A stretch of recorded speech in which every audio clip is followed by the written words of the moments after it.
very first and foremost, you're seeing the shorter end of the yield curve begin to come down at a much faster pace, whereas the expectation for the longer end of the yield curve is likely to remain where it is. And that just tells us that the discount factor within equities, which is so reliant on the long-term rate of the yield curve, is likely to stay where it is. And that means that longer duration growth stocks are likely to be more penalized as compared to value and small cap oriented stocks that tend to be priced on the shorter end of the curve. They are likely to have an asymmetrical benefit compared to longer duration stocks. And that's what we're seeing play out. So if you look at the comparison of equal weighted S&P 500 versus the market cap, you're seeing, a much stronger bounce of the equal weighted S&P 500. As you mentioned, if you look at more of the defensive stocks, they're also benefiting at this point in time. So you're seeing a bit of that catch-up trade take place as investors just, try to understand this period of uncertainty and this recuperation that we got from the sell-off at early August. Yeah, let's hope we don't have this similar whiplash again. Bonds have been on a 4-month rally. The question is whether that's exhausted or fully priced for the series of rate cuts. Absolutely. I mean, one way we are seeing that being played out is in gold. So safe haven assets such as bonds as well as gold are performing very well. We've seen. So see here, according to Nikkei, Japan won't supply iPhone displays as Apple ends LCD use. By China, Turkey and India are holding that strength, and we are seeing tremendous amount of demand coming in from these two central banks and acting as a very important anchor for gold prices. And now that, the broader consensus view is more bearish on the dollar, that again is another very important tailwind for gold as a safe haven asset.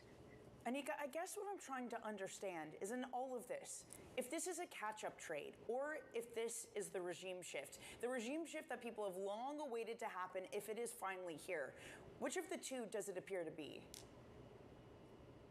I think it is a regime shift. It started off with the great rotation out of large cap growth into value and small cap. We saw a bit of a pause when there was this, strong sell-off that took place in the market. And now that we've seen, equity valuations recuperate somewhat to that level that we had initially seen, in that recuperation, we're seeing that great rotation trade continue to play out. So I think it very much is a defensive plus, looking at undervalued segments of the market that stand to benefit as we see that disinversion of the yield curve take place. Well, one thing for sure is that the banks have had a pretty good run. And the question is, as we go into the cutting cycle, whether that endures, Anika. Well, there are two factors for the banks. Clearly, it's obviously rates play a very important factor, but also the growth outlook in, respective economies. So if growth is in line with a softer landing, banks still stand to benefit. However, if we do see a sharper, more protracted slowdown, then that will impact banks, and we will see, a knock-on effect in the performance of the banking sector as well.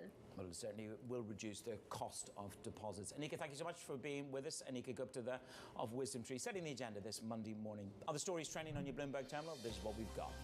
Volkswagen is considering factory closures in Germany for the first time in its 87-year history. After years of ignoring overcapacity and getting worse at competing, the German auto giant's moves are likely to kick off a broader reckoning for the industry as Chinese rivals overtake their European car makers. Meanwhile, VP Kamala Harris joined President Joe Biden in declaring that U.S. steel should remain domestically owned and operated. It's just the latest headwind to this proposed sale of the company to Japan-based Nippon Steel. Tesla plans to produce a 6-seater variant of its Model Y car in China from late 2025. That's according to reports from Reuters. Tesla has asked suppliers to prepare for a double-digit increase in the Model Y output at its Shanghai factory. Now, coming up, tensions are still high across Israel. Prime Minister Netanyahu has been pushing back on protesters' demands for a ceasefire. We're going to have more on that next. And the bar isn't too high for a 50 basis point cut. That's according to Mark McCormick of TD Bank. He joins us a little bit later this hour. Context Matters on Bloomberg.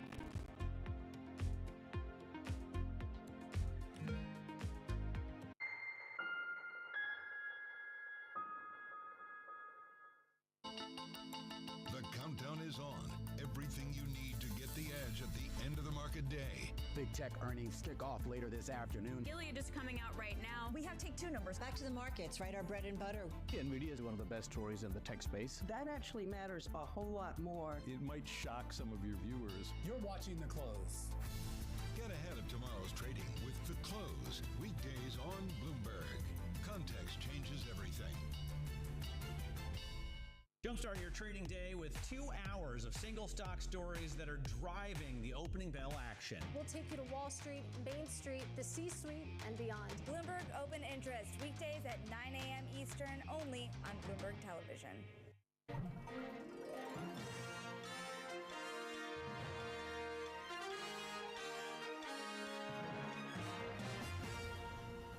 It's the world's second largest economy with a growing influence in global affairs. But geopolitical uncertainties, deflationary pressures, and questions about foreign investment linger. Bloomberg, The China Show, brings you the unmatched expertise you need to keep track of breaking news, in-depth market analysis, and the most influential newsmakers in and around China. Bloomberg, The China Show.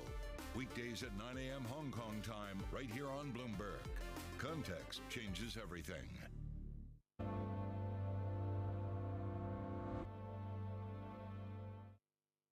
It's Jobs Day, and Bloomberg has the report under surveillance. It's from super hot to solid. This is normal. I think people underestimate the behavioral aspects when it comes to the labor market. This Friday, Jonathan, Lisa, Anne-Marie, and Mike will bring you crucial data and expert analysis at terminal speed. So what is bad on September 6th? Nobody really has a full answer on it. I don't know what counts as good news these days. It's a big debate. The August Jobs Report, Friday on Bloomberg.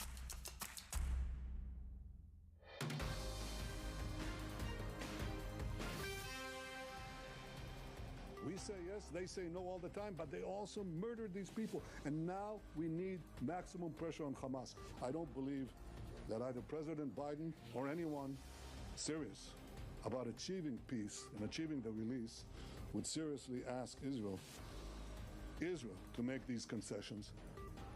We've already made them.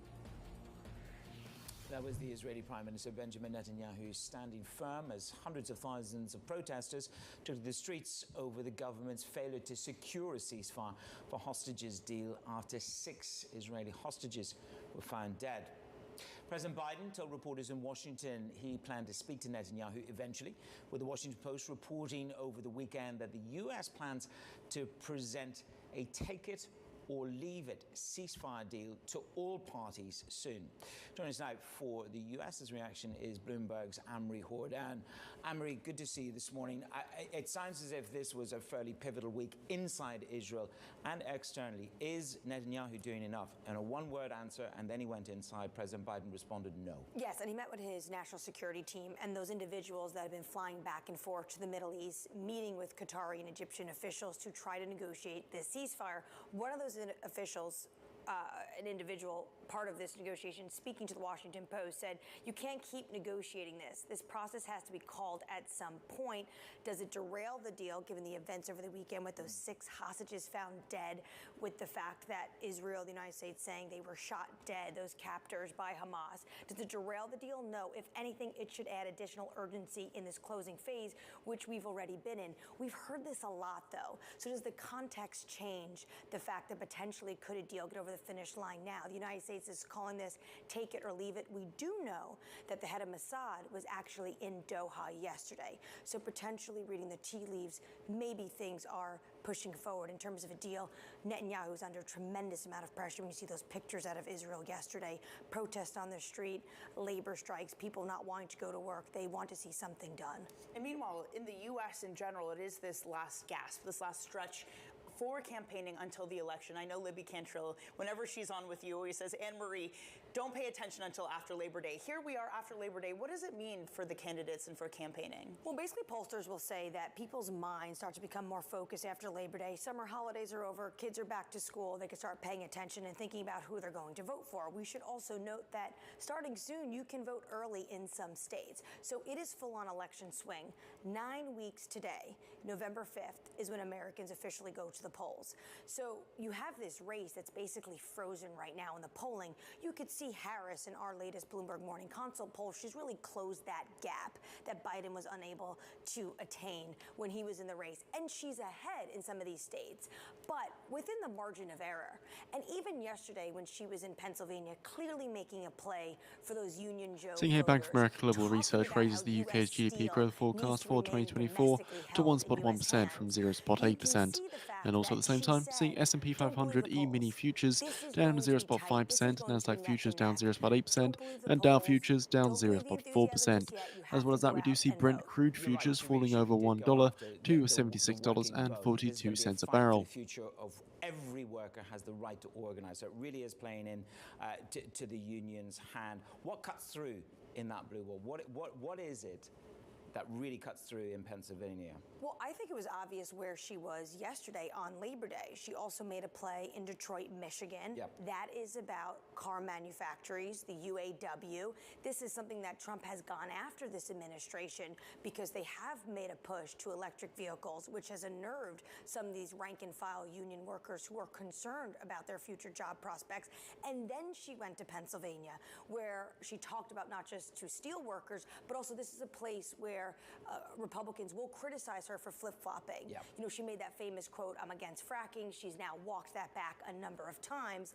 Those statements are key to places like Pittsburgh, to places like Detroit. Anne-Marie, really appreciate it. Bloomberg's Anne-Marie Horder, who will, of course, be back in about 40 minutes' time with the surveillance gang. Okay, coming up, Cathay Pacific cancels some Airbus flights amid engine component issues. We're going to have the details for you on that next on your brief.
Do you think it'll be the case where someday you would be an investment committee or I'll be an investment committee and we just apply AI, decide whether it's a good deal or not, or we're not going to be there anytime soon? I don't think we'll be there in the near term. And David, because, being on investment committees, there's the analytics of the math, there's the people, and then there's judgment. So analytics and math, I think AI will help us get way more refined. Right now, we have analysts building models upon models. Our typical investment memo is 86 pages.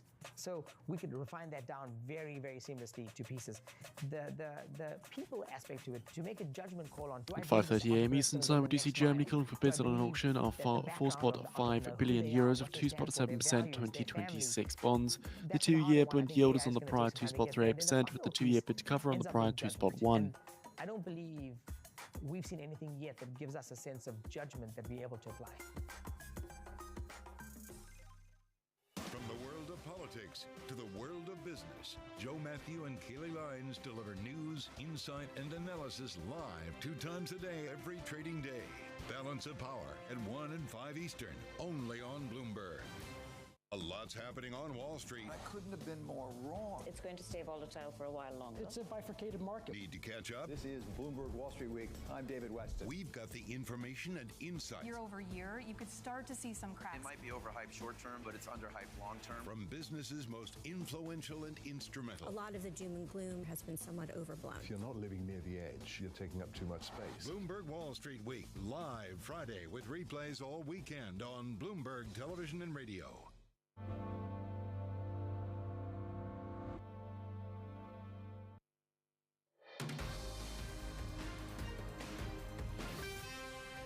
to your Bloomberg Brief. Danny Berger and Manish Cranny in New York. Shares of Rolls-Royce, an absolute roller coaster ride this week. They're bouncing back up some 3% this morning, but they dropped more than 6% yesterday. That's the most in 2 years.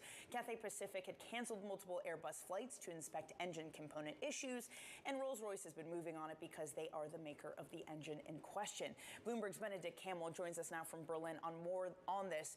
Benny, how much should we understand this as a Cathay issue or something gone very wrong at Rolls-Royce that balloons into something much bigger?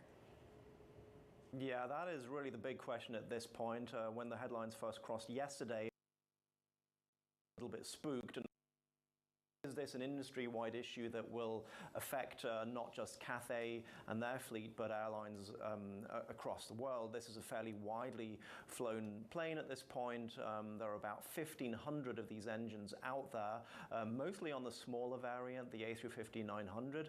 But Cathay said that it affects both types, the 900 and the 1000. For now, it appears that this is contained to Cathay, but it's early days.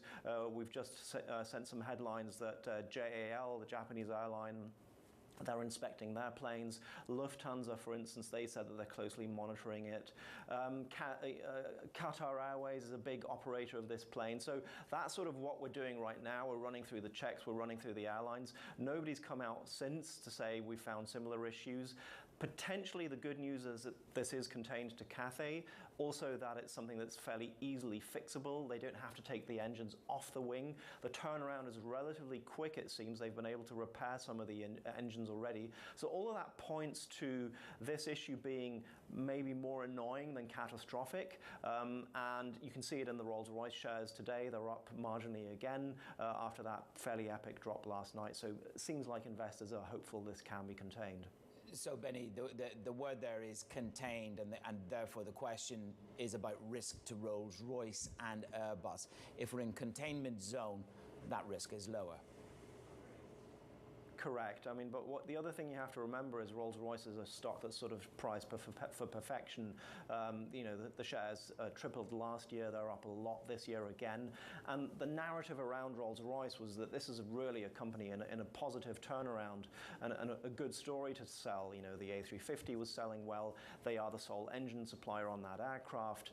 They really are getting costs under control. So anything like this, where people are spooked and maybe reminded of past issues on other engines, that's something that they don't want. So if they can contain this, then great. Benny, thank you very much. Benny Campbell in Berlin on the latest there on the Cathay Pacific story. Other stories on the front pages. This is what we're tracking for you. First up, Bloomberg. The U.S. drafts sanctions against Venezuelans over the disputed vote. Treasury Department close to announcing 15 individual sanctions on the Maduro-affiliated officials. Additional visa restrictions are planned by the State Department.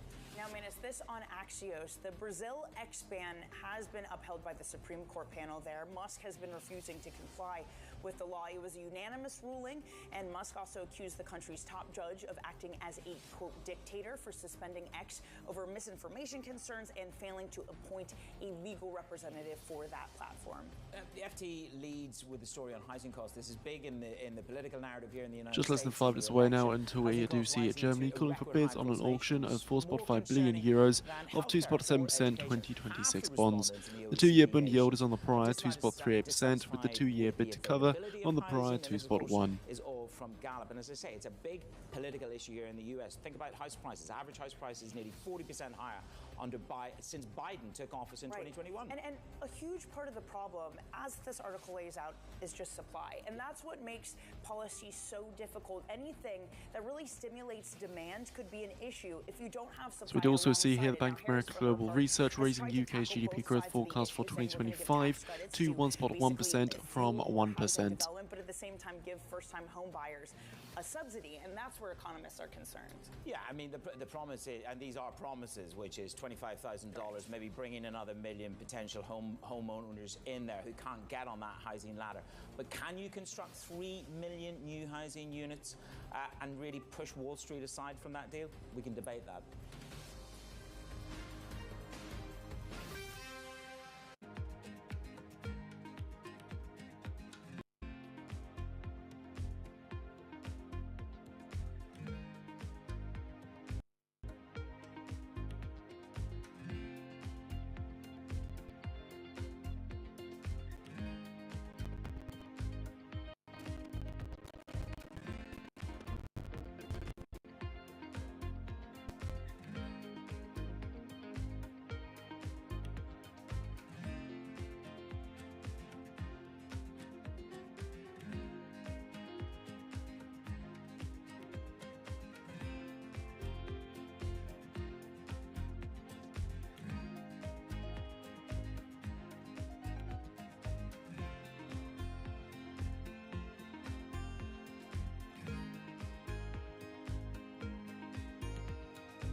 terms of how we should deal with the challenges that are, facing the world and also internally, I think it's just an opportunity also, an angle. And you could see that in a lot of activities that are picking up in this region, simply because it's a region that is actually a bright spot amongst very few in the world today.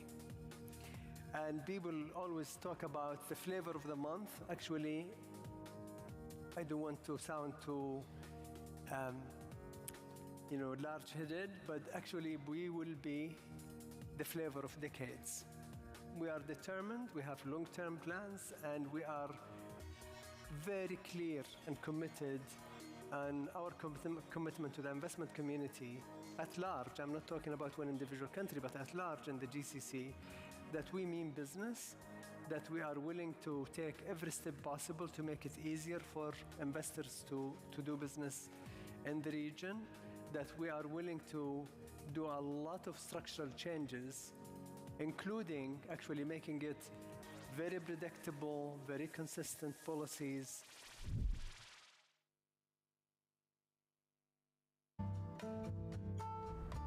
DOJ or other authorities could face bigger challenges next. Fed was going to keep rating World Cup. This is a three as the economic picture. Covering the intersections of Hollywood. So we are shortly expecting our German 2-year Bund results.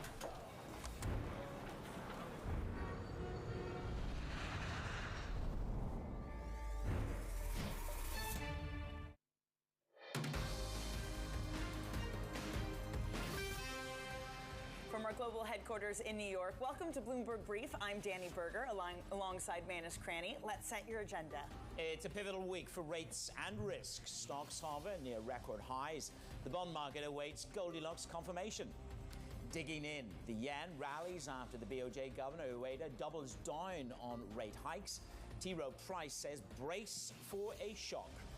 And mounting tensions, protests and strikes hit critical levels in Israel. Prime Minister Netanyahu stands firm on his ceasefire terms. Danny, welcome back. Good to see you. And we have big risks at play this week. We do. Summer has certainly come and gone.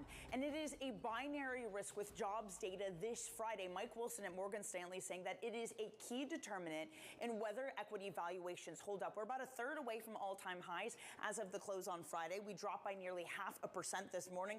Clear nerves in this market. Your U.S. 10-year yield, little change, but both bonds and equities are on a 4-week winning stretch. Will this week confirm or deny that? U.S. dollar versus the yen, weaker by about 0.7%. Manus, as you mentioned, it was a letter to the government basically saying we are going to hike if everything goes to plan. So those concerns about volatile markets derailing them, that is not the case. So again, you get that strength coming from the yen again this morning. Oh, yeah, well, it's a question of deja vu, isn't it? Whether we go back to what we had in the very first week of August, which was a jolt, excuse the pun, from the jobs report, and then layer on top of that a carry trade which unwound really quite aggressively. And if you look at this week's numbers, Danny, it's a question, you got the yen in play at the start of this week, you're counting down to the jobs report, and we've had those adjustments in the month of August, nearly 1 million jobs less than we anticipated. So it's about veracity of data as well. There is something different in this market heading into this report versus the last report, though, and that is this series of defensive plays coming into the fore. You have utilities, the best performing sector in this equity market over the past month. You have gold on So seeing the German 2-year numbers here, average yield at 2.41% with a bit cover of 2.5. So it is Germany selling 3.738 billion euros in their auction of a top-up of 2.7% 2-year shats. To the tighter measure of the S&P 500. So it's a question of whether rate cuts come into play. Do you go for value and breadth, which is the conversation we had with Anika just a short time ago. It certainly is. And again, Manus, as you point out, the other important conversation this morning is the yen and whether we get some sort of redux of what happened last month. Let's get over to Bloomberg's Ven Ram on this, our currency analyst within the Bloomberg house. So Ven, you have this concern that yet again, we could have another volatile yen, that all of the concern of last month has gone away and we're right back where we are. How much does UEDA telling the government that we could hike again put into risk the carry trade? it does imperil the carry trade a whole lot, Danny. Morning. And summer has come and gone, yes, as you mentioned, but the market's complacence hasn't gone anywhere because, you know, the Bank of Japan is very clearly saying that, look, they are going to hike rates. Why do they want to hike rates? They want to hike rates because real rates in Japan are pretty deeply negative. If you look at the 5-year real yield in Japan, it's south of 105 basis points negative. So that negative real rate is not a good thing for an economy that is growing at a pretty decent clip and where inflation is doing its rounds. So the Bank of Japan is very keen to raise rates, and you know, all this talk about market volatility is not their concern. Of course, they may have come out and assuaged some fears, but that is just addressing sentiment on the day. If you can't rely too much on that. The Bank of Japan's policy remit is to guide the economy and make sure that inflation is well anchored, and that's what they're trying to do. And therefore, the risk of an unwinding of the carry trades remains and is going to be the emerging, if not the emergent theme in the next quarter. Well, we're certainly going to debate whether there's another wave of structural flow to repatriate into Japan. We're counting down to the jobs report this week. You're going to get jobless numbers, you're going to get JOLTS, and then it's the non-farm payrolls. The risk is that this is lighter. You know, as Danny says, it could be binary for the market. How binary can it be on Friday? Well, I think the number that's going to do it for me, Manus, is jobless rate. If it ticks higher than the 4.2% forecast, then the Fed is going to be pretty upset about it, because that means that the labor market needs some rescue effort, and that is what they will provide. The question really is for the markets is whether it's going to be a 25 basis point move or a 50 basis point move. Looking before the data, it looks like 25 basis points is what we should be aiming for. But, you know, if the jobless rate ticks higher, then that is going to put a sense of urgency to the Fed as to how high the rate is in relation to where the economy is. Okay, Van, we're counting down. We'll track that data through the week. Van Ram on the FX markets. Our guest this morning is Mark McCormick, Head of FX and EM Strategy at TD Bank. He weighs in on the Fed's path ahead, writing this. The main risk is, our view is that the Fed leadership finds itself needing to go back to neutral stance sooner than we anticipated. We no longer view the bar for 50 basis point cuts as overly high for the coming meetings. He joins Danny and I now. Mark, Danny used the word binary. Let's get to the data on Friday. Is it fill or kill? Is this one single piece of data, fill or kill, for the 50 basis point cut to come true in September? Yeah, I think absolutely. I think this was, if you go back to the last report, it was the straw that broke the camel's back in terms of where the markets went in terms of volatility, what it was thinking for the Fed. It basically pulled in four cuts for this year, almost 4 cuts and change for next year. So this report is going to be quite pivotal, just because we know that Powell has acknowledged that they're ready to cut, and now the market's trying to figure out, can we do 25? Can we do 50? But I think the market also has to be mindful. It doesn't want to drop the ball on inflation. The Fed's done a lot of work on inflation, and there is a little bit of a divergence here between sticky and flexible inflation, which is also something to keep in mind as well. Well, Mark, I know you think that macro volatility is still too low and that the carry trade will continue to underperform. Why is this a market that's ripe for disruption? I think a piece of it is that markets have gotten complacent again. I feel as if markets are, especially the FX market, it's known as a serial monogamous. It can only focus on one theme at a time. And the theme that the market's focused on is only the U.S. And this is what I think is interesting about the currency market, is it's always relative. So you've got to compare one thing to the next. The U.S. has slowed, and a lot of the leading indicators that we track, data surprises, data trends, consensus revisions, they all justify that things have moved in a direction where the Fed can get out of restrictive. I think what the market's missing, and it's completely ignored, and we got this view when we were in Asia visiting clients as well, is that maybe the market's adopted to a very slow growth in China, but all the other pieces outside the U.S. are connected. European export growth is connected to China. China is connected to other parts of the world. And I think what we're seeing is that the impulse from these other places is much faster deceleration than what we're seeing in the U.S. economy. And also, if you look at the global manufacturing cycle, it's also very weak and it's decelerating. So I think a piece of it here is you still have a tremendous amount of uncertainty. The French have to deliver a budget to Brussels this month or early next month that's likely to be rejected.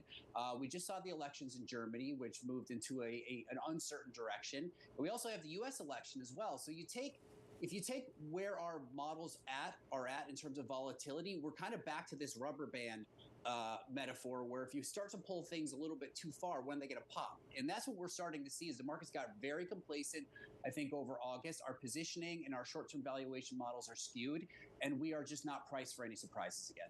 It's interesting that you talk about we're not paying enough attention to those global issues in Europe and in China. If there is a synchronized slowdown, more aggressive perhaps than we are anticipating at the moment, how will that reverberate to the dollar? So I think a few ways. One, it's going to be good for the dollar, particularly against the euro. I think this is one of the ones where markets kind of get a little bit over their skis. The pendulum goes too far in one direction. Again, we focus only on one theme. If you're just focusing on Fed pricing, the dollar's still cheap on rate differentials. If you're looking at global growth dynamics, the dollar, again, should be stronger.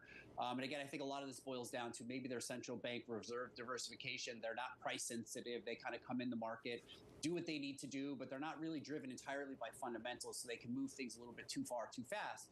So I think the big trades are very simple. One is that we are short Kiwi. New Zealand dollar right here looks very ripe for a correction. You've got a local slowdown. You've got a central bank that's very aggressive. And again, it's got a high beta to the risk in the dollar. So the way we're looking at this is we are short euro dollar through a put spread. Gives you a little bit more time over a couple of months to play through some of these events. But we do like New Zealand dollar. So it's basically a function of picking currencies that are sensitive to risk, sensitive to global growth, and just don't have a great local story. And those are the ones where the dollar should rally. But the other side of this trade is essentially to be long on G10 crosses.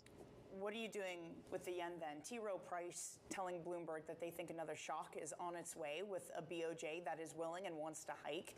Are you preparing for a shock, Mark? Yeah, we've been out of consensus on the BOJ all year. We were expecting the BOJ to hike in July. We expect them to hike again in the fall. I think it's very clear, if we kind of go dust off the playbook from a couple of years ago, is every central bank that started was behind the curve. Neutral rate was higher than they thought. They had to go until something kind of broke a little bit and then kind of try to walk things back. And BOJ is in the same position. And again, as we talked about, I think last time as well, is I think there's a concerted effort by the government, by the pension funds, by the central bank to get money back into Japan. So the BOJ's got to raise rates to assist the pension funds to repatriation. And again, I think that would all help to normalize the currency. So I think, what's critical is that they're ready to go. And as they highlighted, central banks are always going to tell you when there's a shock that shock can stop them. But that is, again, just a moment in time for them to kind of suggest and try to clear market anxiety. But to me, the fundamentals, medium term, longer term, all suggest stronger again, more BOJ action. And again, further undermining of the carry trade, which is one of I'd say our highest conviction is we need more vol. We need more defensive markets in through the fall, and that the carry trade is going to continue to suffer. And it's more of a structural flow, not a tactical position that people are just going to unwind in a month or so. Can you just build on that structural flow? Because that's the point that T. Rowe Price made. It's a structural repatriation back into yen, but that's not just from dollar. That's going to be a global repatriation, or majority of that will be on yen. And where does that take dollar yen to?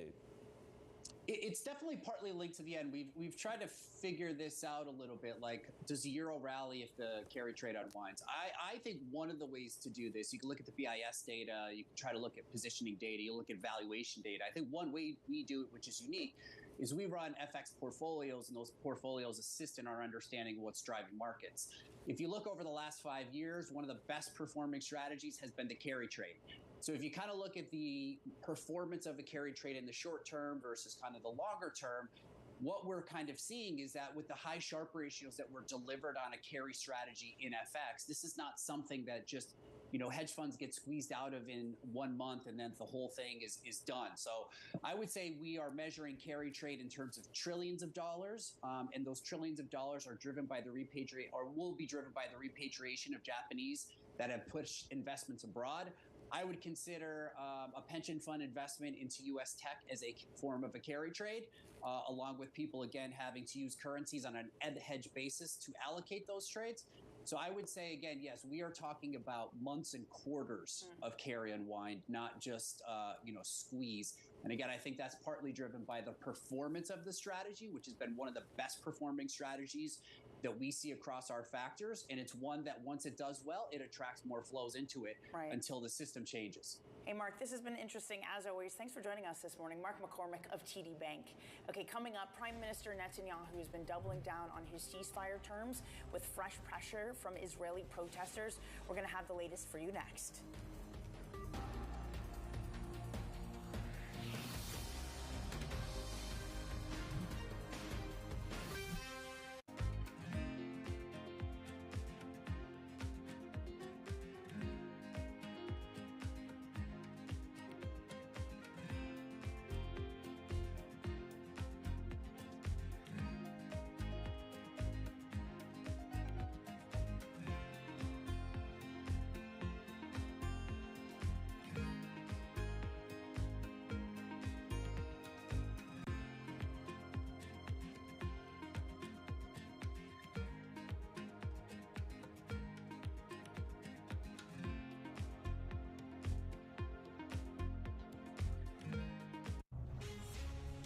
From the beating heart of global finance, economics, and politics, and wherever newsmakers are moving markets, Bloomberg brings you conversations that allow for deep discussions and important insights. What do you think the future is for inflation? Is this a new normal? Are markets too optimistic? How do you worry about the things that are outside your control? How does the current fighting completely stop?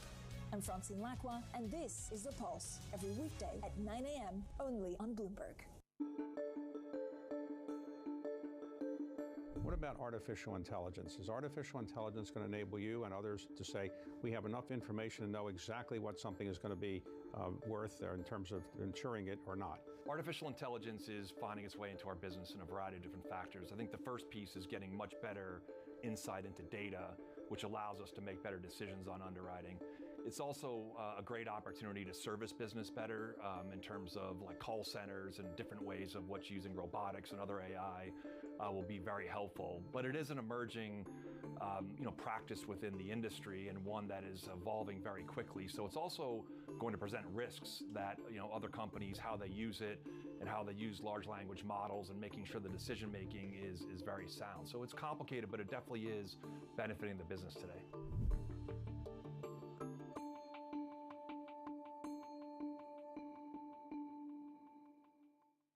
Season is here. You're seeing back-to-back billion-dollar-plus quarters. The forward indicators were so positive. Bloomberg is first to break the numbers. Texas Instruments out, folks. Goldman Sachs. Take a look at Mattel. There is something for everybody. With the smartest insights. People are whitewashing AI. Wallets are under pressure. We are committed to EVs. They're going to happen. Earnings season in full swing. We will have full and instant analysis. Continuing coverage on Bloomberg. Context changes everything.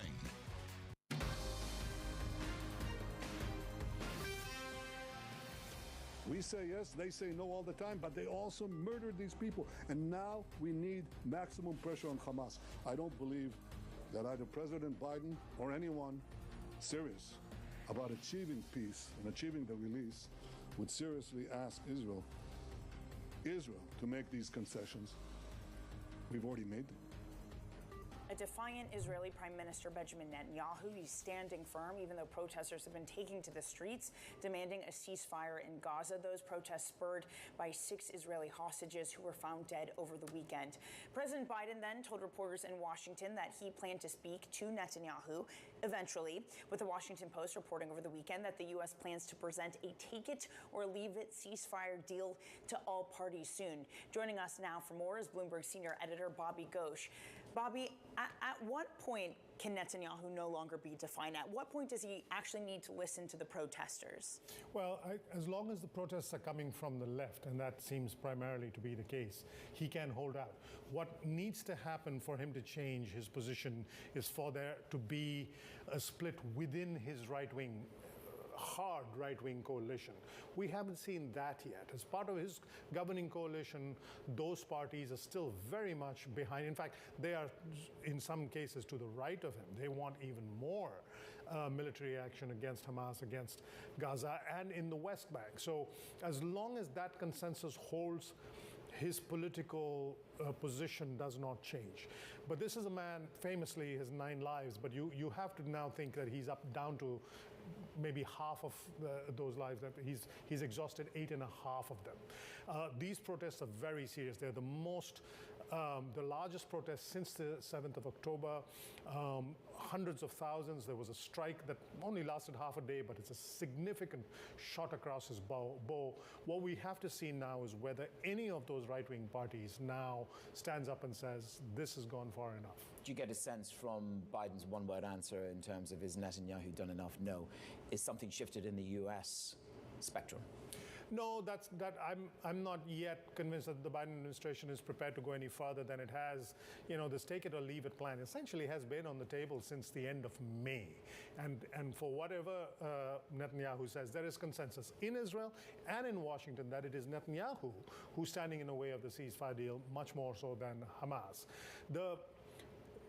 The British have gone a little farther ahead than the U.S. They've announced the suspension of some arms sales, not a great deal. That creates an opening for Biden. If Biden wants to follow that example and even sort of issue a temporary block on some arms sales to the Israelis, I suspect that is the maximum that they will be prepared to do. And even that, I'm not so sure. I just can't help but wonder if we're in a scenario where an American citizen has died, one of the hostages was a U.S. Israeli-American citizen, if there's an unwillingness from the Biden administration to do something like that, because if this doesn't cause it, then what would? Well, what you heard from Netanyahu, there is sort of a preemptive strike at Biden by saying, I don't think President Biden, if he is serious about permanent peace in the region, would ask us to make these concessions. So he's sort of saying back off. And that word that Biden used, ultimately, that he'll speak to Netanyahu ultimately, that's not strong language from the American president. So it would appear that even the tragic death of these 6 Israeli hostages, the fact that they happened only in the last 48 to 72 hours means that if a ceasefire agreement had been arrived a week ago, 2 weeks ago, a month ago, 2 months ago, they would be alive and potentially at home with their families today. That's a very powerful piece of knowledge for folks in Israel to have. And the anti-Netanyahu protests will try to build on that. But I don't think that's moving any needles in Washington. In terms of the negotiation, from all sides, there's going to be a number of points that they want to win on. Where are we in terms of Israeli forces remaining on that Gaza border, that Gaza-Egypt border? Is that one of the biggest sticking points? Yeah, that's the biggest sticking point. It's called the Philadelphia corridor. It's the border between Gaza and Egypt. The early drafts of the plan that the Biden administration put forward basically required Israel to withdraw from all of most of Gaza, including the Philadelphia corridor. But Netanyahu came back and said, no, we want to stay there. And that seems at the moment to be the biggest sticking point. He's adamant that he's not going to get out of there. Hamas is insisting that they have to, because that's the sort of pivot around which this entire deal now turns. Bobby, we really appreciate your time this morning. Bloomberg's Bobby Ghosh. Okay, let's get a quick check on your commodity market this morning. We are looking at weaker both Brent and iron ore and copper, down some 3 1/3% for iron ore. Manus Goldman out with a new forecast. Yeah, they're basically saying, look, there's limited upside for steel in China. The environment for iron ore remains challenging. And we've heard this from some of the biggest steel producers in China last week, 10 days ago, talking about this is 2008, this is 2015. So that's the state of play within the Chinese economy, and certainly taking iron ore lower. Yeah, and it's a problem because Goldman had been one of the biggest cheerleaders of the industrial metals. But yeah, they've cut it by almost $5,000 a ton. Okay, Manus. It is a big week, as Danny and I have been saying, for you in terms of jobs, jolts, jobless claims. It is a feast along with manufacturing and services. We bring it all to you here on Bloomberg. Good morning from New York.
power, money, culture.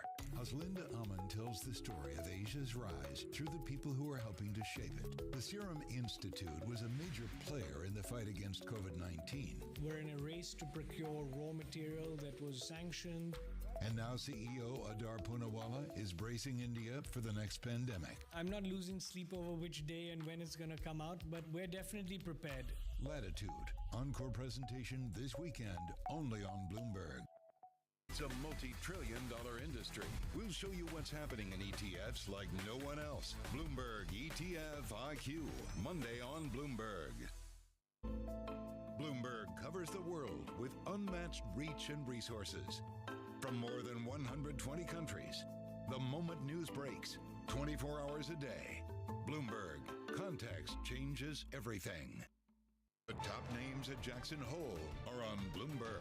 I'd like to see us move toward a more real-time data set. So using new technologies, maybe some of the AI technologies, maybe we get better data as we move forward, but we've got to really focus on that with our economists and our analysts about, where is the data coming from and can we rely on it? Nobody covers Jackson Hole like Bloomberg. Context changes everything.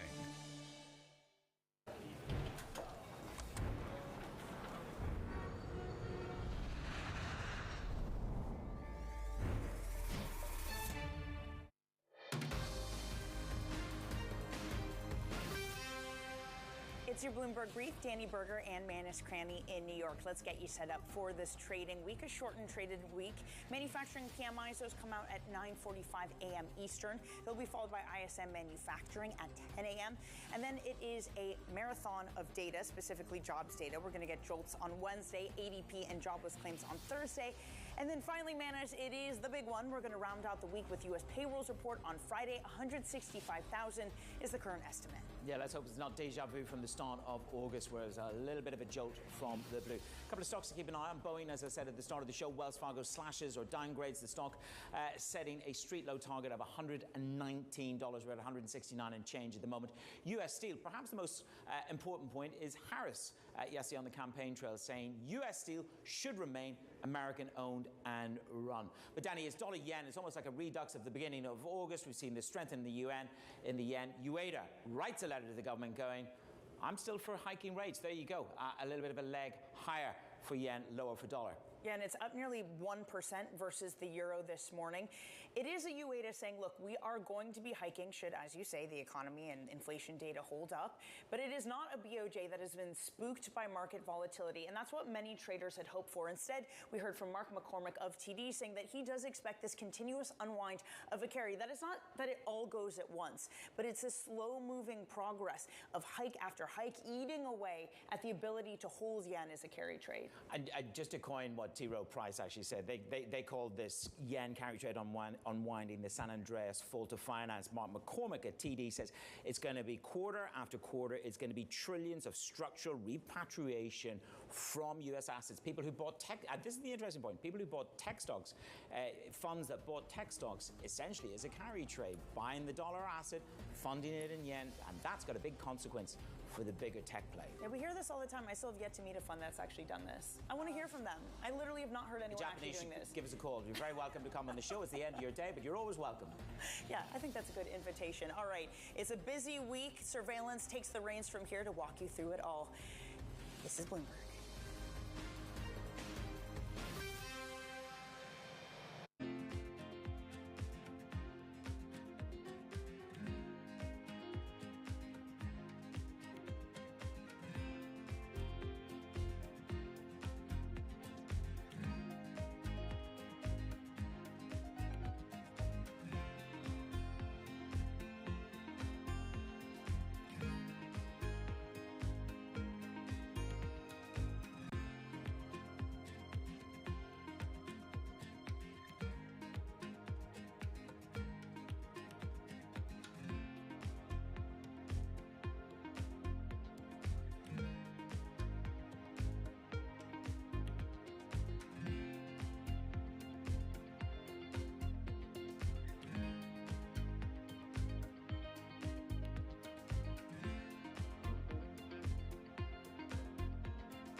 To succeed in Wall Street, what skills do you need? You need to be somebody that claws people in the back, people that you have to be tough, you have to be fighting people all the time. What are the skills that really take to succeed in Wall Street? Great question.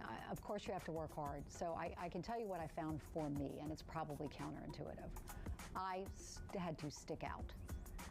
Which is interesting because I made the decision earlier. Being really the only woman, I already stuck out, and I thought I might as well double down on that. I can't hide. So how did I do that? It was by being a contrarian. And I refused as a research analyst to ever publish research reports that said me too. That said, oh, IBM reported earnings. They came in 2 cents ahead. One of the pennies was currency, the other penny was lower G&A, blah, blah, blah. Forget it. Big calls on big stocks. My very first piece of research I published was very negative at a time nobody did it. I stood the heck out.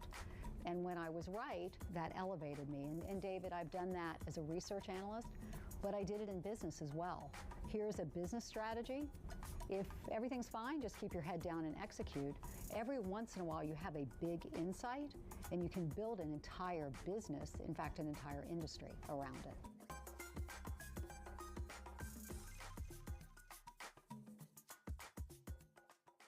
Always on the heartbeat of the tech sector. Spread across global markets. The real-time data aspect is going to be important. We're going to bring you expert analysis on that. Sure. Don't miss Bloomberg's interview with the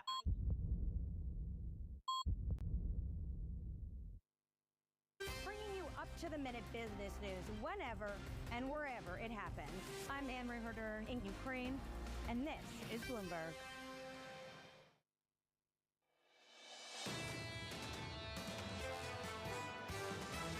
We're at an inflection point, and it becomes difficult to know, are you moderating into a soft landing, or are you moderating and then slowing down much more sharply? We should expect to see over the next several months probably still some more softening in the labor market. On average, the consumer's doing fine, but there are pockets of weakness here. And I think the Fed has to be attentive to that. The consumer's searching for value because they don't have the stimulus dollars they had a couple years ago. We do think that what's on the horizon is the risk that inflation actually picks back up again. This is Bloomberg Surveillance with Jonathan Ferro, Lisa Abramowitz, and Anne-Marie Hordern. Let's get your week started. Live from New York City this morning. Good morning, good morning. For our audience worldwide, Bloomberg Surveillance starts right now with your equity market on the S&P 500 pulling back just a touch. We're down 0.5% on the S&P. Coming into September on a 4-month winning streak. The week is absolutely stacked. Let's talk about payrolls. The estimates look like this. The median for Friday, 165 on headline. That's up from 114. For the unemployment rate, Lisa, 4.2%. That's down from 4.3. So basically, everyone is saying the important day is going to be Friday, pretty much across the board. This is the big test for an equity market that typically does poorly in September. Let's just put it there clearly. But clearly to this week, everything hinges on that with sort of the drumbeat up to it with the JOLTS report, the beige book, some of the ISM services that come out on Thursday as well. Here's a flavor of a question we're going to ask repeatedly over the next few days. How bad does it need to be to go 50? How bad does it need to be? Seth Carpenter, Morgan Stanley. Lisa, we think a print around or below 100K this week will clearly put a 50 basis point cut on the table. Yeah, this to me seems to be one of the key questions. We heard from Citigroup that it was 125. That would put 125,000 jobs. That would put 50 basis points squarely on the table. Key question is whether the Fed has given up the idea of a 2% inflation target. And this is something we're going to speak with some of our guests coming up. If they sort of tacitly acknowledge that they would prefer to rescue the labor market over achieving that 2% inflation target, that opens up the door to a 50 basis point rate cut, even without severe labor market pain. Question to me is bad news bad news? And Stuart Kaiser just sort of hammered home on this over the weekend, saying bad news is bad news and good news is good news. Don't get your hopes up that a 50 basis point rate cut is really going to support an equity market that kind of has the balance of risks to the downside. The labour market at the centre of absolutely everything. It's been a really busy couple of days on a campaign trail at AMH, courting the union worker vote, a big theme of the last 24 hours. Absolutely. Kamala Harris yesterday in Pennsylvania alongside Joe Biden. Joe Biden, of course, went ahead and said, we usually hear from him that he's proud to be the most labor union-friendly president, and she will be too. This was him basically giving his blessing to the union voters that Harris will follow in his footsteps. And she came out and she said, U.S. Steel, that company that has been the back and forth between the United States and Japan, U.S. Steel should remain in domestic hands. You're going to see a lot of this because guess what? We are 9 weeks today from the U.S. election. And what did Libby Cantrell tell us? Enjoy your summer holiday. Start paying attention to the polls after Labor Day. Well, here we are. Okay, not to go on a rant in the morning. It is Tuesday morning. But there is this feeling, are we really talking about policy here, or is this sort of messaging? Is this sort of a vibe kind of to give out there that I'm on the same vibe with Joe Biden? Joe Biden never said he was actually opposed to this deal in the way that he was going to undermine it or actually scrap it in itself. Same question with Harris, right? How much is this a viable company without some sort of infusion of cash? And oh, by the way, a competitor that tried to buy them was rejected for making an anti-competitive bid because essentially that would control all the steel assets in the United States. So when you take a step back, how much is this noise and how much is this actual policy? You know, the last month is just about vibes. I hope the next week isn't just about vibes. We're a week away from an actual debate between Harris and Trump. Are we actually going to get that debate a week from today? Yeah, we're supposed to have the debate. It better happen. And right now, I think both camps want to see it happen. If you look at the polls, we're pretty much frozen now until that debate to see who is going to take the edge. Yes, Harris has absolutely closed that gap with Biden lagging behind Trump. And in our Bloomberg Morning Consult poll, you do see her head in the swing states. But all of this is within the margin of error. And it's really important that that debate, I think, significantly is taking place in Pennsylvania. This is going to be the must-win for the Democrats, and this is something that was able to put Trump over the finish line in 2016. 2 months away from a general election. If you are just joining us this morning, good morning and welcome to the program. Here are your scores in the equity market on the S&P 500, 5% in the yields just a little bit higher, back to 390.54. In foreign exchange, lots to talk about with dollar yen. Dollar yen down to 145. It's a break of 146. Some yen strength out there. Governor Ueda recommitting and reinforcing this idea that they're going to hike interest rates sometime soon. We can park the Japanese story just for a moment. At least the data this week, ISM, services and manufacturing, ADP, take your pick, payrolls Friday. I'm losing count. Well, payrolls is really the main event. And pretty much every note over the weekend was talking about how this is going to make it or break it with respect to the tone in equity markets. Just to give you a flavor of what we heard over the weekend, payrolls are almost all that matters for equity markets. That's Citigroup's Stuart Kaiser. The true test will likely come with the August jobs report on September 6th. That is Mike Wilson. That is on Friday, but the drumbeat up to it. The JOLTS data on Wednesday, really key. Tomorrow is as durable goods. Today, we're going to get ISM manufacturing, but ISM services may be even more important on Thursday, along with jobless claims. Really, to me, ultimately, though, this is all leading up to whether or not we really see true weakness, because a lot of the data that we got over the past few weeks kind of rebutted the weakness that we saw briefly that caused the huge hiccup in equity markets. Can you see this rotation into small caps without that jobs report being good news, and good news is good news? We mentioned this last week. Going into August 2nd, a couple of things happened. It wasn't just a bad payrolls report. It was the ISM manufacturing read and the employment subcomponent coming in really, really weak. So, Lisa, in many ways, that's something to watch a little bit later this morning. Whether it was an anomaly and whether it matters, because pretty much as soon as we got that number, there was an entire peanut gallery of people coming out to tell us that it is inaccurate, and for anything to trade off the manufacturing ISM data is bonkers. And we heard that from one person after another. And then other people said, this is a reason why the sky is falling. So which is it? And that's the reason why, it'll be interesting to get confirmation of that and how much just sort of gets overshadowed by what happens on Friday. A lot of data just around the corner. Coming up on this program through the next 60 minutes, we'll catch up with Marvin Lowe of State Street with stocks near all-time highs. Terry Haynes of Pangea Policy as Harris makes a big play for union workers, and Neil Dutta of Renmac ahead of a busy week for economic data. We begin with our top story. Stocks kicking off September near all-time highs as traders await key payrolls data this Friday. Marvin Lowe of State Street writing, the Fed put is alive and well, with Powell's desire to preserve the still strong jobs market becoming job number one for the Fed.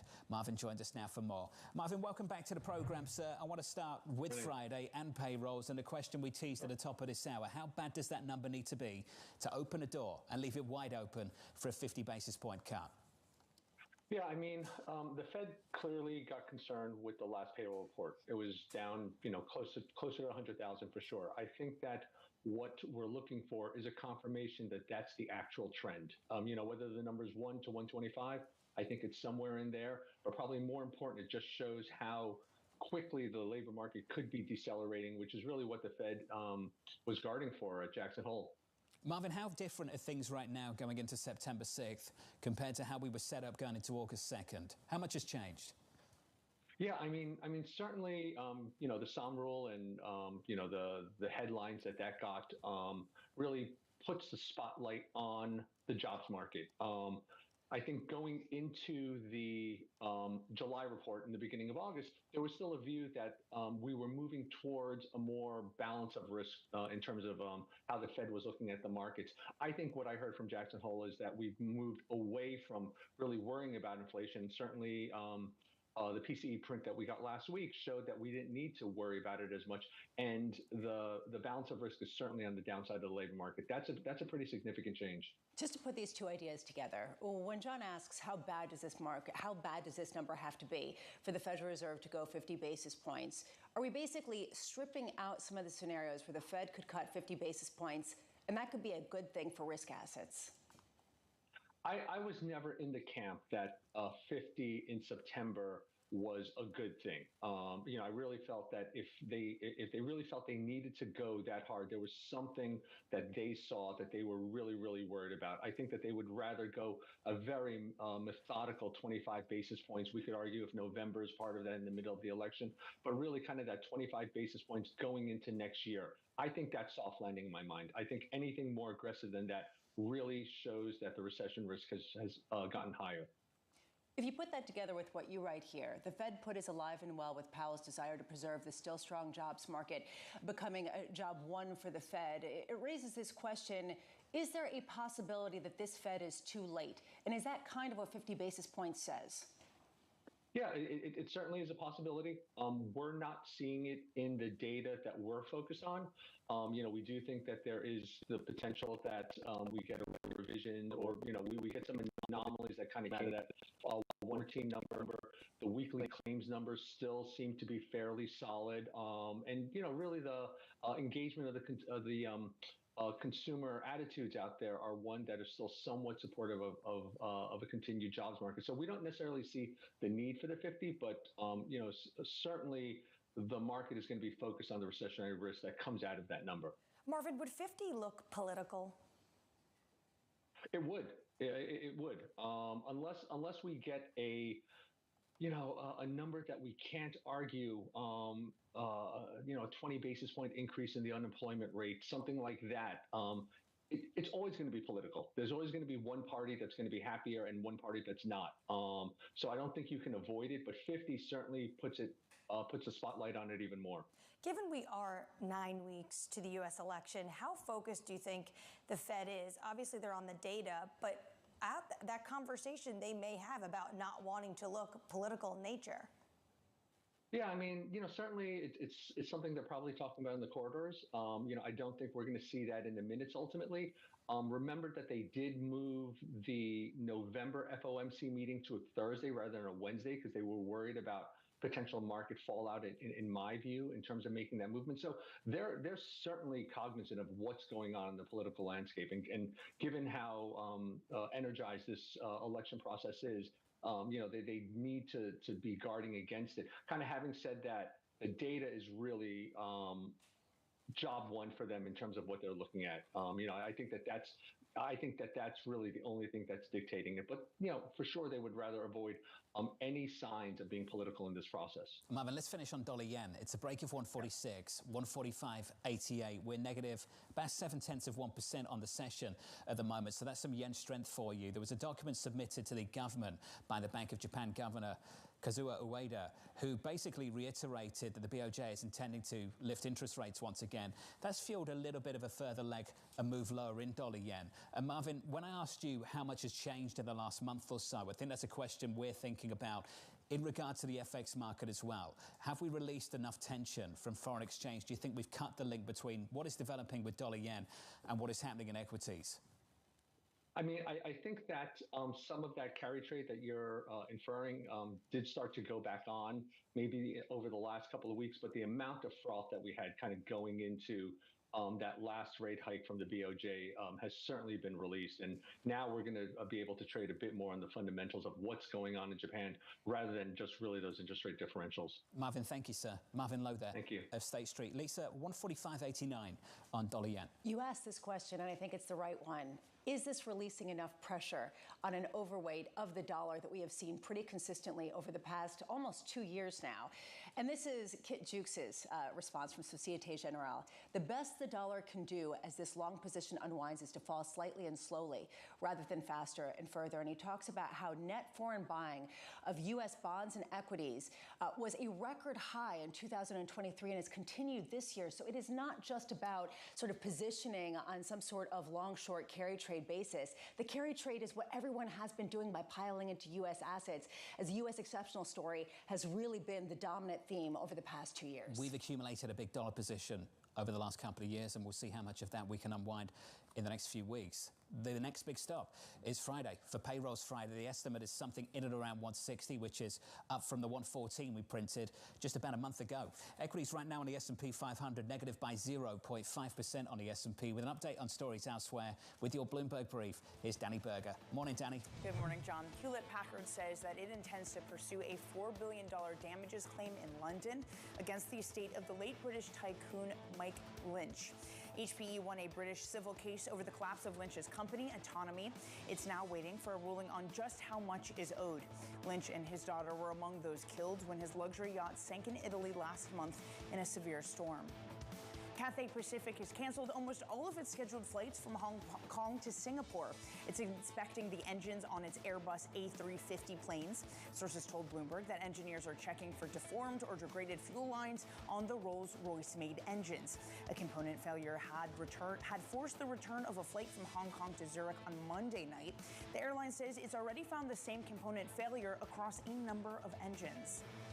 Elon Musk's Starlink has reportedly informed Brazil's telecom regulator that it will not comply with a court order to block X until its local accounts are unfrozen. Brazil's Supreme Court ordered the blocking of X based on the platform's allowance of hate messages and false information about the country's electronic voting system. Musk had then threatened to seize Brazilian government assets unless property belonging to X and SpaceX is returned. And that's your brief, John. Hey, Danny, thank you. More from Danny in about 30 minutes' time. Up next on the program, courting the union vote. When unions are strong, America is strong. We will continue to strengthen America's manufacturing sector. A busy 24 hours of campaigning for the Democrats. That conversation up next, live from New York City this morning. Good morning.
Good morning. This is Bloomberg Surveillance. Welcome back to the opening trade. This is Bloomberg Technology. This is the Asia trade. You're watching the close. Welcome to Balance of Power. This is Bloomberg. Welcome to the world of decentralized finance. We thought we'd take a look at Bitcoin versus the S&P 500. Bloomberg's covering all things crypto, the people. A tectonic shift emanating from Washington. It's really a tale of two cities in crypto. Crypto shouldn't be partisan. The transactions. Really a record-breaking moment. Crypto VC is back. And the technology. It's really the beginning of a global on-chain economy. And if America doesn't embrace it, we're going to be left behind. Bloomberg Crypto, Tuesdays, only on Bloomberg. As we spend some time here on the broader presidential race, let's focus in on European politics. Makes you wonder how politics might play out.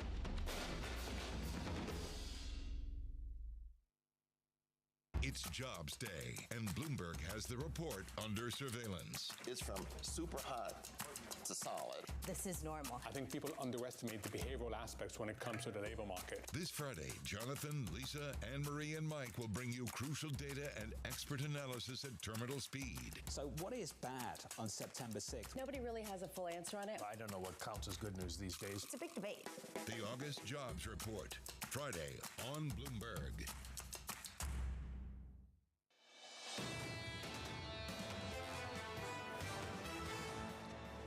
Summer's over. Summer's over. Summer's not over.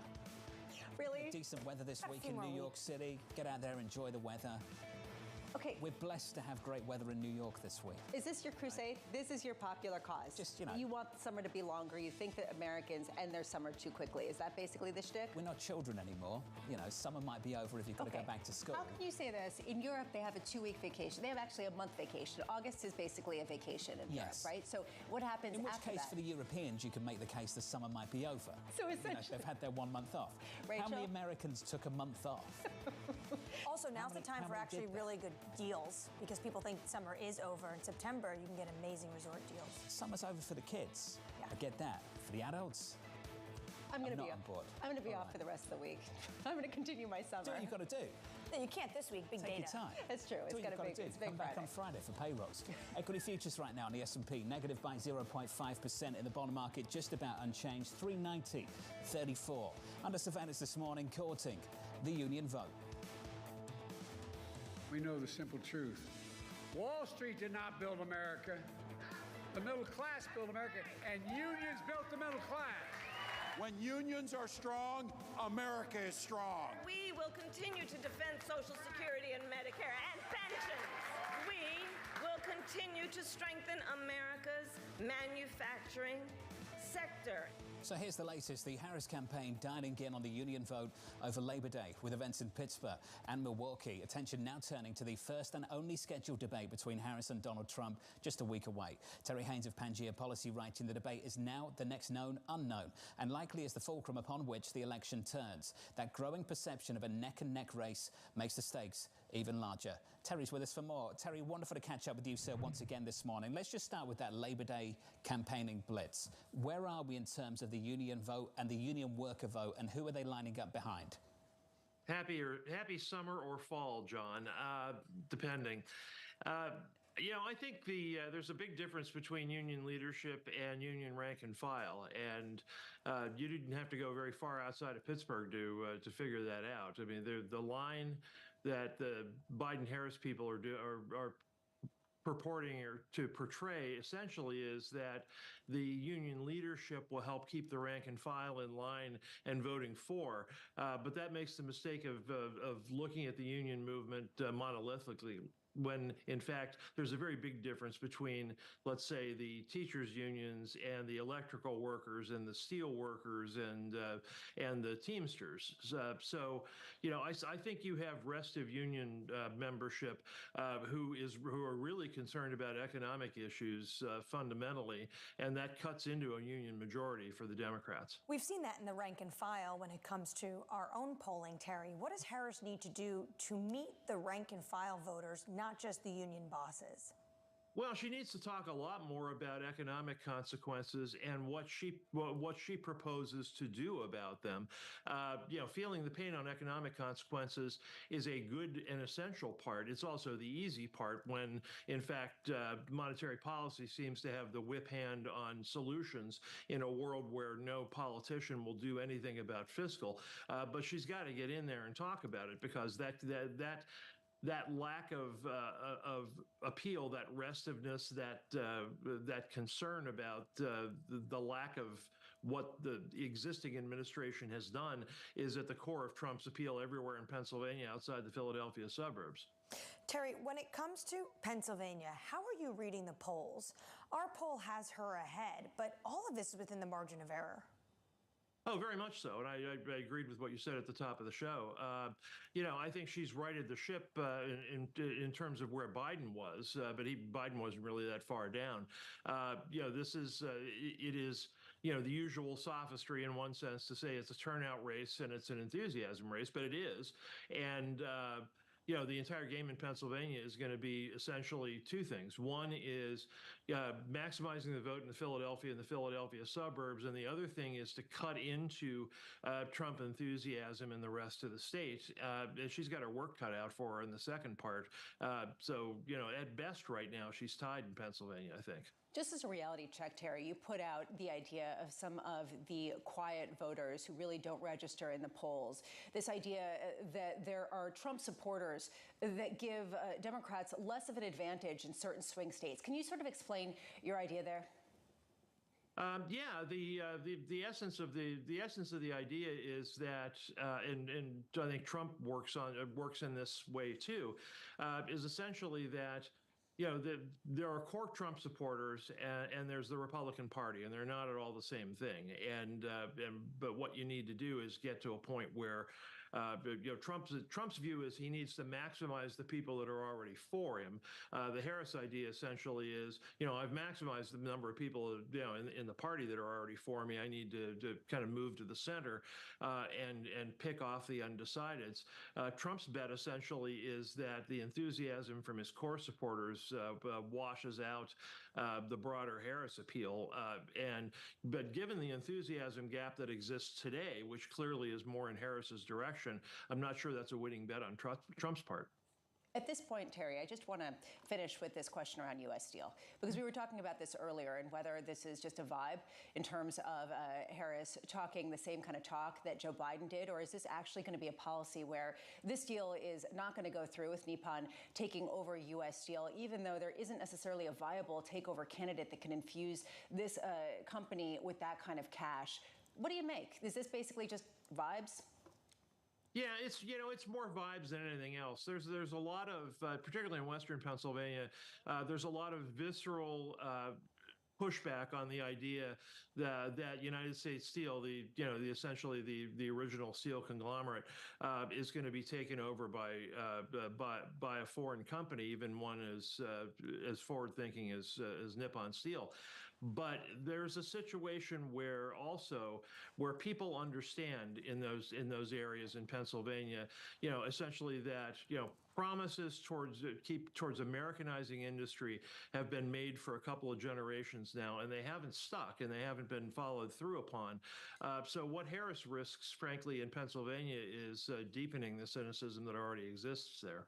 Terry, appreciate your input as always. Terry Haynes there of Pangea Policy, much more on industrial policy and manufacturing, not just in the United States, but around the world in just a moment. Coming up on this program, VW considering factory closures in Germany for the first time in its 87-year history. Shocking news over the last couple of days. And how much is this the beginning of something more? There was one analyst who put this out there from Citigroup. VW is recognizing just how serious the situation is. We're living in a difficult geopolitical world, and Europe has not won that battle. Shocking, but not surprising. Exactly. The direction of travel over the last couple of years for that industry and for that country as well. More on that story in just a moment. From New York City, welcome back from the summer. Welcome to fall, apparently. Good for you. From New York City. Good morning.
many global investors that aren't interested in China anymore, but there's a lot that are. And obviously the local investors have money in China and are doubling down on investing in China. Many of the Asian investors, and in fact a lot of the Middle East investors, the Americans are gone away.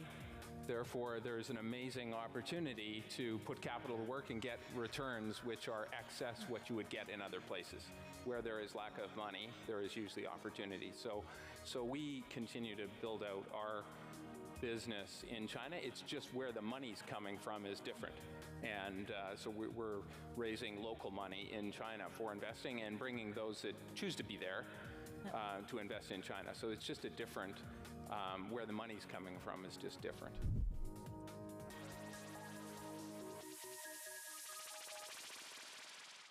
The countdown is on. Everything you need to get the edge at the end of the market day. Big tech earnings kick off later this afternoon. Gilead is coming out right now. We have take two numbers. Back to the markets, right? Our bread and butter. NVIDIA is one of the best stories in the tech space. That actually matters a whole lot more. It might shock some of your viewers. You're watching The Close. Get ahead of tomorrow's trading with The Close. Weekdays on Bloomberg.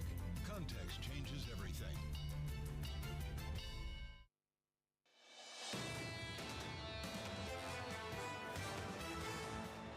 Putting together a three-week winning streak on the S&P 500, kicking things off this morning. Good morning.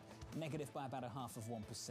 On the NASDAQ, negative by 0.7. On the Russell, we pulled back by almost 1 full percentage point. On the month last month, on the S&P 500, a fourth consecutive monthly gain for stocks and bonds alike.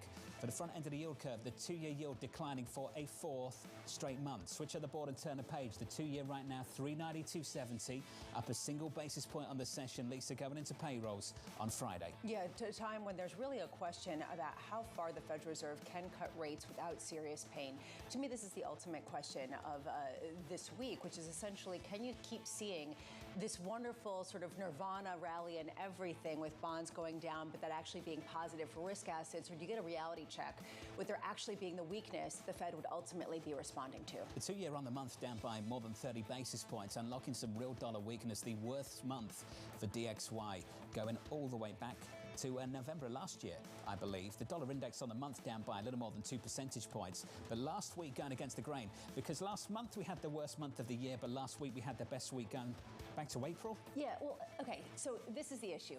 And frankly, for the dollar, what you're dealing with is the rest of the world. The rest of the world was looking a little bit better, and the Federal Reserve was going to cut rates, and that was going to add to this weakness. But now the question is, how far can some of these other countries go in terms of growth and in terms of rates that really could let the dollar weaken that much more? The ECB is a perfect example, and we asked this last week. How much can they really afford not cutting more than the Federal Reserve, given the weakness that they see everywhere else? I think the Bank of Japan is fascinating, its own story in and of itself, but there's a larger story of how big the overweight in the sort of long dollar position is and how that could potentially unwind over time as people realize that it's not just the U.S. exceptionalism story alone. So let's turn to the BOJ. Dollar yen, a break of 146, just south of that right now at 145.98.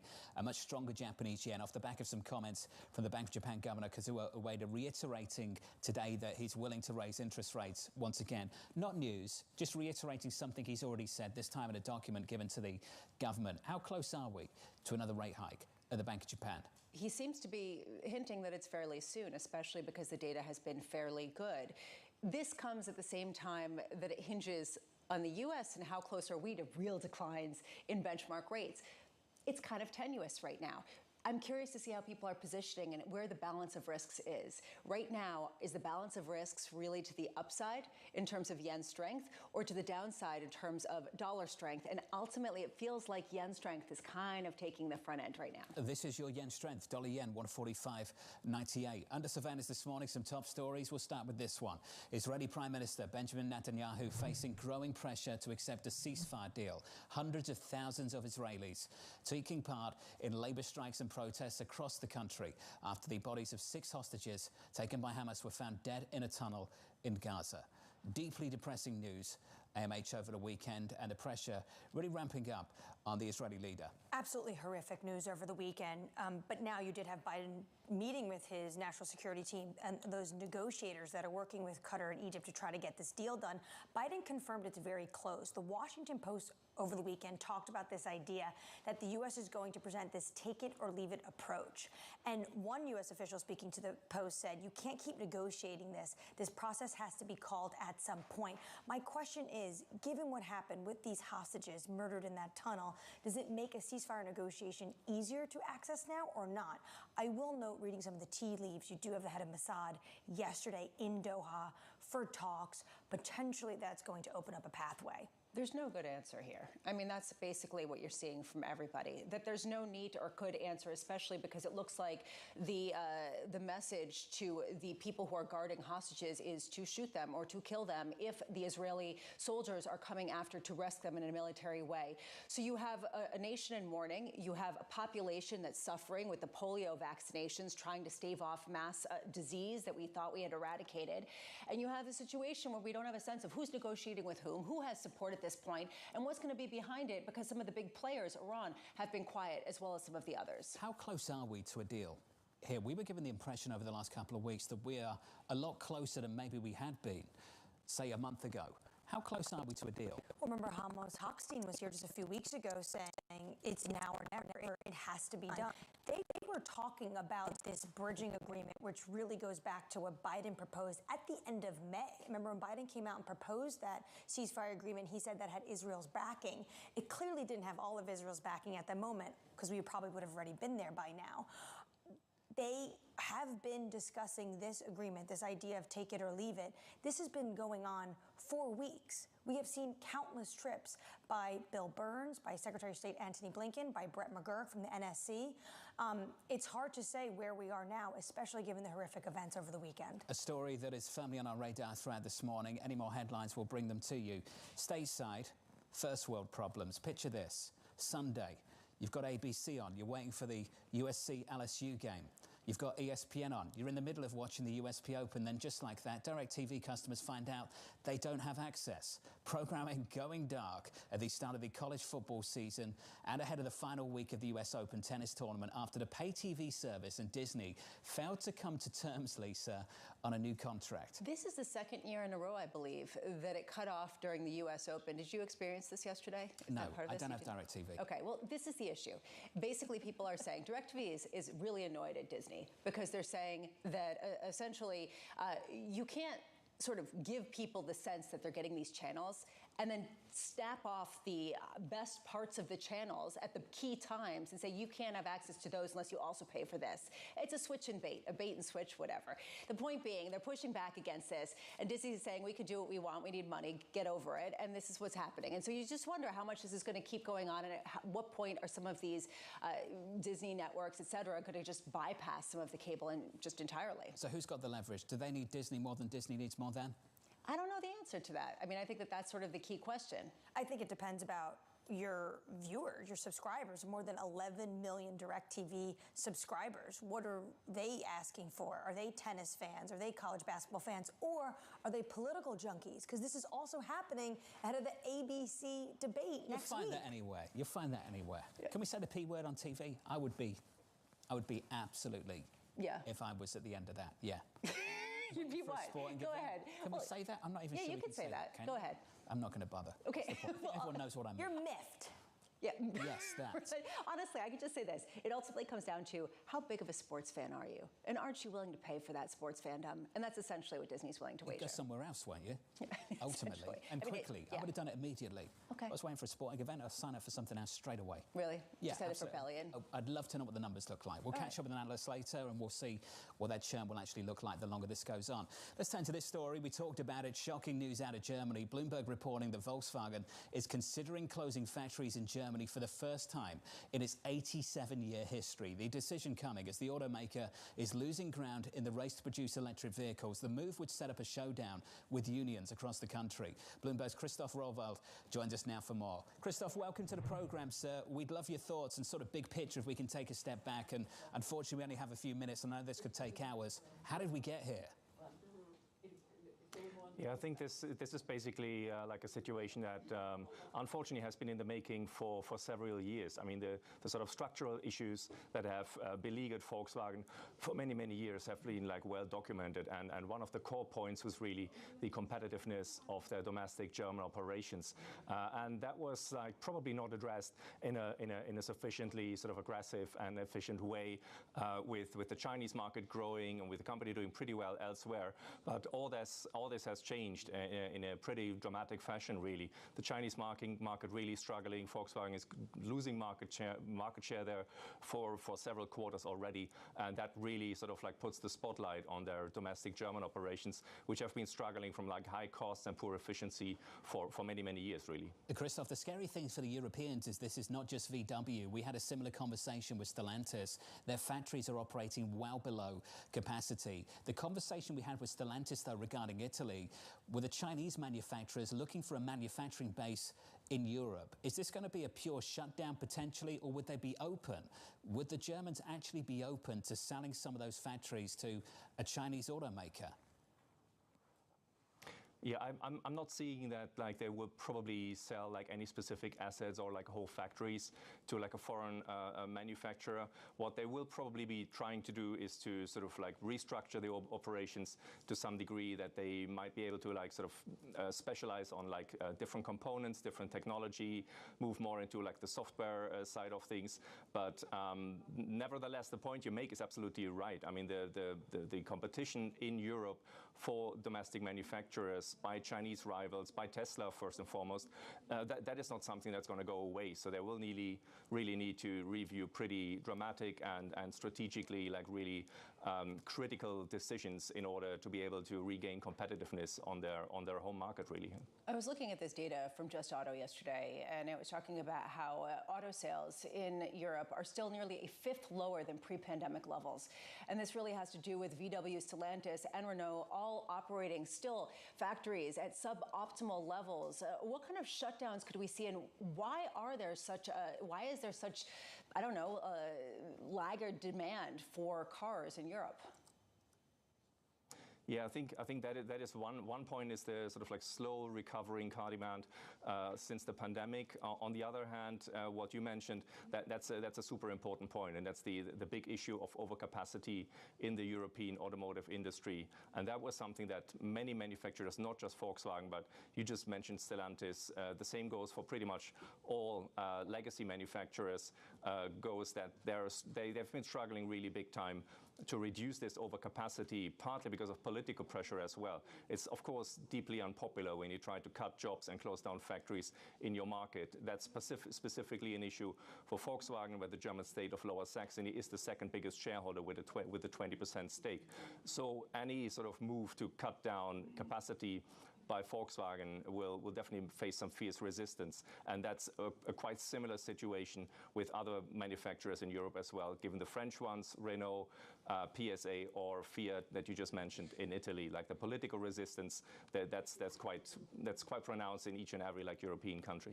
Christoph, that's where I wanted to ask you, the fact that workers occupy half the seats on the supervisory board. So anything Volkswagen wants to do, potentially following in the footsteps of Stellantis and cutting costs, how can they actually go about that? They will, in some way, shape, or form, need to find a consensus with the worker representatives, with the labor unions, and that's going to be really, really difficult because, as Jonathan mentioned already, I mean, the measures that they mapped out yesterday include some pretty painful cutbacks, but they will have to come to a compromise. And having said that, with all the negative headlines out there, this is not the first time that the company has like faced a pretty substantial crisis. They have been there in the mid of the 90s. They have been there in 2005, 2006, and that was something where, under like this really fierce competitive pressure, at the end of the day, the unions, the key stakeholders, and management were able to come to an agreement and to like form like a joint plan forward to really move in this case the company out of this pretty dramatic crisis situation. Christoph, I wanted to share the words of the VW CEO with our audience. I know you're familiar with them. The economic environment has become even tougher tougher and new players are pushing into Europe. It's this line that stood out for me. Germany as a business location is falling further behind in terms of competitiveness. For such a long time now, Christoph, particularly in the Eurozone debt crisis, Germany was seen as the bastion of economic stability. It was meant to be the thing that Southern Europe was trying to replicate, wanted to become as it grew older. And Christoph, where are we with the German economic model? How did we come to this place? I guess we're going to finish where we started. To hear these words from the VW CEO, Germany as a business location is falling further behind in terms of competitiveness. What is the government actually doing to tackle this? Yeah, I think what we've seen regarding the German economy is a bit of a perfect storm. There are multiple factors there, and all like coinciding. Basically, after the energy crunch that was triggered by Russia's invasion of Ukraine, energy crisis shot up big time. There have been like a big issue in Germany before, a pretty significant cost factor, and that was something where like the energy supply of German industry has really become a lot more expensive. That's something where regulators, where the government really struggled to react, and that's still having a pretty pronounced impact. At the same time, Germany in particular has also really struggled to reduce bureaucracy and red tape. It's incredibly difficult to found a company, to establish a company, and to operate a company. There are lots of different rules, lots of different regulations, and that is something that has been criticized for a very, very long time, but very few people really took action to change that. And all that contributes to like a really difficult market situation that now, as you mentioned, the Volkswagen CEO has pointed out is a pretty severe lack of competitiveness on an international stage when you compare it to other regions in the world, be it in Asia or the US. We could talk all morning about this, Christoph. Appreciate your time this morning. Thank you very much, sir. Outlining two things. One, the mess we're in, and two, how difficult it will be to actually clean up. Especially given the fact that this is overcapacity, it's a lack of demand, and it's something structural that's happening. And Artie, I mean, as you were talking, I'm wondering how much does this dynamic of Germany's lackluster growth and its competitive disadvantage have to do with the elections we saw over the weekend, with the first far-right candidate elected going back to World War II? People are looking for change, and that is sort of the struggle that the existing government, Olaf Scholz, has to deal with. It's certainly going to play a bigger part, a much bigger part in the politics if they have to shut down factories in that country. Let's get you an update on stories elsewhere this morning with your Bloomberg Brief. Here's Danny Berger. Hey, Danny. Hey, John. The U.S. is laying the groundwork for new sanctions on Venezuelan officials. It's a response to Nicolas Maduro's disputed re-election. Bloomberg has seen documents showing that the Treasury Department is close to announcing 15 individual sanctions on officials accused of undermining the July vote. Venezuela, meanwhile, has ordered the arrest of rival presidential candidate Edmundo Gonzalez for alleged crimes, including forging a public document. Bank of Japan Governor Ueda doubled down that the BOJ will continue to hike rates if the economy and prices perform as expected. Ueda submitted the remarks to a government panel chaired by outgoing Prime Minister Kishida. Around two-thirds of economists surveyed after last month's volatility still see the BOJ moving again by the end of the year. Huawei is preparing to launch new products at an event that takes place just hours after Apple's debut of the iPhone 16. Huawei plans to unveil the world's first commercially ready smartphone that folds twice. That's according to people familiar with its plans. Apple is launching its new family of iPhone handsets and accessories on September 9th. In China, Huawei pushed Apple out of the top 5 device makers in the June quarter. And that's your Bloomberg Brief. John. Danny, thank you. Appreciate it. More from Danny again in 30 minutes. Up next on the program, pushing ahead to payrolls. The labor market report is going to be the big one. If we do see signs that things are slowing down too much, slowing down to the point where we might have a slump, I think they are going to be ready to take action. That conversation up next. The payrolls report just a few days away from New York. Good morning.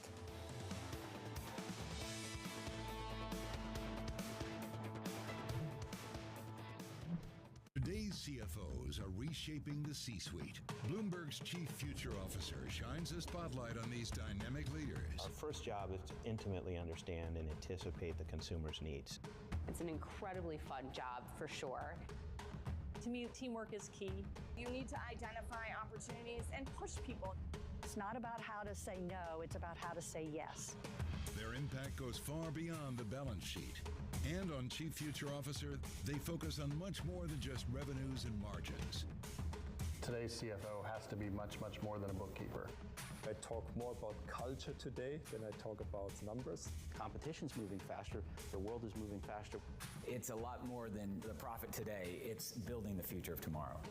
Get passion, perspective, and more from the chief future officers of some of the world's most influential companies. New episode September 11th, only on Bloomberg. Brought to you by Workday. It's the world's second largest economy with a growing influence in global affairs. But geopolitical uncertainties, deflationary pressures, and questions about foreign investment linger.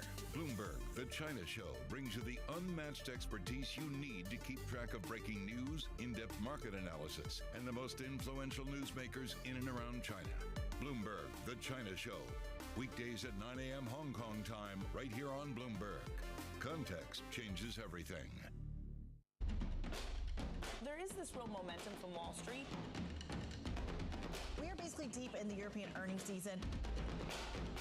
Take a look at how we're faring when it comes to Asian markets. Get your fixed income fix. Watch Bloomberg Real Yield every Friday right here on Bloomberg. Context changes everything.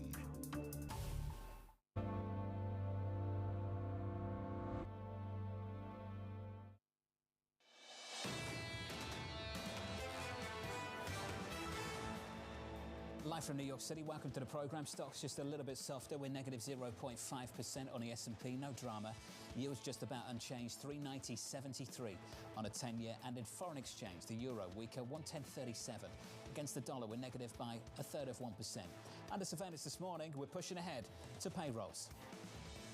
The labor market report is going to be the big one. If you factor in some sort of bounce back and you get a labor market report that's in the 100,000 range, that's going to sort of say, I think pretty clearly, a bit more of a slowdown than we wanted. If we do see signs that things are slowing down too much, slowing down to the point where we might have a slump, I think they are going to be ready to take action. So here's the latest. Investors are waiting a slew of jobs data this week that could determine the Fed's path forward. Neil Dutter of Renmag has been saying the Fed is late on cutting rates and he's worried about the labor market. He joins us now. Neil, welcome back to the program, buddy. I want to start with Friday and ask a question I've already asked this morning, so I'll ask it twice. How bad does that number need to be on Friday to open a door for you to make it your base case? They're going 50.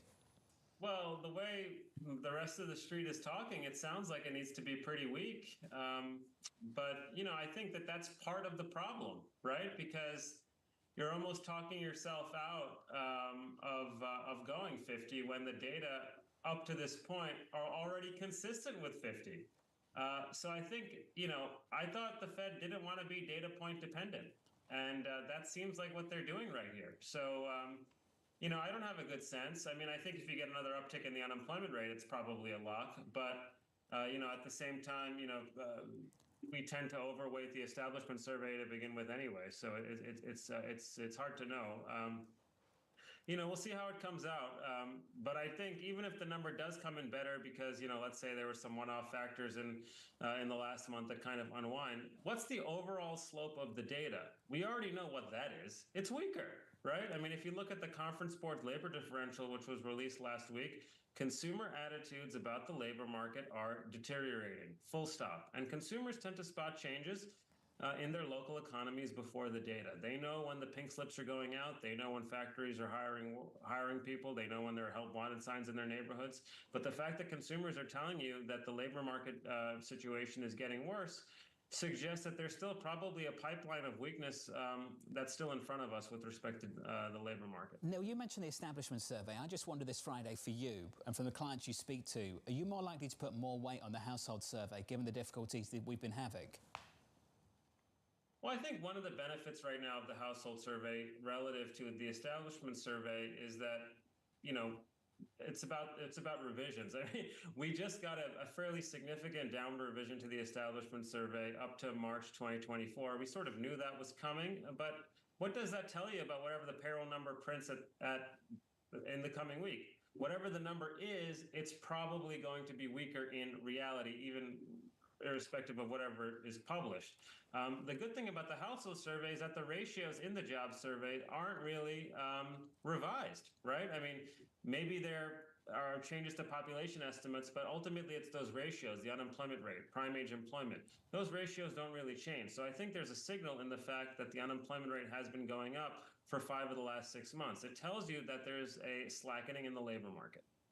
Neil, I gotta say, there's this question about whether we've overly gotten confident about the soft landing.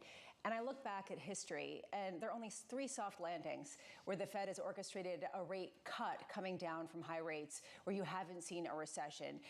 That was not the case in 2008, 2001, 1989, 1981, 1980, 1970, 1960, and 1957, even though it looked like it was going to be a soft landing. How confident are you that this time the soft landing thing isn't a head fake? Well, I still think, I think part of what's happened in markets is that we went from pricing in no risk of recession to some risk of recession, and it happened very quickly, which is why we got that sort of hiccup in markets, maybe a month or so ago. I still think soft landing is the overall sort of base case. But I do think that the Fed has a role to play. I mean, when I hear people saying that, well, maybe they should string out a bunch of 25 basis point moves between now and the summer. I think that's kind of ridiculous. I mean, the fact that core inflation is running below 2%, frankly, if you look at it since last summer, we've been below 2% annualized on a monthly basis most of the time, believe it or not. To me, that suggests that they're already too tight.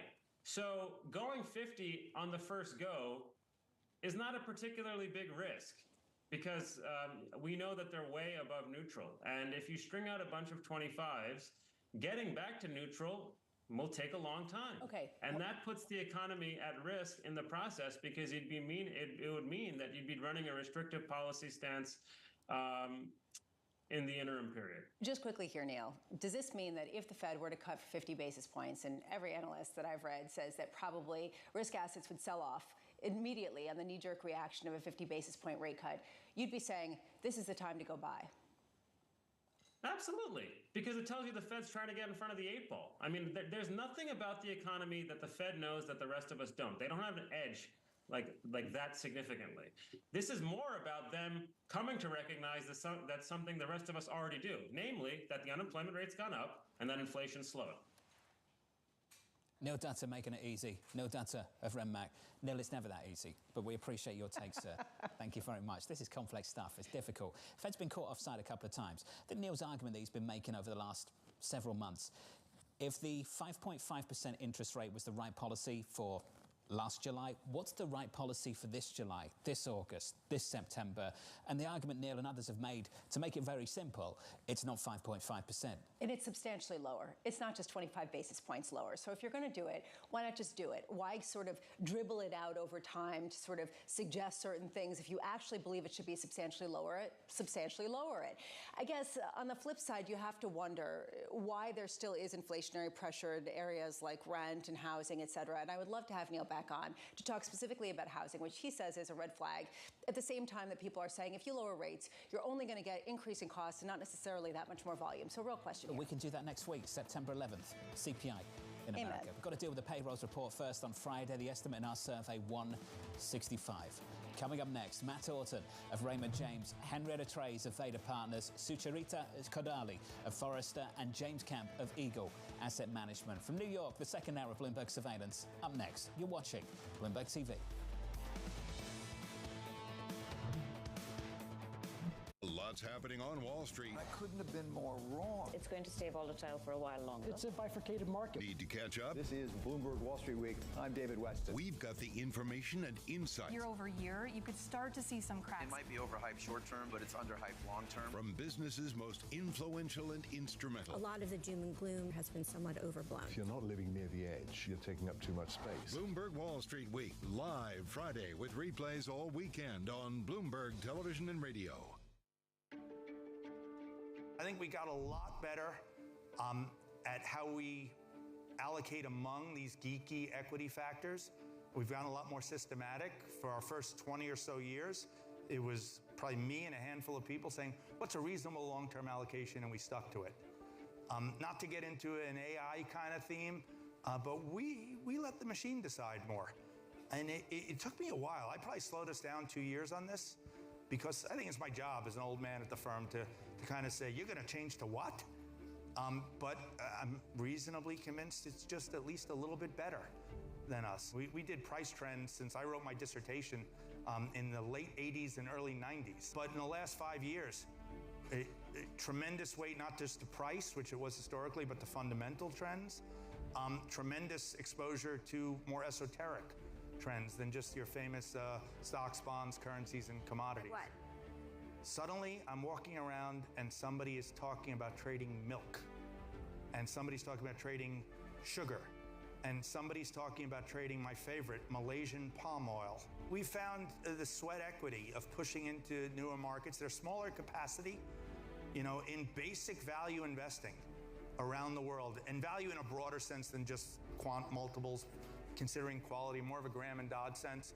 You can run an awfully lot of money.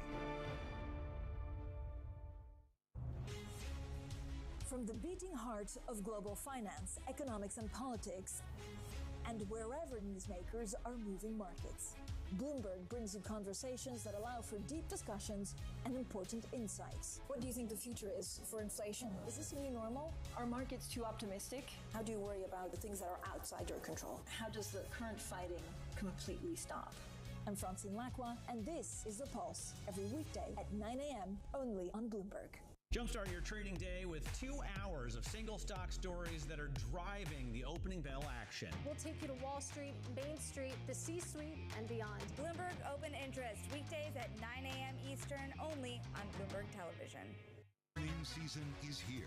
You're seeing back-to-back billion-dollar-plus quarters. The forward indicators were so positive. Bloomberg is first to break the numbers. Texas Instruments out, folks. Goldman Sachs. Taking a look at Mattel. There is something for everybody. With the smartest insights. People are whitewashing AI. Wallets are under pressure.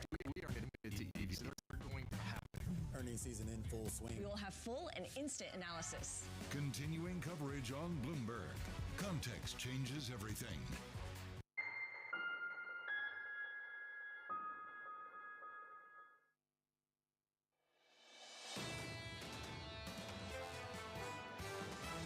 We don't think this is the point to sort of chase risk, broadening out, more balance, more protection at this point in time. You're in an environment where the carrying cost of being wrong is extremely high. It's the perfect time from an active manager perspective to monetize that volatility. If you get rates down, and that is going to accelerate economic activity, you can buy ahead of that. That's where investors are really focusing on right now, is how do they position for the thing that we know is coming, which is the Fed delivering its first rate cut. This is Bloomberg Surveillance with Jonathan Ferro, Lisa Abramowitz, and Anne-Marie Hordern. The second hour of Bloomberg Surveillance begins right now on a 3-week winning streak on the S&P 500, on a 4-month winning streak. Your scores look like this, pulling back by 0.5% on the S&P 500, on the NASDAQ down by 0.6, on the Russell, on the small caps we're down by 0.9, going into a week that looks like this. It ends with payrolls on Friday. It begins with an important data point this morning, ISM manufacturing. And Lisa, this was the beginning of a really big move through early August. ISM manufacturing and the subcomponent employment spooking a lot of people. Giving a sense that maybe employment was weakening and the labor market was weakening more than people previously expected. This is the concern. How much is the weakness that we're seeing in some peripheral data going to become the dominant force in an otherwise Goldilocks type of scenario? It's a reason why I read note after note over the weekend with a lot of negativity. First of all, September tends to be a crappy month for performance of assets. It has been for the past 4 Septembers for stocks, 7 Septembers for bonds. But there's a larger question of how leveraged is this market to a soft landing that has been elusive in most times last couple of years. That weakness in early August, I think, prompted this line in Jackson Hole, Wyoming, from Chairman Powell. We do not seek or welcome further cooling in labor market conditions. A question this week, will we get some? And the Consumer Conference Board, which Neil Dutta was just talking about, the fact that when you look at some of the responses, people are concerned now a little bit more about the labor market. When it comes to the whole Fed debate, Marvin Lowe said, we asked him about this, and he talked about the fact that 50, he's one of those 25 until December, string them out, which Neil Dutta calls ridiculous. But how much does a 50 basis point cut before an election that is on a knife's edge look political? That's my big question. Let's start with Neil Dutta's line first of all. We're told they're not data point dependent, but there is one data point on Friday that we think the size of the move on September 18th is dependent on. Seth Carpenter, Morgan Stanley, around or below 100K, 50's on the table. Andrew Honhorst of Citi, he thinks 125 and unemployment staying at 4.3%. 50 is very much a go. So zooming out, is the Fed actually trying to effectuate certain policy, or is it trying to send a message to markets about the weakness or strength of the U.S. economy? Those are two different things. If they want to effectuate a policy, to Neil Dutta's point, and many of these economists as well, the benchmark rate should be substantially lower than where it is now. That's even according to the Fed's view. So why string it out over time? That's basically Neil Dutta's point. That's ridiculous, because essentially, if you think it should be lower, lower it. At a certain point, if they do lower it, that would send a message to markets that maybe things are worse than they had previously expected. And that's the reason why analyst after analyst expects this to be a negative event for risk assets. That's sort of the balance of risks that the Fed is dealing with, the messaging component of their mandate, along with the actual rate and what is actually appropriate for this economy. Which is why if you want to get really drunk playing a game, a drinking game, which you probably shouldn't play, but if you wanted to play that, this is the game you would play. Gradual, methodical. Every time you hear those two words from Fed officials, drink.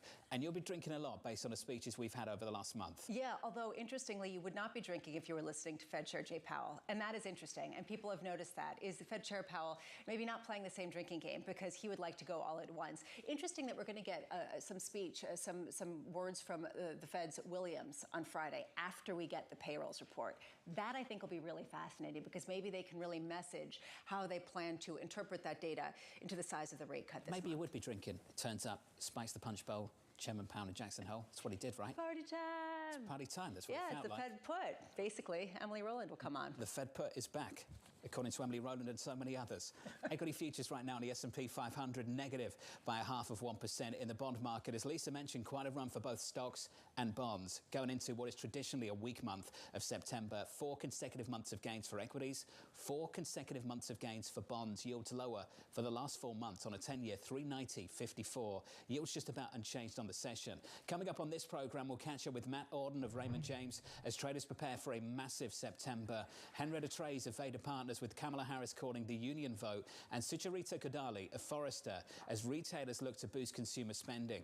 We begin with our top story. Stocks nearing record highs ahead of a crucial September for the Federal Reserve. Matt Auden of Raymond James writing, "We cannot rule out some downside as investors digest the aggressive rate cutting cycle currently priced into the market. But as long as the pattern of higher highs and lower lows remains in place, I would continue to use downside opportunistically."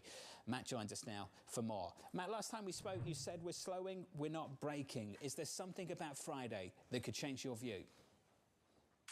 Good morning, John. Great to see you again. And I think Friday is going to be very informative because it'll give us another glimpse into what's happening with the labor market, which I've long maintained is the key to holding the consumer in place and this economy together. So a weak print following the weaker print from July would certainly be more concerning. I don't think it's an all-out cataclysm for the rest of the market because there's still a lot of other pieces that fall into place. But I certainly think if you do get a very weak print, say 125 or less, the Fed will likely cut by 50 basis points. And I think that effect can also help provide some positive signaling. But when I look at the balance of risks, when I look at just how earnings season has come in, I really think the strength of the underlying economy has been largely underappreciated by a lot of market participants. I just spent the past week traveling to meet with clients, and a big portion of their portfolios really hasn't been levered to a lot of risk. And so when I look at where we are right now, I still maintain that even if we get a little bit weaker of a job print, there's still a lot of opportunities to invest in higher quality assets where businesses are generating free cash flow and that I expect to do well regardless of the economic environment. Matt, I've heard a lot of people say this. A lot of people aren't in the risk market and really have a lot of room to play catch up. And yet the Wall Street Journal put this article out this morning that stock allocations account nearly for 42% of U.S. households' total financial assets. This has fueled more millionaires when it comes to 401k accounts than you've seen ever in records going back decades. How do you square that with this idea that people are not overly invested in risk assets? You know, Lisa, it's a great point, and I think it just highlights how distortive zero interest rate policy has been to really the entire asset market over the past 14 years. Asset owners have done better than those who haven't. And that's led to a bifurcation across the entire consumer class, which was made a lot worse by the inflationary pressures that we've seen. But what I would say to that is, even though asset owners are levered to the overall equity market, when you look at general positioning with respect to cash balances and how those looked relative to 2-3 years ago, positioning to me is still largely neutral, I would say. And when you look at investor sentiment in particular, investors have been fighting this rally tooth and nail that something has to go wrong. We continue to hear about the need for 50 basis point cuts, that the economy is deteriorating more rapidly than we think. Yet corporate earnings are good, guidance on balance is positive, corporate margins are still sitting at record highs. And so to me, that means that there's a lot of opportunity for those who want to do their homework and look in the equity market. And that's why I've been encouraging clients to lean into this broadening market. You can still own some of the mega caps and high quality businesses, but look a little bit down market cap for businesses that are throwing off free cash flow, that are higher quality and really under-owned by the market. How receptive are investors to this message, given the fact that they've done pretty well, that they can sit in cash? I mean, we were just talking last week with people who are saying essentially this idea of $6 trillion that are on the sidelines, the sort of cash on the sidelines, is kind of bogus because it's happily there. I mean, it's not going anywhere. How much are people actually moving? It's such a good point, Lisa, because we also forget that rates aren't going back down to zero. I mean, maybe we'll be back down to 2.5% or 3% or wherever the neutral rate ends up landing. So there's always going to be a reason, I think, for some money to be sitting on the sidelines. But a lot of the conversations I have with our clients are focusing on the opportunity cost of staying in cash versus what they would give up.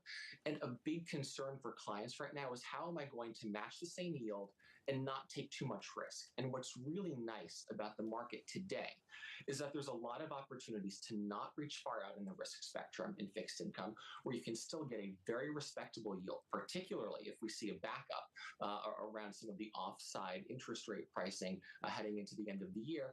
And dividend payers are largely under-owned. Valuations are still fair. They're throwing off very respectable rates of cash to investors. And so you have the chance for capital appreciation as well, which you really haven't had that combination of yield plus appreciation in a very long time. And that has been well received by investors. Matt, before we get to the end of the year, though, we do have an election 9 weeks from today. You're talking to clients. How concerned are they about November 5th? Yeah, they're very concerned, Anne-Marie. I think I have not had a single conversation where elections has not come up. And that's been around many, many different parts of the country. And I think a big question with respect to the elections is just, what is that going to do with respect to taxes? I think there's a lot of entrenched views on one side or the other. And so just understanding the overall market implication, I think, becomes more challenged when individuals have such big views. And my main message to these clients, like we talked about last time, is just don't try and play the market based on who you think is going to win. Think about the market in totality, what's going right, and try and find some of those durable secular growth trends that are going to be in place regardless of who wins this election. Take, for example, infrastructure spending. Manufacturing, reshoring, bringing jobs back to the country seems to be a goal of both parties. There's a lot of opportunities in the industrial space that lean into that, and also lean into artificial intelligence, like electrical equipment companies, utilities. So there's plenty of ways to play this without being political, and that's where I always try and bring the message home to investors. Utilities up around 20% in 2024, up almost 7% in July, up more than 4% in August. Matt, how stretched is that trade? I think it's certainly stretched from a near-term relative perspective, but when you look at what we need to actually realize AI monetization and the data center growth that's being projected, we do not have enough energy in this country, John. And so I've actually been able to talk to some senators and representatives in Congress about what their plans are to make sure there's power, especially across the Sun Belt. And they have told me trillions, with a T, trillions of dollars are going to be spent over the next 3 to 5 years in order to build out the grid.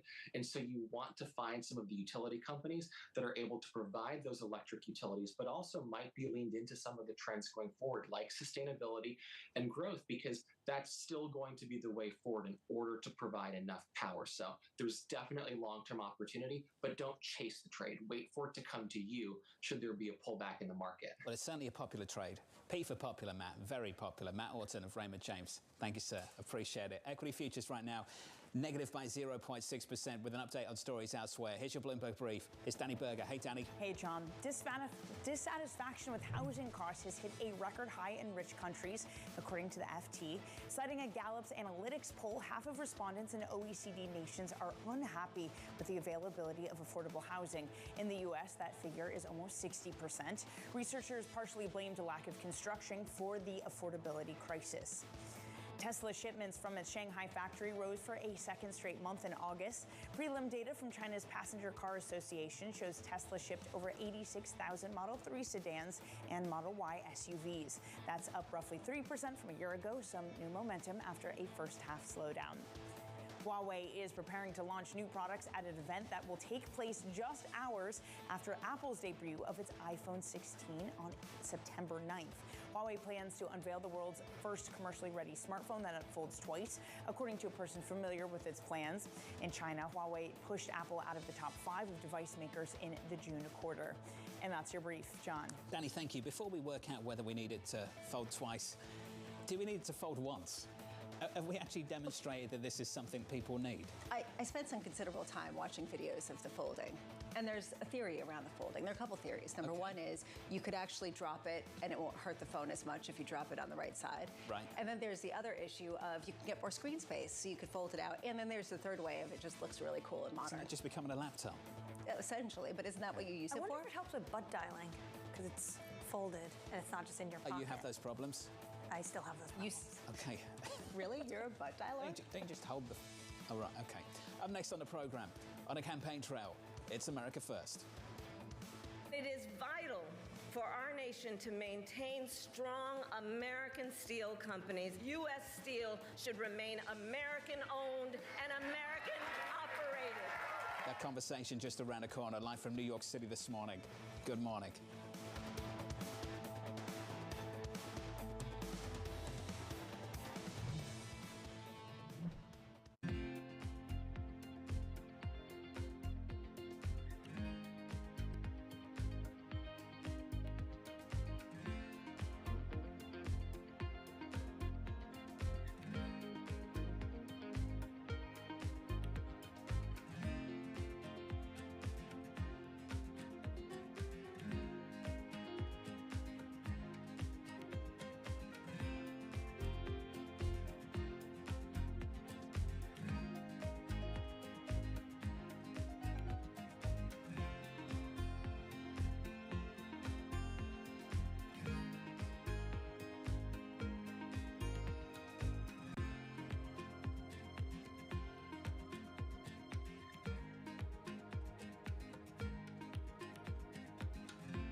Politics to the world of business. Joe Matthew and Keely Lyons deliver news, insight, and analysis live 2 times a day every trading day. Balance of Power at 1 and 5 Eastern, only on Bloomberg. Power, money, culture. As Linda Aman tells the story of Asia's rise through the people who are helping to shape it. The Serum Institute was a major player in the fight against COVID-19. We're in a race to procure raw material that was sanctioned. And now CEO Adar Poonawalla is bracing India for the next pandemic. I'm not losing sleep over which day and when it's going to come out, but we're definitely prepared. Latitude, encore presentation this weekend, only on Bloomberg. DOJ or other authorities could face bigger challenges next. It was going to keep Rain World Cup. This is a 3 as the economic picture. Covering the intersections of Hollywood, Silicon Valley. It's Jobs Day, and Bloomberg has the report under surveillance. It's from super hot to solid. This is normal. I think people underestimate the behavioral aspects when it comes to the labor market. This Friday, Jonathan, Lisa, Anne-Marie, and Mike will bring you crucial data and expert analysis at terminal speed. So what is bad on September 6th? Nobody really has a full answer on it. I don't know what counts as good news these days. It's a big debate. The August Jobs Report, Friday on Bloomberg.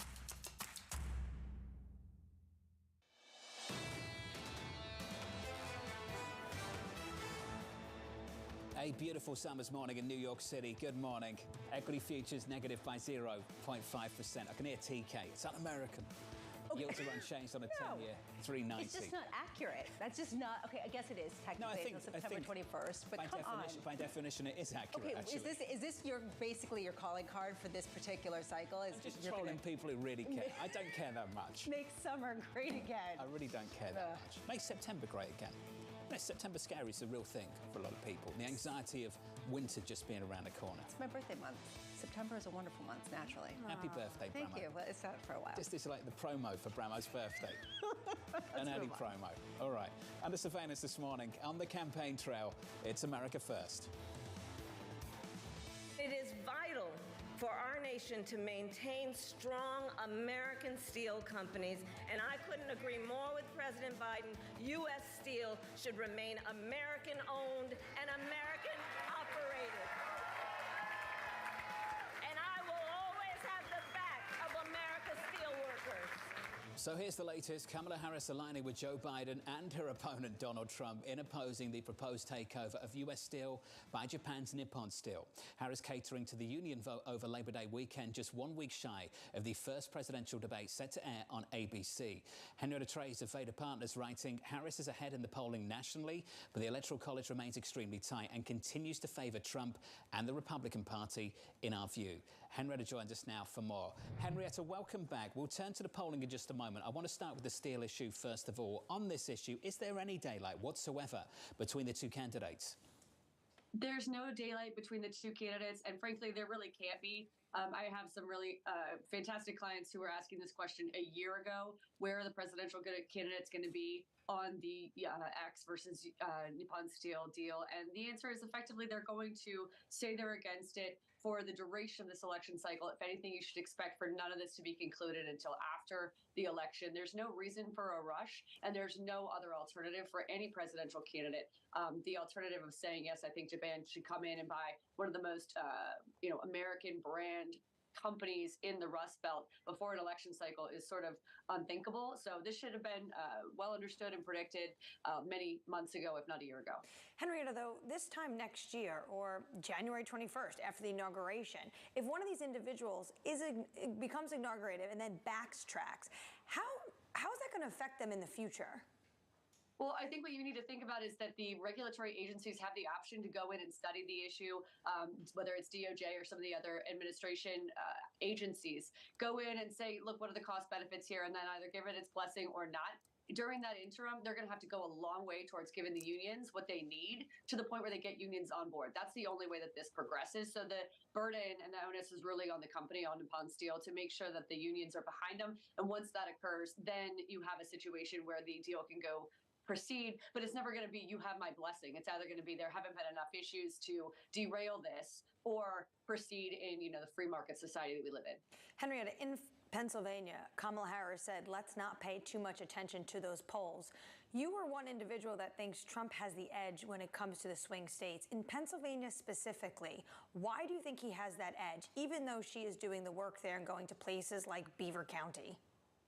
Pennsylvania has slowly become more and more Republican leaning, and a big part of my bias towards Biden in that state early in the year was mostly because he's Scranton Joe. He was, raised in the state, and I think that carries a lot of weight. Kamala Harris is deploying Joe Biden in that area, and I think Tim Walz goes a long way towards speaking to that demographic. But it's an issue where we see the unions play out, where the top of the union structure, for example, has strong support for Kamala Harris as the Democratic candidate who has, minimum wage issues in mind and is fighting for unions. Joe Biden famously went on the picket line. Kamala Harris has been on the picket line. But then you have the members themselves of, the million-person strong Teamsters Union, for example, who are very conflicted, and they personally support Donald Trump and his brand of politics. So I think it's a harsh disparity between people at the top of the unions and then their rank and file members who may prefer to vote a different direction. And it's slowly been trending more and more red, getting closer to Ohio, which consistently has voted for Trump +8, +9, and is now +12 in that state, which is just right next door. Trending red, especially in Western Pennsylvania, but it has a very popular Democratic governor. Does that not favor Harris? It does have a very popular governor, and that's great. And I think Shapiro has been an exemplary speaker on the trail. His speech at the DNC was notable in terms of getting support, but you really have to just keep that trajectory open. What the Harris campaign is trying to do right now is turn out youth voters. We saw a 178% voter registration uptick amongst Black women in America in the last 3 weeks or 5 weeks since Kamala Harris has been the campaign frontrunner. We saw a 148% increase in Latino females in registering to vote in the United States. So it's all about voter turnout in these high urban density areas where Kamala Harris is going to try to run up the numbers and get it on par with 2008 with Barack Obama, who won the state overwhelmingly. So that's the trajectory that they're trying to pursue. And you're not going to see that translate into the polls. For reference, all these new voter registrations, those are not going to be taken up in the polls because pollsters are not reaching those new voters. So they also have a higher propensity to vote than somebody who's been on the rolls for years or decades. So I think that there could be a sleeper voter in Pennsylvania and other states nationwide, which is these new registrants that Kamala Harris has turned on in the last couple of weeks. When you look at the polls, Henrietta, what's the main campaign issue of this campaign cycle? Right now, it's immigration and abortion. Those are the two top issues. When you look at voters and they say it's the economy or inflation, those are no longer reliable data sets because they skew partisan one way or the other. If you like Donald Trump, you think the economy is trash and we're going to a recession. If you like Joe Biden or Kamala Harris, you think the economy is improving. You feel good about your own personal finances. You feel good about your state's personal finances. And you feel like the inflation issue is coming down, which it is at 2.9%. I think that the Federal Reserve lowering interest rates in a couple of weeks is going to be really powerful for that message as well. But you keep having these upticks and fears about recession that keep being unproven and unmerited. And that is something that needs to resonate with the American voter, but they don't receive that information due to partisan leanings. As a result, the most reliable data that you can look at as an investor watching the polling is where do you stand on immigration and where do you stand on abortion? And that's really what's driving the gender divide, which is outrageous. It's so big this year. It really is becoming men versus women in this election cycle. So let's put abortion aside for 1 second. With immigration, what is the daylight between people who are for much more stringent types of rules and those who would like to see a more measured approach? I mean, how much is this really dividing between Republicans and Democrats? And how much is there really room to negotiate? You know, it's interesting. There's not really that much of a divide. Democrats have come very far to the right in their latest bill that was rejected by Republicans in the early part of this year at the request of Donald Trump to say, you know, let's keep this issue front of mind. But Joe Biden has introduced and signed some of the most extreme executive orders that have more than halved illegal immigration since the beginning of this year. And we're now down to pre-2020 levels when he took office. So I think that the Democratic Party has gone far to the right on this issue. It's really a question of whether voters are prioritizing immigration or not. Everybody is pretty much in favor of increasing drones at the southern border, boots on the ground, expanding, judges in the area, having a more streamlined asylum process so we can process illegal immigrants more quickly, and certainly compelling Mexico and southern border country nations to improve economic situations in their region so that they do not have this surge of immigration at the U.S.-Mexico border. So I think it's really about who talks about it in what kind of a way, as opposed to what functionally do we want to see. 2 months to go. Henrietta, thank you. Henrietta Trace of Vader Partners. The countdown to the U.S. election continues. Coming up next on the program, retailers looking to get a jump on holiday spending. That conversation just around the corner.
The top names at Jackson Hole are on Bloomberg. I'd like to see us move toward a more real-time data set. So using new technologies, maybe some of the AI technologies, maybe we get better data as we move forward, but we've got to really focus on that with our economists and our analysts about, where's the data coming from and can we rely on it? Nobody covers Jackson Hole like Bloomberg. Context changes everything. Bloomberg covers the world with unmatched reach and resources. From more than 120 countries, the moment news breaks, 24 hours a day. Bloomberg, context changes everything. Bloomberg loves earnings. I know it's like your Super Bowl, right? I can't wait. It's like opening presents in the morning. All right, it will be exciting. Nobody covers earnings like Bloomberg. Welcome to the world of decentralized finance. We thought we'd take a look at Bitcoin versus the S&P 500. Bloomberg's covering all things crypto, the people. A tectonic shift emanating from Washington. It's really a tale of two cities in crypto. Crypto shouldn't be partisan. The transactions. Really a record-breaking moment. Crypto VC is back. And the technology. It's really the beginning of a global on-chain economy. And if America doesn't embrace it, we're going to be left behind. Bloomberg Crypto, Tuesdays, only on Bloomberg.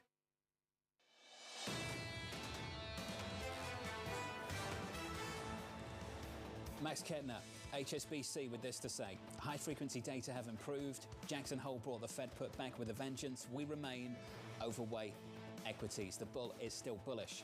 Equities right now negative 0.5% following a third week of gains on the S&P and a fourth consecutive monthly advance on the S&P 500. Pulling back just a touch on the NASDAQ, we're negative 0.7, but outperforming the equal weight on the S&P 500. Just stripping out the muscle of big tech is where some of the bigger gains have been. Yeah, for 2 straight months. And the interesting thing about Max Kettner is that his bullishness was really idiosyncratic, I would say, compared to some of the other notes, basically saying the Fed put could also spark a rally in, quote, junk assets, such as U.S. small caps in the coming weeks and months.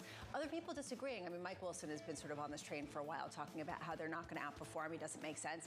But others, I mean, Stuart Kaiser, that was a notable shift for him as well, talking about downside risk, especially if bad news is bad news and we do get that downside surprise. Mike Wilson teed up the potential of maybe a repeat of August 2nd if we get a bad number. When we last spoke to him, not saying a perfect repeat of August 2nd, but something similar. Bad news is bad news. Which we have seen kind of bleed into markets, and you can kind of see a precursor. I mean, today's action, you can't really derive too much from it, but you can see the underperformance coming from, guess what, small caps. There is this fear being baked into markets that maybe we have overestimated the chance of that soft landing, and that might be the trade to unwind. We'll see. I mean, that's the argument that Mike Wilson is making. Let's turn to the rates market. Front end of the curve, the 2-year will sit there, 393.32. 4 straight months of yields declining at the front end of the curve, down by more than 30 in the last month or so. Teeing things up on Friday, really a conversation about whether they go 25 or 50. I mentioned Andrew Honhorst of Citi. This is his note this morning. If we get 4.3% and 125 on payrolls, that means for them, the Fed goes 50. A drop in the unemployment rate back to 4.2, and they think maybe the Fed just cuts 25. So I know we've said this a few times now. The Fed says they're not data point dependent, but for basically Wall Street, the difference between 25 and 50 is whatever Friday brings. When you take Andrew Hollenhorst and then you take Neil Dutta and you put it together, put both of those views together, what I get is focus more on the actual unemployment rate and maybe not on the headline number.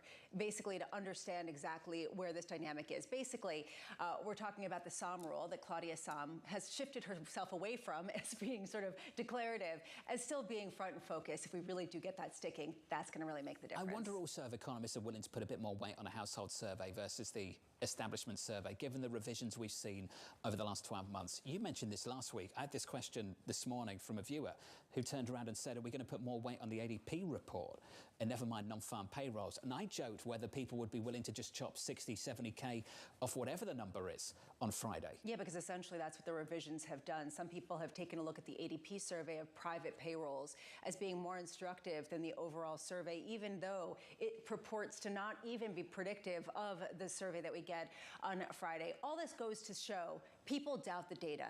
And this is one of the conundrums that the Federal Reserve faces when they're data point dependent. If this is really going to make the difference about whether 50 basis points or 25 basis points, and it might be revised out of relevance in 3 months, what are we doing? And I think that that was sort of the point that Neil Dutta was making. Isn't that what we're all asking every single morning? What are we doing?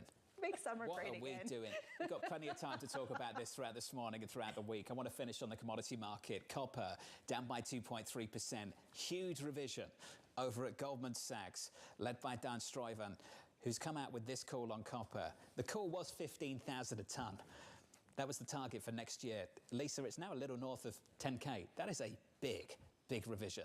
Yes, this is a question about whether it's a massive overhaul of the view just more broadly, or whether it's also a sort of a changing of the guards at Goldman and sort of a revising of the overall outlook at a time when maybe the supercycle in commodities isn't happening as quickly as people previously believed. The heart of this is just basically China. It's slowing a lot. It's unclear how people can really get out from under that. And frankly, the data over the past couple of days just confirmed that. Weaker demand. That's the latest on copper. I actually want to sit on crude just for a beat longer. I think a really important development over the weekend was on the White House X account when they tweeted the following: oil production has hit record highs under our administration.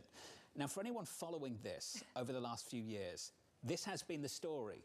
And Republicans have been able to come out and say oil production is being held back by Democrats because Democrats have been unwilling to come out and say, actually, that's not the case, because oil production has been at record highs. And you have to think about why. And the why is really quite obvious. Progressives are unhappy with some of this. Now, I think what's interesting about this moment in US politics, particularly for the Democrats, a key pillar of momentum for Kamala Harris has been the unwillingness of progressives to pin her down on unpopular issues on the national stage. And it is interesting to me that the White House feels confident enough to come out and now address this head on. And just right, oil production has hit record highs under our administration while we also continue to accelerate our transition to clean energy. Are they finally going to start making the point that a lot of people have been asking for a long, long time? They shored up the base. Where was she this weekend? Pittsburgh and Detroit. They are going after individuals that care about the future of the energy sector, base metals, oil and gas in this country. And this is an obvious shift to the center 9 weeks ahead of the election. It's a huge shift, particularly for the leader of that campaign now, given her previous views 4 or 5 years ago. She has the privilege of catering to the center because she didn't have a primary. And that is essentially what we're seeing. And the question is whether it's actually representative of how she will govern if she is elected. Certainly how they're campaigning, and it's turning out to be a huge advantage. Under surveillance this morning, a top story for you in the FX market. Bank of Japan Governor Ueda repeating the central bank will continue to raise rates based on the economic outlook. Ueda submitting the comments to outgoing Prime Minister Kishida. About 2/3 of economists surveyed by Bloomberg still see the BOJ hiking again by the end of the year. In foreign exchange, a stronger Japanese yen. Lisa, dollar yen down at 146. Yeah, and you asked a good question earlier, just how much more momentum is there behind some sort of strength in the yen? How much of an overweight is there still in the dollar-heavy trade that we saw for the better part of the past 2 years?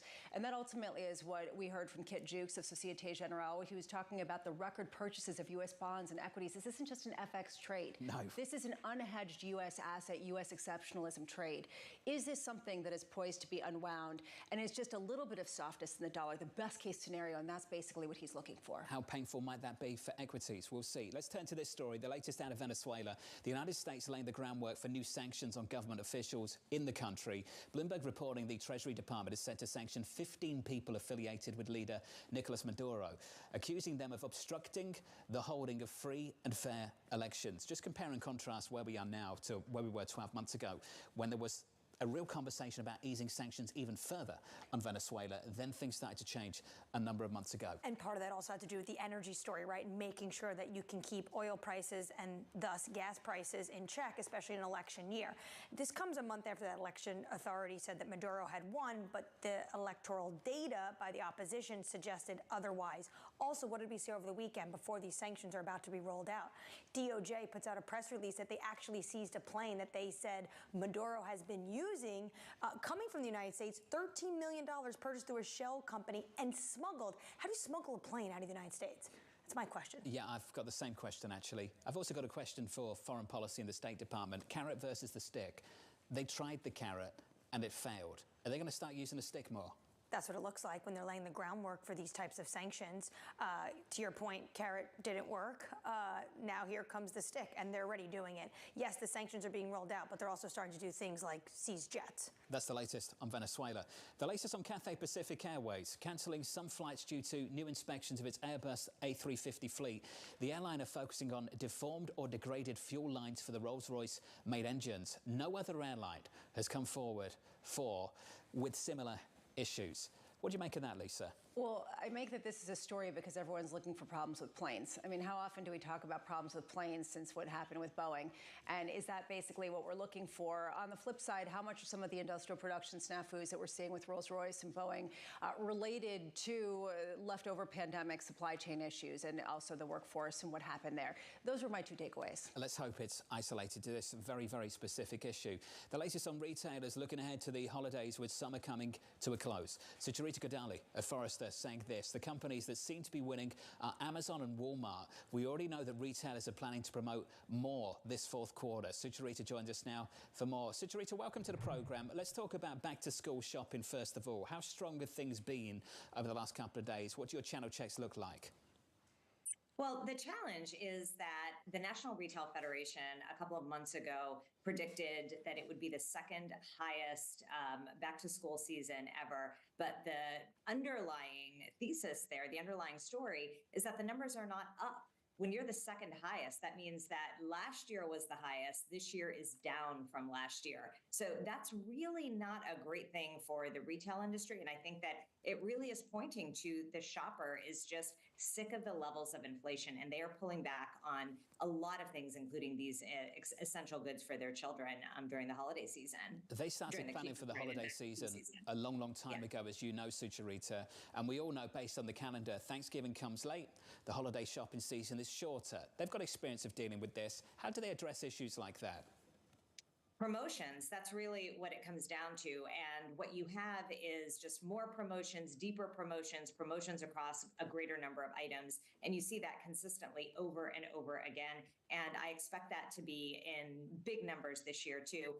There was a little bit of a reprieve in 2022 because of supply chain issues, and retailers felt that they could raise prices without necessarily having to discount as much. But it seems like we're back to those 2018, 2019 promotional levels. You also have Amazon coming in with 2 promotional vehicles annually, which is a big deal because it's pulling forward things like sales for back to school. It's pulling forward shopping for the holiday season because people are shopping in October, not November. You said something in your notes that really struck me. You said Labor Day isn't usually a huge weekend, except maybe for some back-to-school offers, but most of that shopping is accomplished before September 1st. I was thinking about that yesterday as I was frantically on Amazon ordering note cards and binders and things that I had been negligent about earlier. So, Trey, you just think that everybody is so organized and they're all out there shopping for it, or is everybody on Amazon at the last minute trying to get all those supplies that you need to provide for your kids heading to their first day of school? Well, there are definitely a lot of people shopping on Amazon. When we see Amazon's numbers, that is pretty clear. But there are also a lot of people shopping at the stationery and the office supply stores like Staples, certainly Walmart, Target, Costco. They are all beneficiaries of this time period too. But when we look at surveys, when we look at numbers, people do actually do a lot of shopping in August. Some people are very organized and do get it together in July. And the truth is, a lot of schools are already open. So it doesn't make sense to be shopping for things like clothing and electronics after the school year has already started. So, Trina, I've got to say, the retail earnings were kind of all over the place. And I'm wondering what your takeaway was. You were talking about a more discerning consumer and potentially some pushback with respect to inflation. Do you get the sense that this is one pinpoint on a downward trajectory, or is this sort of the trough that you see with a greater propensity to spend later in the year?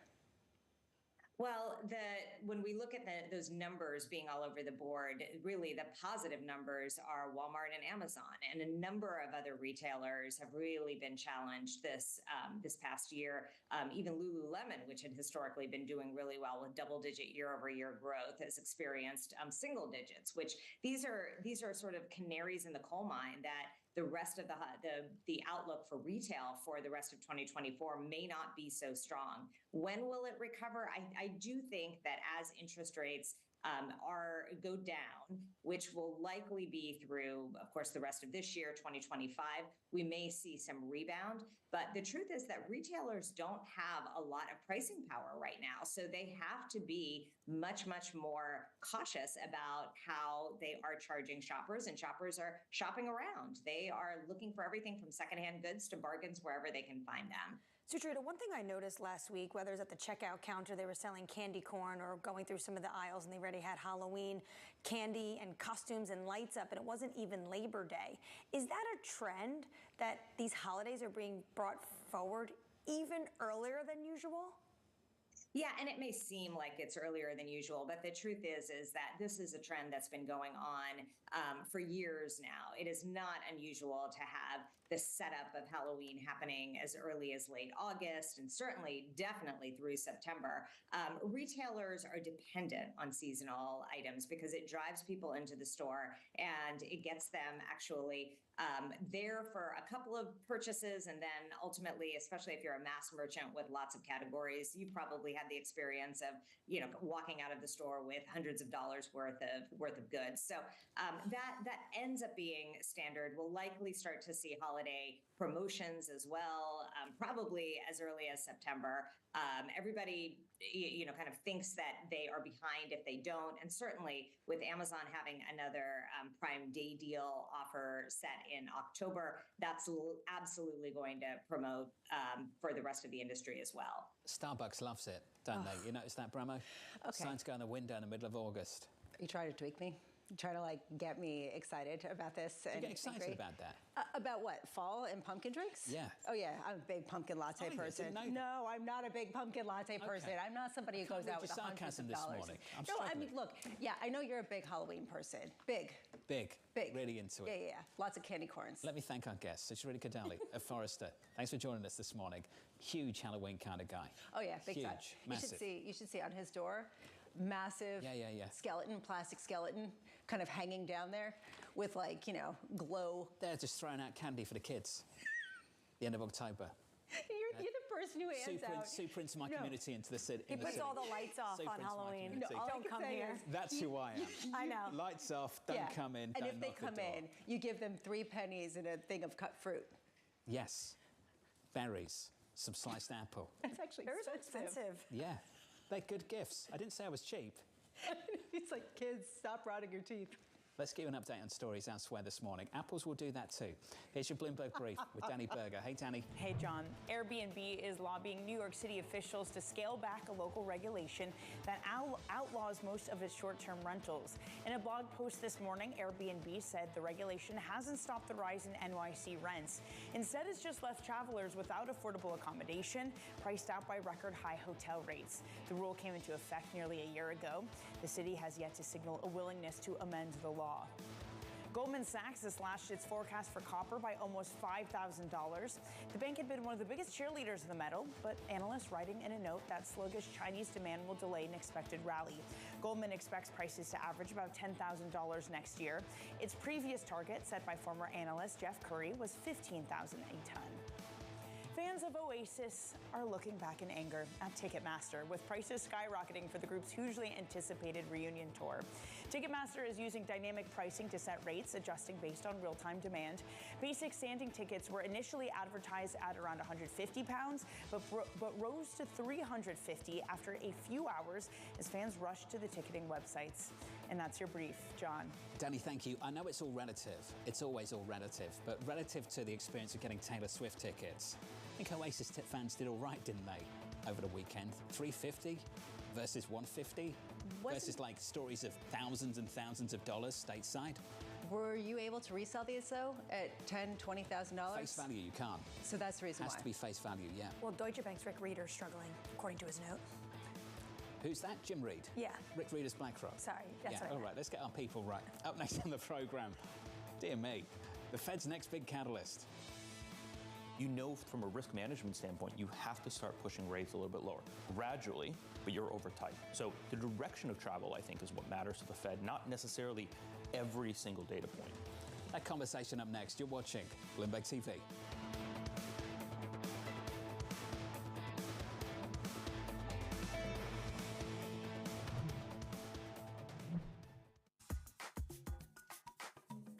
Do you think it'll be the case where someday you will be an investment committee or I'll be an investment committee and we just apply AI, decide whether it's a good deal or not, or we're not going to be there anytime soon? I don't think we'll be there in the near term. And David, because, being on investment committees, there's the analytics of the math, there's the people, and then there's judgment. So analytics of the math, I think AI will help us get way more refined. Right now, we have analysts building models upon models. Our typical investment memo is 86 pages. So we could refine that down very, very seamlessly to pieces. The people aspect to it, to make a judgment call on, do I believe this entrepreneur is going to go the next mile? Do I believe that the background of the entrepreneur, who they are, what they stand for, their values, their family, that's the harder one. I think AI is going to take some time to get there. And then the final piece ends up being judgment. And I don't believe we've seen anything yet that gives us a sense of judgment that we're able to apply. The countdown is on. Everything you need to get the edge at the end of the market day. Big tech earnings kick off later this afternoon. Gilead is coming out right now. We have Take-Two numbers. Back to the markets, right? Our bread and butter. NVIDIA is one of the best stories in the tech space. That actually matters a whole lot more. It might shock some of your viewers. You're watching The Close. Get ahead of tomorrow's trading with The Close. Weekdays on Bloomberg. Context changes everything. Always on the heartbeat of the tech. Across global markets. The real-time data aspect is going to be important. We're going to bring you expert analysis on that. Sure. Don't miss Bloomberg's interview with the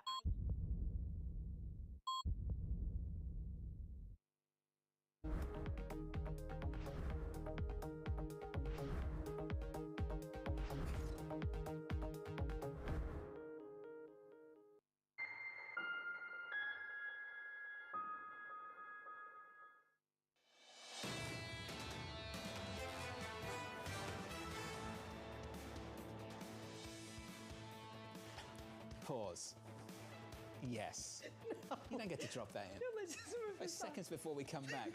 I was in the Halloween Day parade in the village once. Okay. How old were you? I was 16. What did you dress as? I guess cowgirl. It didn't matter. We just got in there. Do we have photos? No, let's just move on. Come on. Let's talk about the Federal Reserve. I will move on, but I want to see pictures of this. Equity futures on the S&P, negative by 0.5, yields up by a single basis point on a 10-year, 391.68. Mislav Matejka of JP Morgan, still somewhat cautious here. Sentiment and positioning indicators look far from attractive. Political and geopolitical uncertainty is elevated, and seasonals are more challenging again in September. The latest view from JP Morgan. Under surveillance this morning, the Fed's next big catalyst.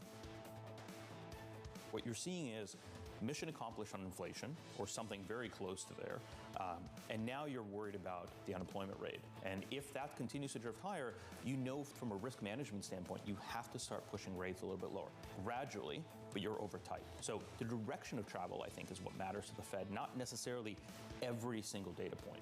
Here's the latest. Markets looking ahead to Friday's payrolls data. The estimate in our survey sitting at 165K.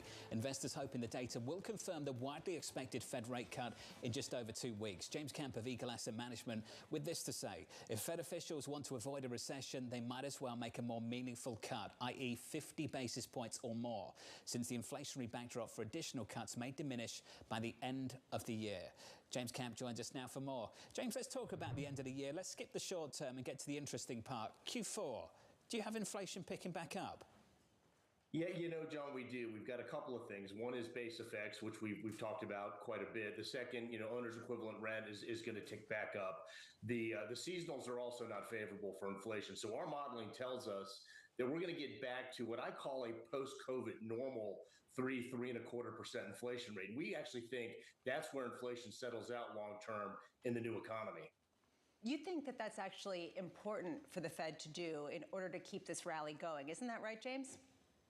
I do. I think one of the things that they're going to have to look at is how much runway do they have after the seasonals pick back up in inflation. And this is really one of the most interesting times, Lisa, I've seen for the Fed, because there's such a confluence of different things. And I think the real crux of it is we are just in a different economy. And I think the core inflation rate is going to be more the pre-financial crisis era with the 3.25%. And the other part of, I think, what the Fed has to look at is we're not getting any help from the fiscal side. We're not likely to get help from the fiscal side into 2025 in terms of deficits. And deficits are an inflationary impulse as well. So the Fed's going to have to settle in with a longer-term inflation rate higher than 2. If the Fed does not tacitly acknowledge or even verbally acknowledge that they are going to accept an inflation rate above 2%, does that indicate to you that they're going to be late to the game and not cut rates enough? I think it means that they're going to have a terminal rate higher than the market wants. I mean, the market has been cheerleading for Fed cuts all the way back to the end of last year. I think we had 8 priced in as we started 2024. Our base scenario has us with a terminal funds rate still with a 3.5 handle. So the suggestion that the Fed is going to change and cut in September is likely, but the extrapolation into a real aggressive sort of back to the post-financial crisis normal of ultra low rates, I don't think is in the offing at all. James, how easy do you think it will be to get the committee together and pointing in one direction when they come together, I think September 17th before the decision on the 18th? What's interesting, John, about the Fed, the Powell Fed, is there's always been a unanimous vote. I actually don't like that. I'd like to see dissent, and I'd like to see the actual 8 to 4 or whatnot. But yes, he's going to have to get consensus, and the likelihood that he can coalesce around 50 is probably not likely. But I still think that would be the preferred policy response, at least at this point. James, how do you think, and this is just pure scenario analysis, of course, and I don't know if this is your base case or not, how do you think the market would trade on dissent, given that we're used to anything but? Well, I think it would be a unique thing for this Federal Reserve, but it's not historically. I mean, we typically do have more give and take, and we do have more sort of insight into some of the disparate comments within the Fed. What we see instead is some of the Fed speak, after the meeting, and we have sort of surrogates, ex-Fed governors, et cetera, sort of doing that heavy lifting. But Powell has been very much a consensus type Fed chairman, and I think we will probably see that again September 18th. James, just real quick here, how much then are you betting on a steepening curve, that essentially the Fed is going to cut rates and that's going to allow long end yields to climb, because that's essentially going to imply a higher inflation rate over the long term? At least I think that's exactly where we're going. We're back to where we ended last year in terms of the 10-year yield. I think 10 years are overbought here. I think the inflationary backdrop is going to be suggestive of a more positive yield curve, and that actually may be okay. That may be helpful for the banking system. It may be helpful for some of the funding mechanisms of the deficit, et cetera. But I do expect at some point, and we've got 2s to 10s close to uninverted here. I do think at some point in 2025 we see slope in the yield curve again. There's only a basis point or 2 in it right now. James, appreciate your time, sir. James Camp there of Eagle Asset Management. James, thank you, sir, with an interesting view on the end of this year, Q4, inflation picking back up. Yeah, and this is something that other people have talked about. But the interesting aspect of this view is that doesn't mean that the Fed shouldn't cut rates, and maybe even cut rates significantly, but that the Fed has to come out and basically say, look, we are in a more inflationary world, but we can't torpedo the labor market as a result of the additional inflation. We just have to accept it, and that is new. The third hour of Bloomberg Surveillance just around the corner. Here's your lineup: Kevin Gordon of Charles Schwab, Matthew Dolgin of Morningstar, Greg Dacko of EY, and Brent Schutte of Northwestern Mutual. From New York, that's all coming up next. This is Bloomberg.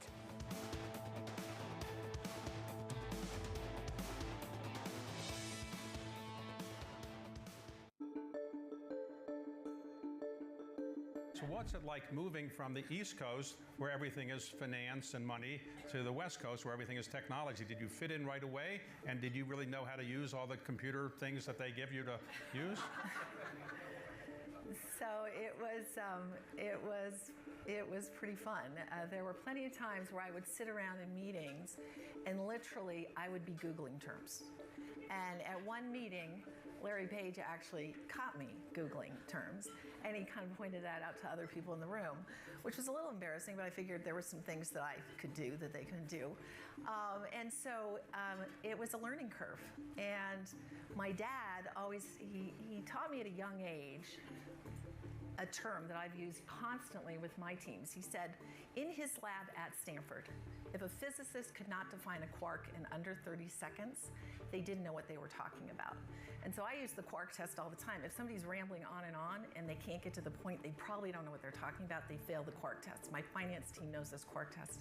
And at Google, I'm working with amazing computer scientists, so they never fail the quark test. They can explain things really clearly, which shoots you up the learning curve. But did you understand what they were talking about from the beginning, or did you have a special tutor that's taught you technology?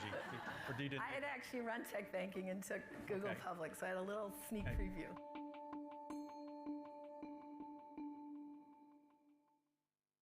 It's the world's second largest economy with a growing influence in global affairs. But geopolitical uncertainties, deflationary pressures, and questions about foreign investment linger. Bloomberg, the China Show, brings you the unmatched expertise you need to keep track of breaking news, in-depth market analysis, and the most influential newsmakers in and around China. Bloomberg, the China Show. Weekdays at 9 a.m. Hong Kong time, right here on Bloomberg. Context changes everything. What about artificial intelligence? Is artificial intelligence going to enable you and others to say, we have enough information to know exactly what something is going to be worth in terms of insuring it or not? Artificial intelligence is finding its way into our business in a variety of different factors. I think the first piece is getting much better insight into data, which allows us to make better decisions on underwriting. It's also a great opportunity to service business better in terms of like call centers and different ways of what's using robotics and other AI will be very helpful. But it is an emerging practice within the industry and one that is evolving very Secured quickly. overnight So financing rate down at 5.32% for August 30th from 5.33% August 29th. Use large language models and making sure the decision making is very sound. So it's complicated, but it definitely is benefiting the business today.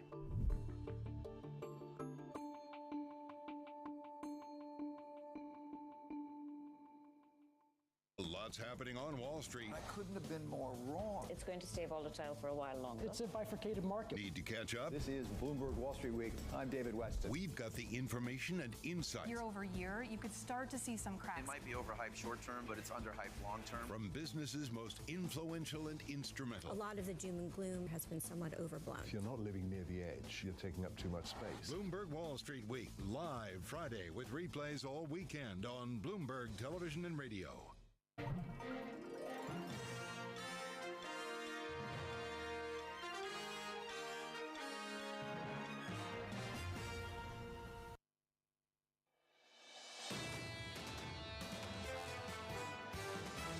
We're at an inflection point, and it becomes difficult to know, are you moderating into a soft landing, or are you moderating and then slowing down much more sharply? We should expect to see over the next several months probably still some more softening in the labor market. On average, the consumer's doing fine, but there are pockets of weakness here. I think the Fed has to be attentive to that. The consumer's searching for value because they don't have the stimulus dollars they had a couple years ago. We do think that what's on the horizon is the risk that inflation actually picks back up again. This is Bloomberg Surveillance with Jonathan Ferro, Lisa Abramowitz, and Anne-Marie Hordern. Welcome to September, live from New York City. Welcome to the third hour of Bloomberg Surveillance. Good morning to you all. And let's begin with the scores. On the S&P 500, negative by 0.5%, pulling back and just chipping away at a 3-week winning streak on the S&P 500. On the NASDAQ 100, down by 0.7. On the small caps, the Russell, down by 0.9. The data this week, there's a lot of it, so let's go through it together. It kicks off a little bit later this morning at 10 a.m. Eastern Time with the ISM manufacturing. We'll get jolts through the week. We'll get jobless claims, an ADP report. We'll get another ISM and an August jobs report. Lisa, I think pretty much everything comes this week. And it comes with this drumbeat of a question. Are we seeing true weakness in the economy, or is this a strong economy that can afford a sort of soft cutting cycle from the Federal Reserve? This ultimately is the key question. It's no longer about inflation. It's about, is bad news with a labor market that can really rectify some of the questions that came from with last month's labor market report. And what is bad? What is bad news? Bad relative to expectations, bad relative to the trend, trend? Because right now we're looking for 165. 165 doesn't sound too bad. It doesn't, but it is lower than the trend, and it does come at a time where revisions tend to be 60 or 70,000 lower when you look back on it. So at what point are we looking at the actual headline number? And this is something that Neil Dutta raised. How much are we looking at actually the unemployment rate? The idea of what kind of slack do we have in the economy? How many people are exiting the labor market? There are some real questions about what a number is that's good or bad if you have an employment base that's actually increasing to the degree that it is. Well, let's run with this. Let's pick out a bank that's looking for a 50 basis point cut on September 18th. And the difference between going 50 and going 25 is 0.1% on unemployment. If we stay at 4.3, Andrew Honhorst and the team over at Citi believe that they go 50. If we come down to 4.2, he thinks they go 25. Ultimately, this comes down to messaging. How can the Fed justify a 50 basis point rate cut unless they see something that looks like actual weakness? And at this point, I just keep going back to, if that scenario bears out, could that be good news for the market? Essentially, it's not that big of a difference, but the Fed's going to be much more accommodative as a result. Can you really get that? I guess I'm wondering. He's kind of alone in that kind of call. And if all the strategists are saying that Powell wants to make sure he has consensus, how much easier when you have, say, someone like Raphael Bostic, who over the weekend was saying he's still focused on getting inflation down to 2%. How much easier is it to get someone like him on board to 25 as opposed to 50 when Marvin Lowe says 50 will look political? On Wall Street, we're still talking about the destination. And ultimately, is it in the low threes, the mid threes, somewhere close to 4? And I think the conversation we've had on this program repeatedly is the Fed is offside by as much as 100 basis points, maybe even more. At the Federal Reserve, I still hear them talking about the journey. Gradual, methodical, gradual, methodical. You hear those two words on repeat in Fed speeches over the last few weeks. And that indicates that they want to move slowly, that they want to move 25, 25, 25. Ultimately, when you take a step back, I find it very interesting. We talk about the destination, methodical, gradual, to what? We aren't talking about the destination. And I think that's the reason why James Camp was really interesting. We were just talking to him about how essentially inflation is going to be higher. The Fed's going to have a higher terminal rate. They're not going to address this because guess what? They've got no agreement and they have no advantage to really addressing it, but they're all saying maybe around 3%. Is it substantially higher than that if they start cutting more aggressively this year? The opening bound 1 hour and about 26 minutes away to kick off the month of September. Equity futures right now negative by 0.5, advancing for 4 consecutive months in both equities and bonds. Yields dropping again last month on a 2-year by more than 30 basis points, dropping just a little less on a 10-year maturity, but pulling back nevertheless. We're at 390.92 on 10s, advancing on the session by almost a basis point. In the FX market, the euro against the dollar, 110.37. We're negative by 1/3%. Coming up this hour, we'll catch up with Kevin Gordon of Charles Schwab as stocks hover near all-time highs. Matthew Dolgin of Morningstar, I'll get that out, as DirecTV customers are left in the dark over a Disney dispute, and Greg Dacko of EY on why he sees softer economic activity to end the year. We begin with the big issue. Stocks kicking off September near all-time highs as investors await the Fed's next big data point, August payrolls. Kevin Gordon of Charles Schwab seeing a 25 basis point cut this month, saying while the Fed has made a definitive shift in the risk management practices, with labor now more important than inflation, it's hard to find crisis-like data that warrant aggressive rate cuts right now. Kevin joins us for more. Kevin, welcome back to the program. I'm going to kick this conversation off with a quote from HSBC and Max Kettner. Max Kettner came out over the last few days and said high-frequency data have improved. Jackson Hole bought the Fed put back with a vengeance. We remain overweight equities. Is that sufficient reason to stay long and strong this equity market? Yeah, I think it is, especially if you, as much of the discussion has been this morning, if it's going to be this slow and more methodical cutting cycle from the Fed, historically that tends to be more beneficial for the stock market versus something that's more aggressive and a fast cutting cycle. And, it's probably somewhat obvious, but if it's the latter case, it's typically because the Fed is reacting to worse economic data or some kind of financial crisis that's been brewing. So it's why, a lot of our message regarding the cutting cycle when it eventually starts is that you really want to be careful what you wish for if you're going for something that's more aggressive, and if the Fed has to start going by 50 and at every single meeting. I do think there are some unique aspects of this cycle where, maybe that could be warranted, given how tight policy is now and given some of the softening trends in labor. But if everything's holding up relatively well, if you get a nice package of data this week, which is basically looking to soothe, what was so weak a month ago for this exact package of data that we're getting, whether it's ISM related or payroll related, I think that that sort of keeps us in, keeps the Fed certainly in a camp that is more, I would say, more sympathetic to something that's a little bit slower and a little bit less aggressive. You've noted repeatedly the volatile shifts in leadership over the last few months. Kevin, would you expect that volatility to continue, or would you expect to see some durable leadership trends in the months to come? I think the volatility, it's basically looking like, over the past month, certainly, it's looking like a reversal from what has happened and what's been the case for most of this year up until the mid-July peak. And, we've been calling it the Michael Caine, the duck market, where it's looking calm on the surface, but paddling like the Dickens underneath, because everything at the, up the cap spectrum that was dominated by big tech and to some extent communication services, that was keeping the indexes afloat while you had all of this volatility and this churn underneath the surface. You had significant maximum drawdown activity from the so-called average stock. Now that's starting to reverse, where since the mid-July peak, it's been much tougher for indexes like the NASDAQ 100 to regain their all-time highs, yet you've got the equal-weighted S&P 500 surpassing its all-time high. You've got equal-weighted financials at an all-time high. Equal-weighted tech is again struggling for an all-time high. So I think it's been more interesting to look at the characteristics and the nature of this leadership shift. But because of that, subsurface activity might start to improve, and I think that's a healthy thing for the market, but it may not look as good up the cap spectrum, and you may be, to some extent, kind of pulled back a little bit or capped in terms of gains for the headline index level. I don't think that's a terrible scenario, especially because gains for the index, like the S&P 500, still look, relatively great year to date. But it's just going to be a little bit harder if you don't get those mega cap names that are contributing more to the index. But subsurface activity down the cap spectrum, you have started to see more improvement. You've got 80% of members in the S&P that are trading above their 200-day moving average. You've got more than 2/3 of members that are outperforming the index over the past month. So I think it has been a relatively healthy improvement, even though leadership shifts have been volatile, and we continue to expect them to be volatile too.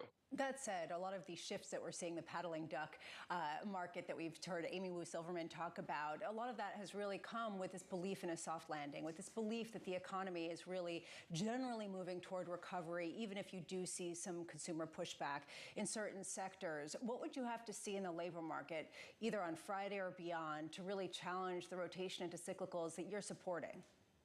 Well, I think you need to see more of a definitive move higher in the unemployment rate, which, of course, you could argue that has been the case. But for many reasons we've all discussed, whether it's the triggering of the Somme rule, or if you start to look at some of the innards of the unemployment rates increase itself, a lot of it has been because of this expansion of labor supply. I am sympathetic to the argument that immigration this time has played a particular role in that. You haven't seen, layoffs and other layoff-like data, whether it's claims or challenger job cut announcements, corroborate what has happened with the unemployment rate. So I don't think it's something that we should ignore. But I do think that if you got something more definitive in terms of layoff increases there, plus a more material breakdown in payroll growth itself, especially in the non-cyclical sectors that have been holding up payroll growth pretty much for this entire post-pandemic cycle, that I think would probably challenge it more. It would probably send you into a more so-called traditional recessionary environment. But the whole discussion about a soft landing, we think the debate is much more nuanced than just soft landing or not. But if you're going to use that term, much of the discussion you were having this morning about destination versus journey as it pertains to the Fed, I kind of view it the same way with the soft landing. We're sort of living it now. If you think about the path in inflation that we've had, the progress that we've made on the disinflationary front, plus the fact that the labor market in aggregate has not fallen apart. Yes, you've had rolling weakness, and we've called them rolling recessions under the surface in different sectors at different times, but that's kind of a better way to go through a recession rather than everything falling out and the bottom falling out all at once. So our base case is still that you get that kind of behavior, and it just moves and transitions out of certain sectors. And you could argue we're transitioning out of the recessionary activity for manufacturing and housing, but it's taking a little bit longer. The nice offset, I would argue, is that as the Fed starts to alleviate the pressure from rates and starts to bring policy down or restrictive policy back a little bit, that probably helps those sectors, as you've still got relatively offsetting strength from services and labor. So I think that's why it shifts so much of the focus to the labor market, and rightfully so, why the Fed is shifting the focus there. But I think that as long as you're continuing that dynamic, you sort of stay in a relatively healthy territory in aggregate for the economy. This seems to be sort of the consensus. I was reading a lot of notes over the weekend that largely agree with that view, that there is a sort of rolling recovery, and this is the soft landing, and this is what it feels like. And then it was a therapy session. It was basically saying September tends to be a bad month. Get prepared. It always has been. It has been for the past 4 years in the stock market, 7 years in the bond market. Just close your eyes, After that, there should be some calmer times and maybe even a buying opportunity. Is that basically the therapy session that you've been having with your clients? Well, I think that September, yes, there tends to be some surprises. I think that for this in particular, this quarter, this sort of part of the year that we're entering, you're entering, at least from the U.S. equity perspective, in a position of relative strength. I mentioned 80% of members, trading above their 200-day moving average in the S&P, and this, I think, improvement that you've seen under the surface of the market. So I think that's a better place to be than where we were, a couple of months ago, where in June you got to a much weaker point in the market where significant deterioration under the surface, and there were so few members that were outperforming the index. You really just had the large caps that were holding everything together. Now we've reversed that dynamic. I think it's a better setup. But that doesn't mean that you can't have surprises along the way, whether it's geopolitical related, whether it's just domestic politics related. But I think that the overarching theme and what was so important about the drawdown that we had a month ago, and the volatility that we had, is that longer term breadth was basically unfazed. And I think that's a much more important story in the fact that it was more, most of the weakness was concentrated in a couple of sectors, really just tech and communication services. If you look at the rest of the market, you weren't getting this recessionary like signal, whether it was from industrials or financials. So I think a lot of the behavior from from individual sectors, individual industries becomes a lot more important, especially as we start to approach, the cutting cycle, and we start to approach sort of data that starts to look maybe recessionary on the surface, but warrants a much deeper look under the hood. Kevin, love catching up. Kevin Gordon of Charles Schwab. Kevin, thank you, sir. Doesn't feel like an up 20% year on the S&P, does it? 2022 felt like a down 20, 30% year on the NASDAQ. It really felt that way for big tech. Doesn't feel like an up 20% year at all in 2024. Yeah, because people have been crying the whole way up. And basically people have been saying something's got to be wrong. And the whole time, nobody could really coalesce around some sort of narrative. So is this what a soft landing looks like? Basically unsatisfying rallies and unsatisfying goodness that people can't really accept. You have to remember where we were in 2023 as well, that spring. Felt like the cycle was over. Yeah. Banking sector was starting to crack. Fed would have to cut. They carried on hiking. It's been very, very difficult to read everything post-pandemic over the last few years. Which is the reason why people don't trust the data, and they don't have a good sense of confidence around this soft landing, not to mention the fact that the Fed doesn't have a very good track record of actually achieving soft landings, but there's a feeling of a lack of confidence. What's the next shoe to drop? Futures right now dropping by 0.5%. Let's get you an update on stories elsewhere this morning with your Bloomberg Brief. Here's Danny Berger. Hey, Danny. Hey, John. Hewlett-Packard says it intends to pursue a $4 billion damages claim in London against the estate of the late British tech tycoon Mike Lynch. HPE won a British civil case over the collapse of Lynch's company, Autonomy. It's now waiting for a ruling on just how much is owed. Lynch and his daughter were among those killed when his luxury yacht sank in Italy last month in a severe storm. Cathay Pacific has canceled almost all of its scheduled flights from Hong Kong to Singapore. It's inspecting the engines on its Airbus A350 planes. Sources told Bloomberg that engineers are checking for deformed or degraded fuel lines on the Rolls-Royce-made engines. A component failure had forced the return of a flight from Hong Kong to Zurich on Monday night. The airline says it's already found some component failures across a number of engines. Volkswagen shares, they are trading higher on the day, about 1 1/3%. The company said it's considering unprecedented factory closures in Germany. VW's main target is its underperforming passenger car brand. Profits, margins are getting squeezed there in the EV transition and a consumer slowdown. Any shutdowns in Germany would be the first in the company's 87-year history. And that's your Bloomberg Brief. John. Danny, thank you. There are something like 650,000 workers at that company, and around 300K work in Germany. That is a big, big headline to read over the last few days. Especially because it's not alone, and it's not going to be the last one. And that was basically the message that we've been hearing. It's overcapacity in a region where auto sales have come down, and this is the main industry that's being buffeted by everything, and frankly, that had been upholding the German economy. Germany is not in a good place. Up next on this program, we'll get you some morning calls, and we'll catch up with Matt Dolgin of Morningstar as DirecTV viewers are cut off over a dispute with Disney. That conversation up next. You're watching Bloomberg TV.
morning. Good morning. This is Bloomberg Surveillance. Welcome back to the opening trade.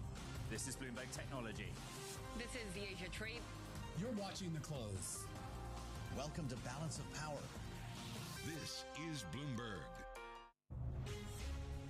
From the beating heart of global finance, economics, and politics, and wherever newsmakers are moving markets, Bloomberg brings you conversations that allow for deep discussions and important insights. What do you think the future is for inflation? Is this a new normal? Are markets too optimistic? How do you worry about the things that are outside your control? How does the current fighting completely stop? I'm Francine Lacqua, and this is The Pulse, every weekday at 9 a.m. only on Bloomberg.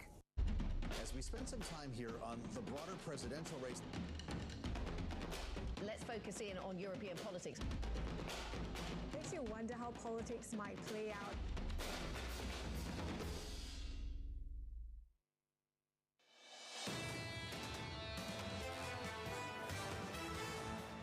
The opening bow 1 hour and 12 minutes away. Equity futures negative by 0.5%, pulling back just a touch in the bond market. Yields higher by almost a basis point, 391.30. Let's take the opportunity to get you some morning calls. First up, Evercore ISI upgrading Southwest to outperform with a $35 price target. The analyst citing new revenue initiatives set to be outlined at the company's Investor Day on September 26. Your second call from Morgan Stanley lowering its price target on Alphabet to 190 from 205. Keeping an overweight rating, the analysts weighing potential fallout after a judge ruled the company illegally monopolized the search market. We're down there by 0.6%. And finally, Wells Fargo downgrading Boeing to underweight with a street low price target of 119. The analysts seeing the company's free cash flow peaking by 2027 as aircraft development costs offset production growth. That stock, that name is down by almost 3.8% in early trading. That's one to watch at the opening bell. Turning to streaming, DirecTV customers losing access to ABC and ESPN after the pay TV service and Disney failed to come to terms on a new contract. Matt Dolgett of Morningstar, who maintains a buy rating on Disney, expecting the blackout to be resolved by the weekend, writing Disney is in the stronger position as it can more easily withstand the loss of DirecTV than DirecTV could withstand the family of Disney networks. Matt joins us now for more. Matt, not the first time we've seen this, and when we do see this, it's typically around this time of the year. What's different about it this time around? Well, there's not too much different in this one. As you said, we see this pretty frequently. It seems to follow the same playbook, and eventually these things get resolved. The thing that is becoming different is that with streaming, the cable bundle is going to change. So although this one might not look different than the past ones, and we expect it to get resolved in the same way, we think coming up pretty soon there is going to be a bigger change to the pay TV packages that these distributors, the cable companies, the DirecTVs of the world get and are allowed to put out there. So although this might not be the one where we see the big change, we do think that's coming. So let's talk about that a little bit more. What will that change actually look like in practice in years to come? Well, right now, what DirecTV is looking for is the ability to offer a skinnier bundle, basically not having to put in this case, all of the Disney family of channels into their streaming packages so they can offer their customers packages for a lower price. The network providers like Disney have been resistant to that because the business model for these companies has been get people forced essentially to subscribe to all of your networks, and that's their best way forward.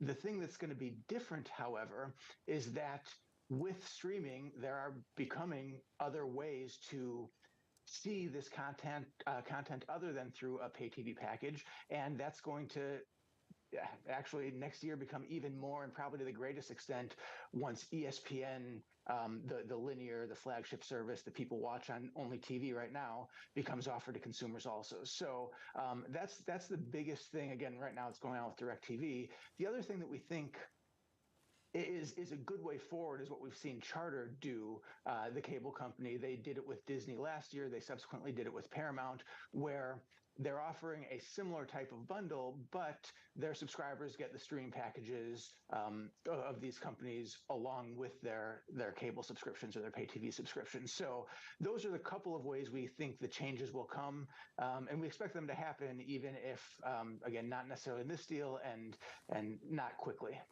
Can you zoom out and give us a sense of where this dispute, which is a couple years running now, sits in this overall shift away from cable to what purportedly should be the new future, which is, we don't know what, maybe another bundle that just looks a little bit different, but something that excludes the cable companies?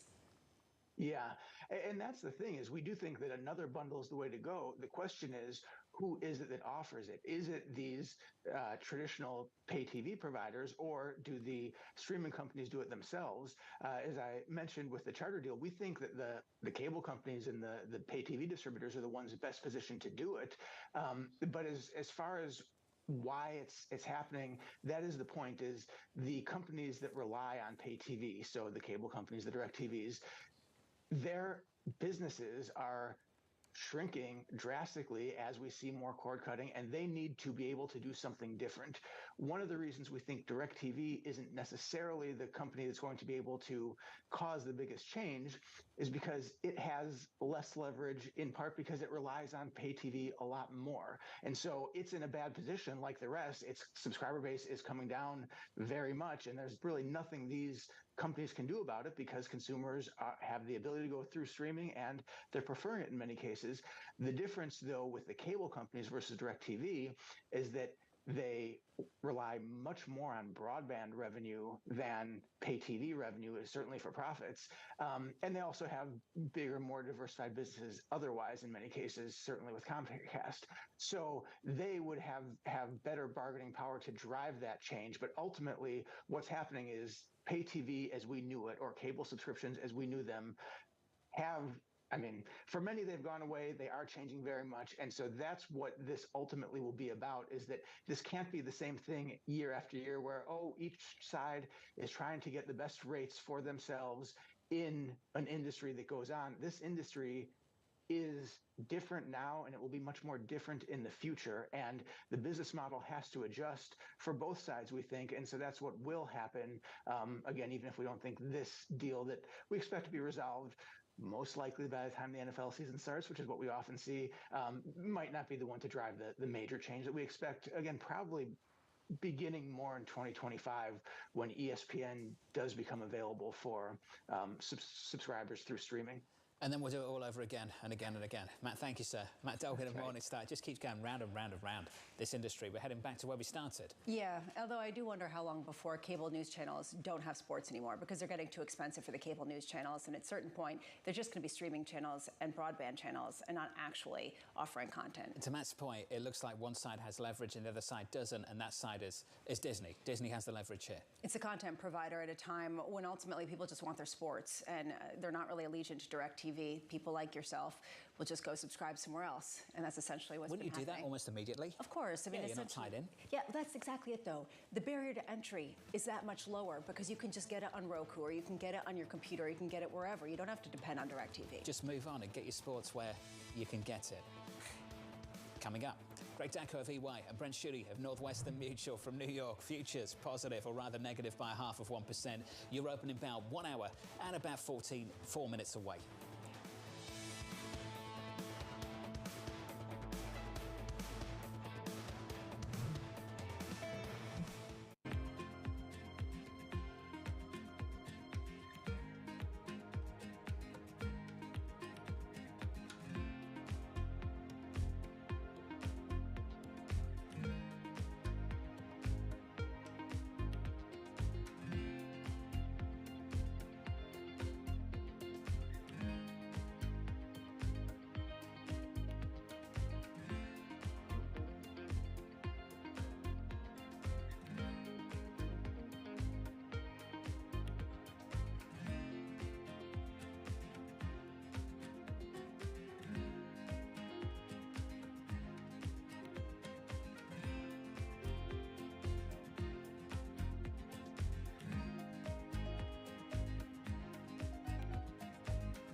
season is here.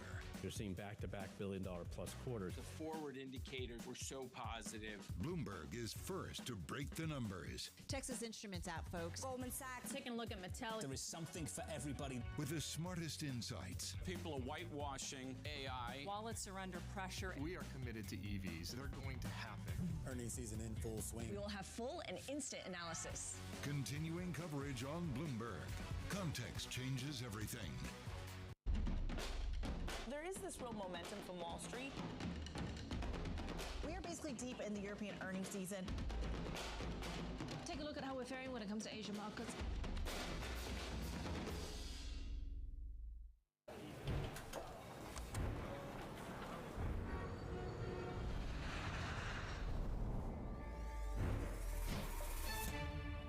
Power, money, culture. As Linda Aman tells the story of Asia's rise through the people who are helping to shape it. The Serum Institute was a major player in the fight against COVID-19. We're in a race to procure raw material that was sanctioned. And now CEO Adar Poonawalla is bracing India for the next pandemic. I'm not losing sleep over which day and when it's going to come out, but we're definitely prepared. Latitude, encore presentation this weekend, only on Bloomberg.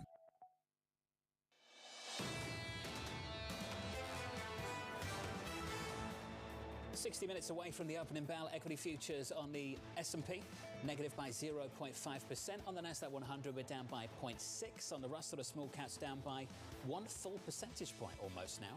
If you switch up the board and turn a page and get to the bond market, we'll sit at the front end of the curve once again. The 2-year 393.32, up by a single basis point after declining for 4 consecutive months. The longest such streak going back to, I believe, the early 2020s, Bramo. It's been a while. I believe November 2021, and the reason that people are really embracing this idea is because the Fed opened up the door to it. You said that you should have a drinking game every time they say gradual or methodical, and then you pointed out that you should have a drinking game every time that Fed Chair Jay Powell speaks, because that's essentially what the market has done, and that is essentially what you're seeing. Is this the hangover? And that's what people tend to see in September's. We'd be very, very drunk through the month of August, that's for sure, if you were playing that drinking game.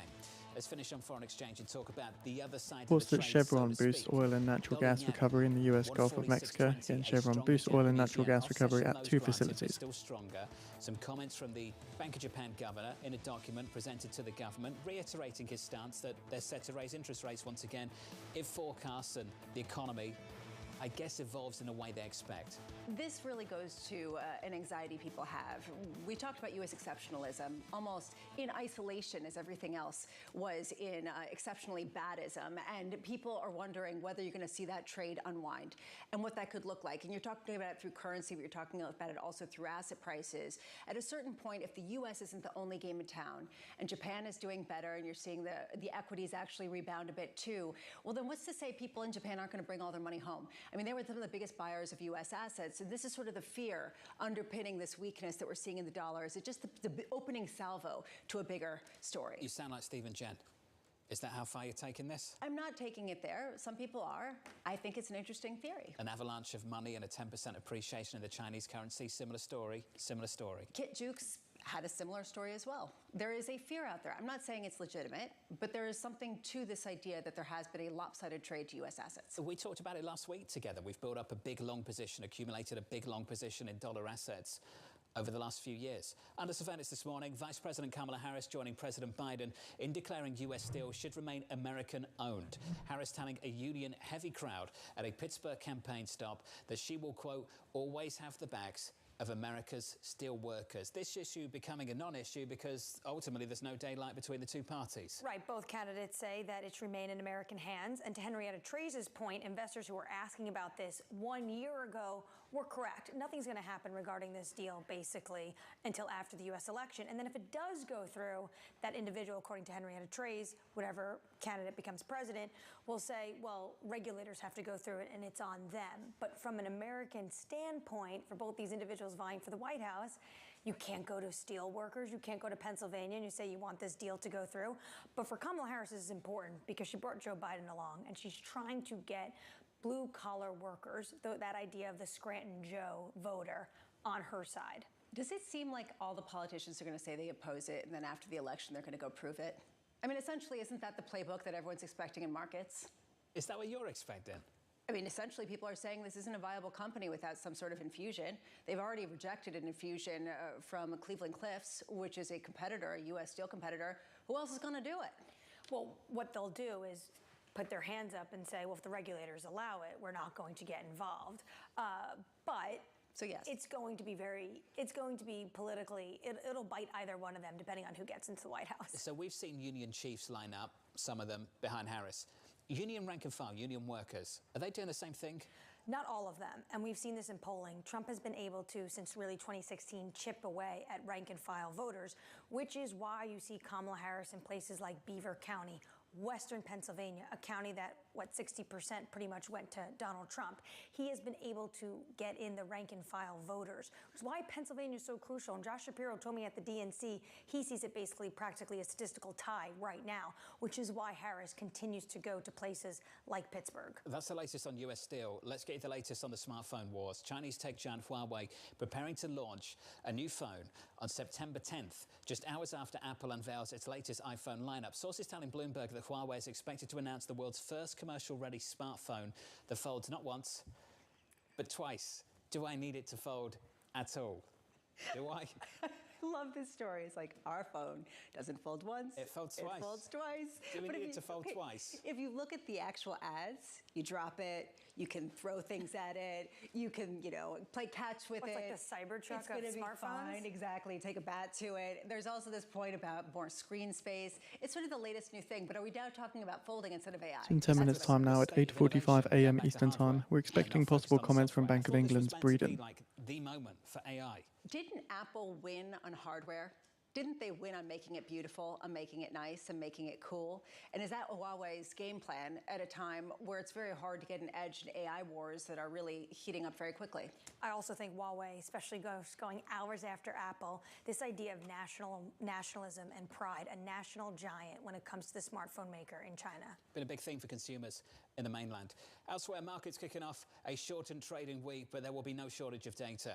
Investors looking ahead to Friday's August payrolls report set to either confirm or deny a September rate cut. Greg Dacko of EY remaining in the cut camp, expecting a 25 basis point move in 2 weeks that will kick off 75 basis points total for the year.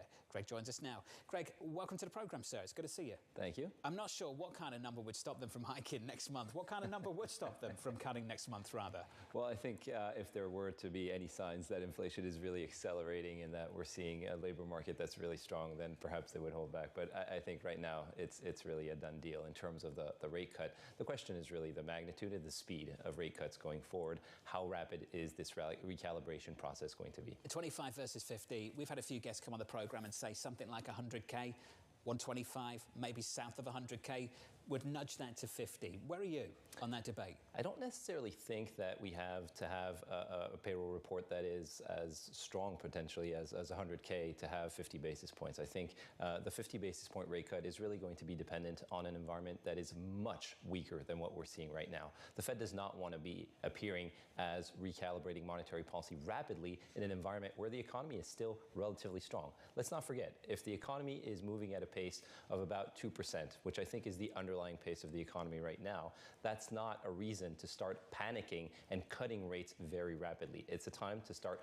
recalibrating monetary policy, avoiding monetary policy being excessively restrictive. But let's not move from an inflation obsession to an employment obsession, which I fear is what's happening in markets right now. That's exactly where I wanted to go. If you put markets on a couch and you really started to talk to them, I'm serious, everyone's looking for the boogeyman. Yeah. They're all looking for when the next shoe is to drop and why they're missing some sort of harder landing that they're actually experiencing. That's sort of the vibe that you're getting right now. How do you explain that? I think it's very important to navigate the nuances in terms of the economy today. I wrote this in my recent newsletter where you have to focus on the broad trends across different sectors of the economy. And what we're seeing right now is an environment where we have real disposable income growth that is quite moderate, around 1%. GDI that came out along with GDP was also on the softer side, 1.3% growth on an annualized basis in the second quarter. So the income side of the economy is what has me most concerned. It's not a reason to panic, but it's a reason to understand why consumers are going to be more prudent going forward. Look at the saving rate, 2.9%, the lowest since 2022. The resources that consumers have to spend are more diminished than they were a year ago. So you're going to see a little bit more caution, more judicious spending patterns from consumers, especially at the lower end of the income spectrum. That's going to lead to a slowdown in economic activity. But right now, we're not seeing any signs of a retrenchment in terms of economic activity, and that's because the labor market is still holding up. And business leaders that we speak to are not talking about massive layoffs. They're talking about being more prudent in terms of their hiring and investment decisions in an environment where cost fatigue and high interest rates are still very much part of the picture. Is there a historical analog that you can kind of provide to people who look at all of the times that the Fed has tried to get ahead of some sort of downturn and failed?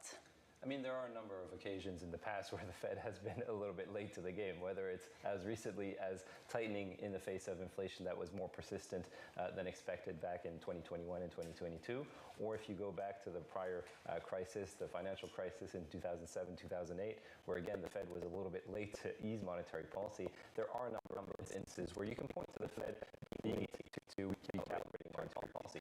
I would point to just before the COVID crisis. Back in 2019, the Fed was said initially, and bad communication, but the Fed said that it was on autopilot with regards to the management of its balance sheet. Then it recalibrated by implementing 3 consecutive 25 basis point rate cuts. That was the right type of move, albeit a little bit late. I think right now what the Fed needs to communicate, now that it has communicated its views on the state of the economy and the state of monetary policy being slightly too restrictive, it needs to focus on the destination of travel, because that will determine the journey, the pace at which it eases and recalibrates monetary policy. We do not need to In 5 minutes time now at 8:45 a.m. Eastern Time, we expect comments from Bank of England's Breeden. Given the underlying state of the economy. Let's put some numbers on that. So it's currently 550. What's neutral? Neutral, I think, is closer to 3%. But neutral, that's neutral today. Who knows what neutral will be in a few months' time? How rapidly do things shift, right? If we are in an environment where we look at the last year and consider the last year we were talking about the last inflation mile being the most difficult. Yeah. Look at the conversation today. It's not about inflation anymore. We're within striking distance of the Fed's 2% target. One concern I have is that Fed policymakers are themselves too concerned about getting right back to that target. We're within 50 basis points of that 2% target. Do you want to fight the fight to get back to 2%? Or do you tolerate some band around that 2% target and allow the recalibration of monetary policy, given that underlying demand and underlying labor market trends are softening? Can you point to some Fed officials that have given you that impression over the last month? Well, I think Fed Chair Powell was right on point in terms of his Jackson Hole statement. We do not seek or welcome any further weakness in the unemployment market. We do not consider this environment an environment where we need to panic, but we need to respond adequately to inflation risks, risks to the outlook. That's the type of communication we need to have. The problem, and you mentioned this before I came on, is that not all policymakers are on the same page. You're still talking a lot about gradualism, being methodical, and the drinking game is one that worries me quite a bit because we are in this environment where perhaps you may need to accelerate the pace of easing, but let's pay attention to the outlook, not so much today's conditions or last month's conditions, which tends to be the case for markets. Greg, when you look at the destination, and you're talking about the neutral rate, but everyone's talking about the end of the year, how does the Fed look at the destination for next year when policies may be very drastic depending on who gets into the White House? I'm thinking of things like tariffs and what that means for inflation. The Peterson Institute says you could see the Fed turn around next year and start hiking again. Yeah, that's a great question, because right now the Fed is behind the curve when it comes to current economic conditions. I think it should have been easing. We've talked in the past about my perspective that the Fed should have been easing from early this summer, not in September, but earlier in May, June, maybe even July, in terms of starting to recalibrate monetary policy. That's just catching up to the current conditions of today. I'm not talking even about the next 3 or 6 months. I'm talking about today's economic conditions. When you talk about next year, that's another step. So essentially the Fed is 2 steps behind when it talks about calibrating monetary policy to tomorrow's economic activity. You're absolutely right. There could be a lot of uncertainty in terms of the direction of travel of inflation in tomorrow's economy, where you could have more tariffs, where you could have an environment where there is greater influence on the Fed, where there are restrictions on immigrations that could lift inflationary pressures due to undersupply on the labor front. Those are all conditions that could materialize. but that's the unknown. The Fed does not want to bank on any unknowns at this point. It wants to bank on the known knowns and the next 3 months in terms of the direction of travel of the economy. Greg, this was smart. It's great to catch up. Thank you, sir. Greg Decker Always a pleasure. of EY. We are about 45 minutes away from the opening bell. Futures are negative by 0.5%. To continue the conversation, joining us now is Brent Schutte of Northwestern Mutual. Brent, let's extend this conversation. Just how offside is this Federal Reserve?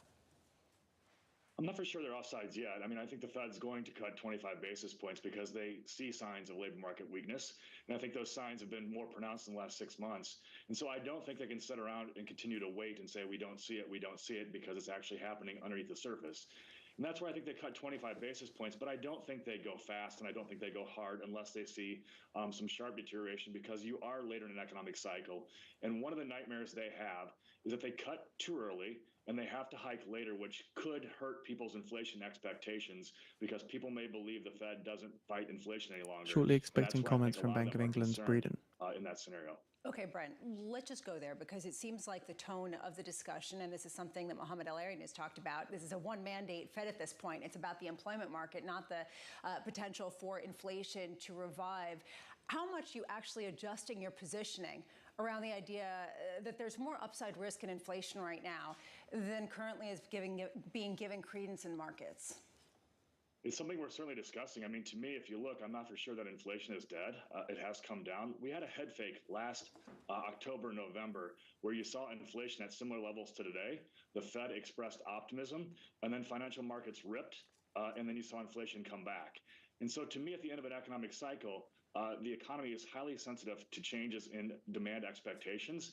And that's where I worry that the Fed right now potentially is going to spark another inflation bout, because there are things happening like the market going higher, like people being overweight equities and that sentiment surveys being really high.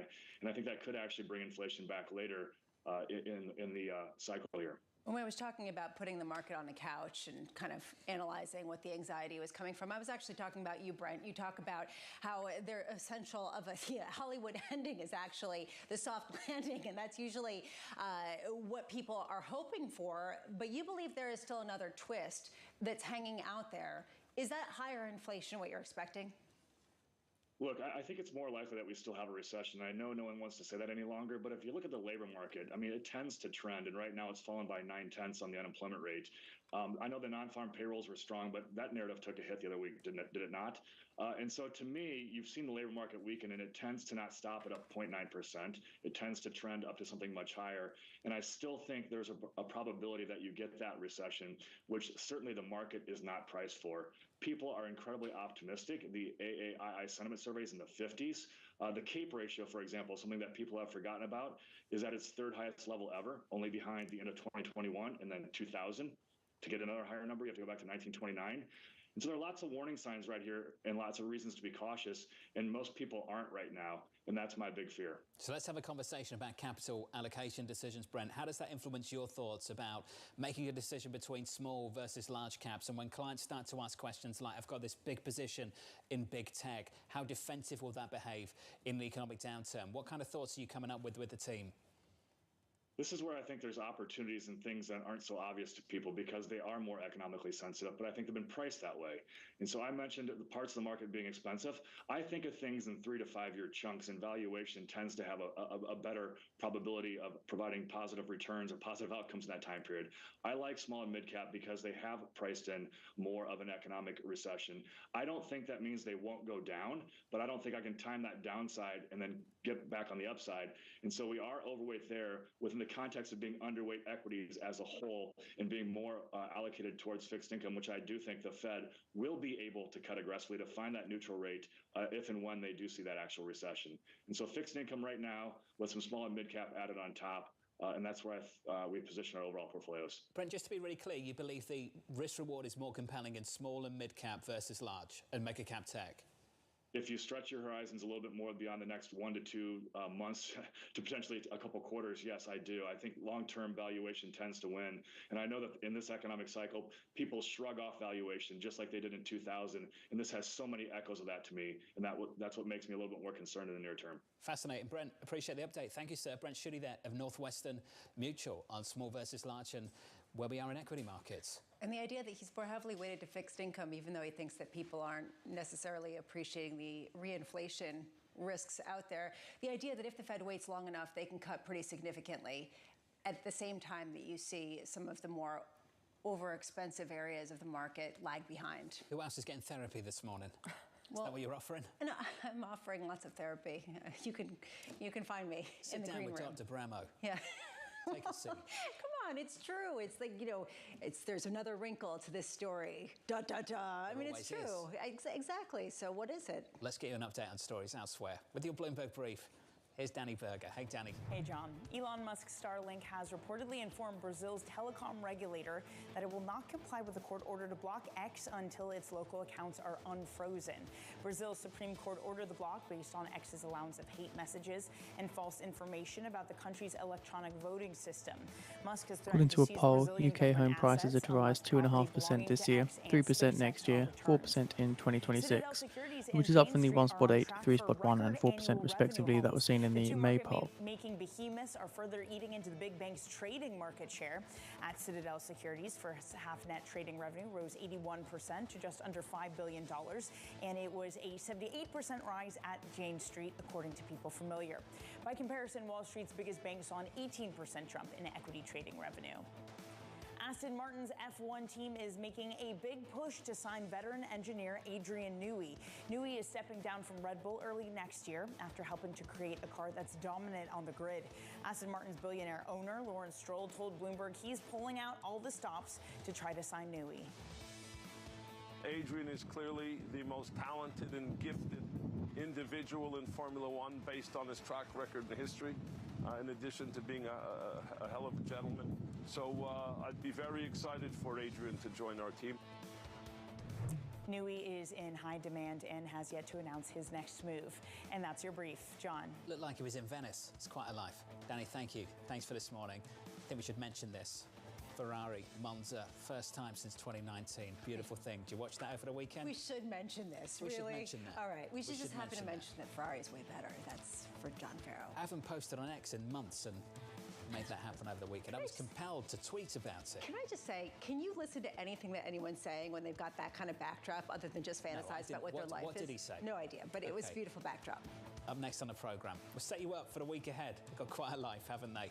That's up next on the programme. We'll catch up with Bloomberg's Mike McKee in just a moment. You're watching Bloomberg TV.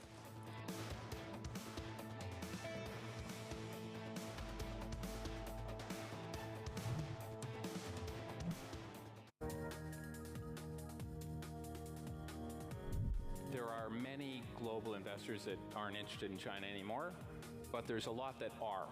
And obviously the local investors have money in China and are doubling down on investing in China. Many of the Asian investors, and in fact a lot of the Middle East investors, the Americans are gone away.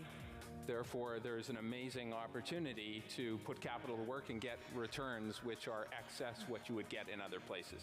Where there is lack of money, there is usually opportunity. So we continue to build out our business in China. It's just where the money's coming from is different.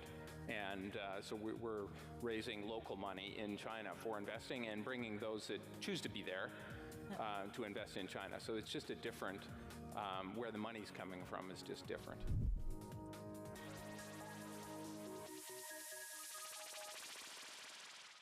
The top names at Jackson Hole are on Bloomberg.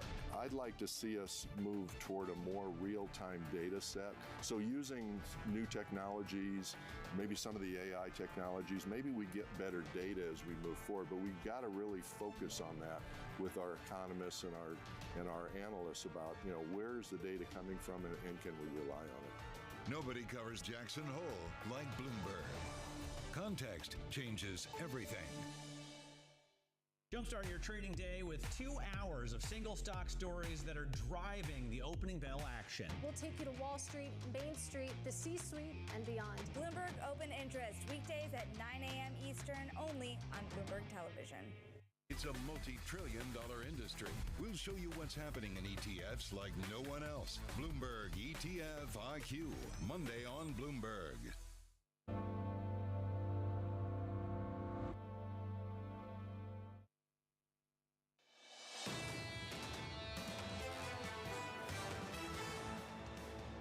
Lisa's on form this morning, that's for sure.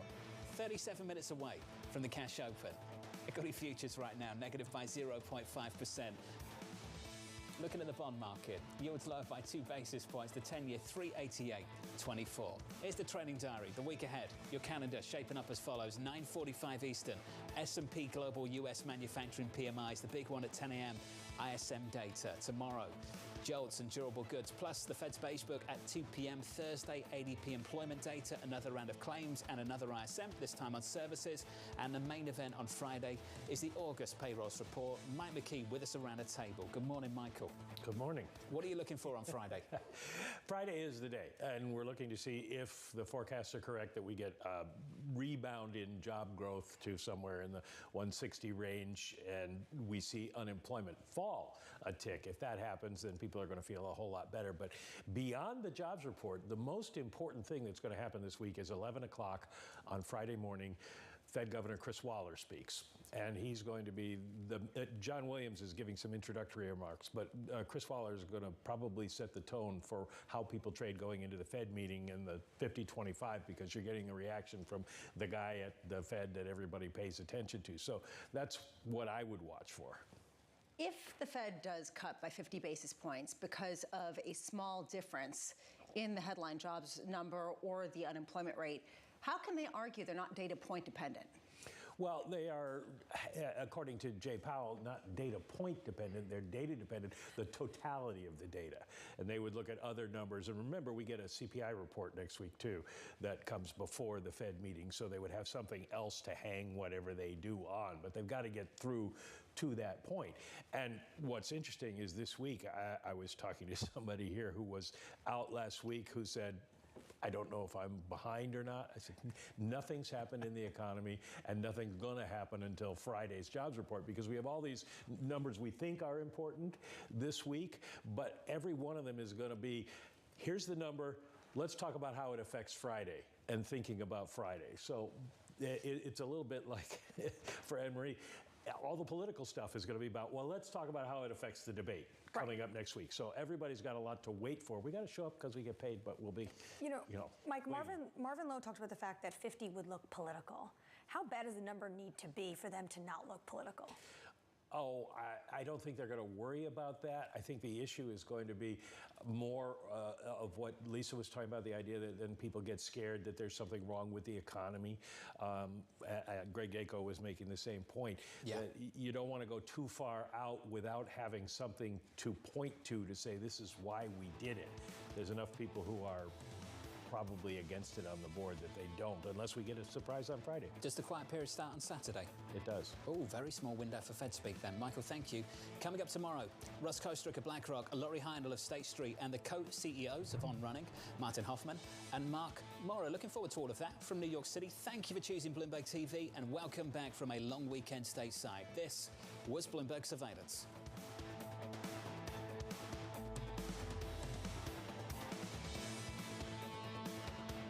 Welcome to the world of decentralized finance. We thought we'd take a look at Bitcoin versus the S&P 500. Bloomberg's covering all things crypto, the people. A tectonic shift emanating from Washington. It's really a tale of two cities in crypto. Crypto shouldn't be partisan. The transactions. Really a record-breaking moment. Crypto VC is back. And the technology. It's really the beginning of a global on-chain economy. And if America doesn't embrace it, we're going to be left behind. Bloomberg Crypto, Tuesdays, only on Bloomberg.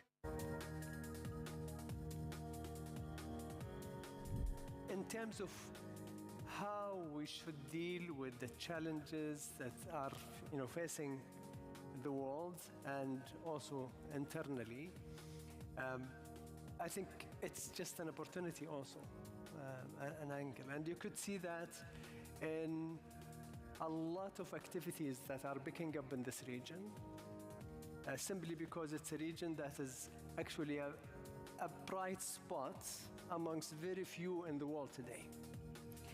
And people always talk about the flavor of the month. Actually, I don't want to sound too, large-headed, but actually we will be the flavor of decades.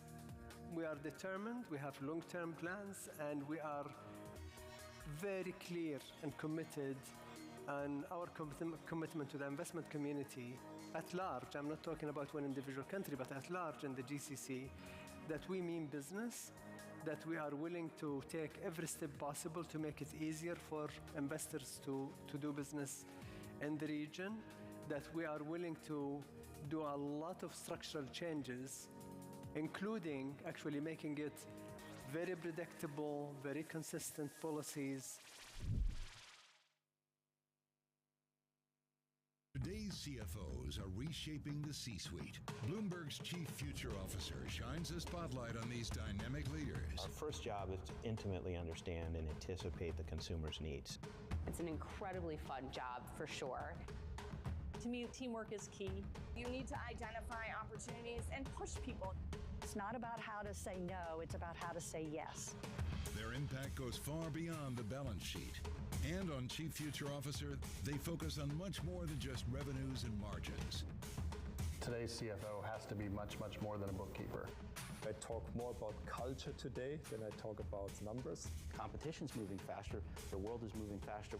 It's a lot more than the profit today. It's building the future of tomorrow. Get passion, perspective, and more from the chief future officers of some of the world's most influential companies. New episode September 11th, only on Bloomberg. Brought to you by Workday.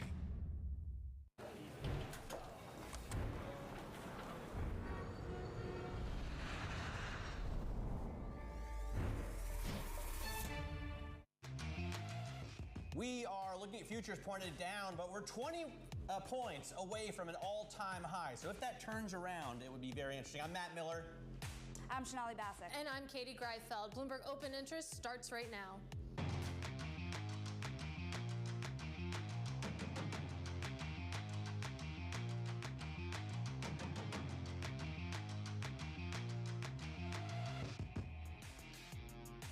Seeing here ECB bond holdings under PEPP at 1.64 trillion euros as of last week, with the ECB settled 302.8 billion euros of corporate bond purchases, and the ECB settled 2.217.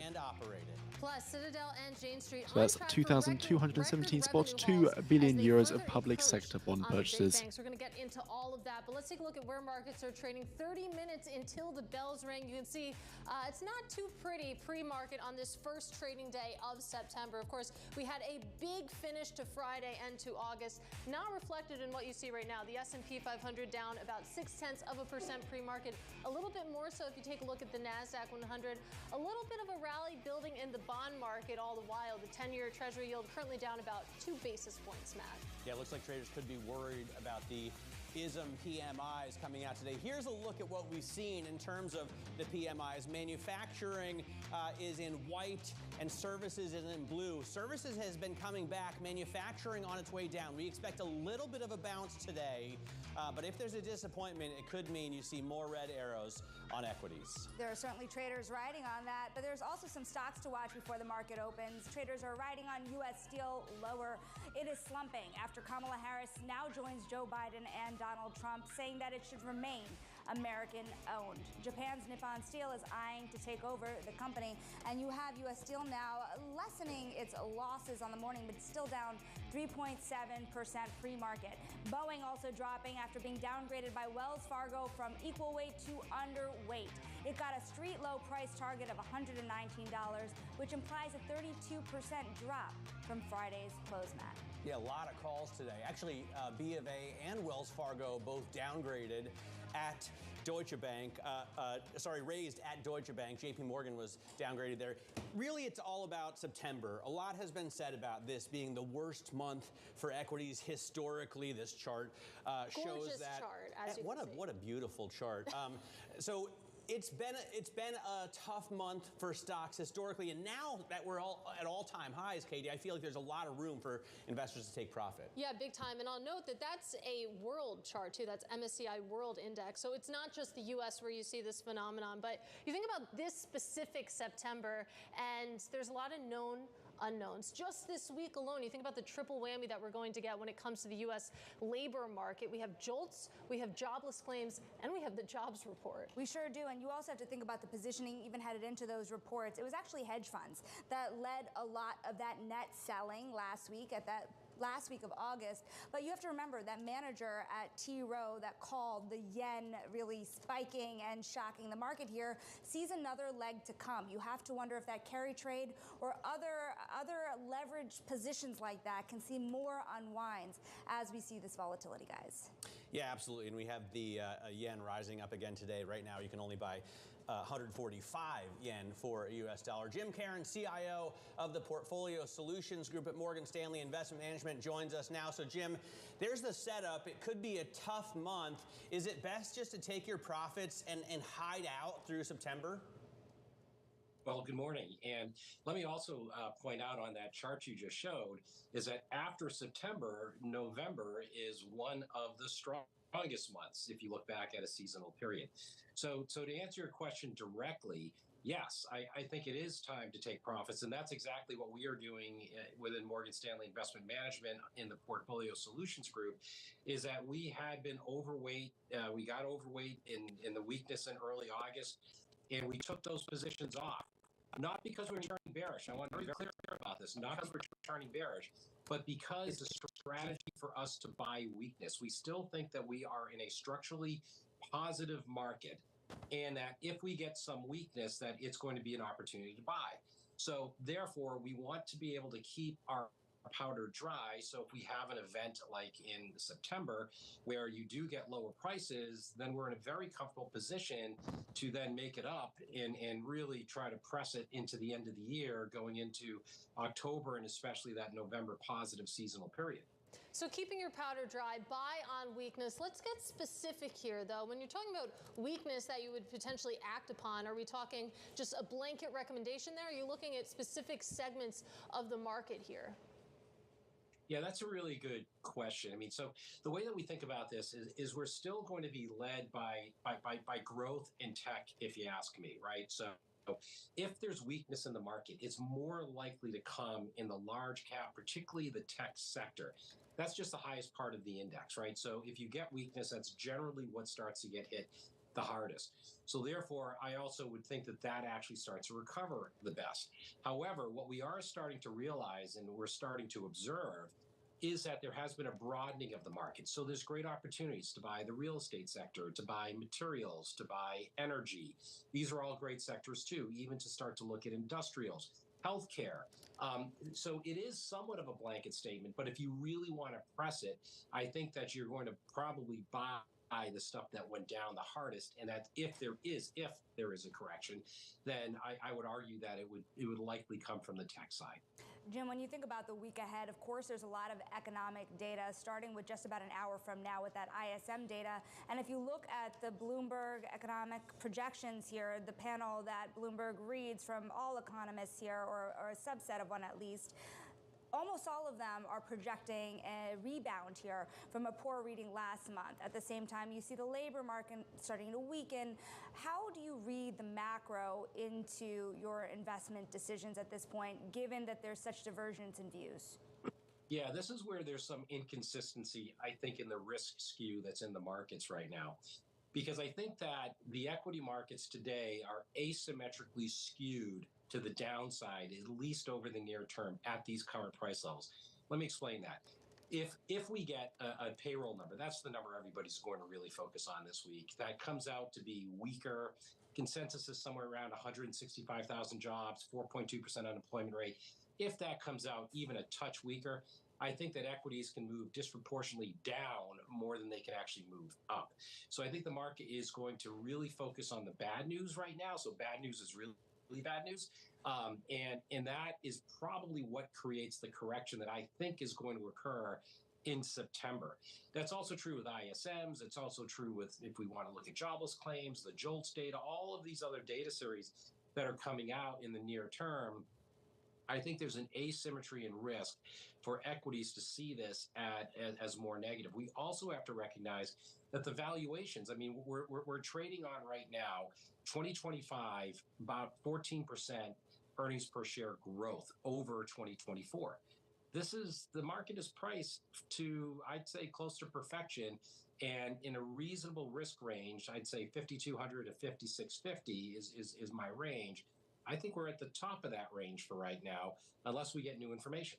Well, we saw that with NVIDIA, Jim, right? I mean, they beat, and yet I think on the day they were down 6.5%. I was in Spain on the beach reading my Bloomberg. But is that going to be more of a problem for those big mega cap tech stocks? I mean, are the, what do we call them, Magnificent Seven stocks going to take a bigger hit on bad news? Will you see a rotation into the stocks that haven't gained as much ground? Yes, I think that's exactly it. I mean, look, the news on NVIDIA wasn't terrible, right? It's just about future earnings and how are they going to keep pace. I think the markets from a macro perspective are in a period of normalization. If I just look at the macro fundamentals, unemployment is slowing. If you have, growth is supposed to slow. This is what's supposed to happen when the Fed hikes rates as much as they did. And what that also translates into is a normalization in the growth rate of earnings of these mega stock tech companies that are out there. The market doesn't like that. The market wants to be surprised to the upside every single earnings report. And I think that just dialing that back, even to a more normal run rate, which is what I think NVIDIA did, is viewed as a disappointment. So that's why I'm saying that there's an asymmetry in the risk profile that's in the market, where the market is going to react more to even slightly negative news than it will act to slightly positive news. And that's what makes us defensive right now. And that's why we've dialed back our risk in our portfolios after taking it up in early August. Well, to be fair, we didn't just see that dynamic play out with just NVIDIA. It happened with Abercrombie and Fitch as well. I mean, great numbers, really brutal reaction in the stock, at least on that specific day that they reported. So really an interesting juncture that we're at when it comes to market sentiment and how earnings are being treated. But I want to go into the specifics of your views right now. You mentioned that you've moderated when it comes to U.S. equities. You've shifted to that neutral stance when it comes to the U.S. Then I take a look at your European call, and you have an overweight to European equities. So talk us through that. Of course, the U.S., a little bit neutral here, but then you take a look overseas, and it seems like you're a bit more positive there. Yeah, so I think in this stage right now, with the ECB likely to cut interest rates, and most of our overweight in Europe is based on financials. And we think that sector has been undervalued. It has been doing very well, actually, more recently. But we still think that there's more room to run there. We think curves can steepen. We think that as inflation gets more contained in Europe, that I think that the U.S. crude financial futures sector and can losses actually start falling to at do a $2 to bit better. So that's $71.55 a barrel. primarily where we are there. And I think that the valuation, see, as we move from these high PE sectors like tech and things like that, other sectors that are a bit more value orientated, and that's Europe. Europe is much more of a value equity market, start to get a little bit more of a shine towards them. And that's why we've moved there. And the other place that we're still positive on is Japan. Japanese equities. I know we're talking about dollar yen. We were talking about it earlier in the show. And I think it's likely to be in a range, and dollar yen may even weaken a little bit. But I think that Japan is in a secular bull market. They finally have inflation. They're going to get nominal growth, which is nominal GDP, nominal earnings, and that tends to boost equity prices. And I also think that globally, we're going to be moving into a very large capex cycle over the very long term, which is going to significantly favor the Japanese economy and the Japanese equity markets as a result. Jim, as we've been speaking, you've seen Brent crude drop below $75, erasing gains for all of this year. The energy sector was something that really propped up the stock market in the last couple of years. And you also have copper, very volatile, sending kind of signals under the market that perhaps things are really slowing. A lot of that coming from China, but of course, a bellwether here on how bad things can really get. Do you think that these commodities are telling us a story that other markets are not really screaming right now? Yeah, there's a lot of inconsistencies, and we are slowing. And this is part of the point here, is that I view this as a normalization. And when you look at things like copper, when you look at commodities like oil, these things tend to be hyper cyclical. So if there's any slowdown that's occurring today, or we think it's going to occur today, the biggest impact you're going to get is in those futures contracts, in the metals, and in energy. So I think that's what the market is pricing in, is that we are going into a slowing period. I mean, make no mistake about it. And that's why I'm a little skeptical on today's current level of U.S. equities, is because we're priced to have 14% earnings growth going into next year. And I'm not seeing a big global cyclical recovery based on copper, based on oil, or anything else like that. It doesn't mean that we're going to have a bad year. It just maybe we have 10%, growth in earnings. But the point though is that we probably do need to take a bit of a breather from current levels where we are today. Jim, we thank you so much for your time. That is Jim Caron, CIO of Portfolio Solutions Group at Morgan Stanley Investment Management. Thank you for taking us across your views in a complicated market to start a tough September, what is traditionally a down September. We're going to check on futures because we are starting this down September on a down day. We have 6/10 now, 1% lower on the S&P pre-market. NASDAQ 100 futures down 0.7%, and Russell 2000 futures down 1%. Remember, this started August as the favorite trade. You are seeing the views changing before your eyes. Flip up the board here. Look at commodities as well. We're going to take a look here at Brent, WTI, and gas, because amazingly, Brent is erasing its gains for all of this year. And you really do have movement today alone. Brent crude now down 3.7%, below a 75 handle. New York crude at 3.2% lower at 71. Natural gas futures trading about 0.2% lower. Now coming up, presidential candidates throw cold water on Nippon Steel's plan to take over U.S. Steel. This has been a long time coming, but of course, yet another candidate seeking to squash the deal. Details next. This is Bloomberg.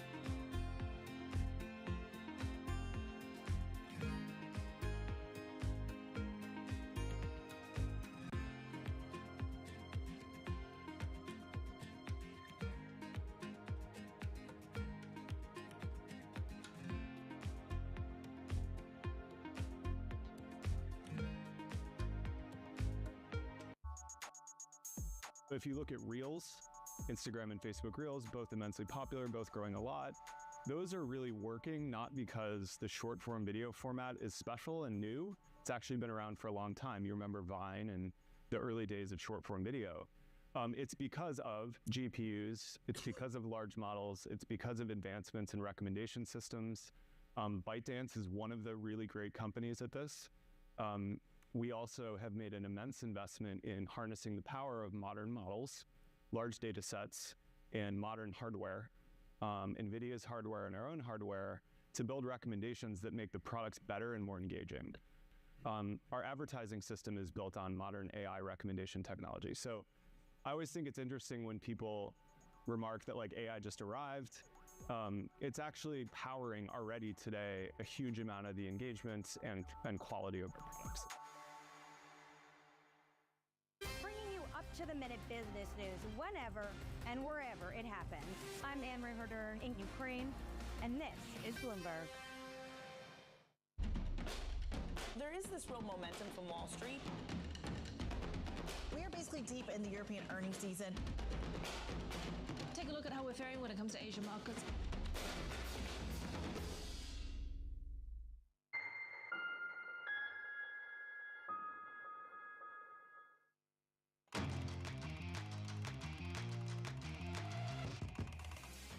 Getting out of high interest to look at what's making headlines around the world. President Biden tells reporters he plans to speak to Israeli Prime Minister Benjamin Netanyahu, quote, eventually.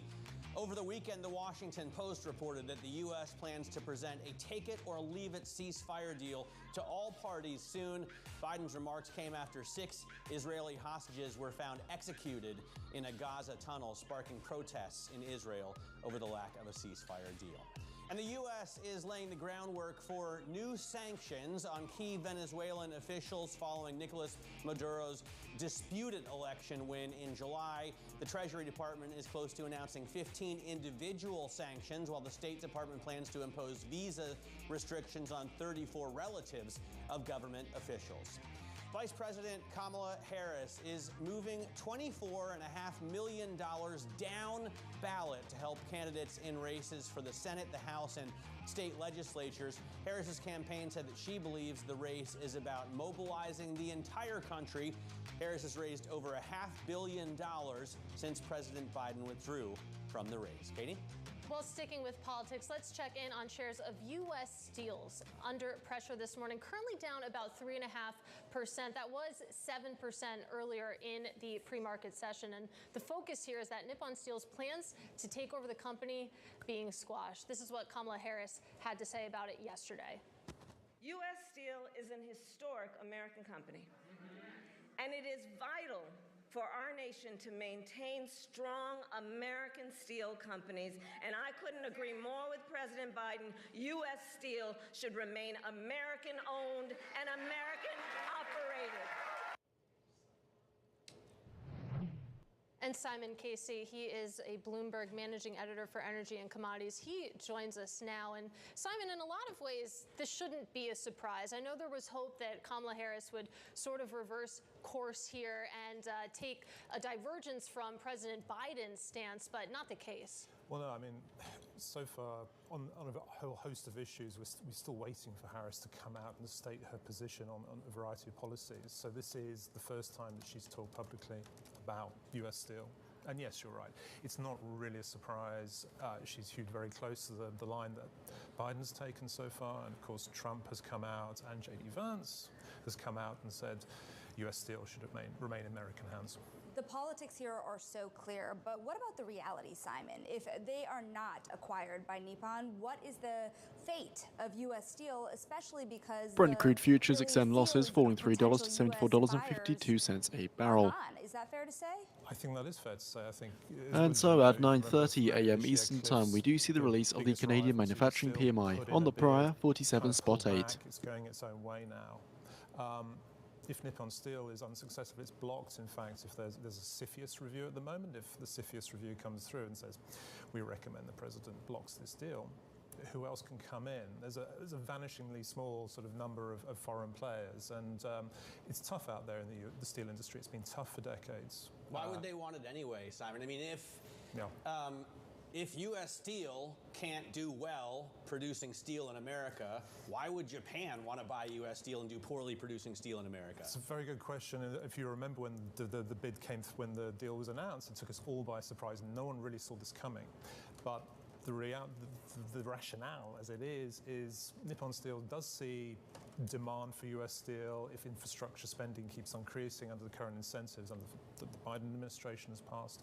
Also, in a future, well, its reality is it's happening right now. In effect, tariffs are increasing in a very high tariff world, a world where we see a lot of trade tensions. These walls go up. U.S. Steel does have a certain amount of defense from imported steel. But U.S. Steel is a relatively small player in the world. I think something like the 24th largest steel producer in the world. It's a minnow. Nippon Steel is number 4.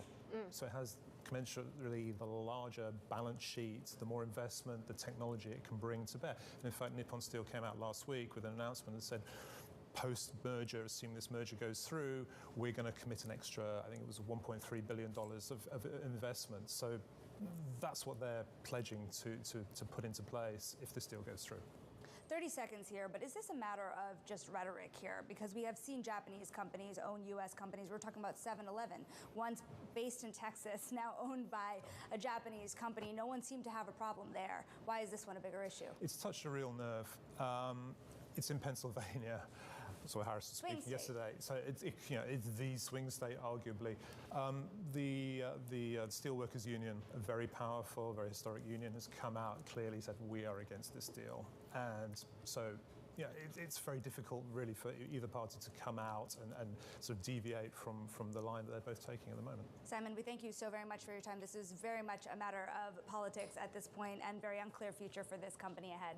Coming up, we're going to switch gears. We're going to take a look at companies making the most buzz today, including the return of a little band from Manchester and anger at ticket sellers. Social climbers up next. This is Bloomberg.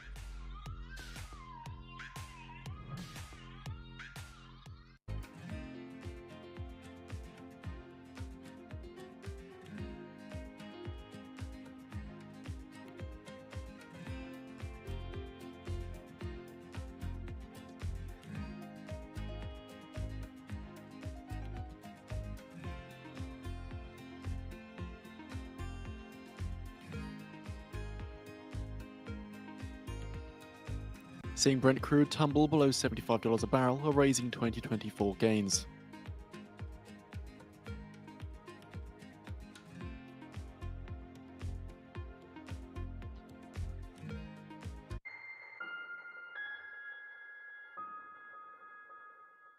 Bloomberg loves earnings. I know it's like your Super Bowl, right? I can't wait. It's like opening presents in the morning. All right, it will be exciting. Nobody covers earnings like Bloomberg. Good morning. This is Bloomberg Surveillance. Welcome back to the opening trade. This is Bloomberg Technology. This is the Asia trade. You're watching the close. Welcome to Balance of Power. This is Bloomberg. This is Bloomberg News Now. News when you want it at the touch of a button. Another volatile day on Wall Street. We're seeing big moves. All eyes on Capitol Hill as Democrats and Republicans prepare. Today's job numbers casting doubt on the Fed's next move. Inflation remains front and center. And that's news when you want it with Bloomberg News Now. Get it 24/7 on the Bloomberg Business app, Bloomberg.com, and anywhere you get your podcasts. Bloomberg News Now. Context changes everything. Bloomberg covers the world with unmatched reach and resources. From more than 120 countries, the moment news breaks, 24 hours a day. Bloomberg, context changes everything.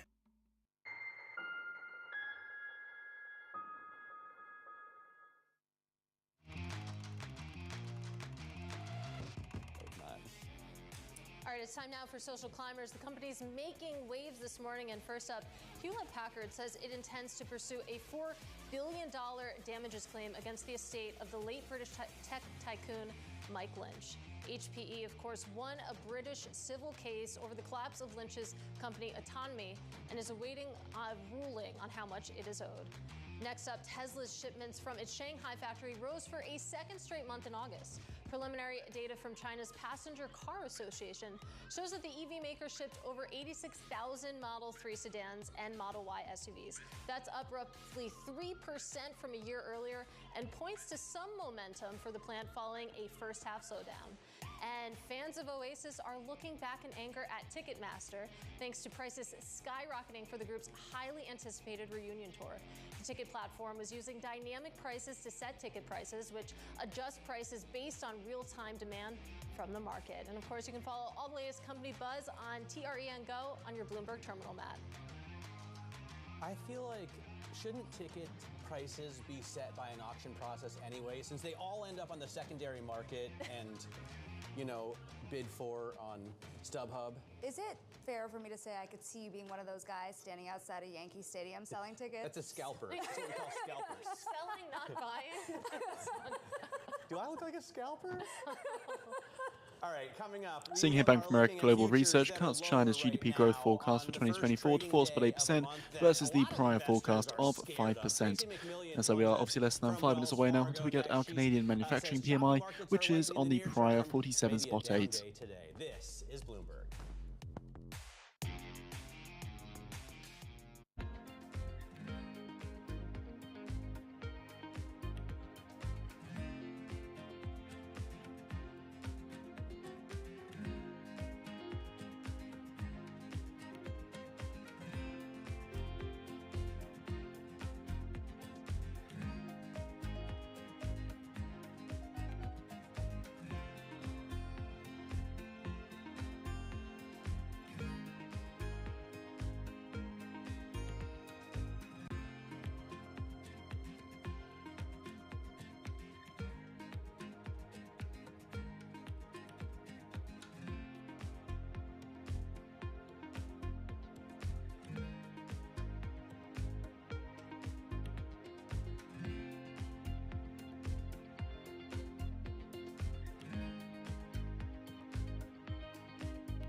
Also an owner, I should have pointed out, of 3 major sports teams. That's right.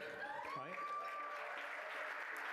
And you're the first woman, as I understand it, first woman to own 3 major, have a stake in 3 major sports teams. Is that right? Yes, and we'll say African American. You were approached by the owner then of the, I guess, the Washington Wizards and the Washington Caps about maybe buying the Washington Mystics, which is the women's basketball team. And what did you say? Well, first of all, it was Abe Pollin.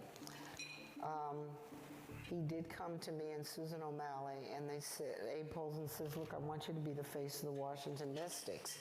And I said, what do you mean be the face of? He says, I want you to buy this team. His health was failing. And I have to tell you, and a lot of women can understand this, we never get these opportunities. So that was the first thing that struck me, and I was flattered.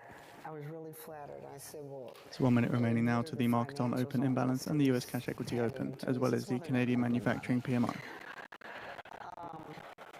But I'm still intrigued about team ownership.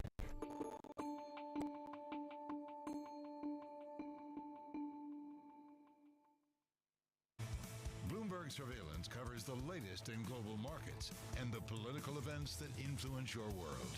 Join Jonathan Farrell, Lisa Abramowitz, and Anne-Marie Hordern only on Bloomberg. Context changes everything.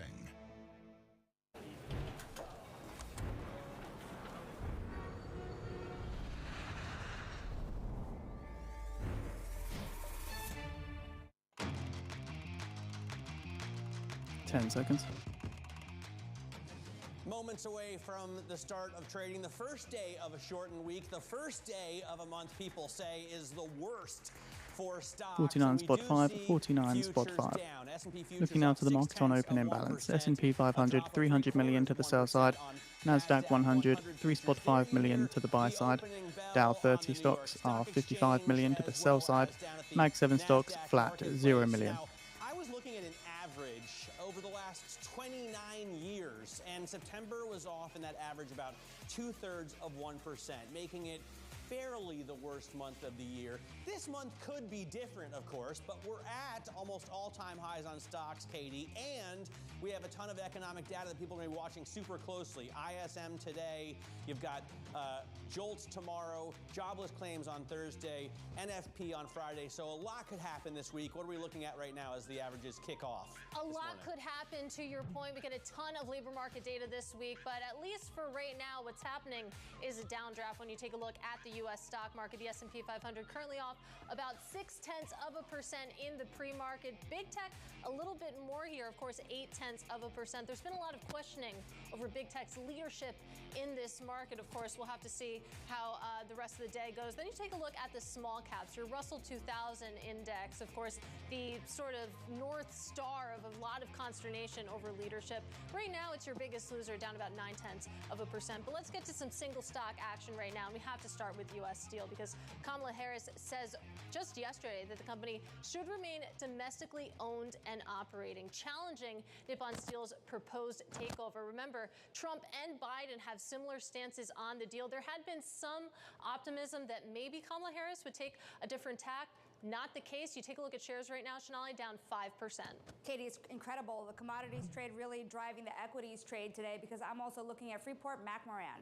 Goldman Sachs has exited its long-term bullish position on copper, citing weakness in China. Goldman's price forecast for 2025 is now $5,000 lower, and you have Freeport-McMoRan really plunging here in conjunction. You have it down almost 5% lower this morning, really 4.8% as the morning opens, Matt. All right, Boeing was downgraded by Wells Fargo, giving it the lowest price target on the street. And Airbus, its only rival, is having some problems as well. Bloomberg's Abigail Doolittle has the details on these two big plane makers. Abigail? Yeah, not surprisingly, both of these shares are down on these respective pieces of news. And I would say that Airbus may be down a little bit in sympathy with Boeing on the broader downgrade from Wells Fargo on Boeing relative to the company's free cash flow position and the possibility that it may peak peak in 2027. Analyst Matthew Akers seeing the cash opportunity out the door. Airbus, though, the news that you're talking about there, Cathay Pacific Airlines, they have found many issues. I think a third of their planes that they would fly with the fuel line. So they have actually grounded multiple flights. Those shares down 1%, Boeing down 4.1%. For Boeing, the problems are so many that this is just the worst day in a couple of weeks. It's not even that big of a drop. Let's take a look at that free cash flow that I was talking about, though, because for Airbus, it's not an issue. If we take a look at free cash flow in white for Airbus and in blue here for Boeing, Boeing has essentially burned through about $7 billion in free cash flow this year. Bank of America cuts the global GDP growth forecast for this year to 3.1% from 3.2%. In the numbers and all of the headline risk, the perception risk with Boeing, well, Boeing is really suffering from a performance standpoint. If we compare it to both of the S&P 500 and an airline production index, we are going to see a bit of a decline here, some underperformance for the shares of Boeing, which since its 2019 peak, Shanali, down more than 60%. Abby, thank you so much for those movers. Joining us now to broaden out the conversation is Tracy McMillian, Wells Fargo Investment Institute Head of Global Asset Allocation Strategy. And it's interesting, you see a lot of individual movers under the surface. We have been seeing this become more and more so a stock pickers market, but more so lately, you've also seen many investors start to think about this in terms of sectors. Where are certain sectors really starting to feel that weakness in the economy? Where do you start taking chips off the table, Tracy? Yes, good morning, and thank you. So we think that the areas to be most cautious of are areas like consumer staples, REITs, and utilities. So those are the sectors where we think that the higher interest rates will continue to play a role in investors viewing those sectors as the weaker components of the market. So instead of those sectors, we would focus our attention on things like communication services, cyclical sectors like energy. In 10 minutes' time now at 9:45 a.m. Eastern Time, we'll see the release of the US S&P manufacturing PMI August final. Forecast 48.1 on the prior 48, with a range of 48.2 to 48 expected. That's splitting hairs, that we know that a series of interest rate cuts are coming from the Federal Reserve. But even so, I mean, piecing together what you're saying here, it sounds like that's not going to be enough to help the parts of the market that really need big rate cuts. That is true, yes, at least not initially. And at this point, we do expect 100 basis points in cuts through the end of the year. Whether we get 50 in September or 50 in November or December, we don't think that matters as much as the fact that the Fed is starting its rate cutting phase. And as we move into 2025, we expect another 75 basis points. And we think that all of that combined will start to help, especially the cyclical sectors, areas of the market that have been really beaten down during this period of high rates. As rates start to fall, we think things like small caps are also going to benefit. I mean, it seems like it'll be helpful to the stock market. But I'm not sure about the underlying economy. There was a great piece in the New York Times this weekend by Gina Smilik pointing out that the housing market, for example, needs a lot more than rate cuts. The problem is high labor costs, high material costs. I'm thinking for the auto industry, it's the same problem. Aren't there some of these, cyclical, some of these industries that, need more government policy changes than rate cuts to help growth? That is possible in certain sectors like housing in particular. That is an area where we often do see fiscal policy stepping in to assist homeowners, home buyers, to assist builders. So it's possible that that could be one of the factors. But really what we're seeing when rates do start to tick down is that more buyers are stepping into the market. And really the issue with the housing market as we see it is more one of supply and lack of turnover. So, lower rates are really going to start to loosen up the housing market, and that could be another positive component for the economy as a whole in 2025. Tracy, I'd love to talk a little bit about what's been popular in the market lately, because even though you have seen that worry about where valuations are in the broader S&P 500, worries about where those high flyers really stand, after we've seen such a run-up this year, you've actually had the And Brent crude falls 4.1% to around $74.33 a barrel. It's the lowest level this year. Why are there no valuation concerns there if you believe the economy is going to slow down? Yeah, so what we see in terms of the macro, let's just start there, is more of a saucer-shaped growth pattern through the end of this year. So, the economy's starting to slow, not dip into recession, and then starting to gradually improve in 2025.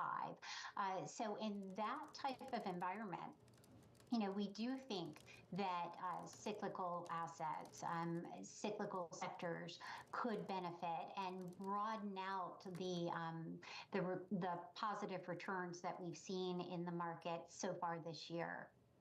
And Tracy, it feels like one of the themes, at least of this morning, is known unknowns. When it comes to this week, of course, all the data events this month, and then looking over the course of the year. Obviously, we are just a month or so, several months away from the U.S. election. How much of a downside risk is that for investors? How much does a long-term investor really need to be thinking about what happens in early November? Yeah, so long-term investors don't really need to be focused on the day-to-day or the month-to-month choppiness that we see in markets. In fact, if you're dollar cost averaging in, that choppiness, those downturns are great opportunities to invest for the long term. But most investors are thinking about the nearer term, and they're thinking about the potential for some volatility around the elections.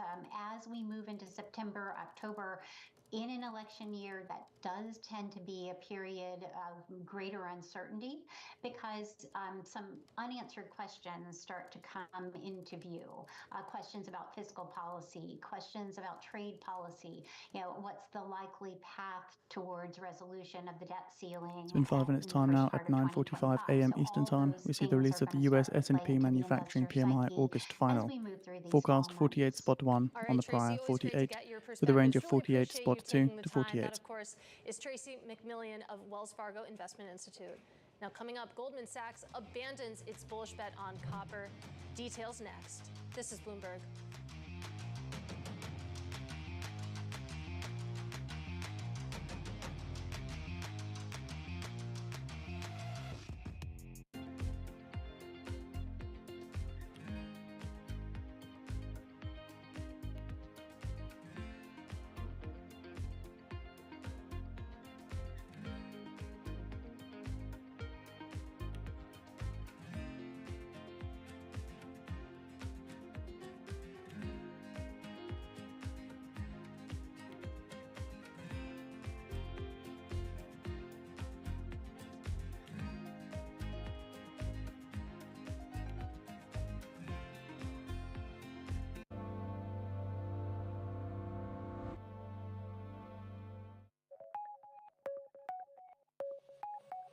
Why does this business model work?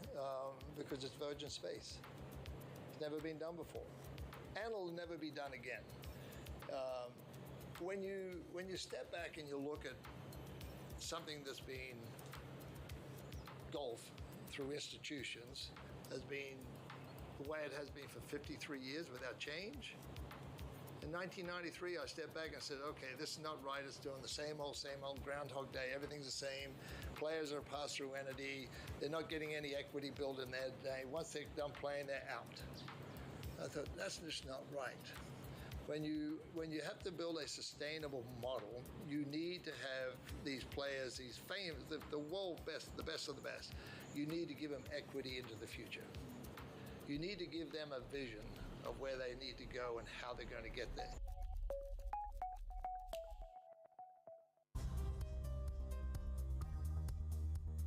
It's the countdown to the market open as we bring you the first trades across Europe.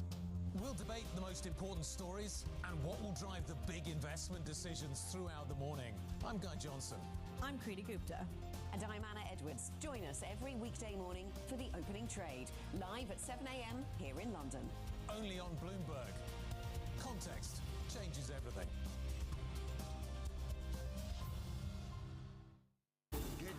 Fixed Income Fix. Watch Bloomberg Real Yield every Friday right here on Bloomberg. Context changes everything. Morning from our world headquarters in New York. I'm Menace Credit. And I'm Danny Berger. Let's set your agenda. Bloomberg Brief delivers the market news, data, and analysis you need live every weekday at 5 a.m. Eastern. Bloomberg. Context changes everything. Asia is at the forefront of some of the world's biggest stories. I'm Sherrian in Tokyo. And I'm Heidi Stroud-Watts here in Sydney, where the trading day begins. We're here in the center of all the action to get you set up with the numbers, news, and knowledge you need for the day ahead. The demand is indeed recovering. We've been waiting for this moment. The opportunity of a century. Join us on Bloomberg The Asia Trade. Weekdays only on Bloomberg TV. Context changes everything.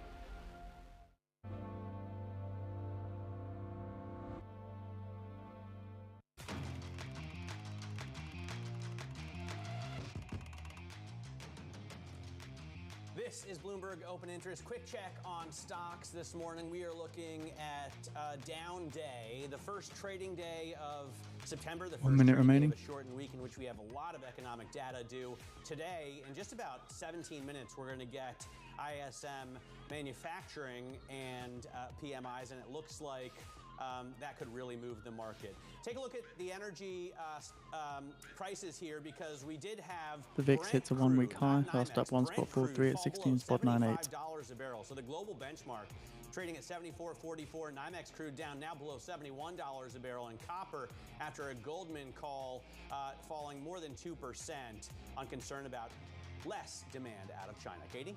And we'll get into that copper call in just a minute, but it's time now for our top calls. Some of the analyst action in focus this morning, and first up, Benchmark is downgrading Sphere Entertainment to 10 sell. seconds. Analyst Mike Hickey expressing concern on the scalability of the Sphere, as well as its high production costs and a potentially underwhelming profitability outlook.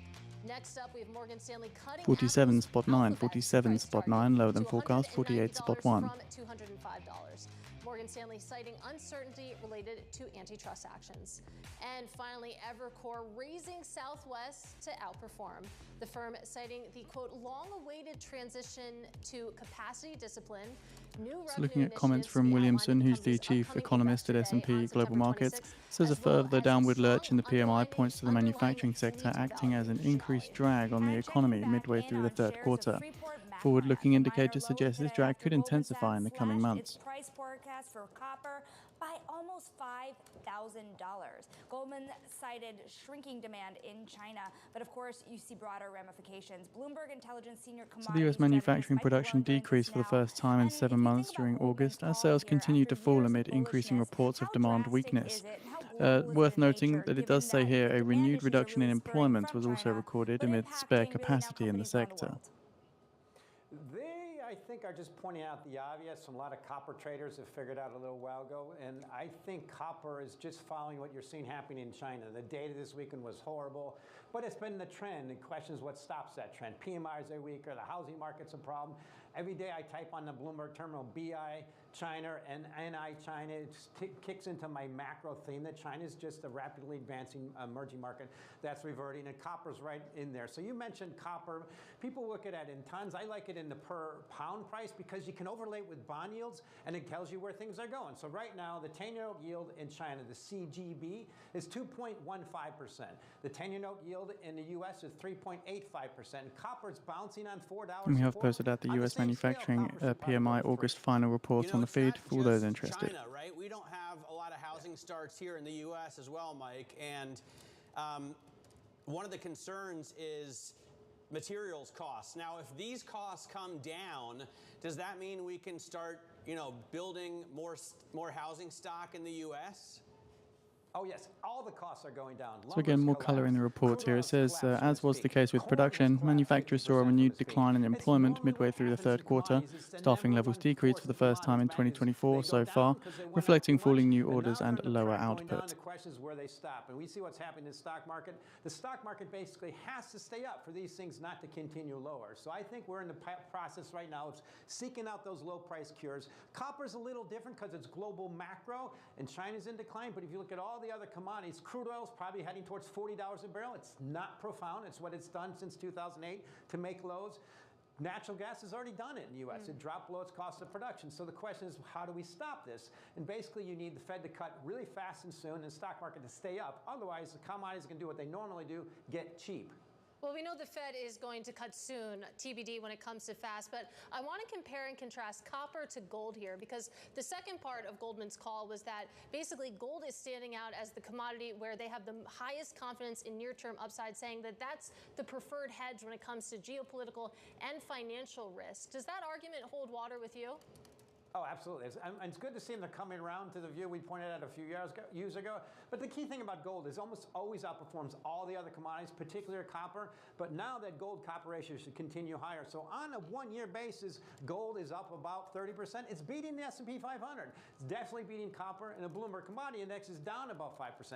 That's a global recessionary trajectory from commodities, and I don't see what stops it. What's one of the biggest buyers of gold? It's been China. Why? Because China's heavily in decline, and we see that their investment options are declining.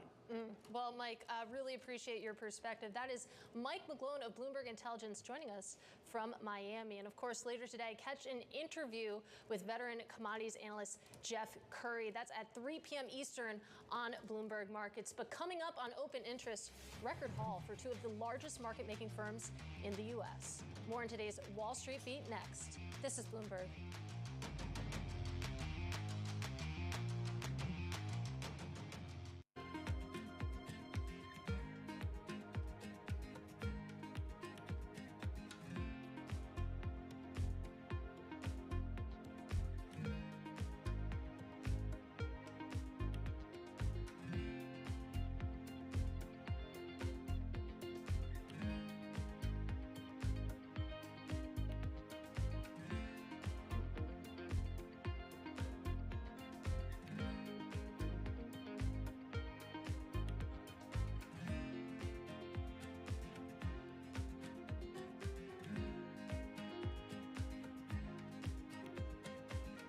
So the S&P 500 energy sector down 2.3% as oil prices extend their fall.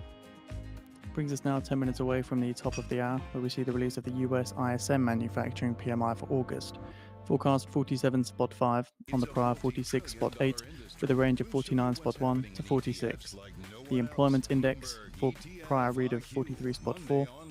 Prices paid forecast 52 on the prior 52.9, and new orders saw a prior read of 47.4. With this, we also see the release of the US construction spending month over month, forecast 0.1% on the prior minus 0.3%. In currency now, noting Japan's yen surging 1% to the session high against the dollar. It's a bifurcated market. Need to catch up? This is Bloomberg Wall Street Week. I'm David Weston. We've got the information and insight. Year over year, you could start to see some cracks. It might be overhyped short term, but it's underhyped long term. From businesses most influential and instrumental. A lot of the doom and gloom has been somewhat overblown. If you're not living near the edge, you're taking up too much space. Bloomberg Wall Street Week, live Friday with replays all weekend on Bloomberg Television and Radio.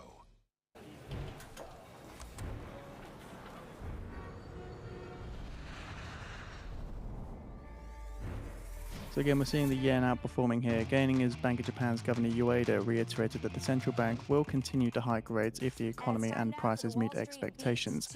This was said in the morning yesterday. Citadel Securities and Jane Street on track for record revenue hauls. And here with more is Bloomberg finance reporter Catherine Doherty. Record after record, really, for these guys. And they've made a lot of investments into new areas of trading. What's helping them catch up most with the big Wall Street giants? So, number one thing, volumes. We saw the big U.S. banks when they reported their first half of the year. Everyone was up. For them, it was 18%.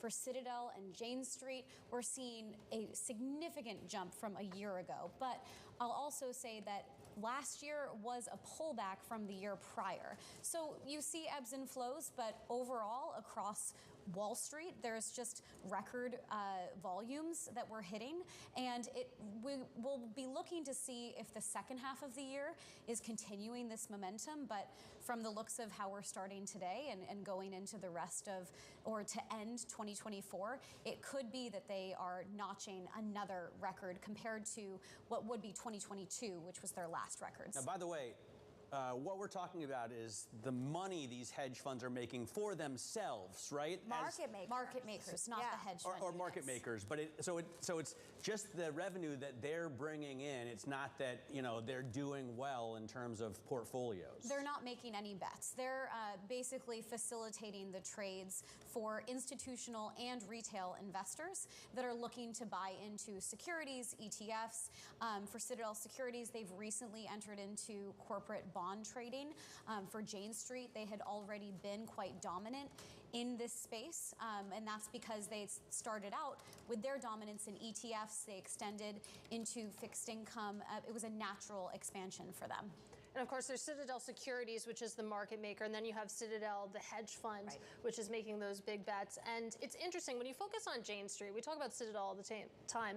Jane Street seems more secretive, but they did sell a $1.4 billion high-yield bond deal earlier this year, and I feel like that offered an interesting peek into maybe some of their financials, which we haven't really seen before. And it was interesting, I mean, how much of their business, how big and important they are when it comes to the ETF industry in particular. Absolutely. They are the behemoth in that space. But what's also interesting is because they've been so dominant in ETFs, as I just mentioned, they were able to naturally expand to other asset classes. So they've become quite dominant in fixed income, in corporate bond trading, in portfolio trading in that space. So now it US just will stocks be the extend their question fall of here, how do S&P they down 1% now. continue this expansion.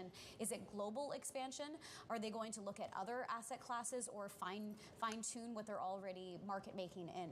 And a fun fact, Citadel Securities had a new executive from Goldman just started days ago, Jim Esposito. So a lot of rumors out there about how soon they'll go public, right? I mean, this is an interesting time to be notching record highs, Katie. That would certainly be something definitely one to keep an eye on. That would keep Catherine Doherty to my left very busy.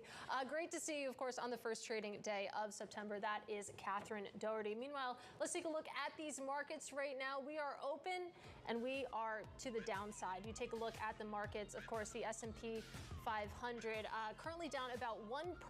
The NASDAQ 100 down 1.4% at the moment. So big tech is your big loser because you train your eyes on the Russell 2000 off by about 1%. In 5 minutes time now at the top of the hour, see the release of the US ISM manufacturing PMI for August.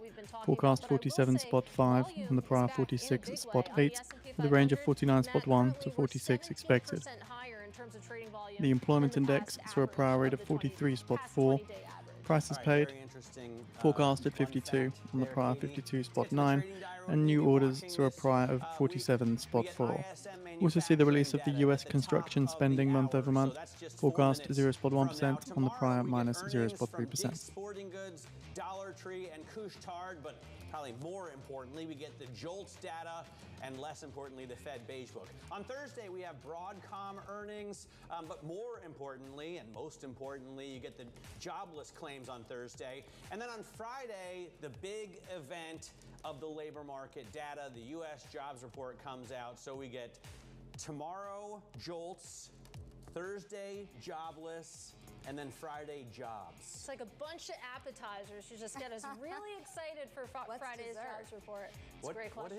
What dessert comes on the weekend? The iPhone launch on Monday. Coming up in the next hour, we have a delicious dish for you. Julian Emmanuel joins us, Chief Equity Strategist at Evercore ISI. He thinks we can still get to his, I think, base case scenario, which is 6,000 on the S&P 500. This is Bloomberg.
what legacy I would love to leave is to make sure that in my village I have infrastructure.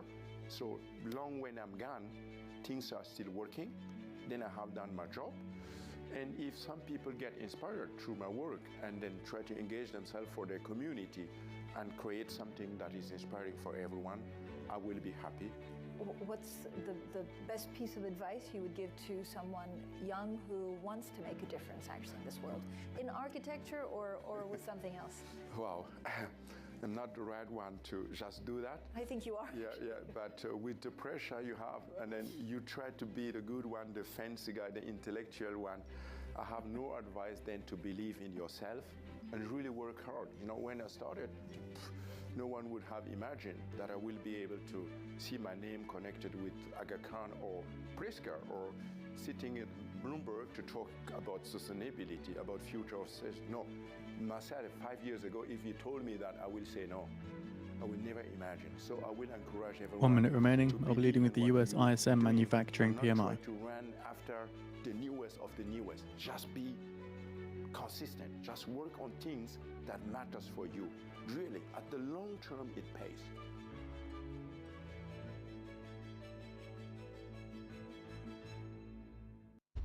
As we spend some time here on the broader presidential race.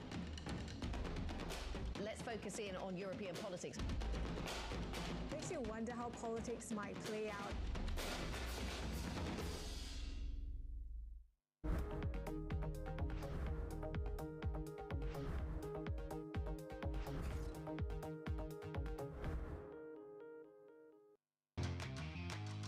Ten seconds.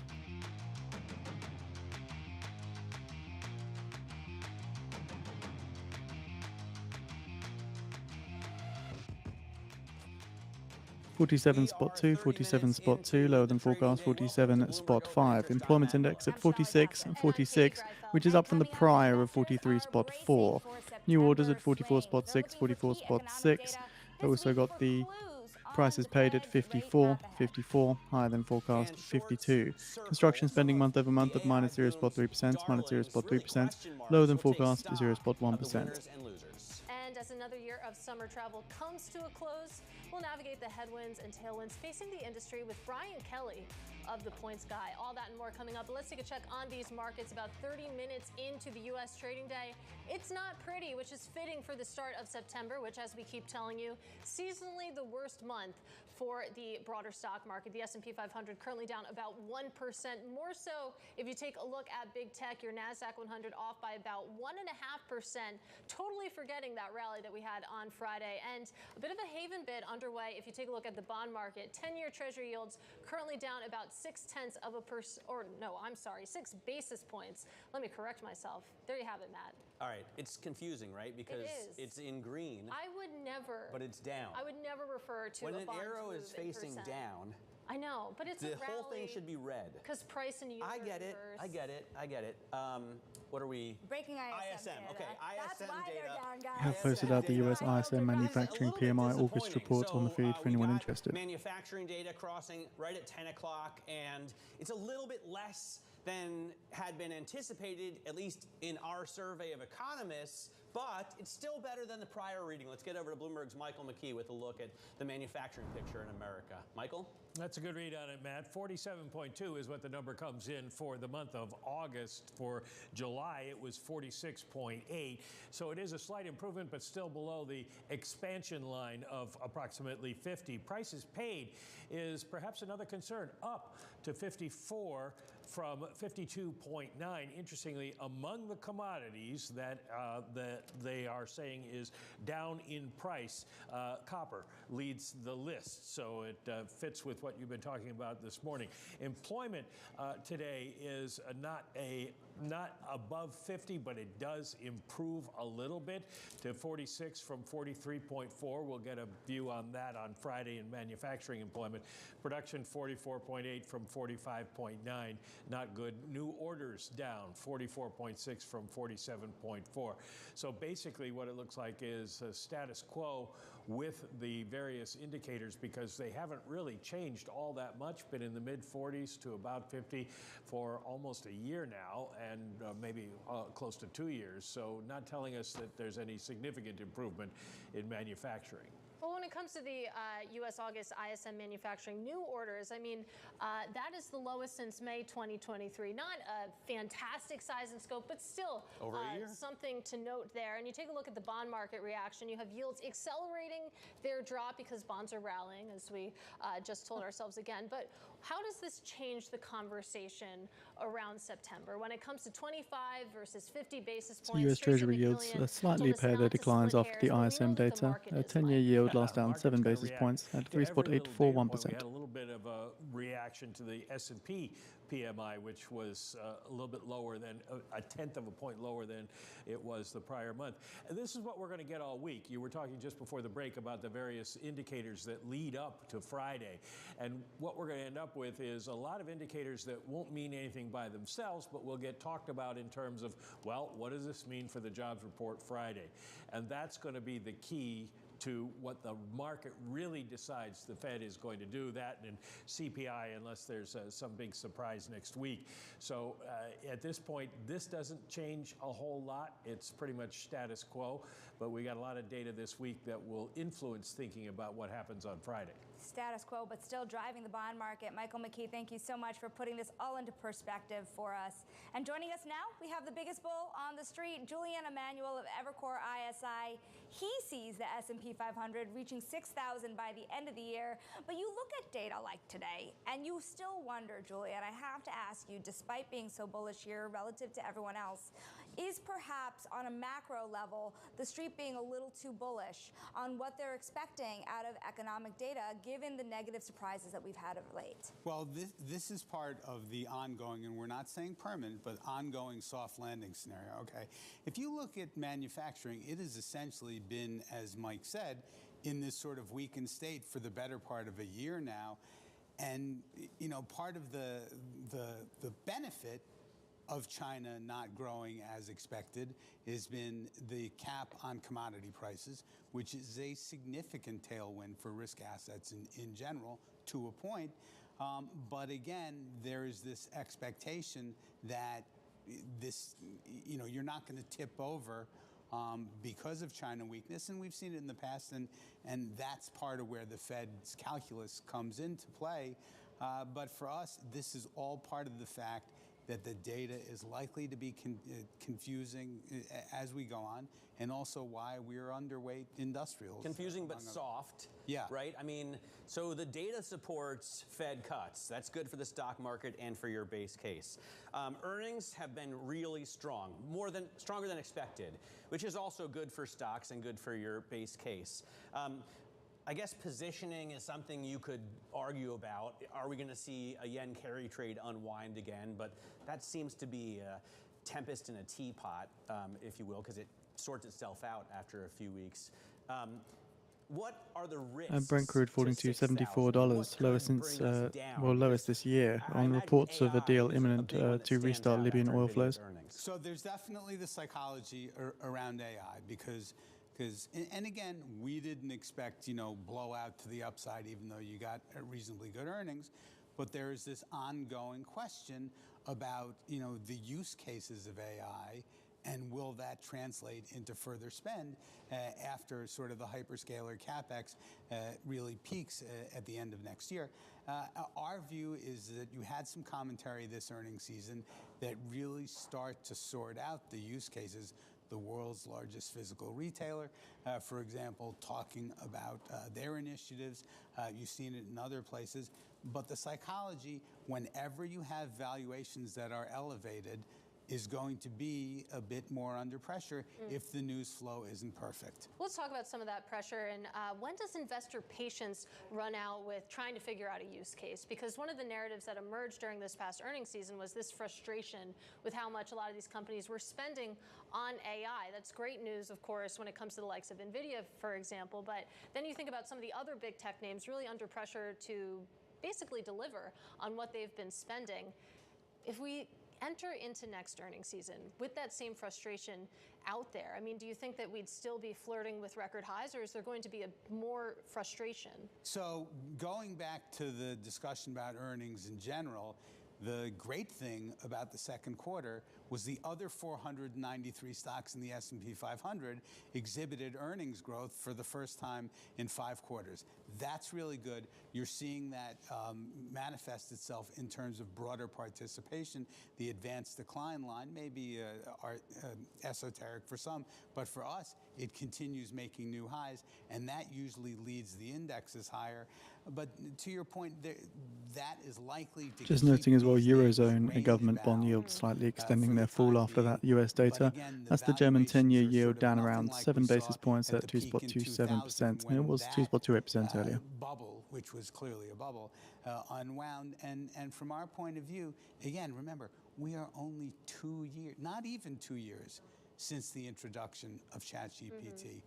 This has legs. But if you start to get some wobbles around the absolute faith in, of course, big tech and AI, even if you have the other 493 broadening out when it comes to earnings, is that enough to get you to 6,000?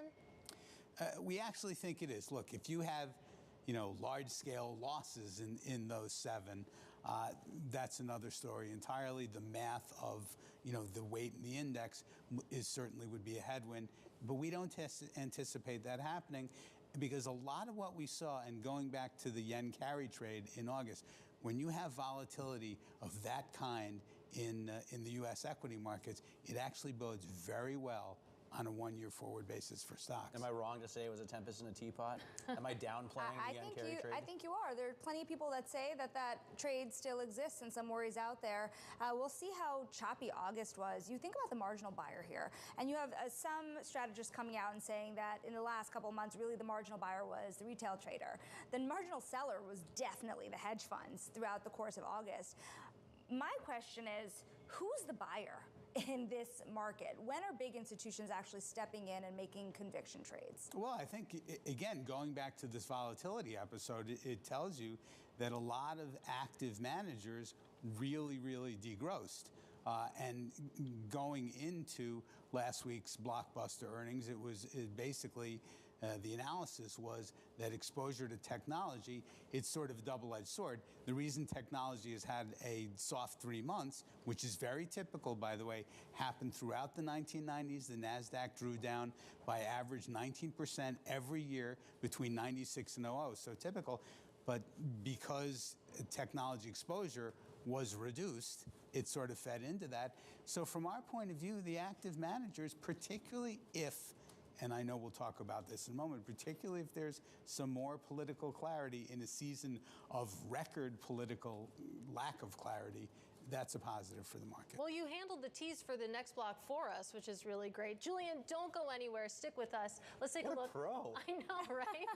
We should have him on more. Let's take a look, though, at what's moving underneath these markets. We're going to do that with Abigail Doolittle. Well, let's stick with this topic of volatility, Katie, because, of course, the NASDAQ 100 down 1.4%, the S&P 500 down more than 1%. This is very consistent with what we've seen out of September's over the last 5 years, and frankly, going beyond that. But this is seasonality by a month basis over the last 5 years. And you can see that February tends to be a down month, March basically flat, May down ever so slightly. But take a look at September, down 4.2% on average over the last 5 years. So again, the fact that we have stocks down more than 1% today, very fitting to this type of volatility. Let's see what's ahead, especially with this Fed meeting coming up. As for what's happening beneath the surface, Boeing, this is a piece of the volatility, down 7.9%. This, of course, on that downgrade over at Wells Fargo to underweight from equal weight, setting a price target basically 25% below, 20% below this price right now, having to do with the company's free cash flow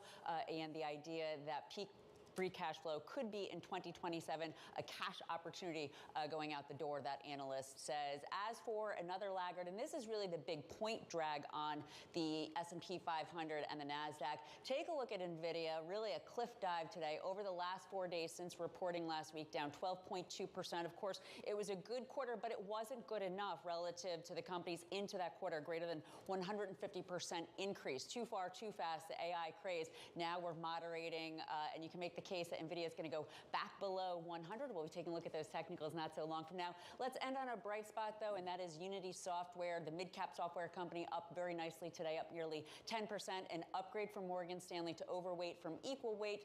The analyst there really likes their Create unit. It's interesting, there is a 10% bear short interest on this stock, Matt. So the bears, the shorts, are probably also contributing to this gain getting out as, again, Morgan Stanley has upgraded shares to an overweight. How do you, on the terminal, how do you look up short interest? Do you just do the stock and then SI go? I do DES, description, and then I look on the little left-hand corner where it says short interest, and that's where I look. All right. We can talk about it. Lots of different ways. Yeah. Bloomberg's Abigail Doolittle, thanks very much for that. Coming up, more with Julian Emanuel of Evercore ISI. We'll look at what the White House race, what could the election mean for markets. This is Bloomberg.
Politics to the world of business. Joe Matthew and Kaylee Lines deliver news, insight, and analysis live 2 times a day, every trading day. Balance of Power at 1 and 5 Eastern, only on Bloomberg. The top names in business are on Bloomberg. It's about category creation. You know, today we are a tea drinking nation. Tea penetration is 91%, 93%. We are at 25% of the affluent class. We are at 14-15% of the overall market. I'm confident that if we continue to do what we are good at, in terms of the Starbucks experience, in terms of the coffee expertise, in terms of localizing and innovating, we will get our consumers. Nobody covers business like Bloomberg. There is this real momentum from Wall Street. We are basically deep in the European earnings season. Take a look at how we're faring when it comes to Asian markets. Bringing you up-to-the-minute business news whenever and wherever it happens. I'm Anne-Marie Herder in Ukraine, and this is Bloomberg.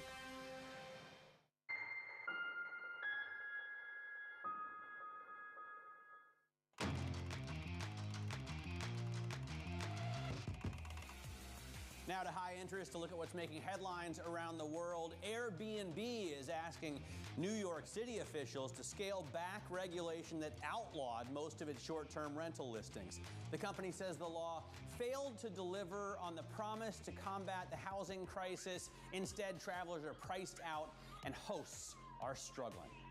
Meanwhile, Aston Martin's Formula One team is pulling out all the stops to sign veteran engineer Adrian Newey. That's according to its billionaire owner, Lawrence Stroll. Here's what he told Bloomberg. Adrian and I have been talking not only for months, but actually for years. Adrian is clearly the most talented and gifted individual in Formula One based on his track record and history, in addition to being a hell of a gentleman. So I'd be very excited for Adrian to join our Aussie team. dollar As drops I think 1% every other against the Formula US One dollar. team on the grid would feel exactly the same. Stroll typically gets what he wants, but the Aston Martin F1 team has been struggling in this year's championship. Vice President Kamala Harris is moving $24.5 million down ballot to help candidates in races for the Senate, the House, and state legislatures.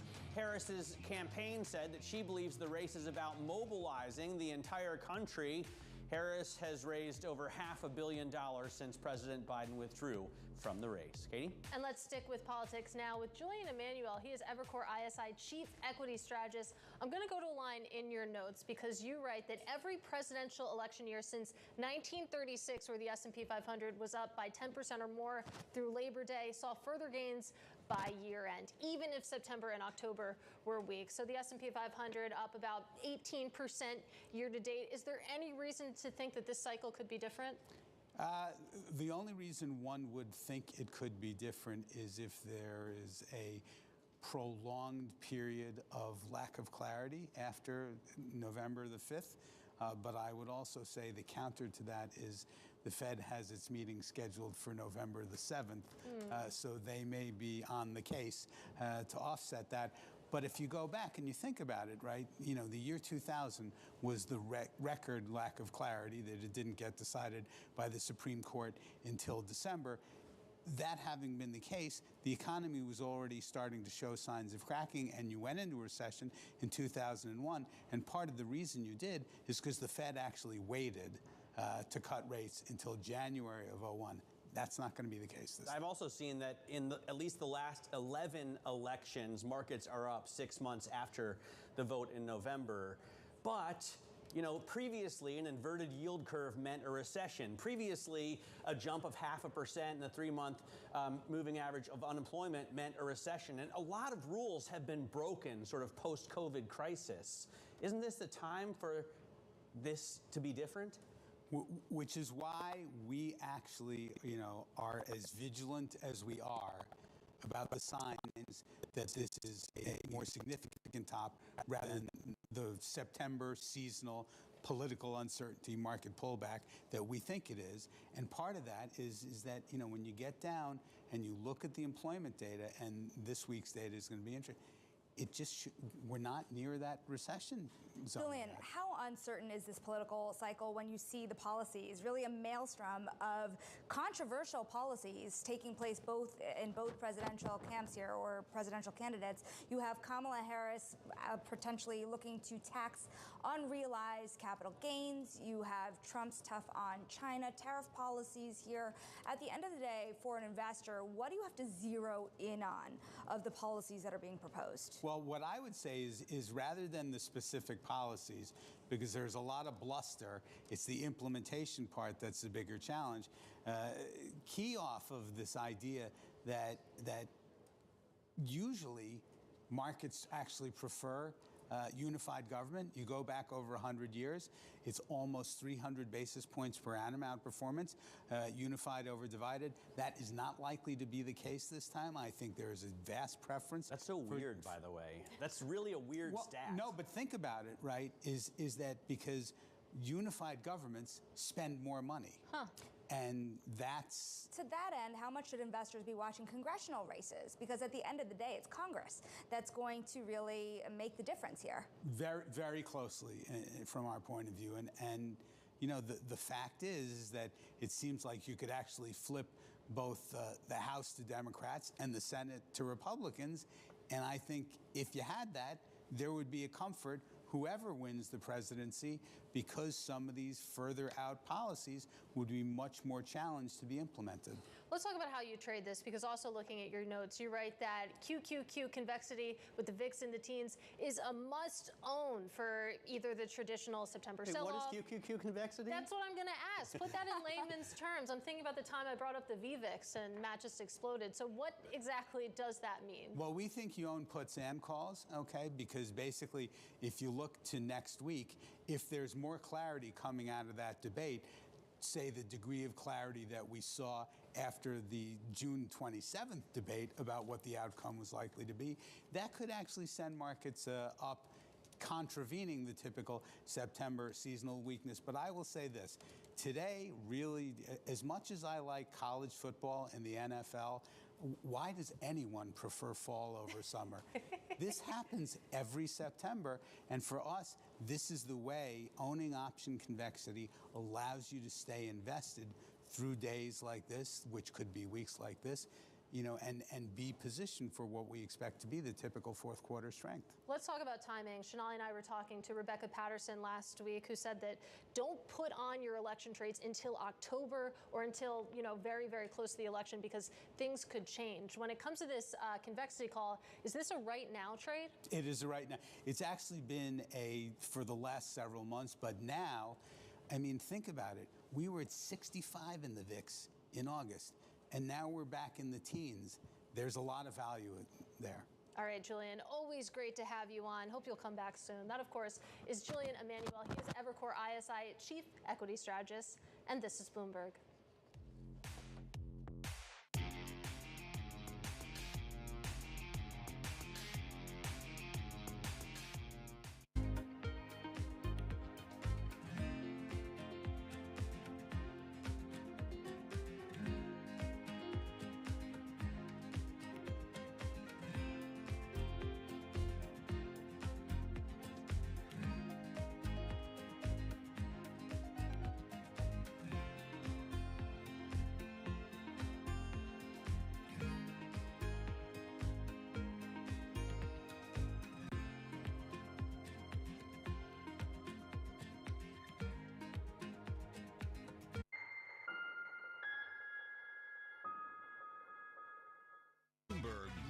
covers earnings. I know it's like your Super Bowl, right? I can't wait. It's like opening presents in the morning. All right, it will be exciting.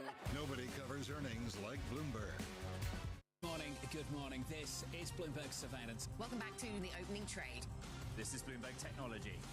This is the Asia trade. You're watching the close. Welcome to Balance of Power. This is Bloomberg. Morning, this is Bloomberg Daybreak Europe. I'm Tom McKenzie in London. These are the stories that set your agenda. Taking you from the U.S. market's close to the overnight session in Asia. We'll walk you through what you need to know to kickstart the European trading day. Live from our European headquarters, we bring you the day's top market-moving stories, unmatched expert analysis, and on-the-ground reporting from across the continent. Tune in to Daybreak Europe, only on Bloomberg Television. Context changes everything. Bloomberg covers the world with unmatched reach and resources. From more than 120 countries, the moment news breaks, 24 hours a day. Bloomberg, context changes everything.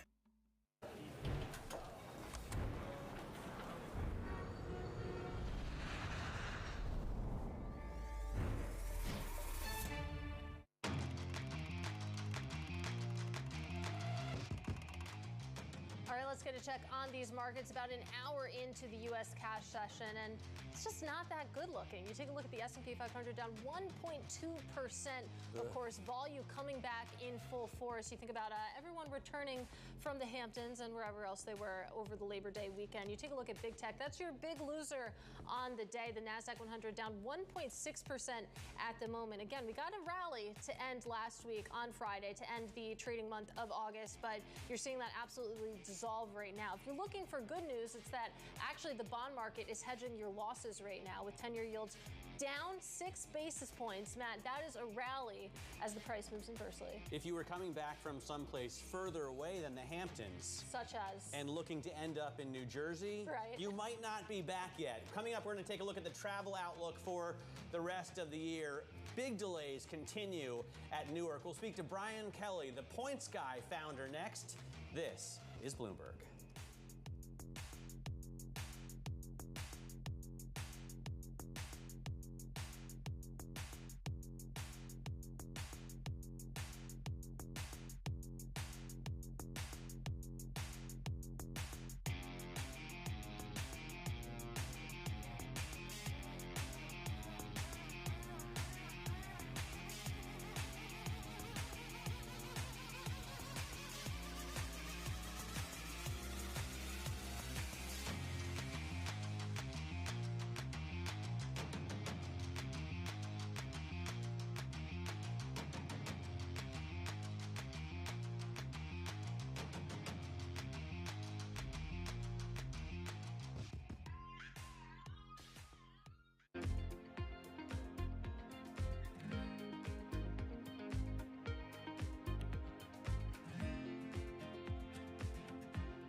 First of all, global trade, which had adverse consequences that we're learning about to this day, still unleashed an enormous amount of gain for humanity.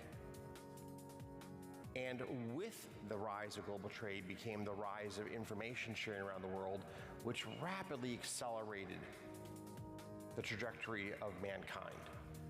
I mean, of note, the Chinese, for example, are leaders in solar. They're leaders in EVs. They're leaders in a number of emerging technologies.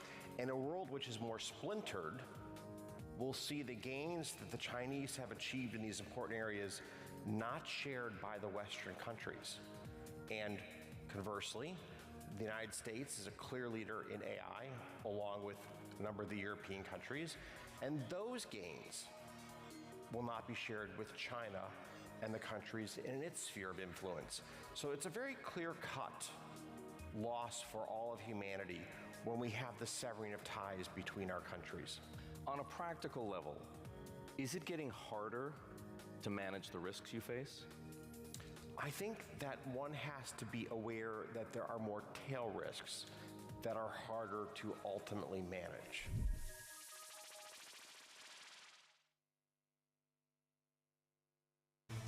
Bloomberg Surveillance covers the latest in global markets and the political events that influence your world.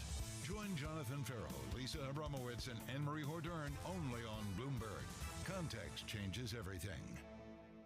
Get your fixed income fix. Watch Bloomberg Real Yield every Friday right here on Bloomberg. Context changes everything.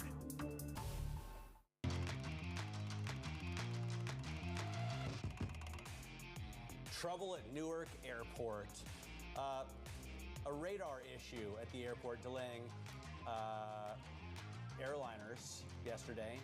For 30 airliners were delayed. Sorry, the outage caused problems for Labor Day travelers, definitely in America, maybe around the world. For more on the travel industry, Brian Kelly, the Points Guy founder, is with us.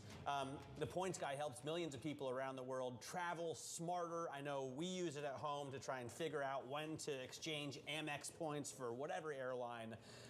But in general, Brian, you've become an expert across, the air travel industry. These snags that we see, yesterday in Newark aren't anything compared to what we've seen on other big travel weekends. They seem to get worse and worse, like global warming. What's the problem just in general with airlines these days? Well, I mean, we desperately need an infrastructure overhaul.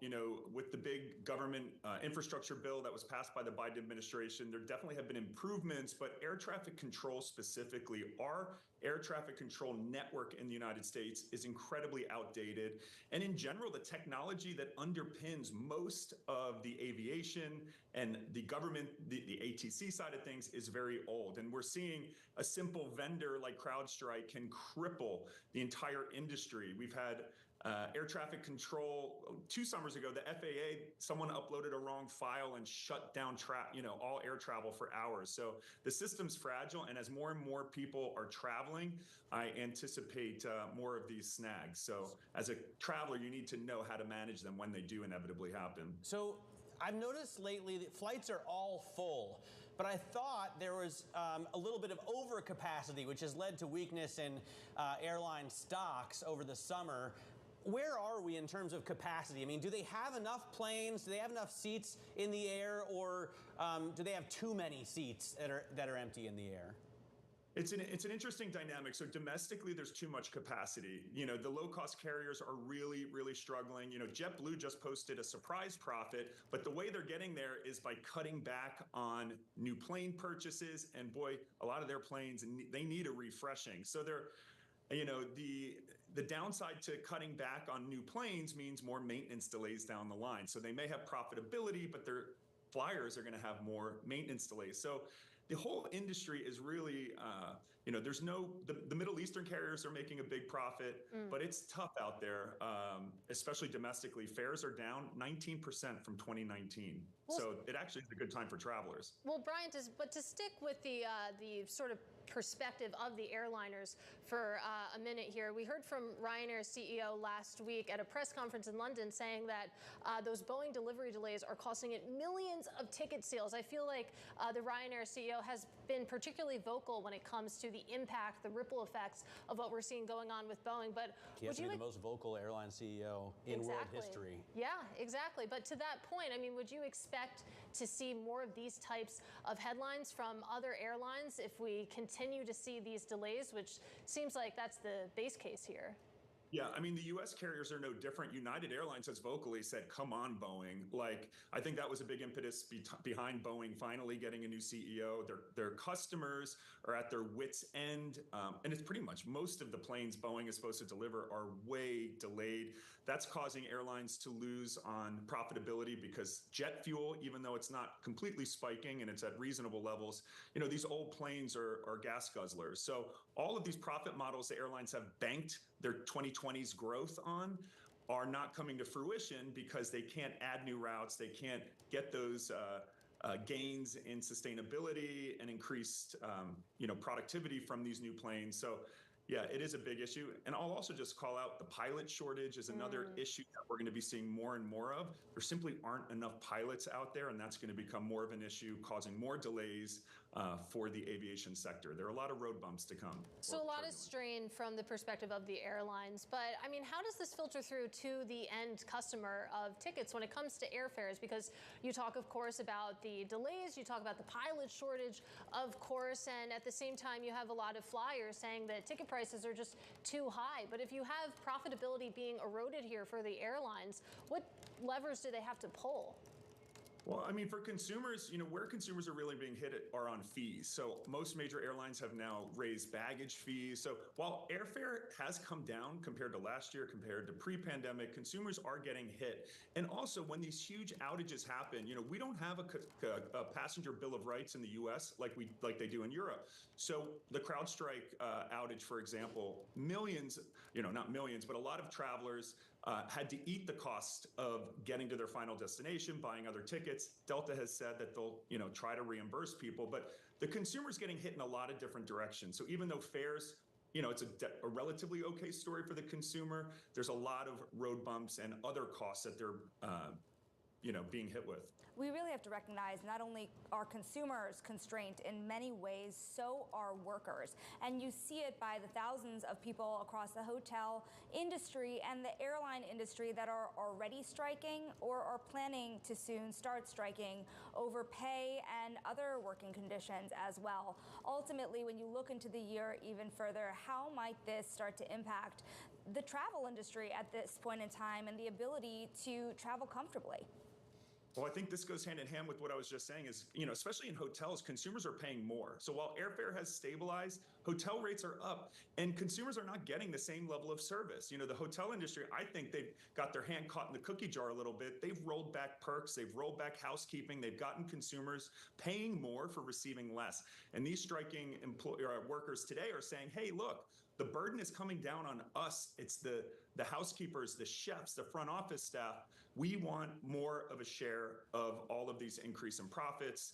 And, you know, it's only 24 hotels striking this weekend, 10,000 or so employees, but Unite here has 250,000 employees, and they've said that they're willing to start striking across the country. So this could become a recurring theme if these labor disputes aren't solved quickly. Brian, you kind of highlighted here a multitude of issues when it comes to traveling through the rest of the season.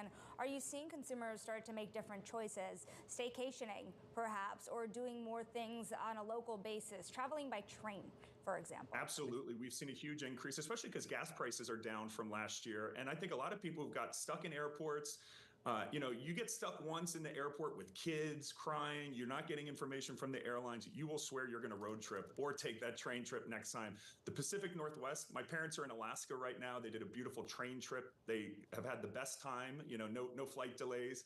So I do think that all of these disruptions in air travel, but by and large, consumers are still flying. We had almost 3 million passengers this past Friday. We hit the 3 million daily TSA passengers for 4th of July. So the skies are going to continue to be really crowded. And one final note for passengers out there, there aren't a Bill of Rights for you in the U.S. You can try to go to your airline to get compensation, but people need to go to their credit card company. So many of these premium travel credit cards you're using, the Amex Platinum, Chase Sapphire Reserves, they come with trip delay and cancellation and missing bag coverage. So when the airlines mess up, which they will, always make sure you go to your credit card and see what perks you have there to help you make good when you're out of pocket. Yeah, that's one of the advantages of being a European citizen. You have a Bill of Rights there.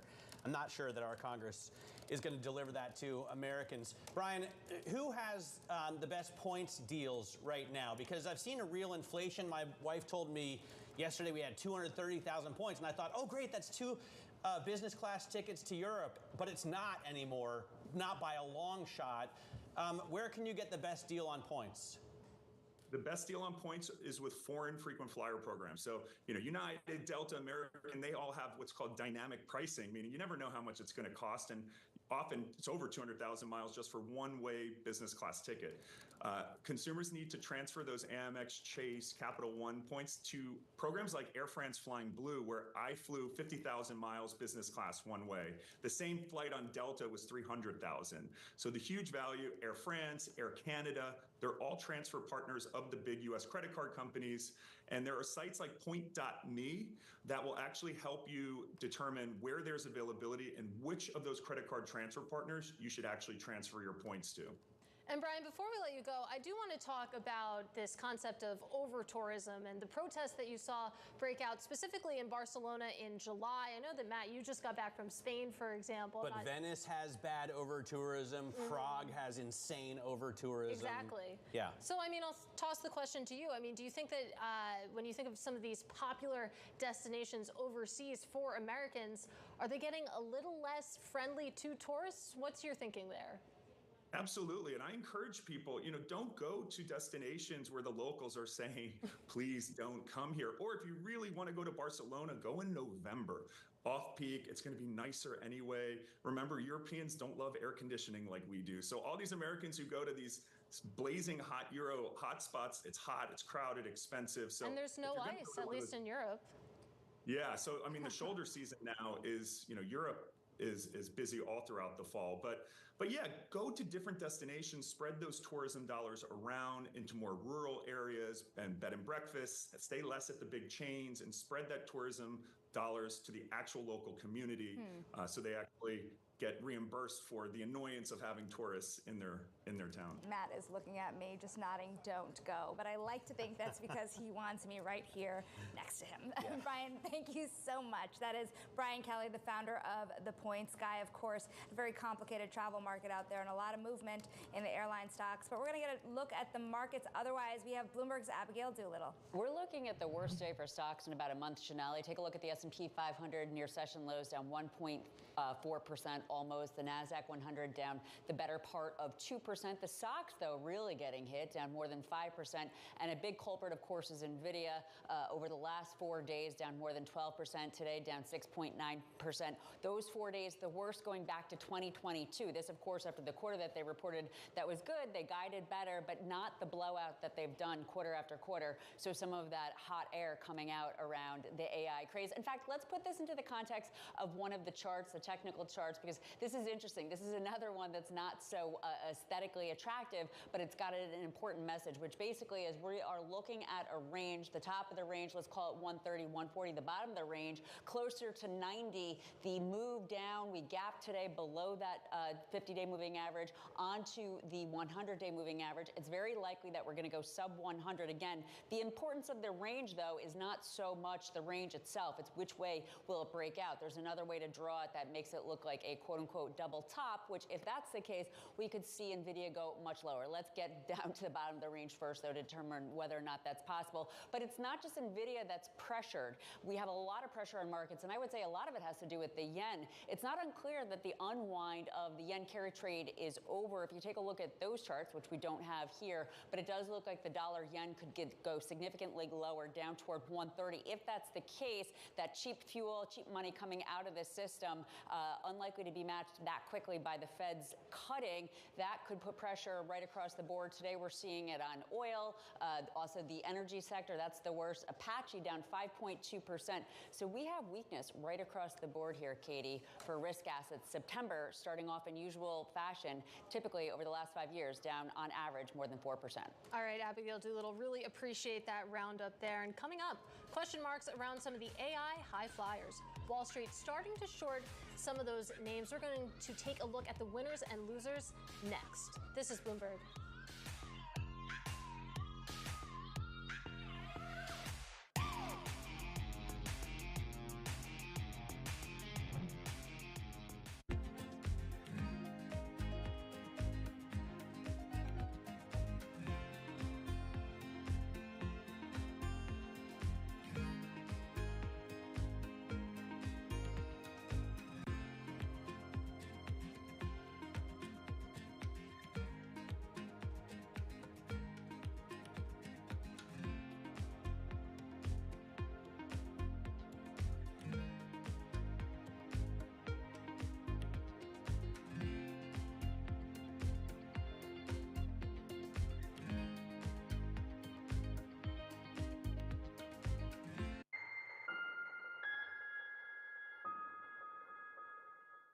The top names in business are on Bloomberg. The challenge for us now is not very much on the product, it's on the ramp-up of the production time. We turned the industry down to almost zero during the pandemic. And what we're trying to do now is turn it all the way back on. And that's hard. We lost not only people during the pandemic, we lost a tremendous amount of experience. A lot of skilled people have left the industry. We have to hire new people. The supply chain has to hire new resources and train the people, educate them. And because those roles are filled now not by a 58-year-old, but perhaps by a 28-year-old, there's a lot we have to do in terms of not only adding capacity, but capability to meet the ramp that we all are embarked upon. We have thousands of suppliers, and when you have just a couple of them, few of them that are late on the ramp-up, well, that's slowing down everybody, and that's what we've been facing earlier this year. Nobody covers business like Bloomberg. Context changes everything. It's a multi-trillion-dollar industry. We'll show you what's happening in ETFs like no one else. Bloomberg ETF IQ, Monday on Bloomberg. Good morning from our world headquarters in New York. I'm Manus Krennic. And I'm Danny Berger. Let's set your agenda. Bloomberg Brief delivers the market news, data, and analysis you need live every weekday at 5 a.m. Eastern. Bloomberg. Context changes everything. Today's CFOs are reshaping the C-suite. Bloomberg's chief future officer shines a spotlight on these dynamic leaders. Healthcare giant Johnson & Johnson is staking its future on innovation. Making investment decisions under pressure has become business as usual for CFO Joe Wolk. The world is coming at us faster than it ever has. We're getting information more quickly. We're going to have to move faster. The competition's moving faster. Watch Chief Future Officer only on Bloomberg.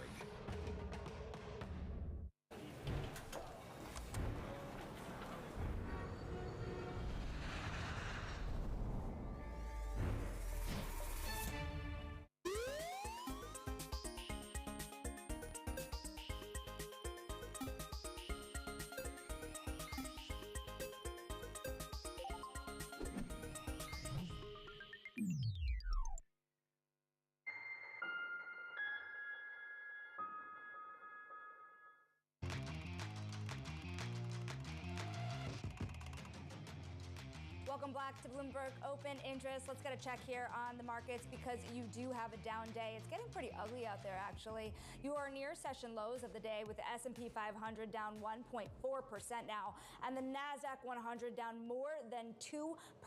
A drop in the 10-year yield by about 7 basis points here to 383 after that ISM data came in weaker than expected. And you are having the worst day in equities in at least a month. And remember, August was really choppy, but September could shake out to be choppy as well, Katie. Yeah, it's certainly ugly out there and getting uglier, which brings me neatly to short sellers who are taking a closer look at the AI mania. Check out Supermicro, Lumen, and Symbiotic. They were hit by bearish research reports questioning their valuations.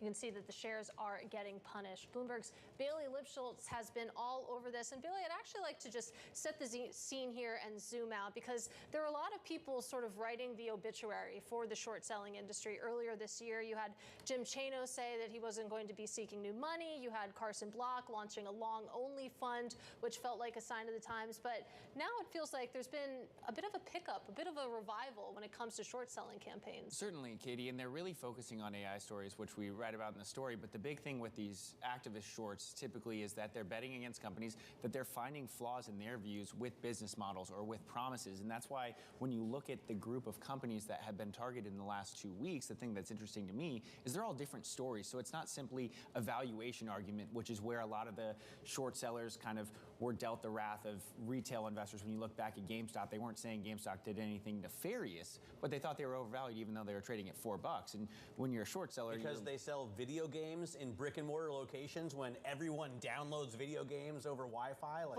but at the same kind of take, though, Matt, is if you're going to short a stock to zero, your risk is infinite to the upside, and that's something that hit Andrew Left, hit Melvin Capital. When you're betting, you can technically, as John Maynard Keynes would say, markets can be remain irrational longer than you can remain solvent. That's something that happens. I had to pull that up so I didn't misquote it. Well, let's wrap this together because you're talking about Andrew Left. You're talking, of course, about the idea of shorting to zero. It feels like the Andrew Left just debacle caused a bit of a chill in the short selling industry. And you saw Kerrisdale come out with a short report against Lumen, for example, but the disclaimer was so sarcastic, almost saying basically don't assume that we're still in this stock once this short report actually gets published. Yeah, and Sam Kerrisdale is a snarky guy, so he definitely leaned into that with the tweet. But the big thing is this is trying to just protect themselves because there's so much unknown about what that Department of Justice probe could mean in trying to at least cover their liabilities, cover any legal kind of rulings that could happen, where if you're blasting a company and you are profiting on their stock price falling, you at least need to disclaim to readers that that's what you're doing, which is kind of common sense, but that's what's happening. Very curious about how long these short positions can really last for. You take Supermicro, very much an AI darling for so long. Last week took an absolute bath after that Hindenburg report, and then saying that it would delay its 10K filing. Shares are actually up today, while the broader market is down because they told their customers and partners that they have strong confidence in their teams. They finally went out and said the short seller report contains false or inaccurate statements. So were most of the gains, so-called gains, in that short kind of already had after that initial report? We don't know, and we don't know what Nate Anderson's doing, and we don't know because a lot of the short interest data is delayed typically by about 2 weeks when these short bets are covered. But Shonali, the one thing that does stand out when you look at that report and you look at some of kind of the critiques around a Supermicro, company went from less than $2 billion in market cap to north of $65 billion in just a few years. So some of these kind of reports, some of the different kind of factors that companies that are in the S&P 500 are well-known names. If you grow that quickly and escalate that quickly, management teams kind of have to rein in some of their controls, and that really was what stood out from the Nate Anderson short report. I wonder what your reporting reveals about congressional concerns on shorts in the U.S. Obviously, in communist countries or authoritarian regimes, populist countries, they come down hard on shorts, especially when the market's down. But here, in a thriving free market democracy, where short sellers are a really important part of market price discovery, do we have Washington still trying to clamp down on short sellers? I think when you look at the Andrew Leff case, and again, there are a number of things going on with that, but when I talk to short investors and when I talk to some of these advisors, they look at and say shorts deserve to exist in a market. To your point, in a free market, short sellers... But Bailey, should the disclosure rules change? To the point you just made 2 seconds ago, you got a 2-week delay on whether they close the short, but an immediate reaction when they report the short. So should disclosure rules be the same for long investors? Well, if you file a 13F and take an activist stake, you have to file much more swiftly, don't you? Well, you have to keep people in the know of what you're investing, but there are other ways to kind of hide those bets. Like a number of these investors, to Matt's point, are likely uncovering issues, and they're also showing some of the bad actions that could be happening. There are a number of historic short sellers who called out the likes of an Enron, which deserve to be out there. But to your point, if you're what is kind of phrased as a smash and grab, which is shorting a company, putting out some kind of inflammatory report and immediately covering, the conversation around market manipulation gets a little bit tougher. But also, I mean, does that happen even nearly as much as a fraction of the amount that happens in a pump and dump? It was happening for years with Andrew Leff. Yeah, but that's one person, right? How and many people are have been there that we talking their follow? book on long stocks and then selling as soon as the market goes up forever. Okay, we're gonna have to have Bailey back. This is clearly a conversation on this desk. Katie. All right, our thanks, of course, to Bloomberg's Bailey Lipschultz. Now, coming up, the market-moving events you need to be watching. That's next in our trading diary. This is Bloomberg.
as we spend some time here on the broader presidential race. Let's focus in on European politics. Makes you wonder how politics might play out. Earnings season is here. You're seeing back-to-back billion-dollar-plus quarters. The forward indicators were so positive. Bloomberg is first to break the numbers. Texas Instruments out, folks. Goldman Sachs. Taking a look at Mattel. There is something for everybody. With the smartest insights. People are whitewashing AI. Wallets are under pressure. We are committed to EVs. They're going to happen. Earnings season in full swing. We will have full and instant analysis. Continuing coverage on Bloomberg. Context changes everything. From the world of politics to the world of business, Joe Matthew and Kaylee Lines deliver news, insight, and analysis live 2 times a day every trading day. Balance of Power at 1 and 5 Eastern, only on Bloomberg.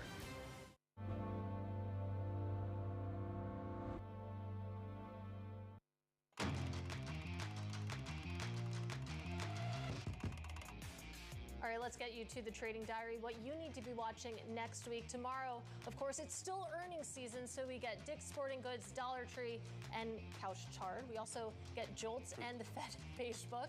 And then on Thursday, more earnings, this time from Broadcom, of course, closely watching that one. And then on Friday, it's the big dance. We are talking about the U.S. jobs report. You think about the focus of the Fed and participants in this market, it has really shifted from watching every single scrap of inflation data to now watching every piece of information we can get on the labor market. Yeah, and I think, you know what, if you look at markets, it makes sense that you sell today, right? Because if you expect the labor market data to be better than it is, forecast, then there's less of a chance of a 50 basis point cut, right? So you don't just go and buy thinking that jolts and jobless claims are being better than expected, because if they are, then the Fed cuts less, and it still hurts you. You think about the Mike Wilson note over the weekend from Morgan Stanley. 50 is both good and bad, isn't it? A 50 basis point cut might ease pressures on the financial markets. However, it also sends a signal that things are worse than expected,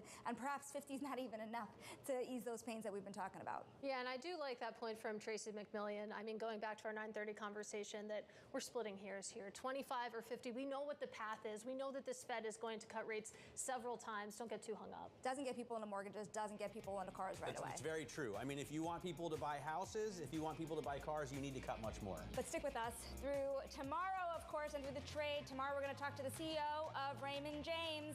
That does it for Open Interest, and this is Bloomberg.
We want to make sure that we're exposed to categories that continue to be relevant to consumers, that we're positioned in categories where we have a competitive right to win.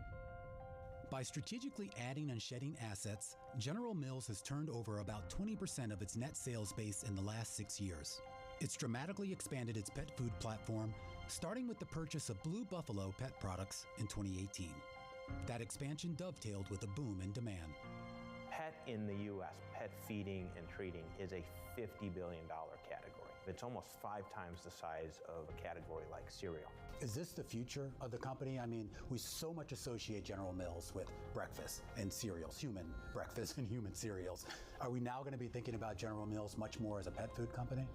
I think you'll be thinking about General Mills as a food company where we treat all the members of the family like family. The humanization of pets is actually the biggest driver of pet food and pet treating growth. It has derivatives in not only feeding, which is the core thing that you know most households where most of the dollars go against the pet, but treating, and then you start to branch out to things like vitamins and minerals and supplements. People really love their pets. They want to take care of their pets like they do their family, and it really is a global phenomenon. That's why we recently entered the China market with Blue Buffalo. That's why we bought Edgar & Cooper recently in Europe, because we see the same kinds of trends that have played out here in the U.S. playing out all over the world.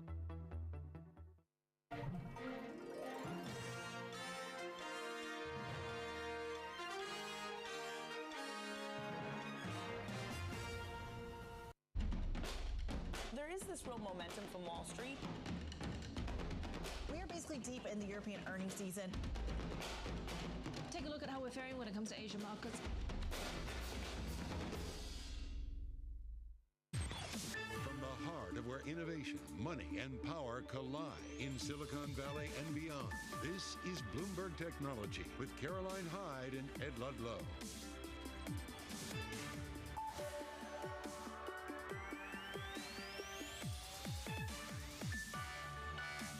The US to sell $80 billion in 4-week bills September 5th, settling on September 10th. Live from New York and San Francisco, this is Bloomberg Technology. Coming up, Taiwan accusing China of illegally poaching talent from its tech firms. We dig into the trade tensions. An X goes dark the US again selling $80 billion of 4-week bills on September 5th, settling on September 10th, which is down from the $85 billion on the previous auction. AI's biggest question marks as earnings season, it marches on. Analysis coming up, but first, a check-in on the pressure on the markets. It is a risk-off day to kick off September. It is a month that generally is harder work if you're long stocks, but certainly on the NASDAQ 100, we're off by 2.3%. Ed, it is the worst day since the beginning of August, and you're looking at the reasons why. Yeah, there's a lot of downward pressure on the chip sector. In fact, that's probably an understatement. The SOX down 6%, its biggest drop since August 1st, and that name there is a big reason why. Nvidia down 8%, on track intraday for its biggest drop in about a month, although actually at times in the session its biggest drop since April. There isn't really a clear catalyst. There may be some hangover from earnings. Ian King and I writing about how Jensen Huang's often resounding message didn't quite get through last week, but maybe there's some macro things going on here. We also have chip earnings to come, Caro. We do, and let's just look broader for a moment, Ed, in the world of chips, and to one Ian King to help us, because Taiwan says Chinese chip companies are, quote, illegally poaching talent and trade secrets, underscoring a heated global rivalry that is developing the key technology used in phones, in cars, in AI. Let's bring in Ian King. And look, perhaps unsurprising, the tit for tat continues. What did you make of it? Yeah, I mean, this is a recurring theme. We've seen US companies kind of dragged into this, and the biggest concern is this island is obviously a huge concentration of talent, very important talent in this industry. If you can't get the equipment, like a lot of the Chinese companies can't these days because of US trade sanctions, maybe they can get the expertise and build their own, and that is a continuing concern. So you're seeing companies like Naura in China, an equivalent of Applied Materials, being accused. The Naura case study outlined is that Naura supplies China's biggest chip maker or contract manufacturer, which is Semiconductor Manufacturing International, or SMIC, or SMIC. Yeah. Extrapolate on that case study why this would be of particular grievance to Taiwan. Yeah, I mean, it's a way around their strengths, because SMIC is obviously a massive, well, a would-be competitor to TSMC. It's probably the best Chinese contract manufacturer. So what Taiwan really doesn't want is an erosion of its own talent base flowing into mainland China, and this is obviously a concern for the US as well. Well, that bigger concern for the US, it's labeled as being China's potential access to technology that would give them an advantage from the military context. Is that kind of the core of US policy around this? It is. I mean, that's what it all started with under the Trump administration. The argument is that we need to stop China from getting access to advanced semiconductors because of what it will do for its military capabilities. But obviously, since then, it's flowed into other areas and made this a real focus of economic competition between the two countries. and not just two countries embroiled, Ian, because the US is leaning on others. Yeah, no, you're absolutely right, Caroline. What we've discovered along the way, and it's been a long 2 or 3 years, is that unless Japan, unless the Netherlands in the form of ASML restrict access to China of their key technologies, then perhaps there are workarounds. There are workarounds that China can make, and obviously what we're seeing with this Taiwanese situation is another attempt at a workaround. And if you're Chinese, it's a legitimate thing to do. They want the technology for their economy, but obviously from the Western perspective, this is a worrying development. Bloomberg's Ian King, thank you very much. Now, with Taiwan's growing dominance in advanced chips, Bloomberg News took a deep dive into how the boom in that sector is affecting its economy more broadly. Have a listen. Taiwan is the home of our treasured partners. This is, in fact, where everything NVIDIA does begins. It's become a linchpin of the global economy. Taiwan's dominance in advanced chips has grown through the AI boom, creating fortunes in the process. Local industry billionaires are 90% richer since the introduction of ChatGPT in November 2022, while stocks in Taipei have surged. Property prices hit a record high in March, with the biggest gains in the city of Hsinchu, the home of semiconductor giant TSMC. That wealth boom is raising fears some will be left behind. There is a worsening of income distribution across the board, and I don't see any measure to improve this at the current juncture. Parents take the brunt by helping their kids, buying apartments and so on, but it's not sustainable because the next generation won't be able to do this. Taiwan's government, though, has set ambitious growth goals, seeking a $1 trillion economy by 2028, with GDP per capita set to surpass that of South Korea next year. Annabelle Drulers, Bloomberg News. Now more on geopolitics. China's top EV maker, BYD, says it won't announce a major plant investment in Mexico until at least after the US election. It's all according to sources. This as shifting American policy forces global businesses into wait-and-see mode.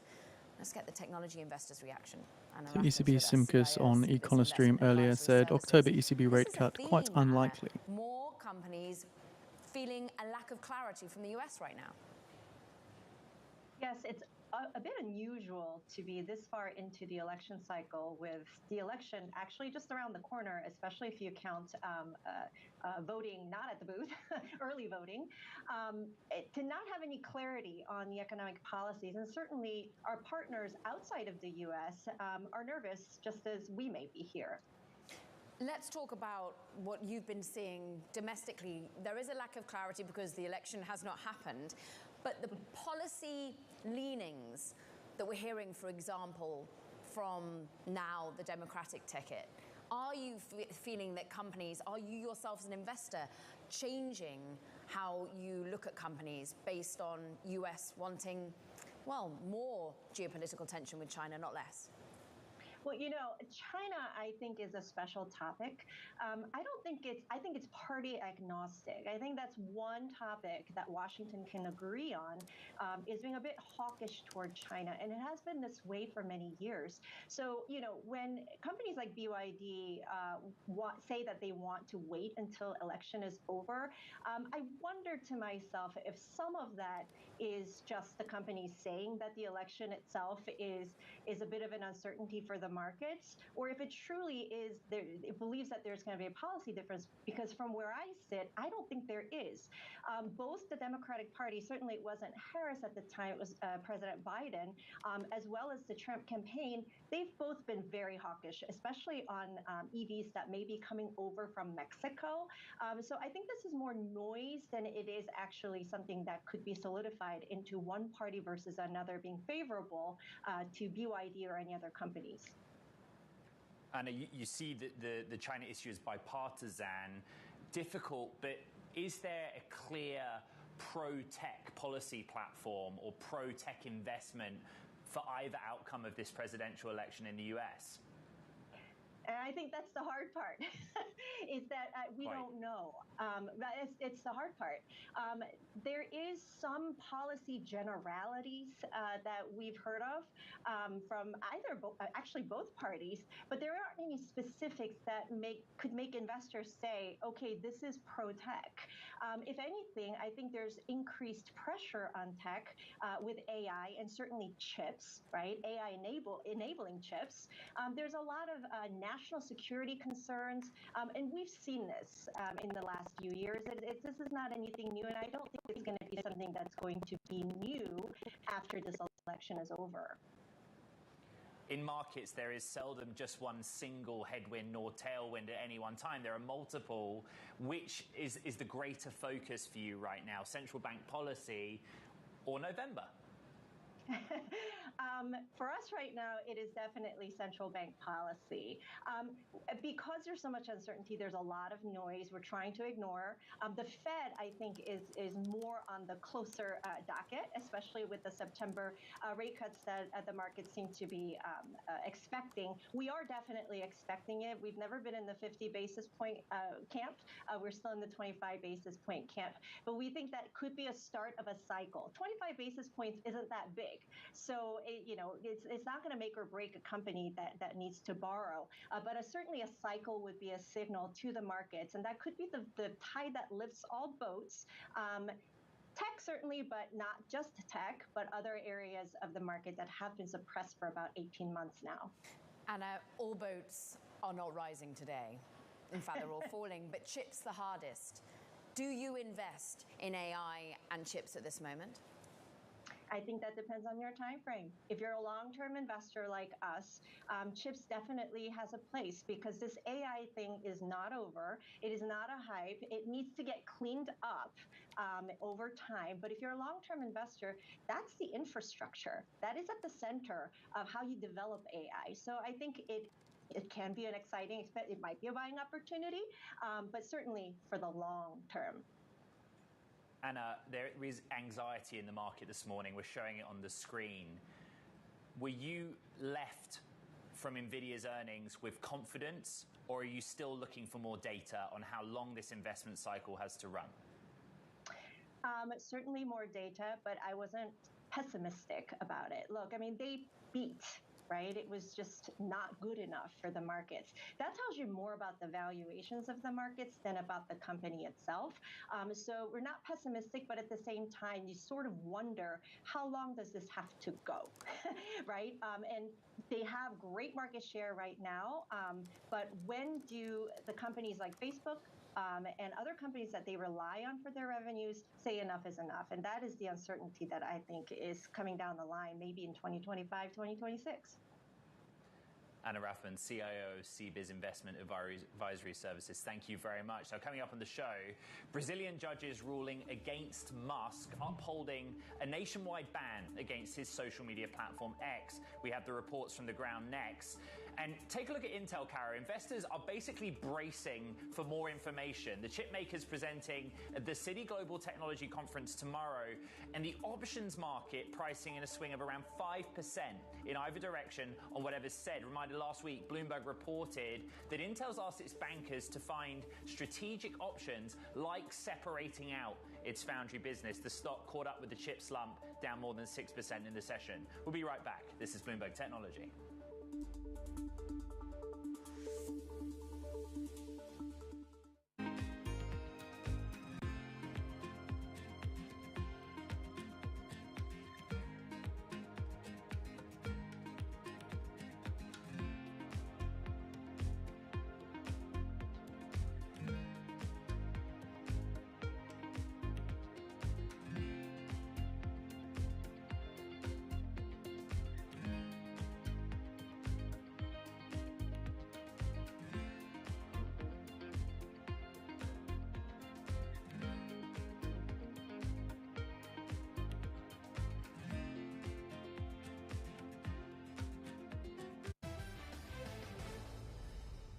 I think most investors are intoxicated by the opportunity in artificial intelligence. $160 billion being spent this year. That's just one data point. Another data point is a $3 trillion market cap for NVIDIA against 80 billion of sales on a trailing 12-month basis.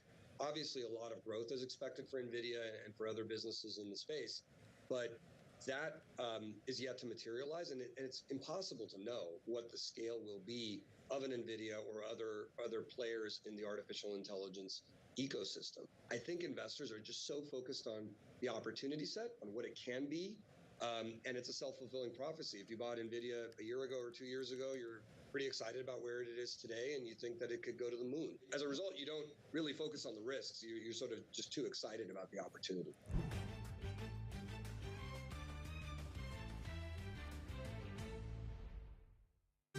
Good morning. This is Bloomberg Surveillance. Welcome back to the opening trade.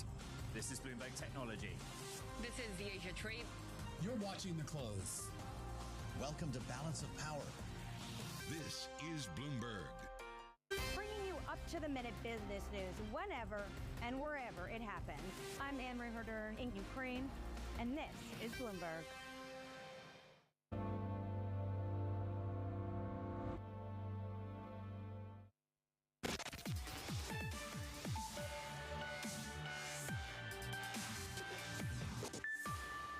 Check on the markets for you because we are in sell-off mode once again. As we were on August the 1st, we are down significantly on the NASDAQ and indeed across some key chip players. We are wiping off $190 billion in market cap from NVIDIA at the moment, the worst day since August the 1st. Broadcom has its earnings. All eyes were down more than 4.5%. Apple off by more than let's call it almost 2%. But pressure across the market. We will keep you attuned to it. But let's dig into some individual stories for you in the technology world. And Brazil's Supreme Court upheld So the Fed bids for 3-month bills total $867.9 million, and 6-month bills $799.4 million. North Korea in banning access to certain social networks. Bloomberg's Daniel Cavallo is with us, covering from Brazil. And look, this really is Supreme Court winning out here at the moment, Daniel. Yes, well, hectic days here in Brazil. Let me tell you how this story started. Since the beginning of the year, Moraes, a justice from the Supreme Court here in Brazil, Moraes, has ordered the block of some X accounts that were spreading hate speech, and Musk said he wouldn't comply with this order. So Moraes began to impose fines on X.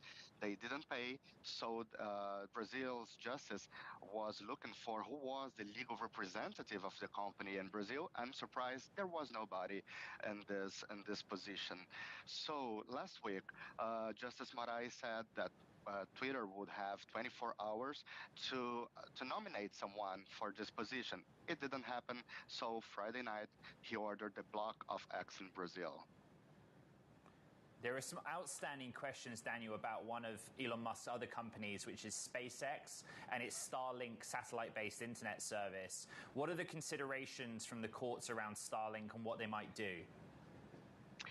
Well, Moraes ordered the block of bank accounts of Starlink because as X wasn't paying for the fines that were imposed for the company, Moraes said, okay, so we're going to block the accounts of another company in the country, and it's very controversial here in Brazil because there are two different companies. Yesterday, the panel of the Supreme Court, they confirmed the order to ban X in Brazil, but they didn't discuss the Starlink part of the problem. It's yet to come. Bloomberg's Daniel Carvalho, thank you very much for some on-the-ground reporting. Another big story we're tracking is in the world of smartphones. Next week, Apple unveils its latest iPhone lineup and other new tech. But only a few hours later, Huawei will do exactly the same for its products, setting the stage for a smartphone feud. Let's discuss with Bloomberg technology editor Dana Wollman. And in the Technology Reporter Toolkit, events are key. The difference with Huawei is that this is about products largely for the Chinese market. But my goodness, the timing's curious, isn't it? It is, and normally this is the sort of move that Apple would take, really cheekily scheduling an event right on the heels of a competitor's event. So for Huawei to do that to Apple is almost like Huawei out-appling Apple in this case. Talking of out-appling, they talk about an epoch-making product. Everyone thinks it's going to be a several times folding phone. How much does that play to the Chinese market for Huawei? So this would really be building on some tremendous momentum for Huawei. According to IDC data from the most recent quarter, Huawei made it into the top 5 for Chinese smartphone shipments, knocking out Apple, which was quite extraordinary. And so this would really be building on Huawei's success in its home country. And as you say, the device is rumored to have foldable creases in not just one spot, but 2 spots. And that would be a really interesting form factor. It would be a first of its kind that ships to the public. And what that really means in layman's terms is you can get a much bigger, more tablet, laptop-sized screen that can compress compactly when folded into the size of a reasonably sized smartphone. I've been invited to the Apple event, which is here in California on September 9th. It had been, according to our reporting, September 10th, but you've got the first US presidential debate on the 10th. So it's a chock-a-block calendar. Just recap the Apple side, what we expect from them and what Bloomberg's reporting tells us about the product lineup. So according to my colleague Mark Gurman, the devices will not physically, in an exterior way, look much different from previous iPhones. And to some consumers, that may come as a disappointment. The iPhone hasn't seen a major redesign since 2020. So a lot of people would think the iPhone is due for something just more striking looking. But indeed, one of the biggest selling points will be the suite of new AI features. And even those, according to Mark, will have a slower rollout than consumers may have liked and possibly even Apple would have preferred. Dana Wollman keeping us up to speed on the feud coming up. HP continuing its $4 billion lawsuit against Mike Lynch following his fatal yacht accident. In 10 minutes' time now, at the bottom of the hour, the US is due to sell $76 billion in 3-month bills. Prior high yield 4.98%. Prior bid to cover 3.03. The US is also due to sell $70 billion in 6-month bills, with a prior high yield of 4.685% and a prior bid to cover of 3.05. How much of it's a hangover from last week? Not too sure. Broadcom reports later in the week. There are questions. Look at Micron around high bandwidth memory. Just general anxiety after a long holiday weekend in the United States. That's where we're at. Keep the conversation going. This is Bloomberg Technology.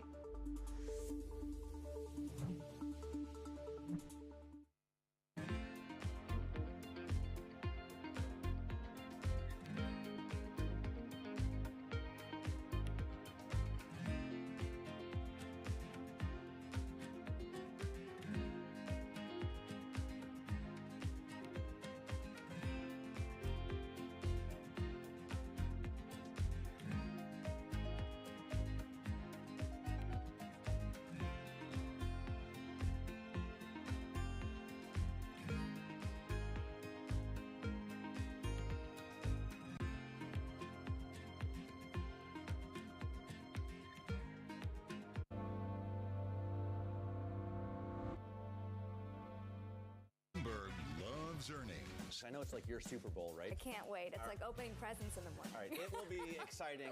Nobody covers earnings like Bloomberg. Bloomberg covers the world with unmatched reach and resources. From more than 120 countries, the moment news breaks, 24 hours a day. Bloomberg. Context changes everything.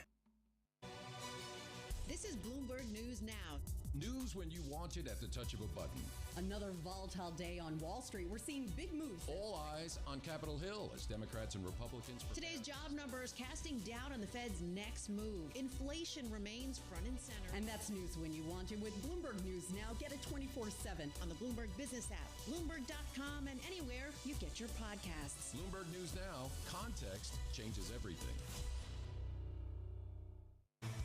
Bloomberg Surveillance covers the latest in global markets and the political events that influence your world. Join Jonathan Farrell, Lisa Abramowitz, and Anne-Marie Hordern only on Bloomberg. Context changes everything.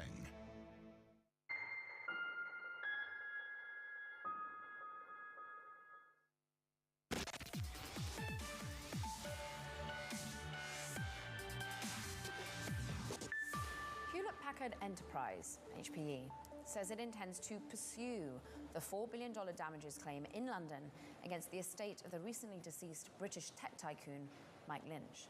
Bloomberg's Jonathan Browning is here with more. This is a controversial and difficult decision, I imagine.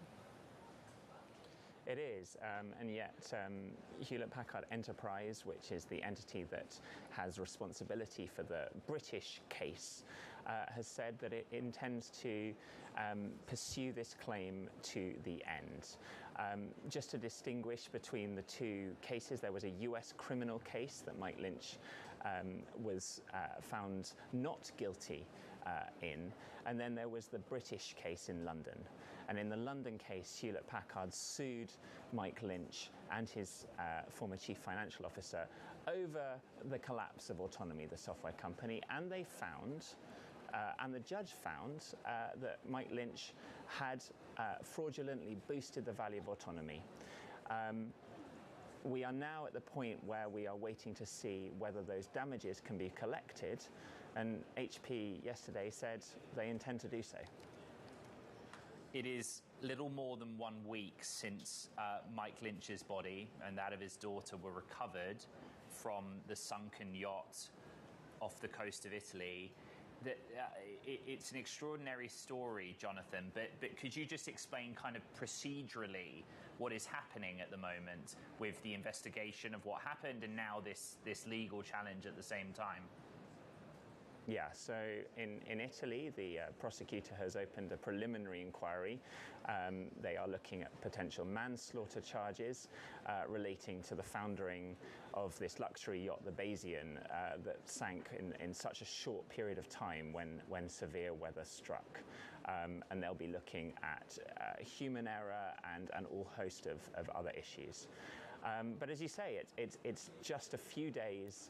In 5 minutes' time now, at the bottom of the hour, the US is due to sell $76 billion in 3-month bills. Prior high yield was 4.98%, prior bid to cover was 3.03%. The US is also due to sell $70 billion in 6-month bills, with a prior high yield of 4.685% and a prior bid to cover of 3.05%. And so in this case, HPE will be pursuing the claim against the estate of Mike Lynch. That is his recently bereaved widow, who was on the boat and managed to escape, as well as his daughter, who wasn't on board. And as your story says, look, they're likely to face criticism going ahead with the claim, but Hewlett-Packard Enterprise has its earnings. I hate to bring it back to that, but has its earnings this week. They were likely to face questions, Jonathan, so maybe they're getting ahead of that. Yes, I think that's probably the likely reason why we know this now, because the simple fact is that the actual court case is still weeks from conclusion.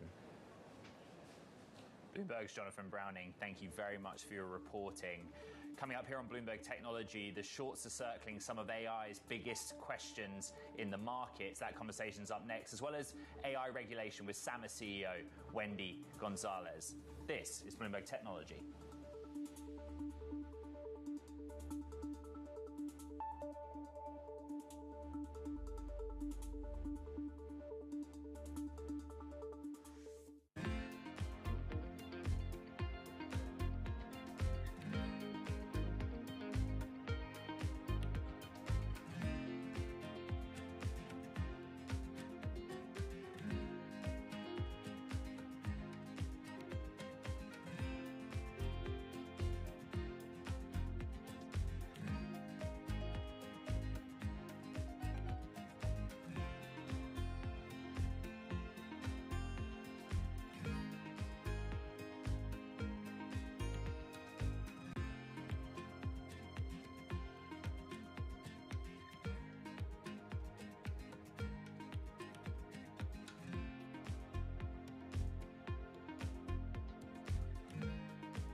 You are also an owner, I should have pointed out, of 3 major sports teams. That's right.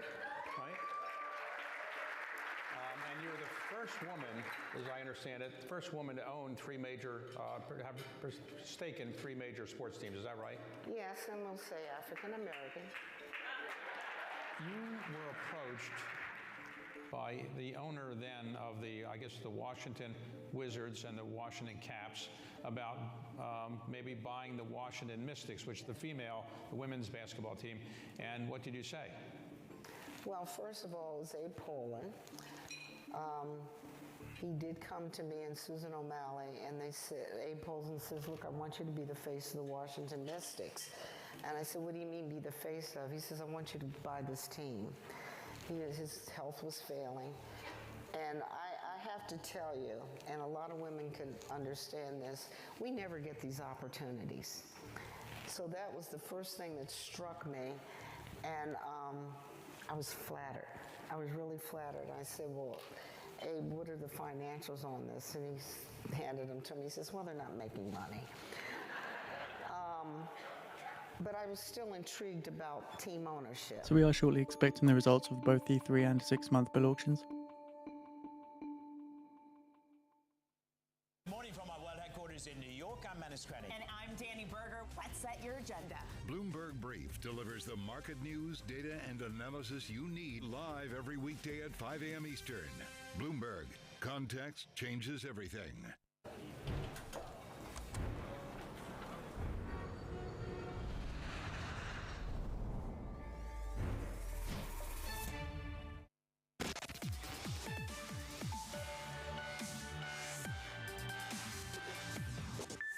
Welcome back to Bloomberg Technology. I'm Caroline Hyde in New York.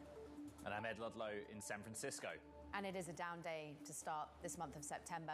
Post-Labor Day, the jolt comes back. We are risk off. We're just going to move on from this board to what is happening on the NASDAQ more broadly at the moment, because we are off by more than 2% at the moment on the NASDAQ 100. And in large part, it is the chip names that are dragging us lower. I'm looking at a sell-off that means risk aversion, that means money pours into the bond market. 10-year yields come down some 5 basis points. Bitcoin as well suffering from the risk pushback. We're down by 2 percentage points. Move on. The individual movers that I'm having a quick look at for you are some European names. Look, Europe has just closed and we have seen SAP under pressure. Not that much, off by 0.8%. The CTO steps down for some inappropriate behavior, we understand, at a previous role. We see Delivery Hero down by 1.3%. Again, this is a German company, but actually has a Middle Eastern unit that it's looking to, well, maybe IPO in Dubai, and bankers have been talked to. NVIDIA, though, front and center. Ed, we must keep showing this. The fact that the NVIDIA name is down by 7%, worst day since August the 1st. The SOX, nearly every player is on the downside. Right, and given NVIDIA's market cap or weighting in indexes, it's important. Come back to me on the other mega cap names, though, because it's a similar story. Kind of by association and broad market anxiety, they're the biggest points drag after NVIDIA on the NASDAQ 100 at least. I don't see any news out there. I don't see any catalysts. The lead of the Bloomberg Global Markets wrap is firmly on NVIDIA, but these are notable declines. And of course, we just talked about Apple and its event next week. Probably expect some volatility in the interim. Let's get to one of the top stories on the Bloomberg terminal. Wall Street is getting into shorts as traders hunt for winners and losers in the AI race. Check out Supermicro, Lumen, and Symbiotic. They were hit by bearish research reports questioning their valuations, and the shares, as a result, are getting punished. Bloomberg's Bailey Lipschultz has been writing about this, and fresh in the mind because we covered it so deeply on the show, but Hindenburg's short sellers report on Supermicro. So the 3-month high yield, 4.97%, 4.97%, bid to cover, 2.62, 2.62. For the 6-month high yield of 4.645%, 4.645%, bid to cover of 3.08, 3.08. In just about 2 years. So we're seeing a number of these AI beneficiaries, whether it's Supermicro with their business. Symbiotic is a company that makes warehouse automation robots and has a play, or at least they pitch themselves as an AI-related company. Lumen Technologies has seen shares rally over the last few months, given their positioning within the AI trade as well. And we're just seeing, to an extent, a number of activist shorts, whether it's Hindenburg, Kerrisdale, and some of the others, just kind of calling out and diving deeper into these companies, into their operations, into what they're actually doing. And that's something that it seems like with these manias, whether it's Bitcoin, whether it's pot stocks or AI, we see Wall Street more than happy to pile into the number of these stocks, a lot of these very good companies, and we've seen that with NVIDIA over the last few years. But when the scrutiny kind of gets ramped up and maybe a risk-off tone like we've seen today, that's when a number of these companies can fall under pressure, and that's really what those short reports have called out. Again, 4 companies, 4 very different reasons for their bearish reports, but nonetheless, each pretty much down more than 20% since those reports were published. Is anyone willing to buy the dip here? Because actually, Super Micro is on the up today, only but a percentage point. It's up 1.4%. Again, the concerns from last week, from the Hindenburg report, from the delayed filing, kind of just caused people to rethink and recalibrate some of those bets. Has the company come too fast, too high, too quickly? Again, it was trading north $625 just a few weeks ago and still only at $446 right now. We're searching for separating winners and losers is one of the quotes in the story. I think we've dwelled on the losers. Who are the winners out there? Have you been able to find them, Bailey? Well, we've seen a number of them, Ed, right? Even with NVIDIA's fall off today of 7%, if you bought in really at any point for the most part over the last 2 years, the stock is absolutely ripped. We're still, it seems, and I think you would probably know better than I, it still seems like investors right now are teasing out the picks and shovels, if you will. We see on the private markets, the OpenAI latest funding round, that's a tremendous valuation for a company. So the big concern, at least when I talk to folks, whether it's later stage investors or those growth and crossover investors, is where are you finding that value? And as we see companies stay longer or stay private for longer and raise some pretty eye-popping valuations, that's where people are putting money to work. But we're also still seeing with the super micros of the world and the NVIDIAs of the world, AMDs, that there still is a lot of money to be made. The big question is, what is the proper valuation, and when do you, as Carol put it, buy the dip, and how does that kind of fit into a broader portfolio? Bailey Lipschutz, it's a great story. We thank you. Meanwhile, though, look, a key question still out there for investors is regulation. In California, the legislature has actually approved a controversial AI safety bill late last week, which requires companies to make sure their technology doesn't cause major harm. It now faces its biggest test in front of California Governor Gavin Newsom, who has stated he doesn't want to over-regulate the state's dominant AI sector. The bill has drawn both criticism and praise from a series of national figures. Wendy Gonzalez is with us to discuss this. She is the CEO of SAMA, which provides high-quality training data to power AI technology. And I would have thought you've been doing well as all companies suddenly want to be able to label their data and use large language models. What do you make of this regulation going through California? So AI can be a force for good, but it does need some safety guards and some guardrails put in place. I think this is really a signal that the unregulated era of AI is over. I think that first step was with the EU Act that happened and was ratified overwhelmingly last year by the majority of the European Union. The worry for some in the market, OpenAI has been a voice for this, Wendy, is that the regulation coming through will harm in particular smaller companies and also open source large language models. Is that something that you agree with, or is this the necessary step taken to ensure that AI remains for good? Well, it's a tricky regulation to put in place. There's always this balance of ensuring that we're not stifling innovation while trying to reduce harm and to create transparency in AI. Within the SB 1047 regulation itself, there are some parameters related to the amount invested in AI. So they're trying to find a little bit of a balance of if it is a large-scale model that has over 100 million of investment or $10 million to deploy, that is what would be subject to this, as well as AI that could be used to enable cyber attacks to critical infrastructure such as energy, nuclear, chemicals, as an example. So it's a balance. Wendy, we spoke to academics who said they were consulted but didn't like the content of the bill. We spoke to Senator Scott Wiener, who said he spoke to everyone he could and tried to get input from as many people as possible. And then you have Meta that's against it from the open source perspective. Why couldn't we find a bill that basically worked for a broad coalition, given all the talk about it? It's true that it is somewhat incomplete. I think one of the best things that can be done is that public-private partnership where, companies like Meta, OpenAI, and others are really on the leading edge of developing this technology. And I think there were a few things that were basically incomplete in this.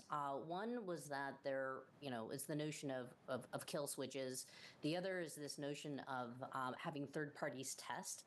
Well, that becomes really difficult for proprietary AI. Right? You're opening yourself up to a third party, and that's a reason why companies may not want to participate. Then there's some other important items like sandboxes. So in AI, research and development is a critical part of this. If we don't have some content around how sandboxes can be leveraged to test out, whether there are actual harms, I think it can become very challenging. So really, at the end of the day, what I think everybody's voicing some concern on is we don't want to have any unintended consequences, whether it is IP, stifling of innovation. At the same time, I think we could all agree, and most Californians probably do agree, that some safeguards for this pervasive technology are necessary. Wendy, SAMA provides data labeling and evaluates models. How is the bill and its contents going to impact you in practice?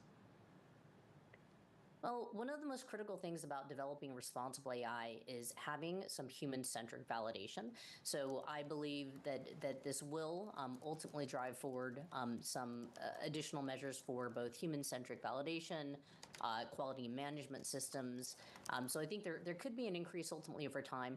But what we do see is that a lot of companies, including big tech, probably do a little bit more than maybe the public is aware of in terms of trying to provide these safeguards. Now it's really about putting forth a regulation that balances that and really creates some transparency. So we've seen it happen before, certainly whether it was green emission standards set up by California or laws like GDPR in Europe, where they did set forth a wave of actions that ultimately companies had to comply with. So while I wouldn't say we're seeing it in droves right now, I do think over time companies are going to need to think about this because, as I mentioned before, I think the unregulated era is coming to an end. Wendy Gonzalez, great to have some time with you, CEO of SAMA.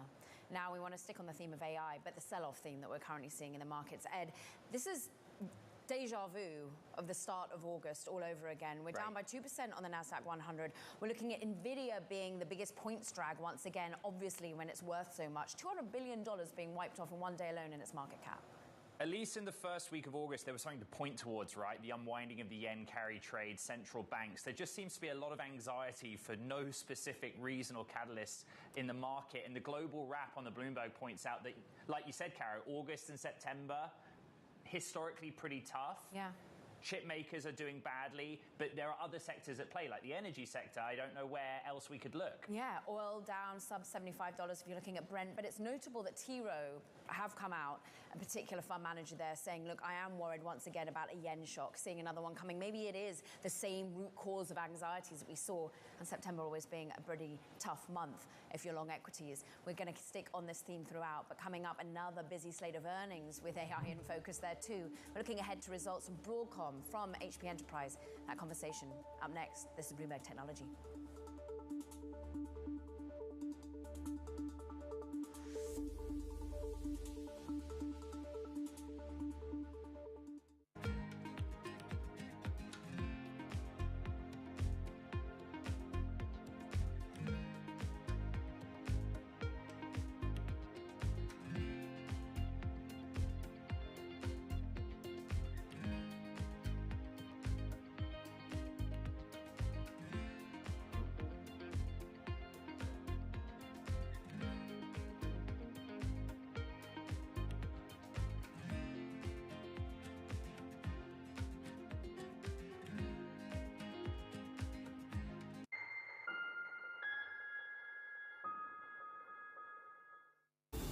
Fixed income fix. Watch Bloomberg Real Yield every Friday right here on Bloomberg. Context changes everything.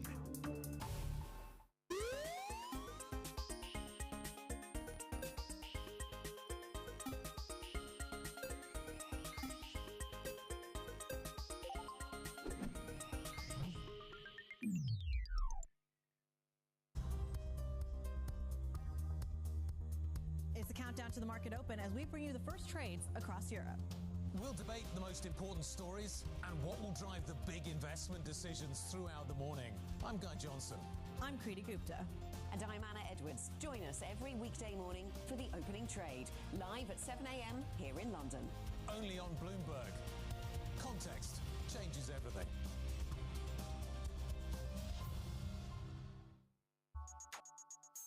If you look at Reels, Instagram and Facebook Reels, both immensely popular, both growing a lot. Those are really working not because the short form video format is special and new. It's actually been around for a long time. You remember Vine and the early days of short form video. It's because of GPUs, it's because of large models, it's because of advancements in recommendation systems. ByteDance is one of the really great companies at this. We also have made an immense investment in harnessing the power of modern models, large data sets, and modern hardware, NVIDIA's hardware and our own hardware, to build recommendations that make the products better and more engaging. Our advertising system is built on modern AI recommendation technology. So I always think it's interesting when people remark that like AI just arrived. It's actually powering already today a huge amount of the engagement and quality of our products. Asia is at the forefront of some of the world's biggest stories. I'm Sherrian in Tokyo. And I'm Heidi Stroud-Watts here in Sydney, where the trading day begins. We're here in the center of all the action to get you set up with the numbers, news, and knowledge you need for the day ahead. The demand is indeed recovering. We've been waiting for this moment. The opportunity of a century. Join us on Bloomberg The Asia Trade. Weekdays only on Bloomberg TV.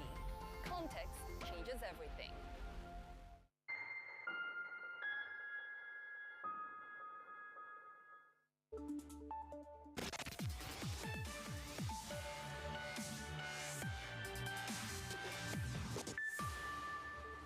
Okay, time for Talking Tech, and first up in the news, DirecTV says customers lost access to Walt Disney programming today after the company's failed to reach a new licensing pact. The company also says Disney sought a waiver to all claims that its behavior is anti-competitive as part of any new deal. Plus, South Korean startup Rebellions is planning to go public as early as the end of 2025, seeking to capitalize on booming demand for the chips used to power generative AI. It plans to select global banks for a domestic listing around March. And Airbnb is urging New York City officials to scale back a local regulation that outlawed most of its short-term rental listings when it came into effect nearly a year ago, citing impacts on travelers and hosts. The company says the regulation has, quote, failed to deliver on the promise to combat the housing crisis. Caroline.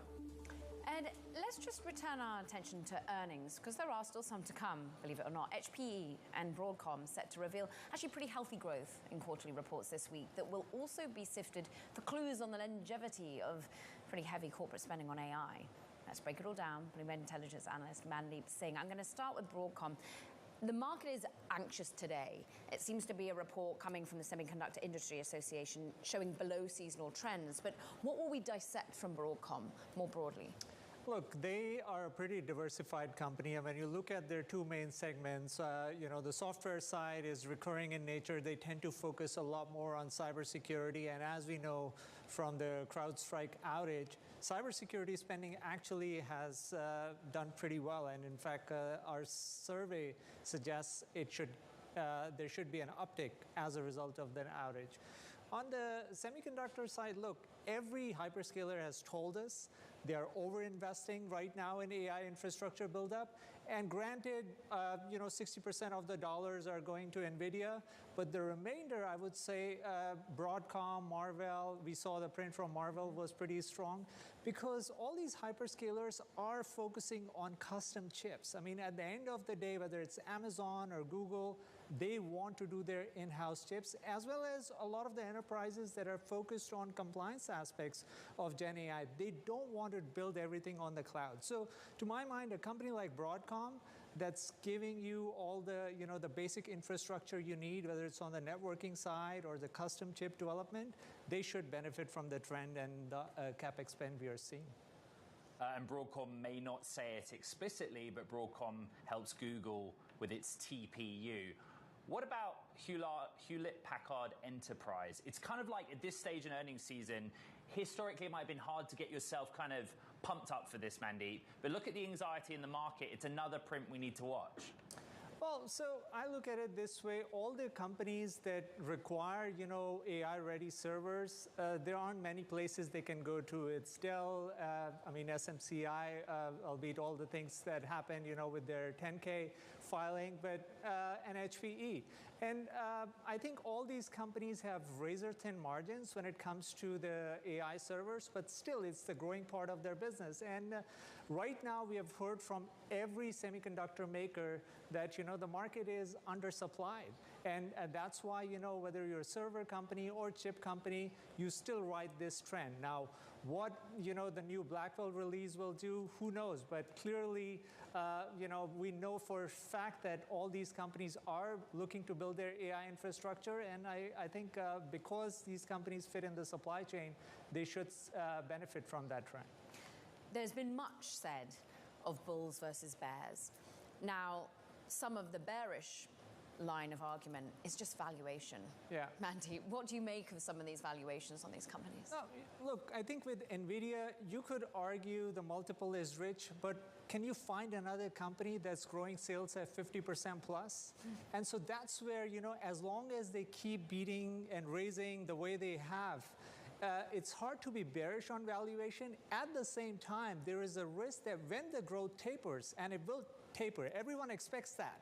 It's a question of when it will happen, and when that happens, the multiple will be cut into half or even more. So right now we are in that phase where nobody knows how these LLMs will keep scaling.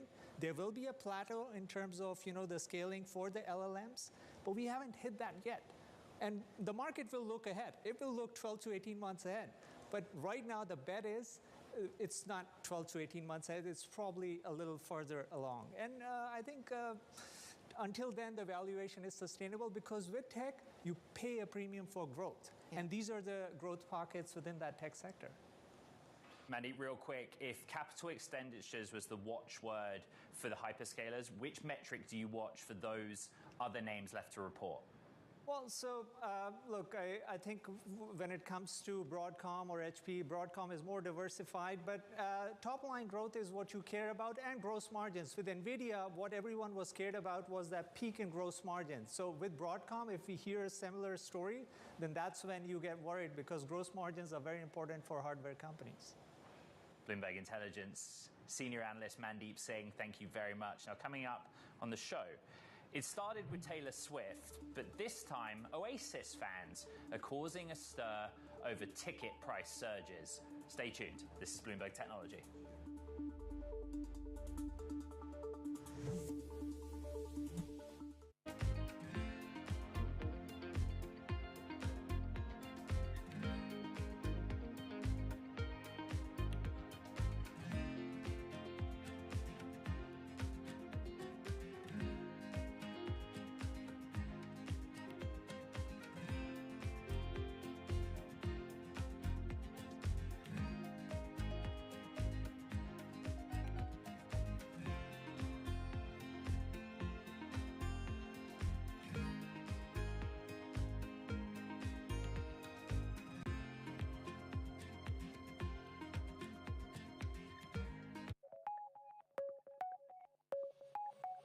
Why does this business model work? Because it's virgin space. It's never been done before, and it'll never be done again. When you step back and you look at something that's been golf through institutions, has been the way it has been for 53 years without change. In 1993, I stepped back and said, okay, this is not right. It's doing the same old Groundhog Day. Everything's the same. Players are a pass-through entity. They're not getting any equity built in their day. Once they're done playing, they're out. I thought, that's just not right. When you have to build a sustainable model, you need to have these players, these famous, the world best, the best of the best. You need to give them equity into the future. You need to give them a vision of where they need to go and how they're going to get there. As we spend some time here on the broader presidential race, Let's focus in on European politics. Makes you wonder how politics might play out. Lots happening on Wall Street. I couldn't have been more wrong. It's going to stay volatile for a while longer. It's a bifurcated market. Need to catch up? This is Bloomberg Wall Street Week. I'm David Weston. We've got the information and insight. Year over year, you could start to see some cracks. It might be overhyped short term, but it's underhyped long term. From businesses most influential and instrumental. A lot of the doom and gloom has been somewhat overblown. If you're not living near the edge, you're taking up too much space. Bloomberg Wall Street Week, live Friday with replays all weekend on Bloomberg Television and Radio.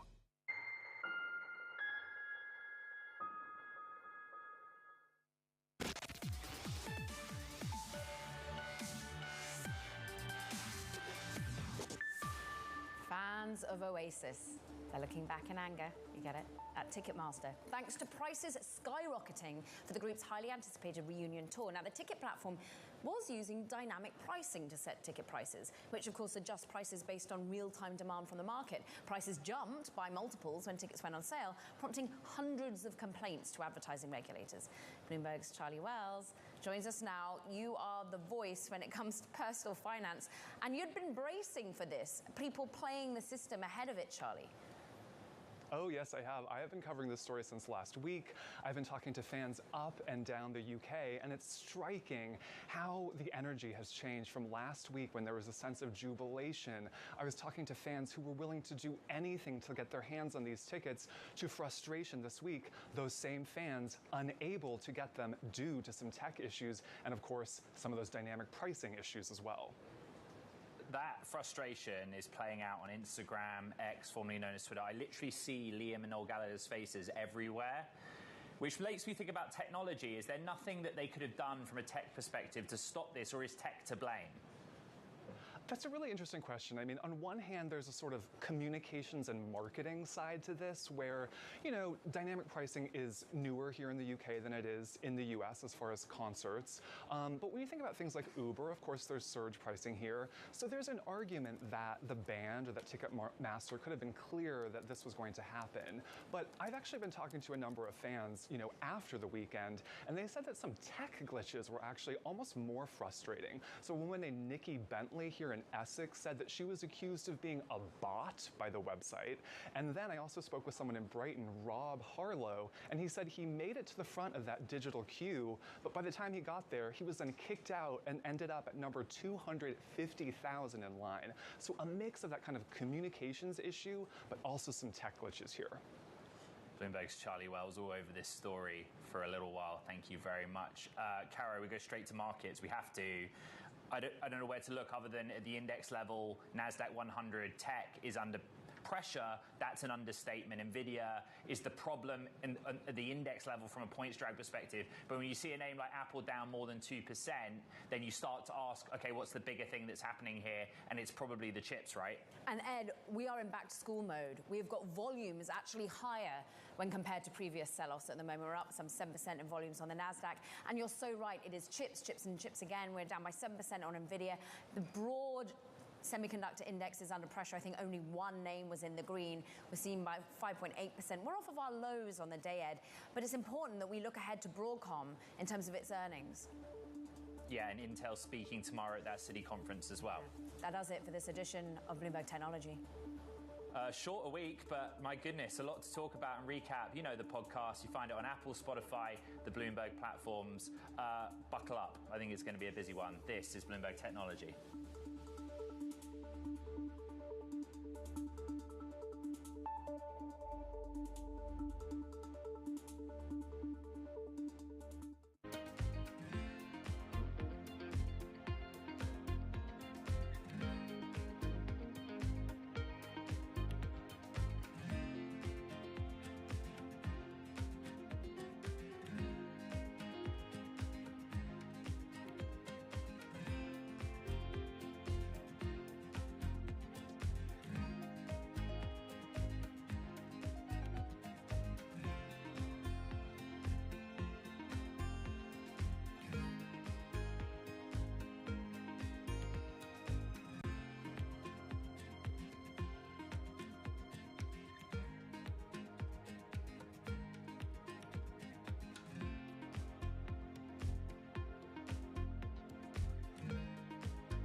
It's a multi-trillion-dollar industry. We'll show you what's happening in ETFs like no one else. Bloomberg ETF IQ, Monday on Bloomberg.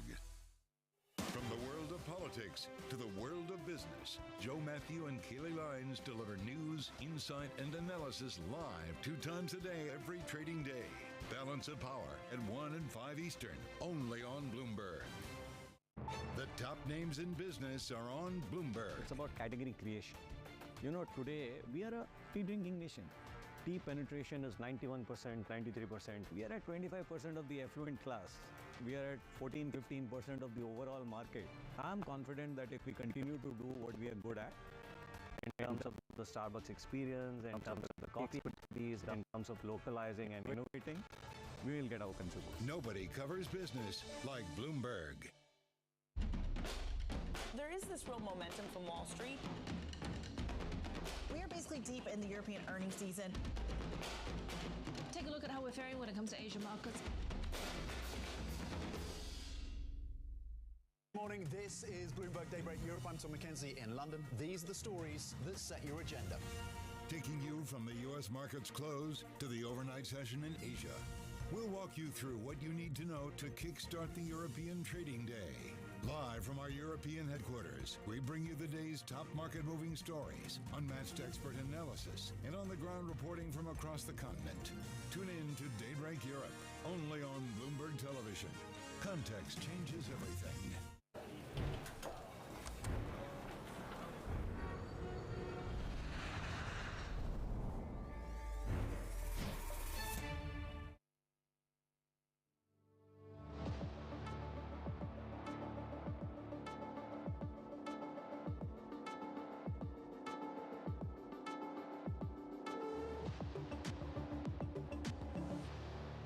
Welcome to Bloomberg Crypto, a look at the people, transactions, and technology shaping the world of decentralized finance. Live from Bloomberg World Headquarters in New York, I'm Shonali Bassick alongside Mike Regan, and we are looking at a bit of a September swoon. Bitcoin gets hit by a risk-off tone in which markets are sliding to start the week. And we are now 62 days until Election Day in the United States. Crypto companies are becoming major contributors to the races. We're going to talk to Coinbase's Paul Grewal as his firm emerges as the sector's top political donor. We're going to also talk politics with Race Capital's Edith Young, plus discuss the waning enthusiasm for Ether ETFs and the road ahead for regulation. But first, before it all, we're going to take a snapshot of the market today because we have a down day. So ECB's Nagel gave an interview to FAS. Says we are dealing with an economic situation that is characterized by strong headwinds. Current company reports make it clear that certain sectors are under pressure and need to take countermeasures. MicroStrategy and Coinbase each down more than 4%, Mike. But it's interesting. We've seen kind of a range-bound Bitcoin trading avenue, haven't we? Yeah, it's really been interesting, Shonali. Since, say, call it the beginning of August, we've seen some pretty big up or down days for both Ether and Bitcoin. But yet we are basically where we started that late summer, early August period, about 2,500 for Ether, somewhere a little above or below 60,000 for Bitcoin. So regardless of the day-to-day drama, we are just stuck in this range for a good 6 weeks now. Even with that range, I think what's interesting is seeing just the diminishing flows you've seen in those Ethereum ETFs, those spot ETFs since we've seen the launch. Bloomberg Intelligence now saying that assets across these ETFs have fallen below $7 billion. The flows we're showing here doesn't include Grayscale's mini trust, but it does show you how strong those flows were until the August downturn. Why such sour attitude, if you will, in Ether? Well, one theory I have is if you hold an Ether ETF, you're not able to get that yield that you can get from staking it in if you hold it just in a traditional crypto native exchange. So I think that's meaningful to investors to get that. I don't know what the exact yield is now, but call it 3-4%. The sort of safety of holding it in an ETF form doesn't really overcome that yield you get by holding it into a crypto exchange. We're going to talk more about that later in the show, but we are going to go outside the flows. We're going to talk about politics front and center when it comes to crypto, especially since you've seen that turn by former President Donald Trump to have the U.S. become that advocate for the industry. On day one, I will fire Gary Gensler. I will appoint a new SEC chairman who believes America should build the future, not block the future. Upon taking office, I will immediately appoint a Bitcoin and crypto presidential advisory council. Now, with all that said, crypto firms have been the biggest corporate contributors in 2024, led by Coinbase. And we are now joined by the firm's chief legal officer, Paul Grewal. And, you know, Paul, we really do have a sense here of the new strategy by former President Trump into his presidential candidacy here, or the bid he's putting in. But we don't know much about the Harris campaign. But you have been, from what I understand, more in touch with that side of the election here. What do they say? Well, good morning. We've been in touch with both sides, both the Trump campaign and the Harris campaign, as they develop their crypto policies and begin engaging with the crypto voter. And I will say that certainly the Trump campaign has been more explicit in embracing specific concrete proposals for crypto and digital assets more generally. But we've been encouraged that even as the current administration under Gary Gensler continues with its campaign of regulation by enforcement, the Harris campaign, which of course stands separate from the administration, has reached out, has expressed an interest, and has begun discussions about what a new approach to crypto and digital assets could look like. That's fascinating. And what does it mean for the people she might have at the top? You mentioned Gary Gensler here, but under a potential future Kamala Harris presidency, you might have different leaders when it comes to regulation. What did she say? Well, you almost certainly will have different leaders emerge. And of course, top of mind for many of us in the crypto industry is the SEC, but there are a number of agencies in the federal government which will play an important role in the development and evolution of this industry. What we're hearing is that there still remains, I think, an open mind to a new approach to crypto. We think the most important new approach is embodied in legislation which has passed the House. That's, of course, the FIT21 bill, which provides for market structure for crypto and important investor and consumer protections. And that legislation is now being considered by the Senate. And so we expect, even as the presidential campaign roars ahead, we're going to see progress in the fall on that legislation and hopefully an embrace by both parties of the structure and certainty it would provide. Paul, let's talk about Congress a little bit, too. I know Coinbase has been funding Fair Shake, the PAC, which is really laser focused on House and Senate races rather than the presidential race.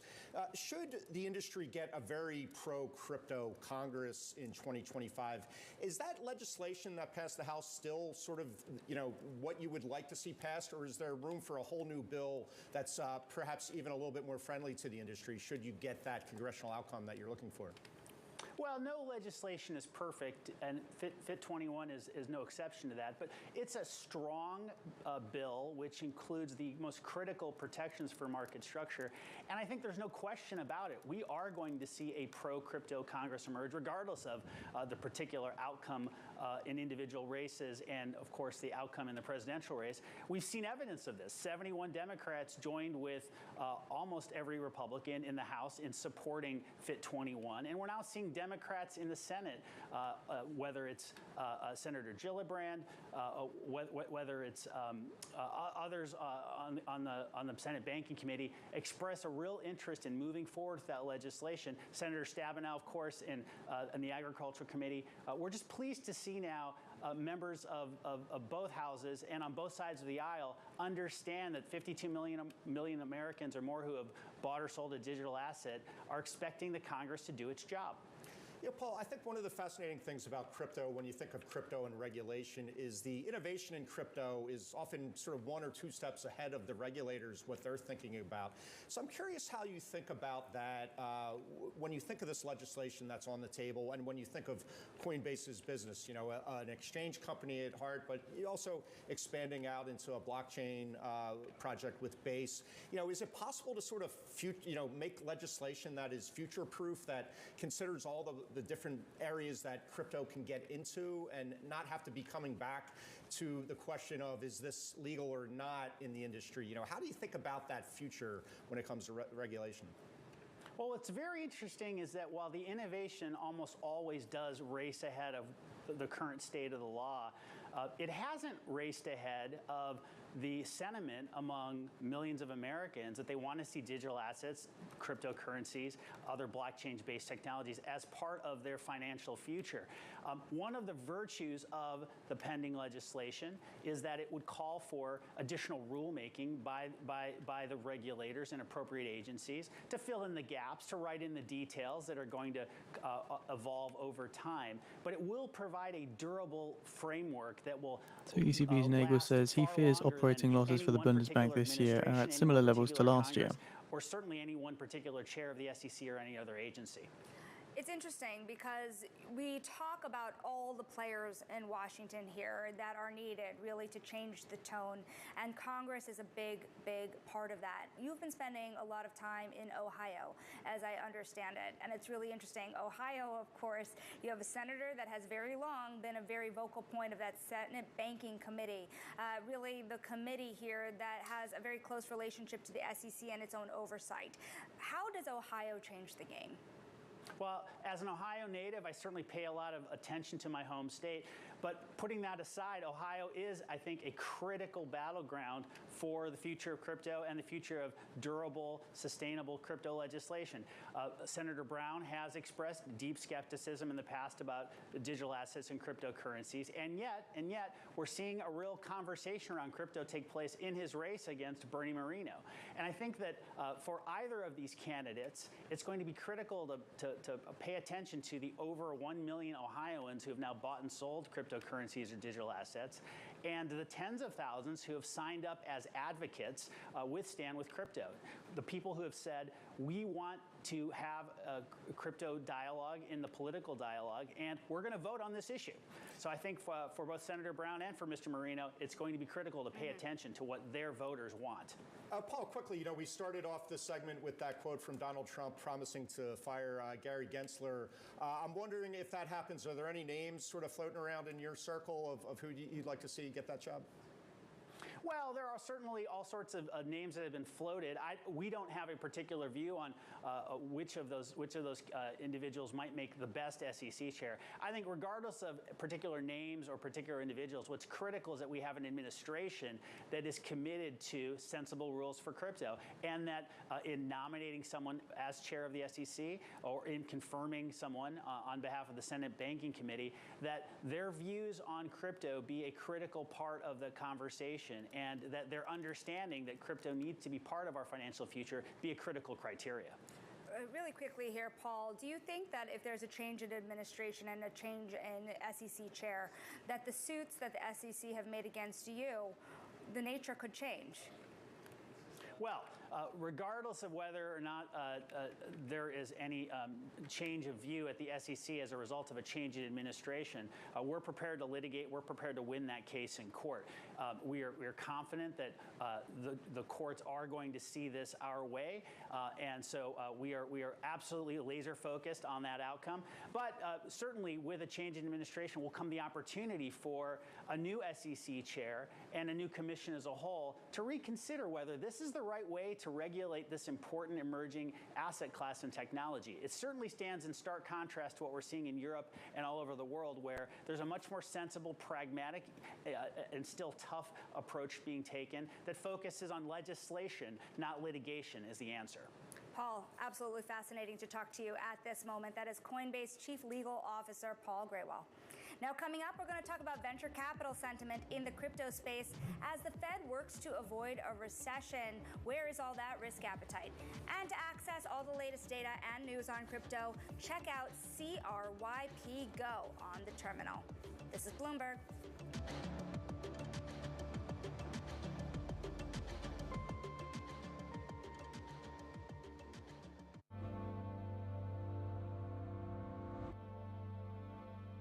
The top names in business are on Bloomberg. The challenge for us now is not very much on the product, it's on the ramp-up of the production system. We turned the industry down to almost zero during the pandemic.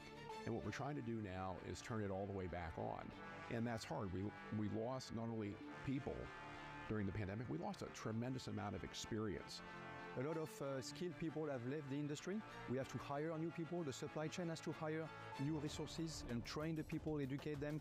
And because those roles are filled now not by a 58-year-old, but perhaps by a 28-year-old. There's a lot we have to do in terms of not only adding capacity, but capability to meet the ramp that we all are embarked upon. We have thousands of suppliers, and when you have just a couple of them, few of them that are late on the ramp up, well, that's slowing down everybody. And that's what we've been facing earlier this year. Nobody covers business like Bloomberg. Context changes everything.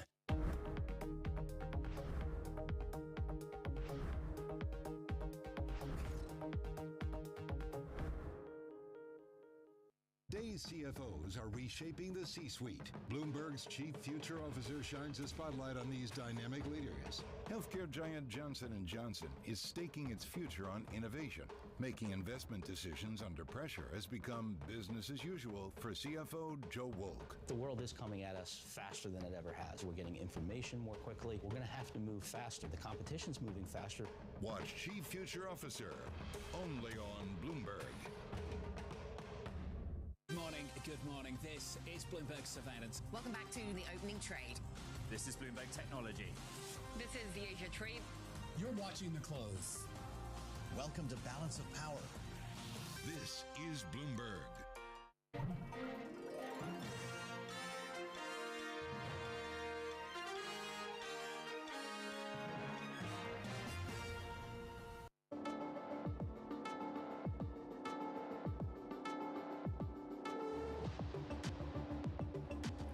Crypto startups have raised more money but closed fewer deals in the most recent quarter. And Edith Young is the co-founder of venture capital firm In Crypto Race Capital. She's joining us now to discuss exactly what's going on. If you look at the appetite here to invest in the crypto universe, you've seen, yes, volatility this summer, but generally a big run-up in prices this year. How has it impacted both the volatility and the pricing, that ripple effect into the broader venture ecosystem of crypto?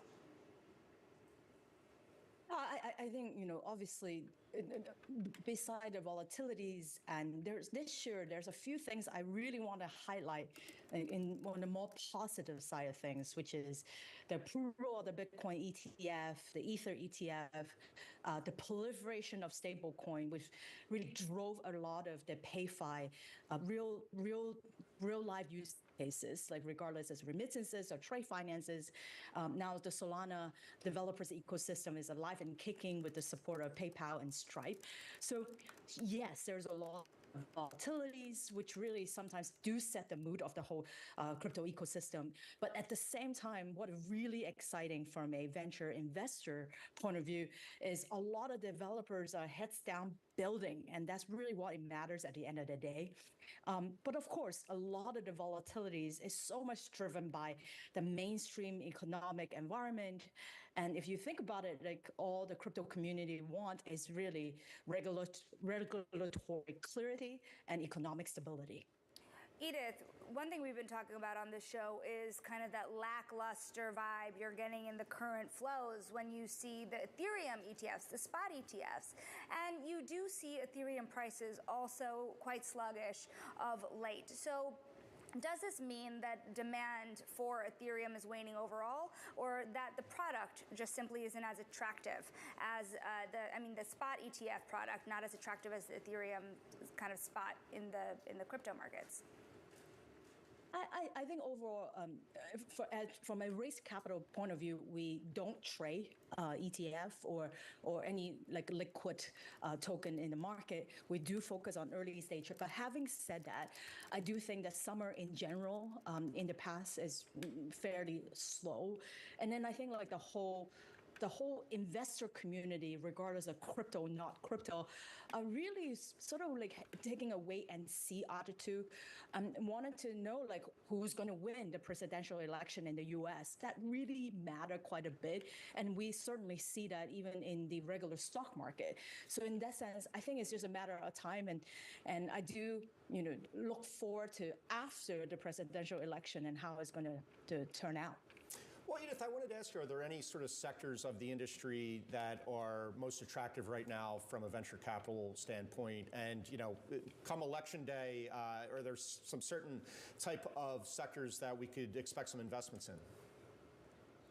Yeah, I think the whole venture industry, particularly on crypto, are still very excited about infrastructure, any infrastructure level middleware that's related to kind of support PayFi use cases. So we already seen, because thanks to the more and more sort of volume for stablecoin, it's kind of exciting to now see, for example, like Human Finance already transact over $1 billion in transaction volume for remittances between the Europe, Middle East corridor, or Hong Kong to Philippines. That's actually not even like in volume in the US, which US to Mexico is an interesting corridor. That's one. And then what's really interesting to me is, thanks to the dramatic turn of the presidential election, poly market, prediction market is now, I think, really gone mainstream as a use case, which I think a lot of the mass market don't even know this is powered by crypto. And that's really what, from a venture capital point of view, wanted to see. I think a lot of these use cases will happen under our nose without you even knowing it, because, a lot of the crypto rail is happening in the back end. Right, and as you pointed out, Solana is a big center of a lot of this activity. PayPal and Stripe getting involved in Solana. Does that sort of explain the lack of enthusiasm for Ether at the moment in a way? Is Solana sort of eating Ether's lunch, so to speak? I think, if you ask Anatoly, it's never who's killing what and who's eating what. I think it's really a matter of Android versus iOS. There are always going to be developers building on iOS. There's always going to be developers building on Android. Frankly, it's serving different users and developers. So in that sense, I think what we want as a crypto developer community is really for all ecosystem to flourish, because it's not one killing the other. It's, both Android and iOS and Solana and Ethereum need to coexist. Otherwise, how do you feel about kind of the traditional crypto ecosystem versus stablecoins here? Because the adoption of stablecoins has also been facilitating the use cases that many people are looking for. Why not just stick to stablecoins where possible?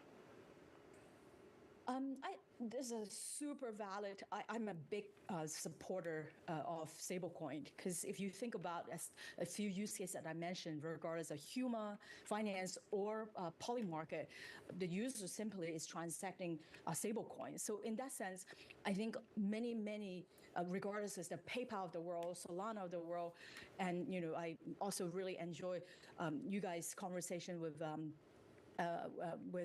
Circle, with Jeremy a few weeks ago. I think it's really about, regardless of what crypto world wins, we are supporting the stablecoin ecosystem, but it's just one of many crypto use cases. Edith, we have to leave it there. It's so nice to have you on the show. That is Edith Young, co-founder of Race Capital. Now, coming up, there's a study linking digital assets to psychopathic traits. We're going to talk what's underpinning that study next. This is Bloomberg.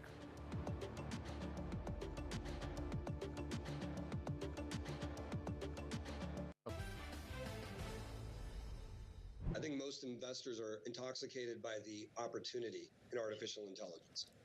$160 billion being spent this year.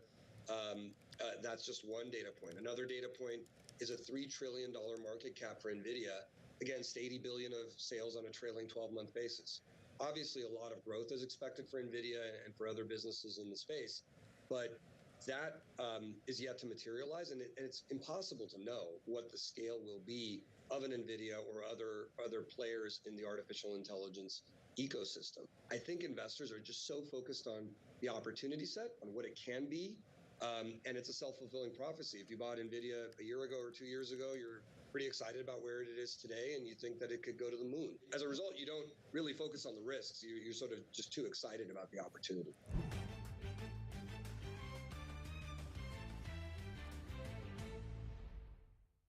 trading season is here.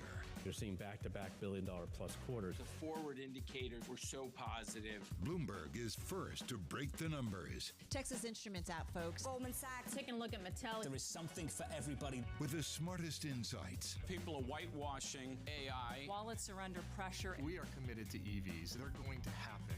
Earnings season in full swing. We will have full and instant analysis. Continuing coverage on Bloomberg. Context changes everything. Bloomberg covers the world with unmatched reach and resources. From more than 120 countries, the moment news breaks, 24 hours a day. Bloomberg. Context changes everything. Bringing you up-to-the-minute business news whenever and wherever it happens. I'm Anne-Marie Herder in Ukraine, and this is Bloomberg.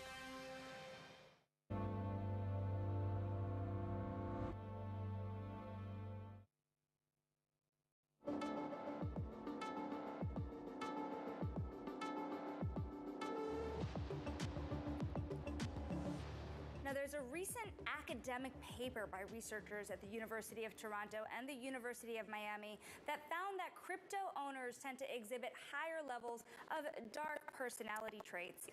Bloomberg's Teresa Shea reported on this, and what they found is among more than 2,000 people that they really looked into here, there were higher levels of dark behaviors such as narcissism, Machiavellianism, psychopathy, sadism, according to this paper.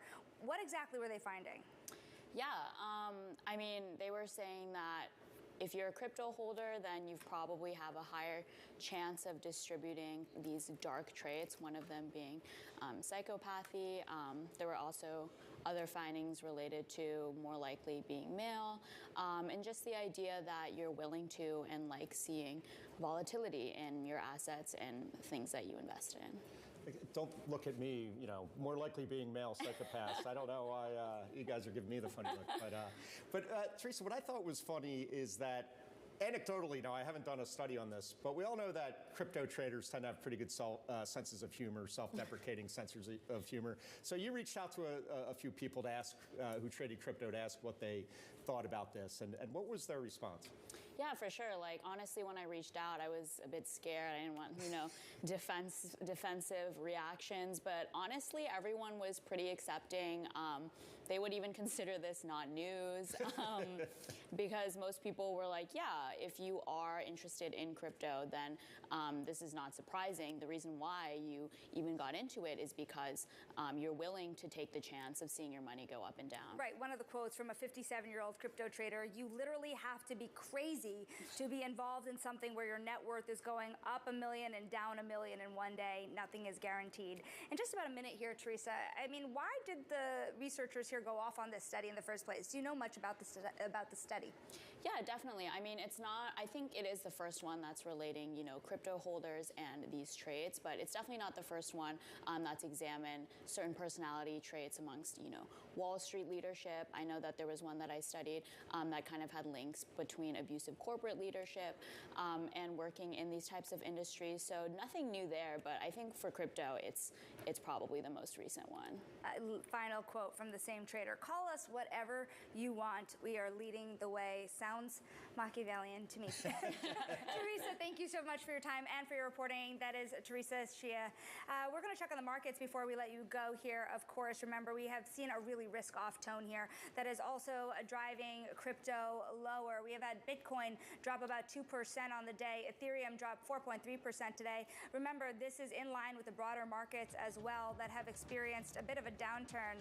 And of course, a heavy week of economic data. Let's see if that makes a change. Remember, that Powell pivot is what initially sent Bitcoin higher. We have erased all of those gains in Bitcoin. After that Powell pivot, let's see if fall brings a new story. That's all for Bloomberg Crypto. Join us next week, same time, same place. This is Bloomberg.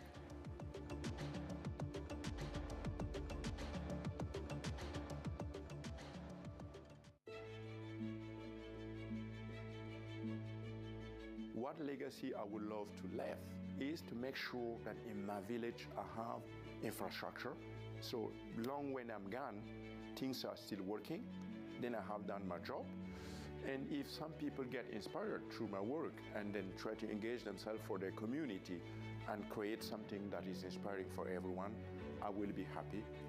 What's the best piece of advice you would give to someone young who wants to make a difference actually in this world? In architecture or with something else? Wow. I'm not the right one to just do that. I think you are. Yeah, but with the pressure you have, and then you try to be the good one, the fancy guy, the intellectual one, I have no advice than to believe in yourself and really work hard. You know, when I started, no one would have imagined that I will be able to see my name connected with Aga Khan or Pritzker or sitting at Bloomberg to talk about sustainability, about future of sales. No, myself 5 years ago, if you told me that, I will say no. I will never imagine. So I will encourage everyone to believe in what you're doing and not try to run after the newest of the newest. Just be consistent. Just work on things that matters for you. Really, at the long term, it pays.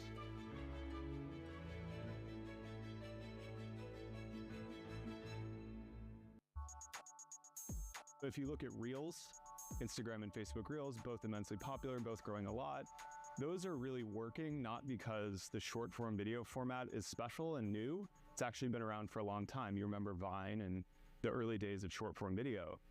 It's because of GPUs, it's because of large models, it's because of advancements in recommendation systems. ByteDance is one of the really great companies at this.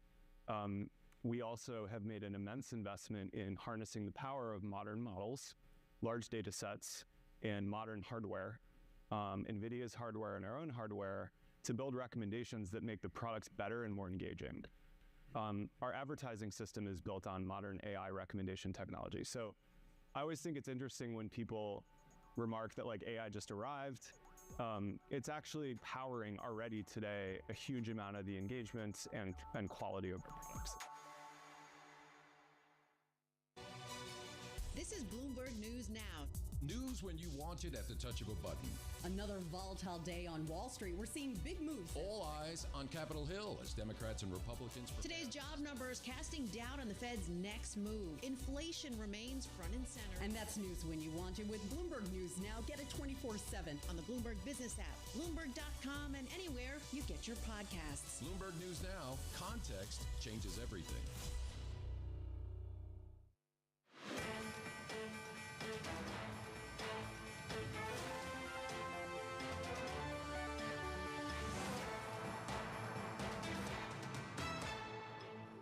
Welcome to Bloomberg Markets. I'm Scarlett Fu. The stock market falling on the first trading day of a seasonally weak month. This as investors face a wall of economic data. So here's a snapshot of today's trading action. You have the S&P 500 losing as much as 1.6%. So we're right around session lows. That is the biggest drop, by the way, since the sell-off on August 5th. And tech companies are leading the way. The NASDAQ 100 down 2.3%. 6 of the Mag 7 names losing at least 1% so far. We're also looking at copper. Lots of red clearly across the risk assets, but in the commodity space too. Copper retreating in London, off by more than 2%. Goldman Sachs slashing its price target on the metal by almost $5,000, and the reason is less demand from China. Oil also extending its recent weakness. You've got Brent falling below $75 a barrel, now at 74, touching the lowest since December of 2023. Now let's go back to equities overall and put the weakness that we're seeing right now into context. Abigail Doolittle has more. Abigail. Yeah, because it's not just today in terms of Septembers that are bad. It's Septembers overall. This goes over the last 5 years. It's a seasonal look on a monthly basis. And you can see most months for the S&P 500 are higher. February's have been one exception, down 1.7% overall. March is not so great. May down ever so slightly. Maybe that may sell in May and go away. But take a look at September, down 4.2% on an average basis, again, over the last 5 years. But going back past the last 5 years, there's Black Monday. Actually, that was August, speaking of August. But many, many other Septembers, very, very painful, whether it was 2018, 2015, 2011, a tough time. So we seem to be starting off in that line of thought. In fact, so much so so that we now have the VIX going into backwardization, where you have the spot VIX, or the last time I looked at least, back above the VIX curve, and it's still true. So it should be the VIX here for the VIX spot VIX is 18.09 for the October contract, just a little bit below that. So it's not wide, but you can see this big move up going from 15 to 18. So investors getting a little bit nervous to the degree that they've been all along around the election time, October, November, and then out of the election, just a little bit of extra hedging or maybe some outright bearish bets. As for what's weighing beneath the surface, let's take a look. So on top, these are the worst percentage movers for the S&P 500. Boeing down 7.8%, and of course they were downgraded by Wells Fargo to underweight from equal weight. The new price target basically 20% below where shares are now. That analyst highlighting the fact that a cash opportunity is basically going out the door. Free cash flow, this, according to this analyst, will peak in 2027. It's interesting. He must really be an axe on the stock, because you could have another analyst say this and the stock would not move that much. But plus, there's been a lot of bad news for Boeing over more than 5 years, so that could be a piece of this action too. Constellation Energy down 7.8%. Oil down towards 70, so down toward the bottom of the range over the last year. On the point side, Apple is one of the worst point decliners, down 2.2%, really a drag on the markets. And then the big one here is NVIDIA, down 7.8%. Scarlett, over the last 4 days since they've reported, this stock down more than 12%, the worst 4 days going back to 2022. And I would argue that while that quarter was good and the guide was good, it wasn't the blowout. So for a stock that into that report had been up 150%, too far, too fast. You have the yen strengthening a little bit. You have all these headwinds coming together, investors selling those shares, and technically it looks like it may just go back below $100 per share. Yeah, investors had pushed the stock up expecting the best of everything, and they didn't quite get that.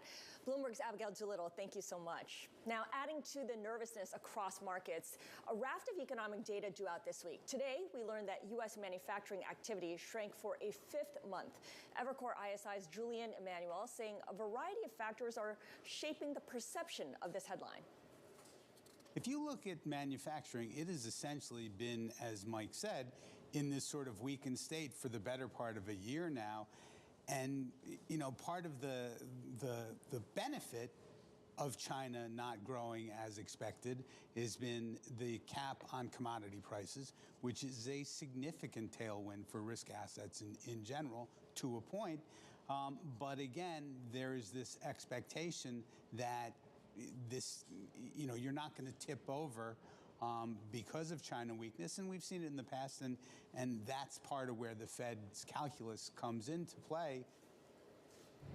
For more on the latest U.S. manufacturing data, let's bring in Stuart Paul from Bloomberg Economics. So, Stuart, I mentioned stocks open lower today, but we really saw the indexes take a leg lower, another leg lower at 10 a.m. when those ISM manufacturing numbers came out. Does this report revive the growth scare concerns? I think it might. I think that beyond the growth scare concerns, there is a bit of a disinflationary impulse hiding in the details of the report. Most of the upside, most of the uptick in the report was driven by an increase in inventories and an improvement in supply chains. That should help to alleviate sort of pipeline price pressures and create a disinflationary impulse. That will be something the Fed is keeping in mind as it meets later in the month. And disinflation is good for markets right now, That's right. Although this was a negative economic report overall. Manufacturing deeper into contraction. We mentioned 5 straight months below 50.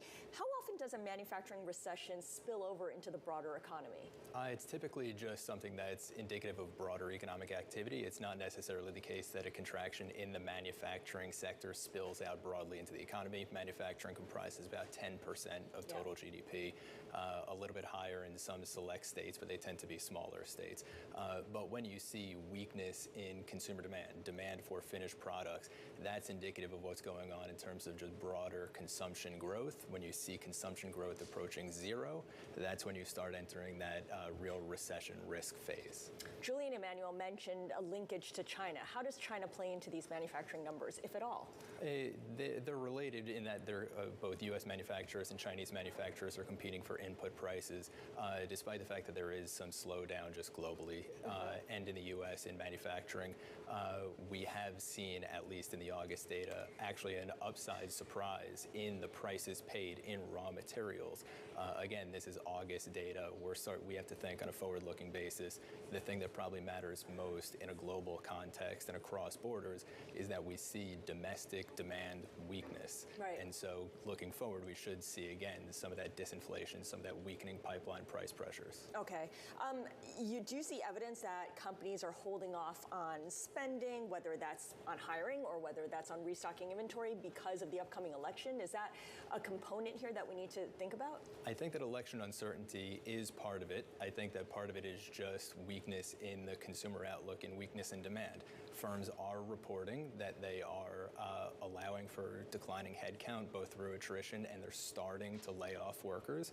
That's specifically in manufacturing. We saw a reduction in hours worked, a reduction in both headcount and hours worked in both durables and non-durables manufacturing in July. We expect the same in August. As we think about the jobs report due out later this week, that's something that should contribute to what we think is going to be a relatively weak August payrolls print. Yeah, okay, so jobs on Friday is obviously the big focal point everyone has, but we do have a number of jobs-related reports coming out. We've got JOLTS tomorrow, Challenger job cuts, and ADP on Thursday. What kind of movement have you seen on the non-farm payrolls number or the unemployment rate estimates from economists? Are they marking things down actively, or have the estimates held fairly steady? Some of the estimates have been coming in. The estimate for job openings, for example, came in pretty notably. We're still marking job openings for July. JOLTS data are typically delayed. We're marking job openings for July at 8.2 million, so basically steady.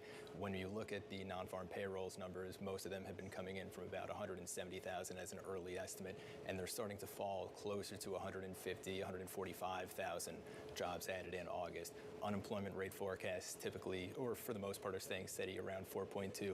Some folks are starting to get a bit more worried and are marking up their unemployment rate forecast for August to around 4.3%. All right, fascinating. Thank you so much for giving us some insight into what we can expect this week. Bloomberg's Stuart Paul. Now, coming up on Bloomberg Markets, DirecTV and Disney battling for a new agreement after customers suddenly lost Disney programming, and of course that includes ABC and ESPN, over the weekend. That's coming up. This is Bloomberg.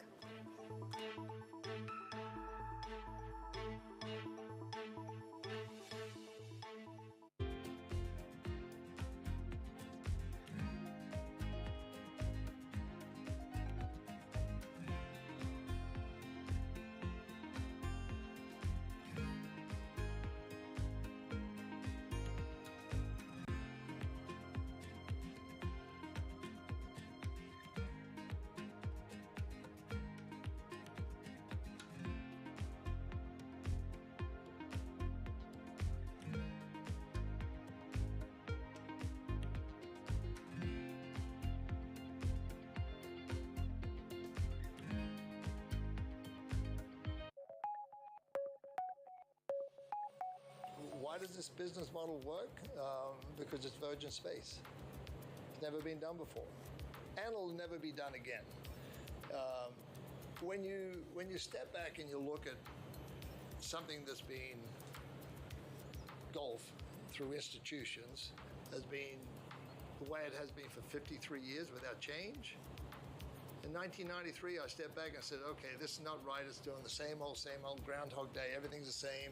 Players are a pass-through entity. They're not getting any equity built in their day. Once they're done playing, they're out. I thought, that's just not right. When you have to build a sustainable model, you need to have these players, these famous, the world best, the best of the best. You need to give them equity into the future. You need to give them a vision of where they need to go and how they're going to get there.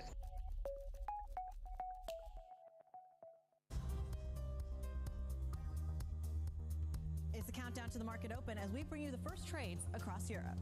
We'll debate the most important stories and what will drive the big investment decisions throughout the morning. I'm Guy Johnson. I'm Kriti Gupta. And I'm Anna Edwards. Join us every weekday morning for the opening trade, live at 7 a.m. here in London. Only on Bloomberg. Context changes everything. Bloomberg loves earnings. I know it's like your Super Bowl, right? I can't wait. It's like opening presents in the morning. All right, it will be exciting. Nobody covers earnings like Bloomberg. Bloomberg Surveillance covers the latest in global markets and the political events that influence your world. Join Jonathan Farrell, Lisa Abramowitz, and Anne-Marie Hordern only on Bloomberg. Context changes everything. Asia is at the forefront of some of the world's biggest stories. I'm Chevrian in Tokyo. And I'm Heidi Stroud-Watts here in Sydney, where the trading day begins. We're here in the center of all the action to get you set up with the numbers, news, and knowledge you need for the day ahead. The demand is indeed recovering. We've been waiting for this moment. The opportunity of a century. Join us on Bloomberg The Asia Trade. Weekdays only on Bloomberg TV. Context changes everything.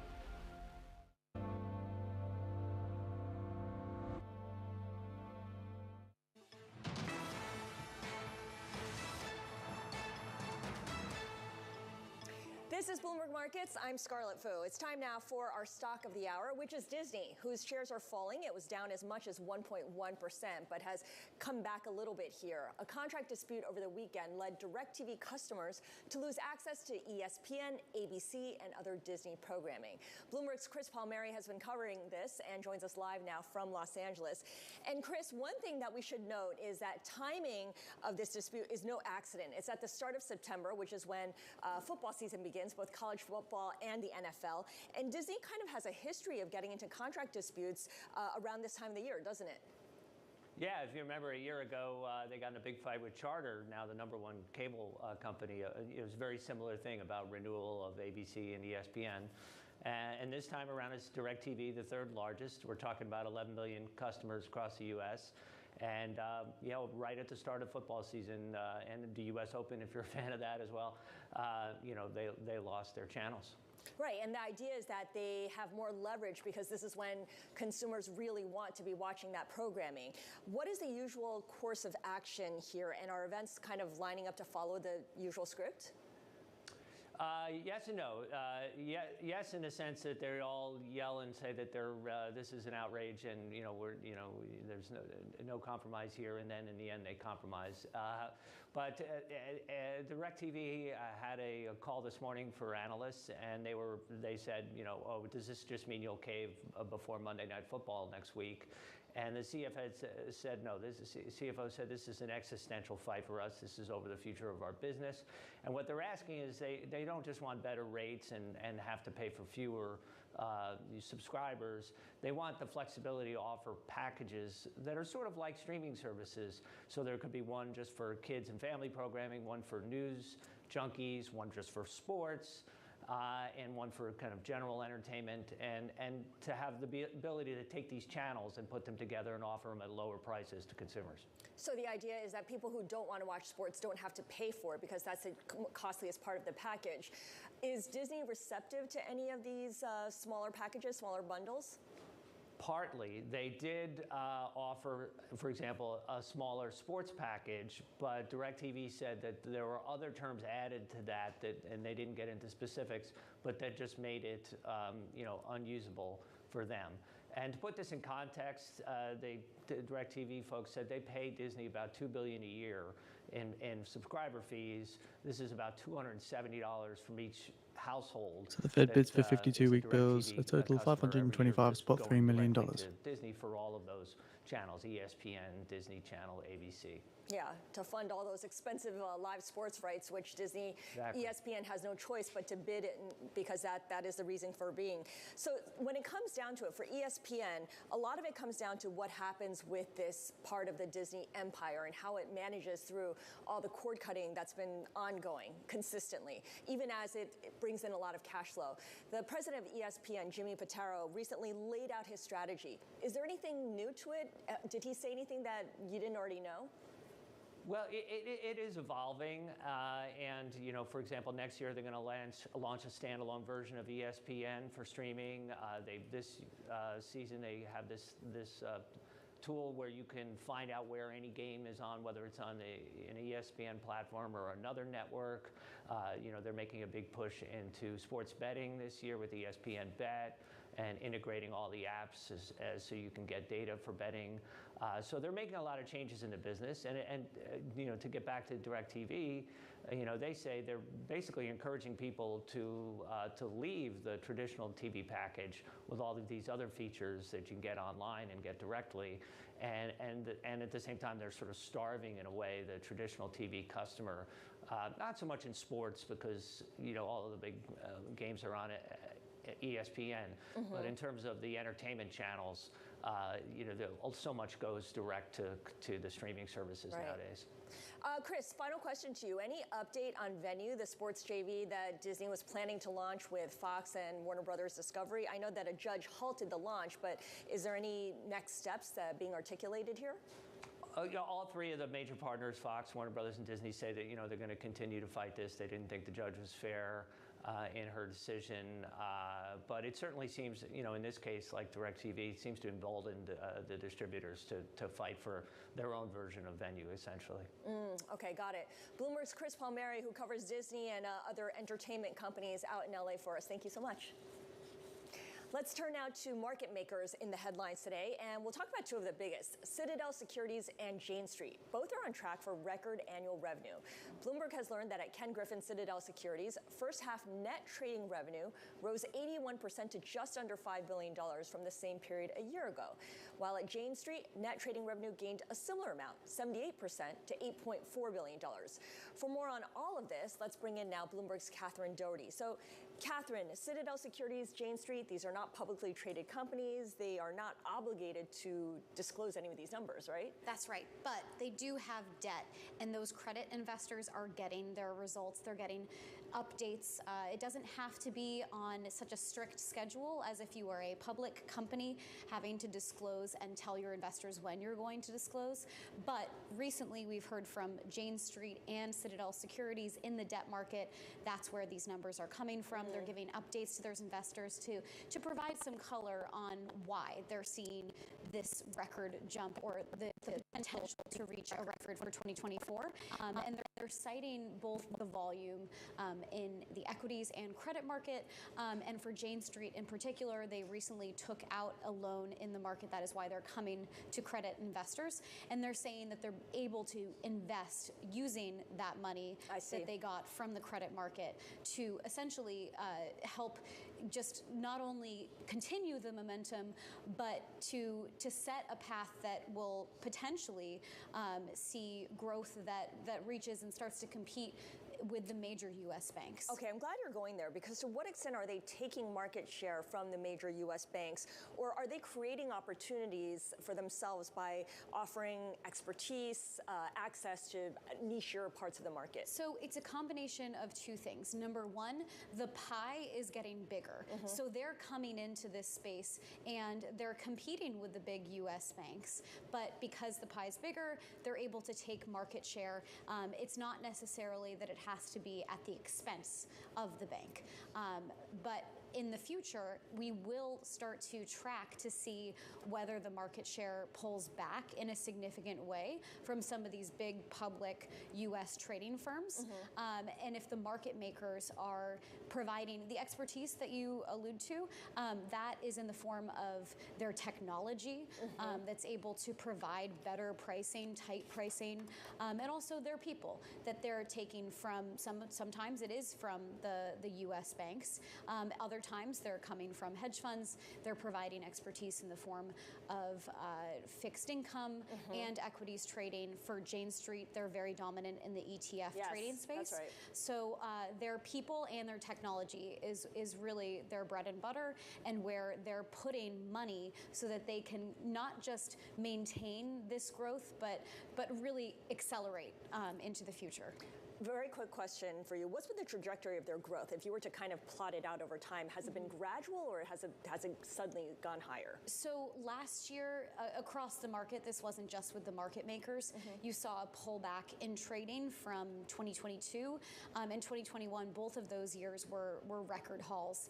2024 is likely to be kind of a continued or renewed momentum that we've seen at the U.S. banks and now that we're seeing with the market-making firms. But their jump, the 81%, the 78% compared to a year ago that we're citing in our reporting at Citadel Securities and at Jane Street, that is a just monumental jump when you compare it to the U.S. banks that are still growing, but not at that over 50% rate. Yeah, much more moderate rates, in other words. Exactly. Catherine Doherty, thank you as always. Bloomberg's Catherine Doherty. Now, coming up, we've got one of China's biggest internet companies securing a big endorsement from the country's antitrust watchdog. Stay tuned for my conversation with Kuo Zhang. He is president of Alibaba.com. This is Bloomberg.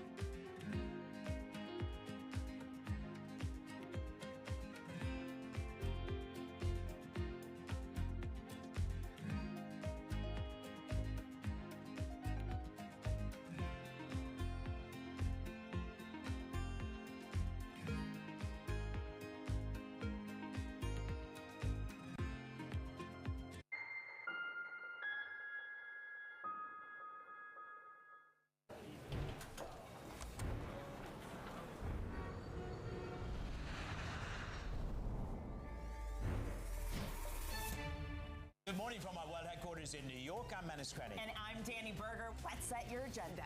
Bloomberg Brief delivers the market news, data, and analysis you need live every weekday at 5 a.m. Eastern. Bloomberg. Context changes everything. Lots happening on Wall Street. I couldn't have been more wrong. It's going to stay volatile for a while longer. It's a bifurcated market. Need to catch up? This is Bloomberg Wall Street Week. I'm David Weston. We've got the information and insight. Year over year, you could start to see some cracks. It might be overhyped short term, but it's underhyped long term. From businesses most influential and instrumental. A lot of the doom and gloom has been somewhat overblown. If you're not living near the edge, you're taking up too much space. Bloomberg Wall Street Week, live Friday with replays all weekend on Bloomberg Television and Radio.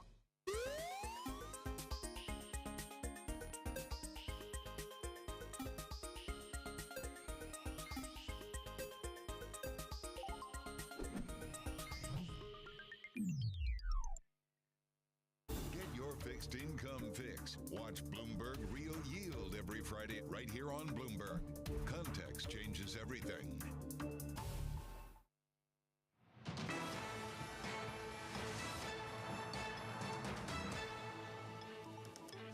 This is Bloomberg Markets. I'm Scarlett Fu. China e-commerce giant Alibaba overcoming a regulatory hurdle. Beijing's antitrust watchdog agency cleared the company of monopolistic behavior after a probe into its online behavior overall. For more on this, Kuo Zhang, president of Alibaba.com, joins us now. So, Kuo, investors clearly like the news of the watchdog clearing Alibaba after this 3-year investigation. What does the endorsement mean for your business, the B2B business of Alibaba? Sure. Actually, B2B, is the first business of Alibaba Group, and we are focusing on B2B. So first of all, B2B global trade actually is a big business. It's $20 trillion, and the digital penetration we think is still low. It's kind of a single digit. Second is that we are the top platform, the top B2B platform. If you want to build your own business, create your own product, and start your own brand. I can give you some examples if you have interest. Well, I want to talk about the overall economic backdrop here, too, because it's important to see Alibaba as kind of representative of what a lot of companies in China are struggling with, this post-COVID slowdown and consumers not spending as much money as they used to. What is the growth story right now at Alibaba.com? Where is the growth going to come from? Sure. So we are part of the business of AIDC, which is the global business part of Alibaba Group. And in this quarterly release, AIDC actually is more than 30% of growth in revenue. And Alibaba.com, the B2B part, we are more than digital, two digital growth is 12% of growth for the last quarter. And first of all, if you see from the kind of global business, we see the global business is growing, is fast, especially for the digital part. We are using all kind of technology to enable that. And the second, from the kind of customer perspective, we see there's a lot of kind of customers going global is not only from China, but from all over the world as well. So we see many of the kind of areas that is a 30 or 40% of growth from the new customers' perspective. All right. Kuo, I really appreciate your joining us. Kuo Zhang is president of Alibaba.com. He's speaking to us from Las Vegas. And as we head to break, just a quick mention here of U.S. equity indexes at session lows right now, with the Russell 2000 faring the worst, declining by 2.7%. The S&P 500 as a whole in a 1.6% hole. This is Bloomberg.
The top names in business are on Bloomberg. It's about category creation. You know, today we are a tea drinking nation. Tea penetration is 91%, 93%. We are at 25% of the affluent class. We are at 14-15% of the overall market. I'm confident that if we continue to do what we are good at, in terms of the Starbucks experience, in terms of the coffee expertise, in terms of localizing and innovating, we will get our consumers. Nobody covers business like Bloomberg. As we spend some time here on the broader presidential race. Let's focus in on European politics. Makes you wonder how politics might play out.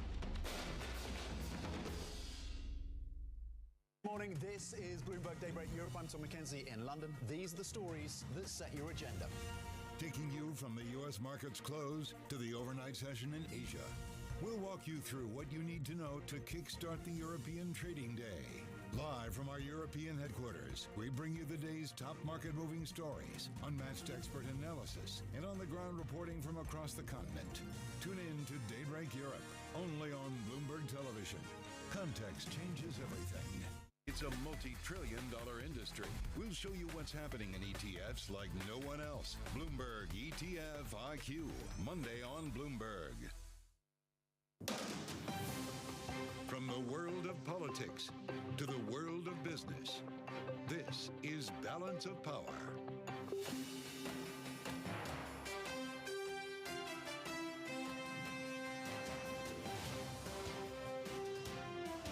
Live from Washington, D.C.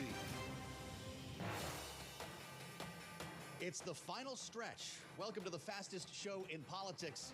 With 2 months to the election and only 1 week to the first debate between Kamala Harris and Donald Trump, I'm Joe Matthew alongside Kaylee Lines in Washington, D.C., welcoming our global television and radio audiences worldwide, including our new blowtorch in Boston, 92.9 FM. It's great to see you, and it's great to see you after almost 2 weeks. I hope you've managed to hold the fort. Thank you for that. I don't know how I got away with that. But we're counting down to the debate. 1 week from tonight, you and I are going to be here for a late one, of course, and it's all happening against the backdrop of a very tenuous moment in Israel, which is an issue that's dogged Joe Biden and progressive Democrats for months. Yeah, and of course, Kamala Harris has spoken out about this issue. She even addressed it on stage in Chicago at the DNC last month. But of course, it is putting a fresh spotlight on the ongoing effort toward a ceasefire, more specifically a hostage deal after 6 hostages that were being held by Hamas were found executed in a tunnel in Gaza over this past weekend, including, of course, an American. That led to a general strike yesterday. Some very stern comments from Benjamin Netanyahu that we'll bring to you here. But it's part of the story that we're going to be covering throughout this hour, beginning with some reporting from Courtney McBride on our national security team. And, of course, we'll also be joined by Democratic Congressman Jake Auchincloss of Massachusetts. Of course, he has military background, vast experience in the Middle East, and it'll be insightful to hear from him in the aftermath of these events as well. But first, though, as always, we got to kick it off with a check on the markets because it is not a pretty day out there if you're long equities. Charlie Pellet. Indeed, that's putting it mildly. Kayla Lines, we have got the Dow, the S&P, NASDAQ right now worst level of the day. Another leg lower since our last update with the S&P down 89 now, dropped there of 1.6%. We've got the Dow down 500 even now, a decline of 1.2%. And NASDAQ lower by 447 points, a drop right now of 2.5%. 10-year 3.85%, the 2-year 3.88%. Spot gold down $13 the ounce, down 0.5%, 24.86, and a big drop for crude today, down 4.4%. WTI West Texas Intermediate crude 70.31 a barrel. Vice President Kamala Harris has joined President Biden in declaring that United States Steel should remain domestically owned and operated. The latest headwind to the proposed sale of the company to So the 52-week bill high yield at 4.15%, 4.15% with a bid to cover ratio of 3. So the US sold $47 billion, awarding 78.67% of bids at heart. Losses for the U.S. stock market back to work Tuesday for a lot of people with the S&P down 90 points right now, a decline of 1.6%. Balance of power continues now. Back we go to Washington. Once again, your hosts, Joe Matthew and Kaylee Lines. All right, Charlie Pellet in New York, thank you so much. Here in Washington alongside Joe Matthew, of course, we've had our eyes on the Middle East for the last several days after the death of 6 hostages that were being held by Hamas over the weekend, including one American, Hershkol, but Poland. And of course, this has put renewed emphasis on the Biden administration's efforts to reach a ceasefire agreement that would see the return of the remaining hostages. The problem is you need 2 parties to agree to that, Hamas and, of course, Israeli Prime Minister Benjamin Netanyahu, who even in the aftermath of this weekend's events seemed pretty stubborn in his convictions. We say yes, they say no all the time, but they also murdered these people. And now we need maximum pressure on Hamas. I don't believe that either President Biden or anyone serious about achieving peace and achieving the release would seriously ask Israel to make these concessions. We've already made them. And so we start this day in Washington without a sense of what the next stage in this story is. Much of the focus, Kaylee, has been around the Philadelphia corridor, that area along the border of Egypt and Gaza. Netanyahu says the IDF will not be leaving that area, and that may be what a ceasefire actually hinges on right now. Yeah, of course, we've heard from John Kirby, the spokesperson for the National Security Council, earlier today when speaking to reporters. He says they're still working on a ceasefire agreement, but we know that the same sticking points have been stuck for some time. That's right. That's where we start our conversation with Courtney McBride. I'm glad to say is with us, Bloomberg national security reporter. Brent crude futures down by more than 5% now on the session. Had a good long weekend. Thanks for joining us here as we try to figure out, with so much noise, exactly where things stand. I believe it was the Washington Post over the weekend out with reporting that the U.S. was working on a best and final offer on a ceasefire.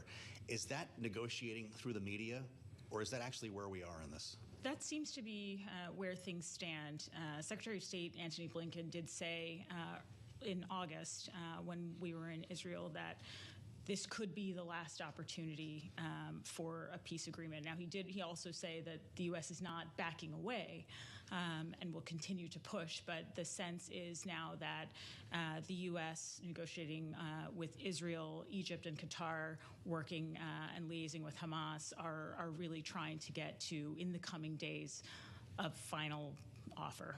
Whether they frame it that way publicly is an open question. Well, of course, we've heard briefly from President Biden over this past weekend. He was asked whether or not he thought Prime Minister Netanyahu was doing enough to achieve a ceasefire. He said no. He was also asked when he would speak with him. He said eventually. Why not soon, Courtney? Well, I mean, the administration has been pretty clear that, you know, they'll have conversations at whatever level they think are going to be productive. So it's possible that at this stage, the president doesn't think that he'd be able to accomplish something in terms of moving a deal forward. But we expect to see some sort of proposal, you know, in the coming days. The U.S. has said, and Israel has said, that Netanyahu agreed to the bridging agreement, but there continue to be implementation questions, you know, centered on the Philadelphia corridor, as you both mentioned. Could a temporary withdrawal from the corridor be enough to get a ceasefire, even if a temporary ceasefire in place? That seems to be something that some members of Netanyahu's war cabinet want, but he does not.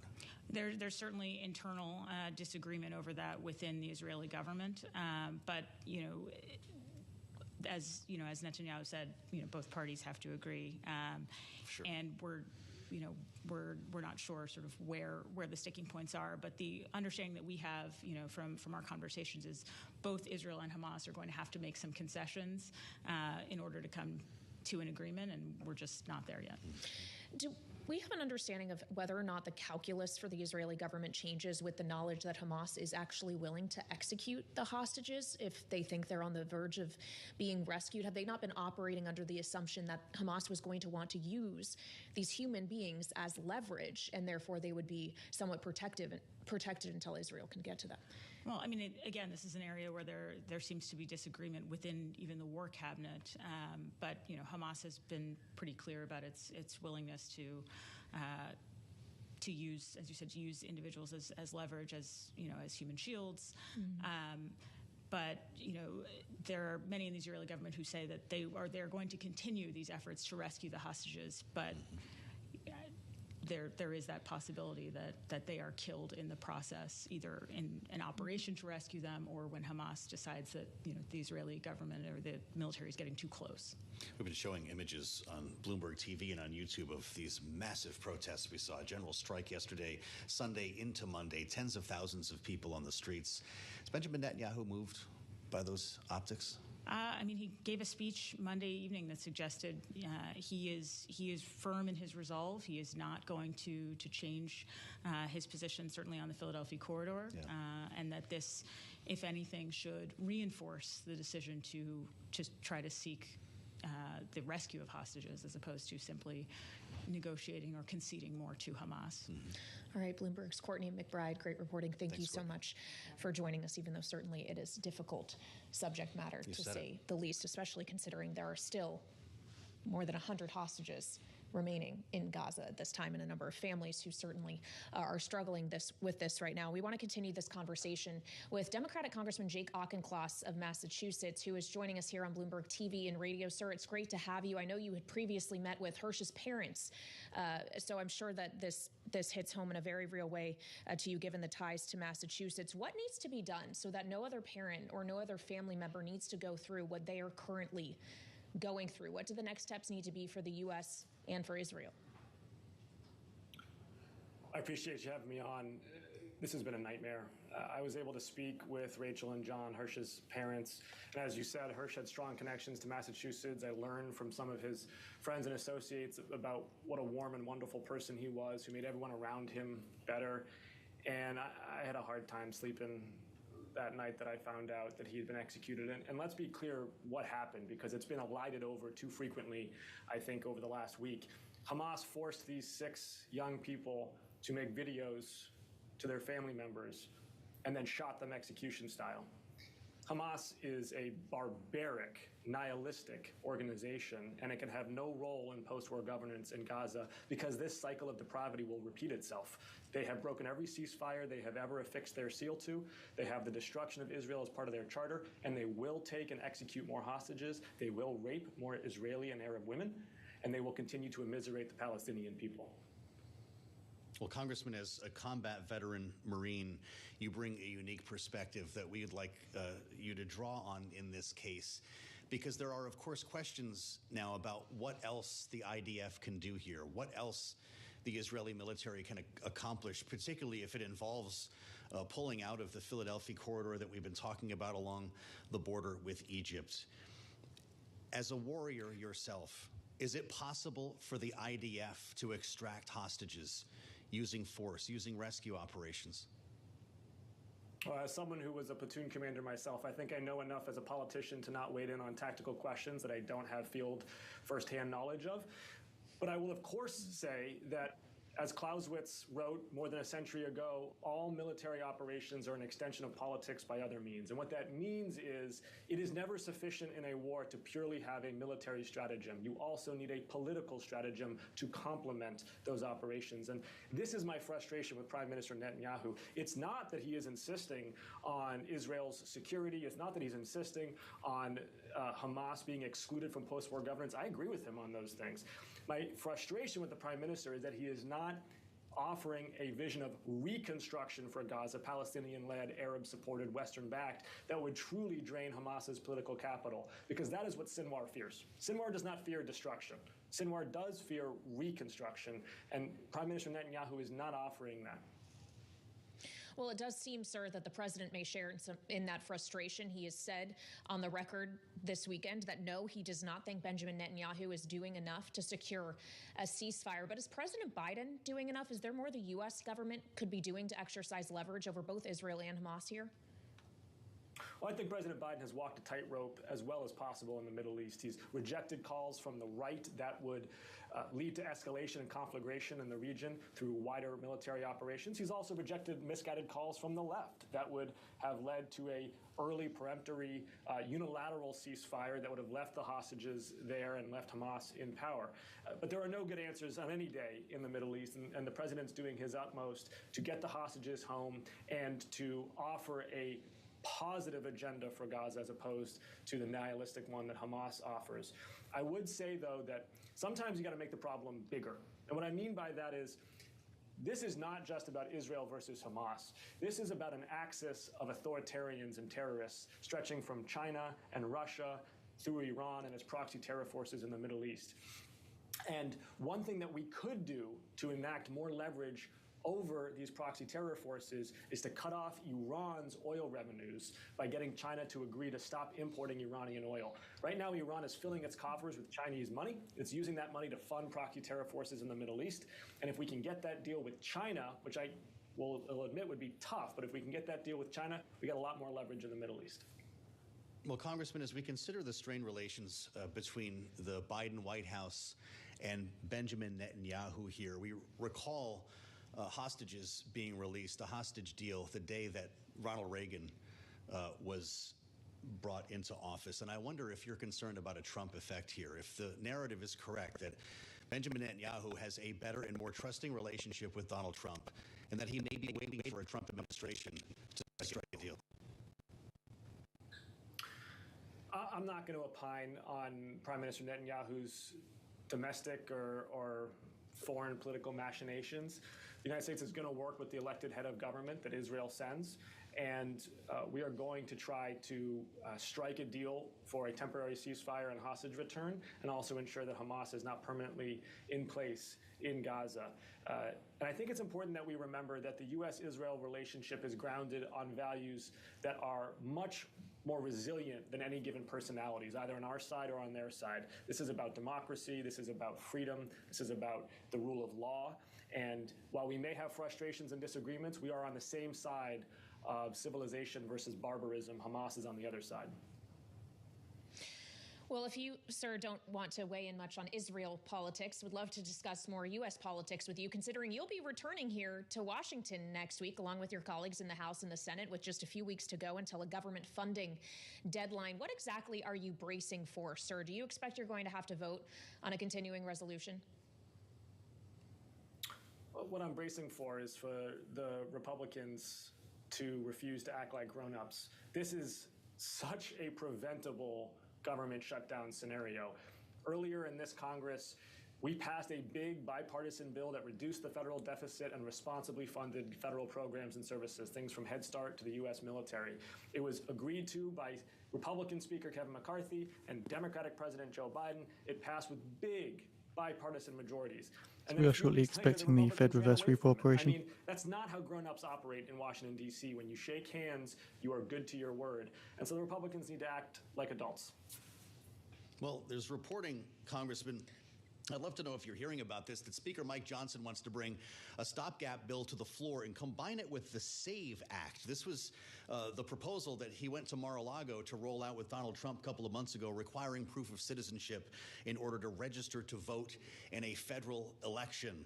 I know it's primary day up there in Massachusetts, and it's maybe apples and oranges in this case, but the narrative in Washington is this increases the chances of a shutdown. And as we talk to our listeners today on 92.9 in Boston, they're listening to us talk right now, Congressman. Can you tell them that this is just bluster and that the government will not shut down this fall? If Hakeem Jeffries had the speaker's gavel, I could tell them that. But with Republican Speaker Mike Johnson, no, I can't tell them that because he doesn't seem willing to act like a grown-up. This is exactly what I'm talking about. The SAVE Act is making up a problem that does not exist. 69 counterparties take 349 spots $808 billion at the Fed's reverse repo operation. For political cheap shots. This is obscene. And I would also add that I'm not going to take a lecture from Speaker Mike Johnson about election integrity. This is the man who led the charge to overturn the election results in 2020 and who has consistently supported President Trump and his big lie that has so damaged our democratic institutions. And finally, sir, we have about a minute left on the subject of elections. Your seat, of course, is safe. You are running unopposed, but that doesn't go for a number of your colleagues. With Kamala Harris at the top of the Democratic ballot, are you more confident that you will be a member of the majority, not the minority, come next January? It's going to be a close-run thing. Yes, I feel confident, but we got to work for every vote, for every day between now and Election Day. The path to a House majority runs through a couple dozen House seats across a few states, and we need to demonstrate that the Democrats are talking about the future, whereas the Republicans are talking about the past. You got Donald Trump talking about, for example, a tax policy that dates to the 1890s that would raise cost of living for the average American family by at least $2,000, whereas we got Kamala Harris talking about making housing more affordable. That is the contrast we need to drive home up and down the ticket. Congressman, it's good to see you. Thanks for coming back. We'll meet you back here in Washington, hopefully as soon as next week. Jake Auchincloss, the Democrat, of course, Massachusetts, 4th District, hailing from the halls of Newtonville. Kaylee, interesting to hear from a Democrat bracing for the return of lawmakers in a Republican-led House next week. Yeah, it's going to be a big one. You got the lawmakers returning to Capitol Hill, a presidential debate, of course, between Kamala Harris and Donald Trump. I think we got some inflation data next week as well, CPI and PPI. Yeah, little things here at Bloomberg that we focus on. We all put it together in the mosaic that is American politics. And that's why we're here, of course, on the fastest show in politics. Our panel is up next, right here on Bloomberg TV and radio.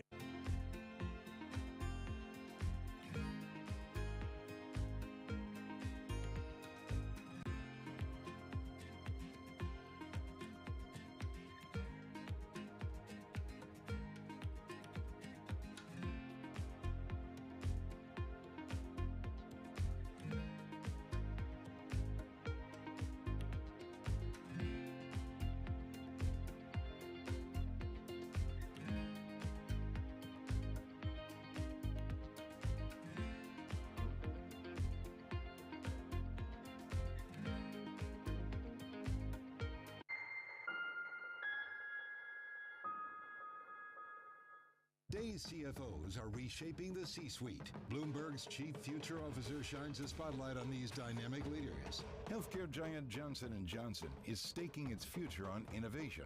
Making investment decisions under pressure has become business as usual for CFO Joe Wolk. The world is coming at us faster than it ever has. We're getting information more quickly. We're going to have to move faster. The competition's moving faster. Watch Chief Future Officer, only on Bloomberg. From the world of politics to the world of business, Joe Matthew and Kaylee Lines deliver news, insight, and analysis live 2 times a day every trading day. Balance of Power at 1 and 5 Eastern, only on Bloomberg. Earnings season is here. You're seeing back-to-back billion-dollar-plus quarters. The forward indicators were so positive. Bloomberg is first to break the numbers. Texas Instruments out, folks. Goldman Sachs. Taking a look at Mattel. There is something for everybody. With the smartest insights. People are whitewashing AI. Wallets are under pressure. We are committed to EVs. They're going to happen. Earnings season in full swing. We will have full and instant analysis. Continuing coverage on Bloomberg. Context changes everything.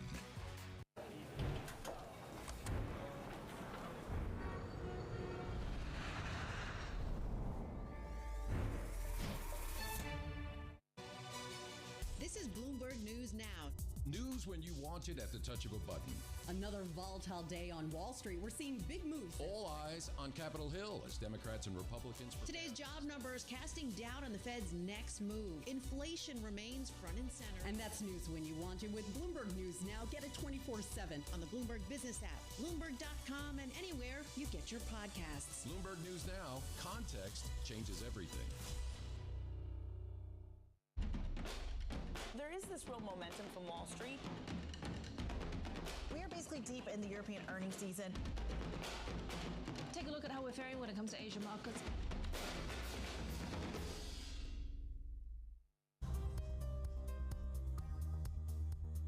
It's the countdown to the market open as we bring you the first trades across Europe. We'll debate the most important stories and what will drive the big investment decisions throughout the morning. I'm Guy Johnson. I'm Kriti Gupta. And I'm Anna Edwards. Join us every weekday morning for the opening trade, live at 7 a.m. here in London. Only on Bloomberg. Context changes everything.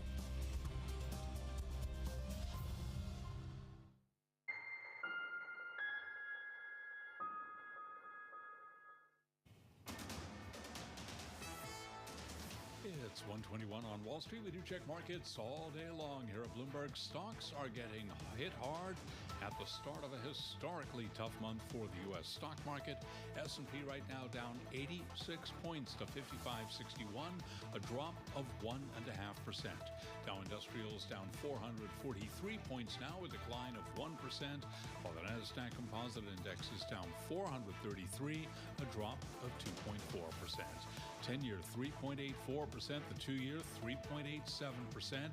Spot gold down $9.50 the ounce to $24.89 now, a drop of 0.4%. While West Texas Intermediate crude down 4.4%, $70.33 a barrel on WTI. Apple will be holding a product announcement event last week. Apple shares have dropped on 12 of the 17 iPhone launch days, according to data compiled by Bloomberg. Apple shares today now down by 2.2%. Also, September has been the worst month for Apple shares over the past decade, falling an average of 3.2% for the month during that time. Again, recapping, U.S. stocks are trading lower. S&P down 1.5%. Balance of power continues now. Back we go to Washington. Once again, your hosts, Joe Matthew and Kaylee Lyons. All right, Charlie Pellet in New York, thank you so much. I'm Kaylee Lyons, broadcasting live from Washington alongside Joe Matthew on Bloomberg TV and radio. And of course, if you're listening to us on the radio in Boston, you're doing so on our news signal 92.9 FM. As we've mentioned this hour, Joe, it is primary day in Massachusetts. Yes. There are still primary contests that are happening. In the meantime, the general election, frankly, is about to begin. Not only are we in the post-Labor Day sprint to November 5th, but this week, some mail-in ballot early voting. Yes, I'm so happy you mentioned this. We're talking about the big 2-month windup here. Yeah. It starts this week. North Carolina is where absentee ballots go out Friday, Kaylee, suggesting that if they actually pull this off and the post office does its job, people could be voting, submitting votes this week, putting it back in the mailbox on Saturday. Then you go to September 16th and it's Pennsylvania. So the stakes could not be higher as these two candidates come together in their debate 1 week from tonight. We'll, of course, have special coverage, and our panel will be along with us. Yeah. They're here now. Rick Davis and Jeannie Shanzano, Bloomberg Politics contributors. Of course, he is partner at Stone Court Capital. Jeannie, political science professor, Iona University. Great to see you both. Rick, I just got back from North Carolina last week, and you were down there too. By the way, we weren't staying together. Remarkable to see the ads in North Carolina to actually spend a week in a swing state. You cannot hide from Kamala Harris's television messaging. And I see the headline on the terminal, Democrats in southern swing states see path for a rare double win. Now, you're a southerner, Rick. Look at this. First time since Jimmy Carter, they say, North Carolina and Georgia. The difference is Jimmy Carter was from Georgia, and he was not a liberal Democrat from San Francisco. Are you buying this narrative? You know, I'm buying narrative at a state-by-state basis, but sure. Politics has changed since Jimmy Carter. It's not the same Democratic Party that he was in. And the reality is that you have the toxic combination of growing urban votes, which the Democrats command over 80% of their vote comes from these urban areas, and concentrations of black voters who, again, on a percentage basis, over 80% will support Democratic candidates. And so she's just getting in the way of history at this stage. In North Carolina, if the demographics continue to expand the way they are, you get more in-migration from people who move to the cities where the big paying jobs are. You're going to have states that are going to start voting Democratic more often. And this could be the first time we see it where both of these are in play in, 2 generations since Jimmy Carter. So the reality is this is the wave of the future. If anything, the Democrats are looking over their shoulder to see what remains of their rural strategy, which is now dominated by MAGA.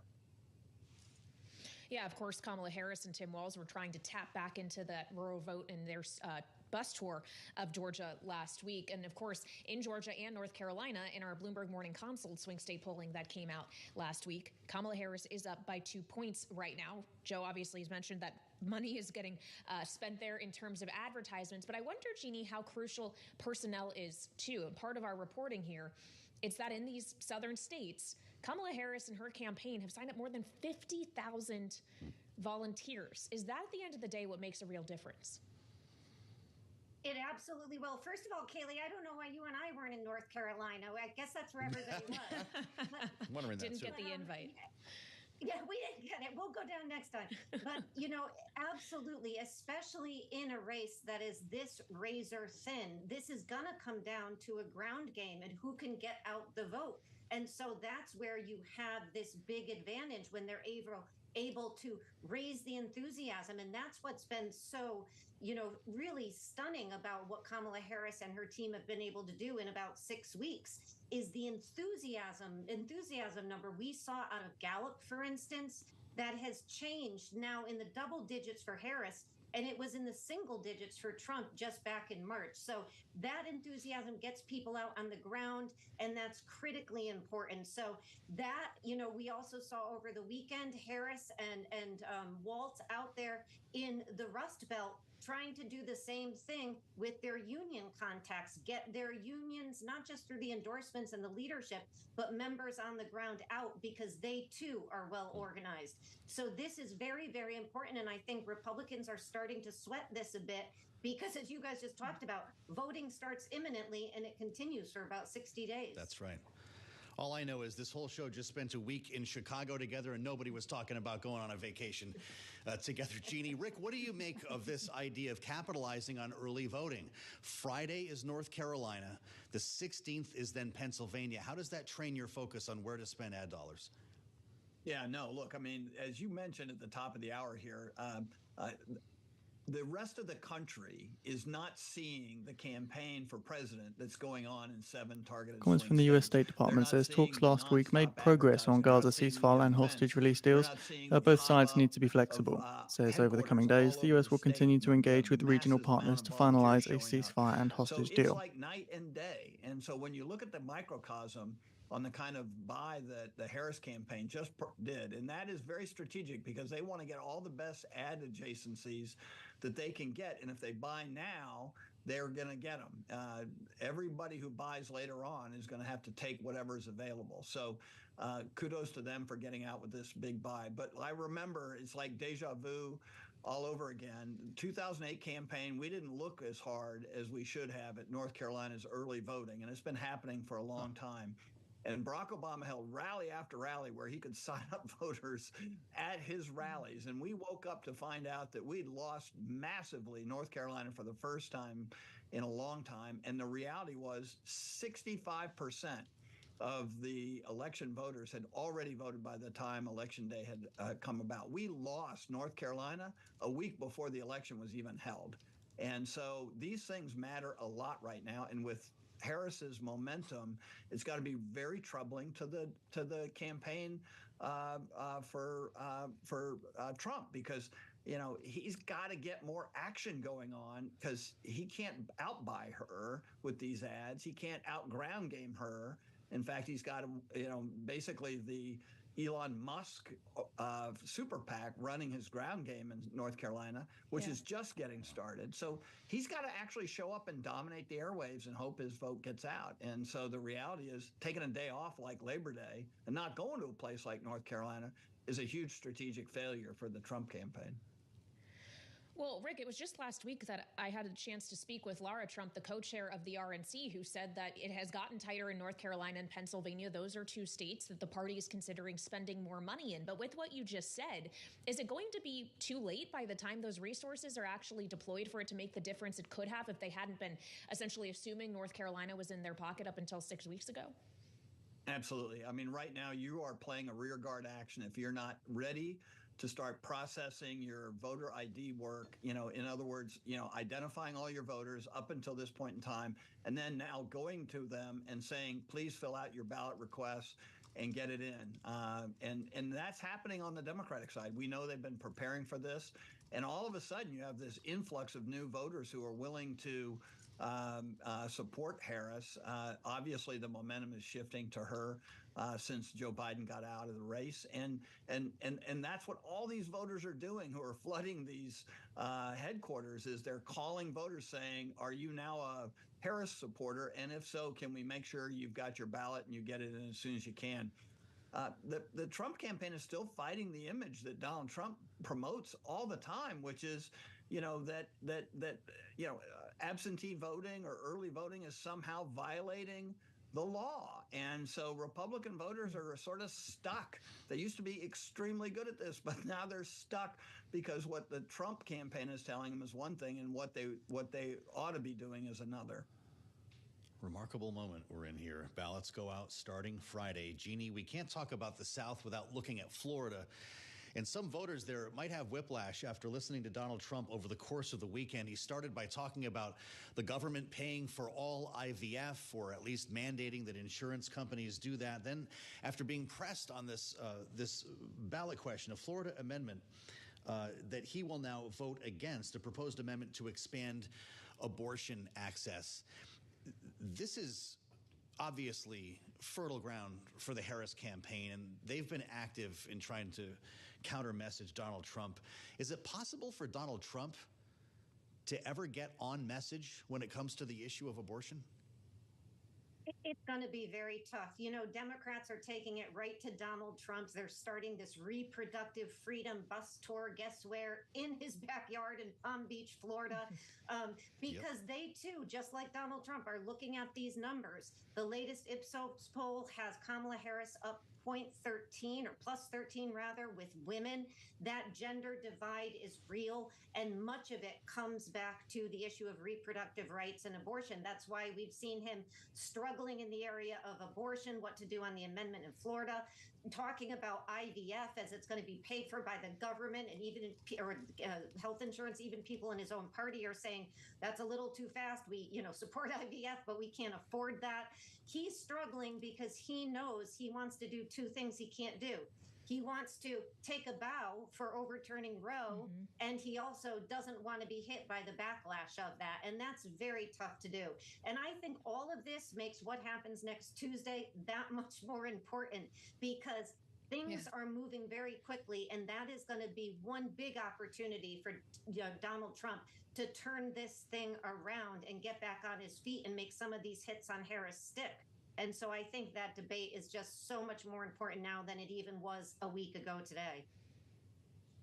Jeannie, we just have about a minute left, but of course this abortion issue has made some Democrats suggest that Florida could potentially be in play for the party, and it's also looking at down ballot races in that regard. On that subject, Kamala Harris, according to people familiar who've told Bloomberg, is donating $24.5 million to down ballot, $10 million to the DSCC, to the DCCC as well, even sending money to gubernatorial races. Is that a signal of confidence that she has enough money to compete, or is that a signal that she's aware that even if she wins, it doesn't matter if she doesn't have Congress along with her? I think it's actually a signal of both. It is a signal that she has benefited from some of the most impressive fundraising we have ever seen in either party in a very short period of time, breaking all kind of fundraising rules, or all kind of fundraising records, rather. And it's also the fact that she has this money and she understands if she wins the presidency, but she doesn't keep the Senate or, at least make room in the House, she's going to have difficulty passing her agenda. So I think it's both. Yeah, that's true. All right, Jeannie Shanzano and Rick Davis, our signature political panel, thank you so much for joining. We'll be right back on Bloomberg TV and radio.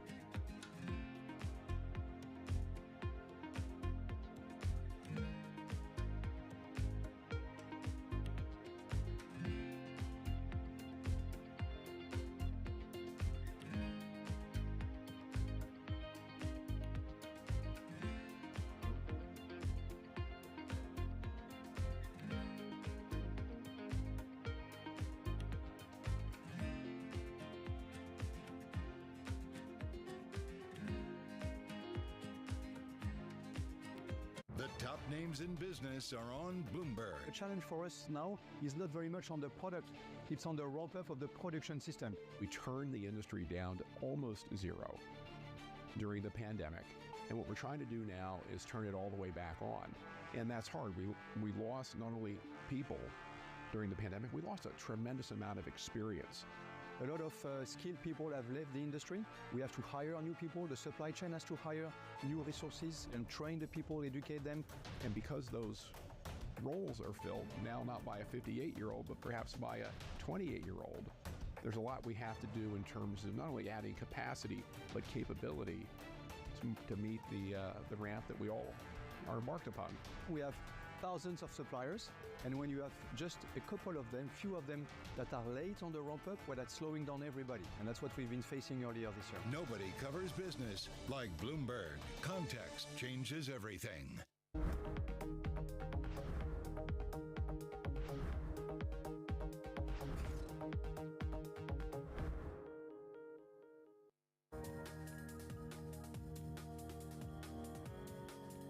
First of all, global trade